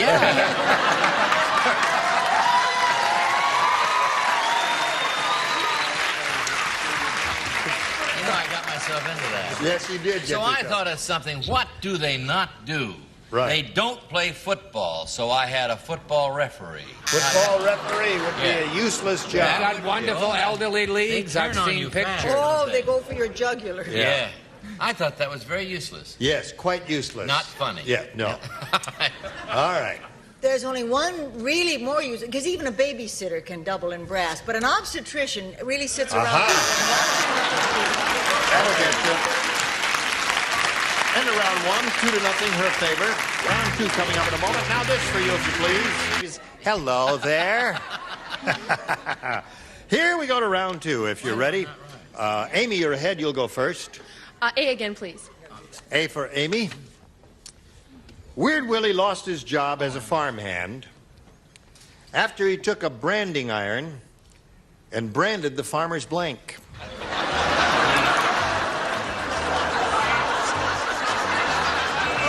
Hello, Amy. Weird Willie lost his job as a farmhand after he took a branding iron and branded the farmer's blank. The farmer's wife? Farmer's wife. You get a mixed review from the audience on that. Some say yes and some say no. Brett, what'd you say? I said, what was the question? Anyway, whatever it was, I said daughter. Daughter. Two daughters. Well, I guess all those jokes are about the farmer's daughter, aren't they? Aren't they? Aren't they? Yes, they are. Daughter. Oh, there they are. Willie lost his job as a farmhand after he took a branding iron and branded the farmer's... That's about the size of it. Yeah. All right, Dan, let's see how you do with your round two question. They just opened the first McDonald's at the North Pole. Instead of hamburgers, they sell blank burgers.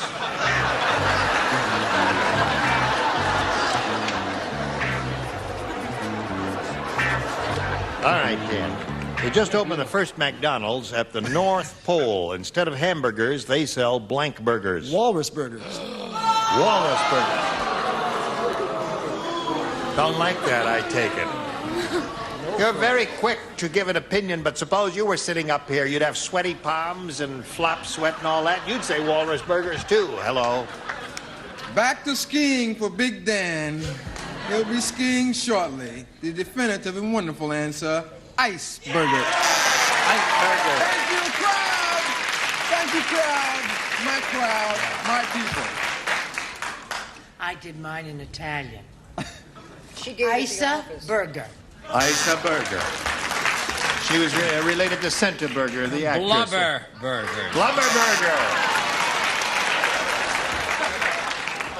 First McDonald's of the North Pole, instead of hamburgers, they sell blank burgers. Whale blubber burgers. Whale blubber burgers. So far, Dan, we don't have a walrus burger. Give us a walrus burger. I like alliteration. I like things that go buh. Buh, buh. That's why I married Blubber burger. Blubber burger. I've seen you going buh, buh. I tune you in once in a while. Buh, Don't say it unless you mean it. Animal lover that I am, walrus burger.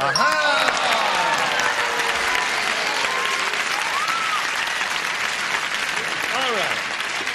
Third and final round. Amy, you're still ahead 2-1. You go first. A again, please. All right, here it is.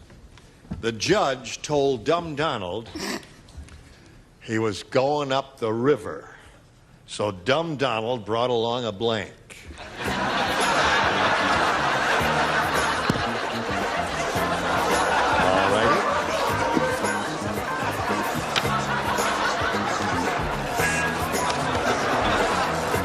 Hello, Amy. We're about ready for you. The judge told Dumb Donald he was going up the river. Do you know what that means? Yes, sir. That means, yes, all right. So Dumb Donald brought along a blank. An inflatable raft boat. No. Oh, come on. An inflatable raft. Well, Amy, it's been splendid meeting you. Yes. You're a very sweet kid. Try What did she walrus say? But I don't think anybody over here is going to spell Raft. inflatable raft boat. Number one, they couldn't spell Most inflatable people over can't here. spell it on this particular. What do you say? Don't say I inflatable thought- raft boat. No, I didn't say inflatable raft boat. He was going up the river, Up right? the river. So he took up the river and a rowboat and some nice oars. Some oars. A rowboat and some nice oars. Right. Up the river. Up the lazy river. Hi. Paddle. Paddle. You ever heard of the phrase up the river without a paddle? I know I thought of it, but it just didn't come out of my mouth. You I said guess. Dumb Donald, you see. So Dumb Donald doesn't know expressions like up the river Now, without wait a paddle. Hold on. Right. Now listen, Miss Big Mouth. Here's the way it is. Up the river is you will... Now, you're too young to remember this. Up the Whatever it is, river I'm too is young to a remember. euphemistic way of saying going to prison. I understand that, mister. But Dumb Donald didn't understand it. When the That's judge right. says you're going up the river, he says, oh, I'll bring along a paddle. And a couple of oars. And a I couple of still oars. like raft, inflatable raft, and rowboat myself. See, she's upset because Joan L. Allen is going to play a mother on her series. And if Joan L. Allen is not playing mothers, where does that leave Brett?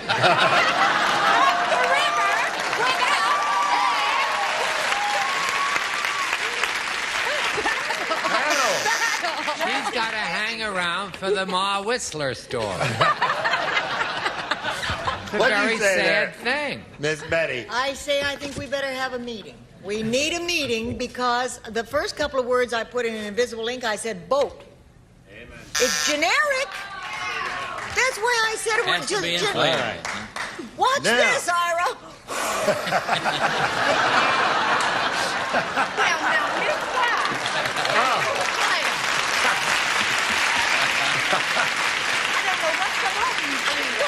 I'm just surrounded by good sportsmanship. We don't like to lose. The warden said to the firing squad, men, the condemned man has made an unusual last request, and we must honor it. For the execution, he wants you all to wear blanks. The warden is speaking to the firing squad. Men, the condemned man has made one last request, and we must honor it. For the execution, he has requested that you all wear Oh, I blanks. get it, sweetheart. It's okay. Here we go. That's yours. Warden said to the firing squad, men, the condemned man has made an unusual last request, and we must honor it. For the execution, he wants you all to wear blanks. Blindfolds. Blindfolds. said blindfold. You need 1 to tie and 2 to win. Jimmy? I said blindfold. There is a tie score. Say blindfold, you win the game. Well, I said bikinis. Bikinis. But then I thought, well, now that's a silly answer. Yes. So I said, now this got to be a match. I don't want any argument. Masks. It is. That wins the game. What the rest of the answer? Blindfolds. All right. Come on down, Dan. Now, Amy, we're going to say goodbye to you. We're going to send some gifts to you from Match Game PM. Amy Hughes, ladies and gentlemen. Many thanks for being here. Bye. Now we're going to do this commercial for you. Hurry back. See how much you win. Here we go. This fella's going to have a go at the really big money now. And good luck to you, sir. You can win over $20,000 here. We polled a studio audience not too long ago and said, write down your best answer to this. Can't stop the blank. $500 for you if you match your most popular answer. $250 for the second most popular. And $100 for the third. Dan, now whom do you want to call? Jimmy? Can't stop the music.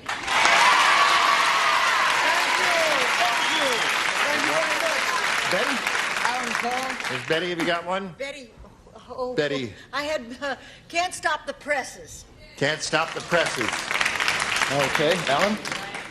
Oh, I've been ready every time but this. Now, wait a minute, think about it. Take your time. It may come, something may come from Something may come from heaven. Can't stop the rain.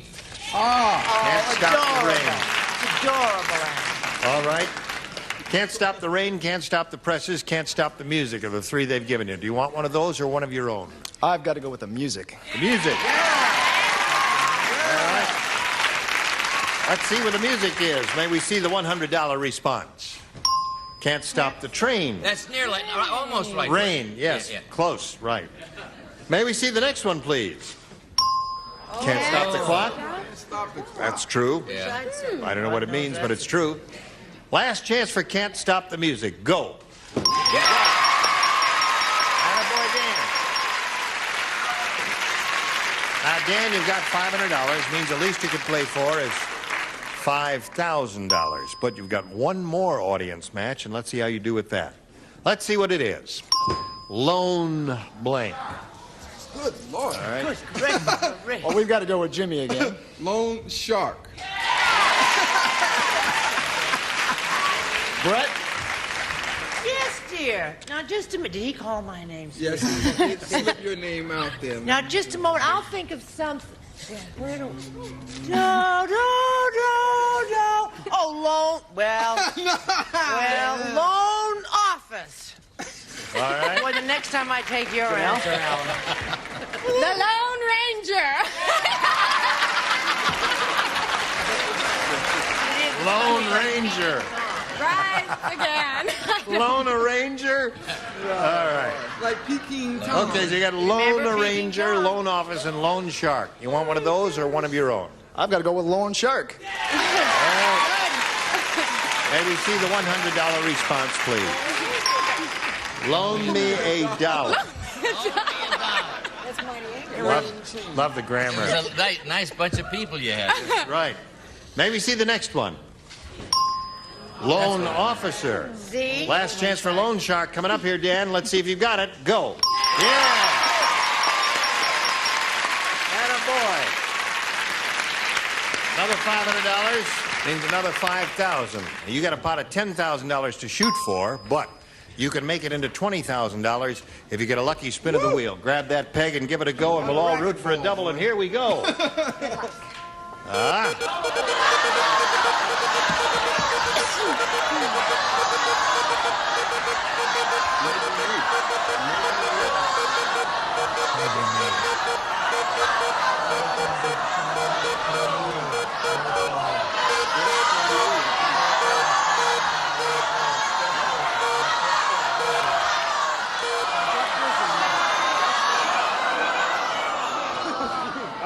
Miss Brett, get ready. Here we go for $10,000. Right, sweetheart.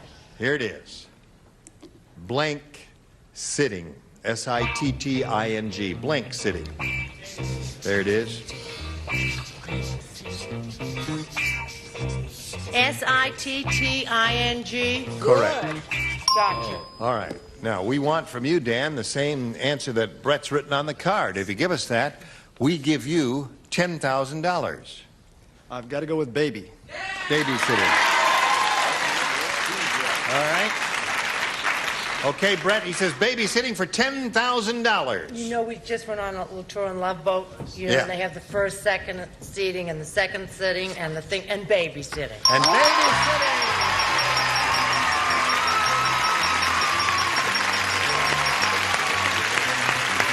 Congratulations, you got a total of $11,000 all together. Where's your family? You got anybody rooting for my sisters down there? The one who's waving? Yeah, in the white shirt there. Hello there. $11,000 for Dan Zukaitis. Congratulations. What are you going to do with it? Spend it. Attaboy. Now we've got this message for you. Dan Zukaitis is a very happy fella. He has $11,000. I said, what are you going to do? And he said, I'm going to spend it. Join us next week for Match Game PM. Gene Rayburn here. Thank you. Goodbye. Some contestants will receive new fast-charge cordless polisher from Makita. Great to polish your car, clean tile, carpet spot, sand, wood, and metal from Makita. Sunshine California Colossal Pistachios, the new snacking craze. Incredibly delicious, more affordable than ever. Something good under the sun, Sunshine Pistachios. Tiger's Milk Nutrition Bars. Good taste plus something no other snack has. Tiger's Milk Protein-Rich Blend. Tiger's Milk brings out the tiger in you. Fine Maybelline Cosmetics featuring Fresh Lash Mascara. 24-hour mascara, conditions while it seals in color. All day, all night. Fresh Lash Mascara by Maybelline. Search, the breath mint that gives you confidence of knowing your breath is clean. Search, available in snappy cinnamon flavor. Rulacort cream and lotion with hydrocortisone from Ludden Laboratories for itch and inflammation of poison ivy, insect bites, and other minor skin irritations. And Turtle Extra Car Wax. Extra polymers and silicones make it extra long-lasting, extra brilliant, extra easy. Turtle Extra Car Wax in liquid and soft paste.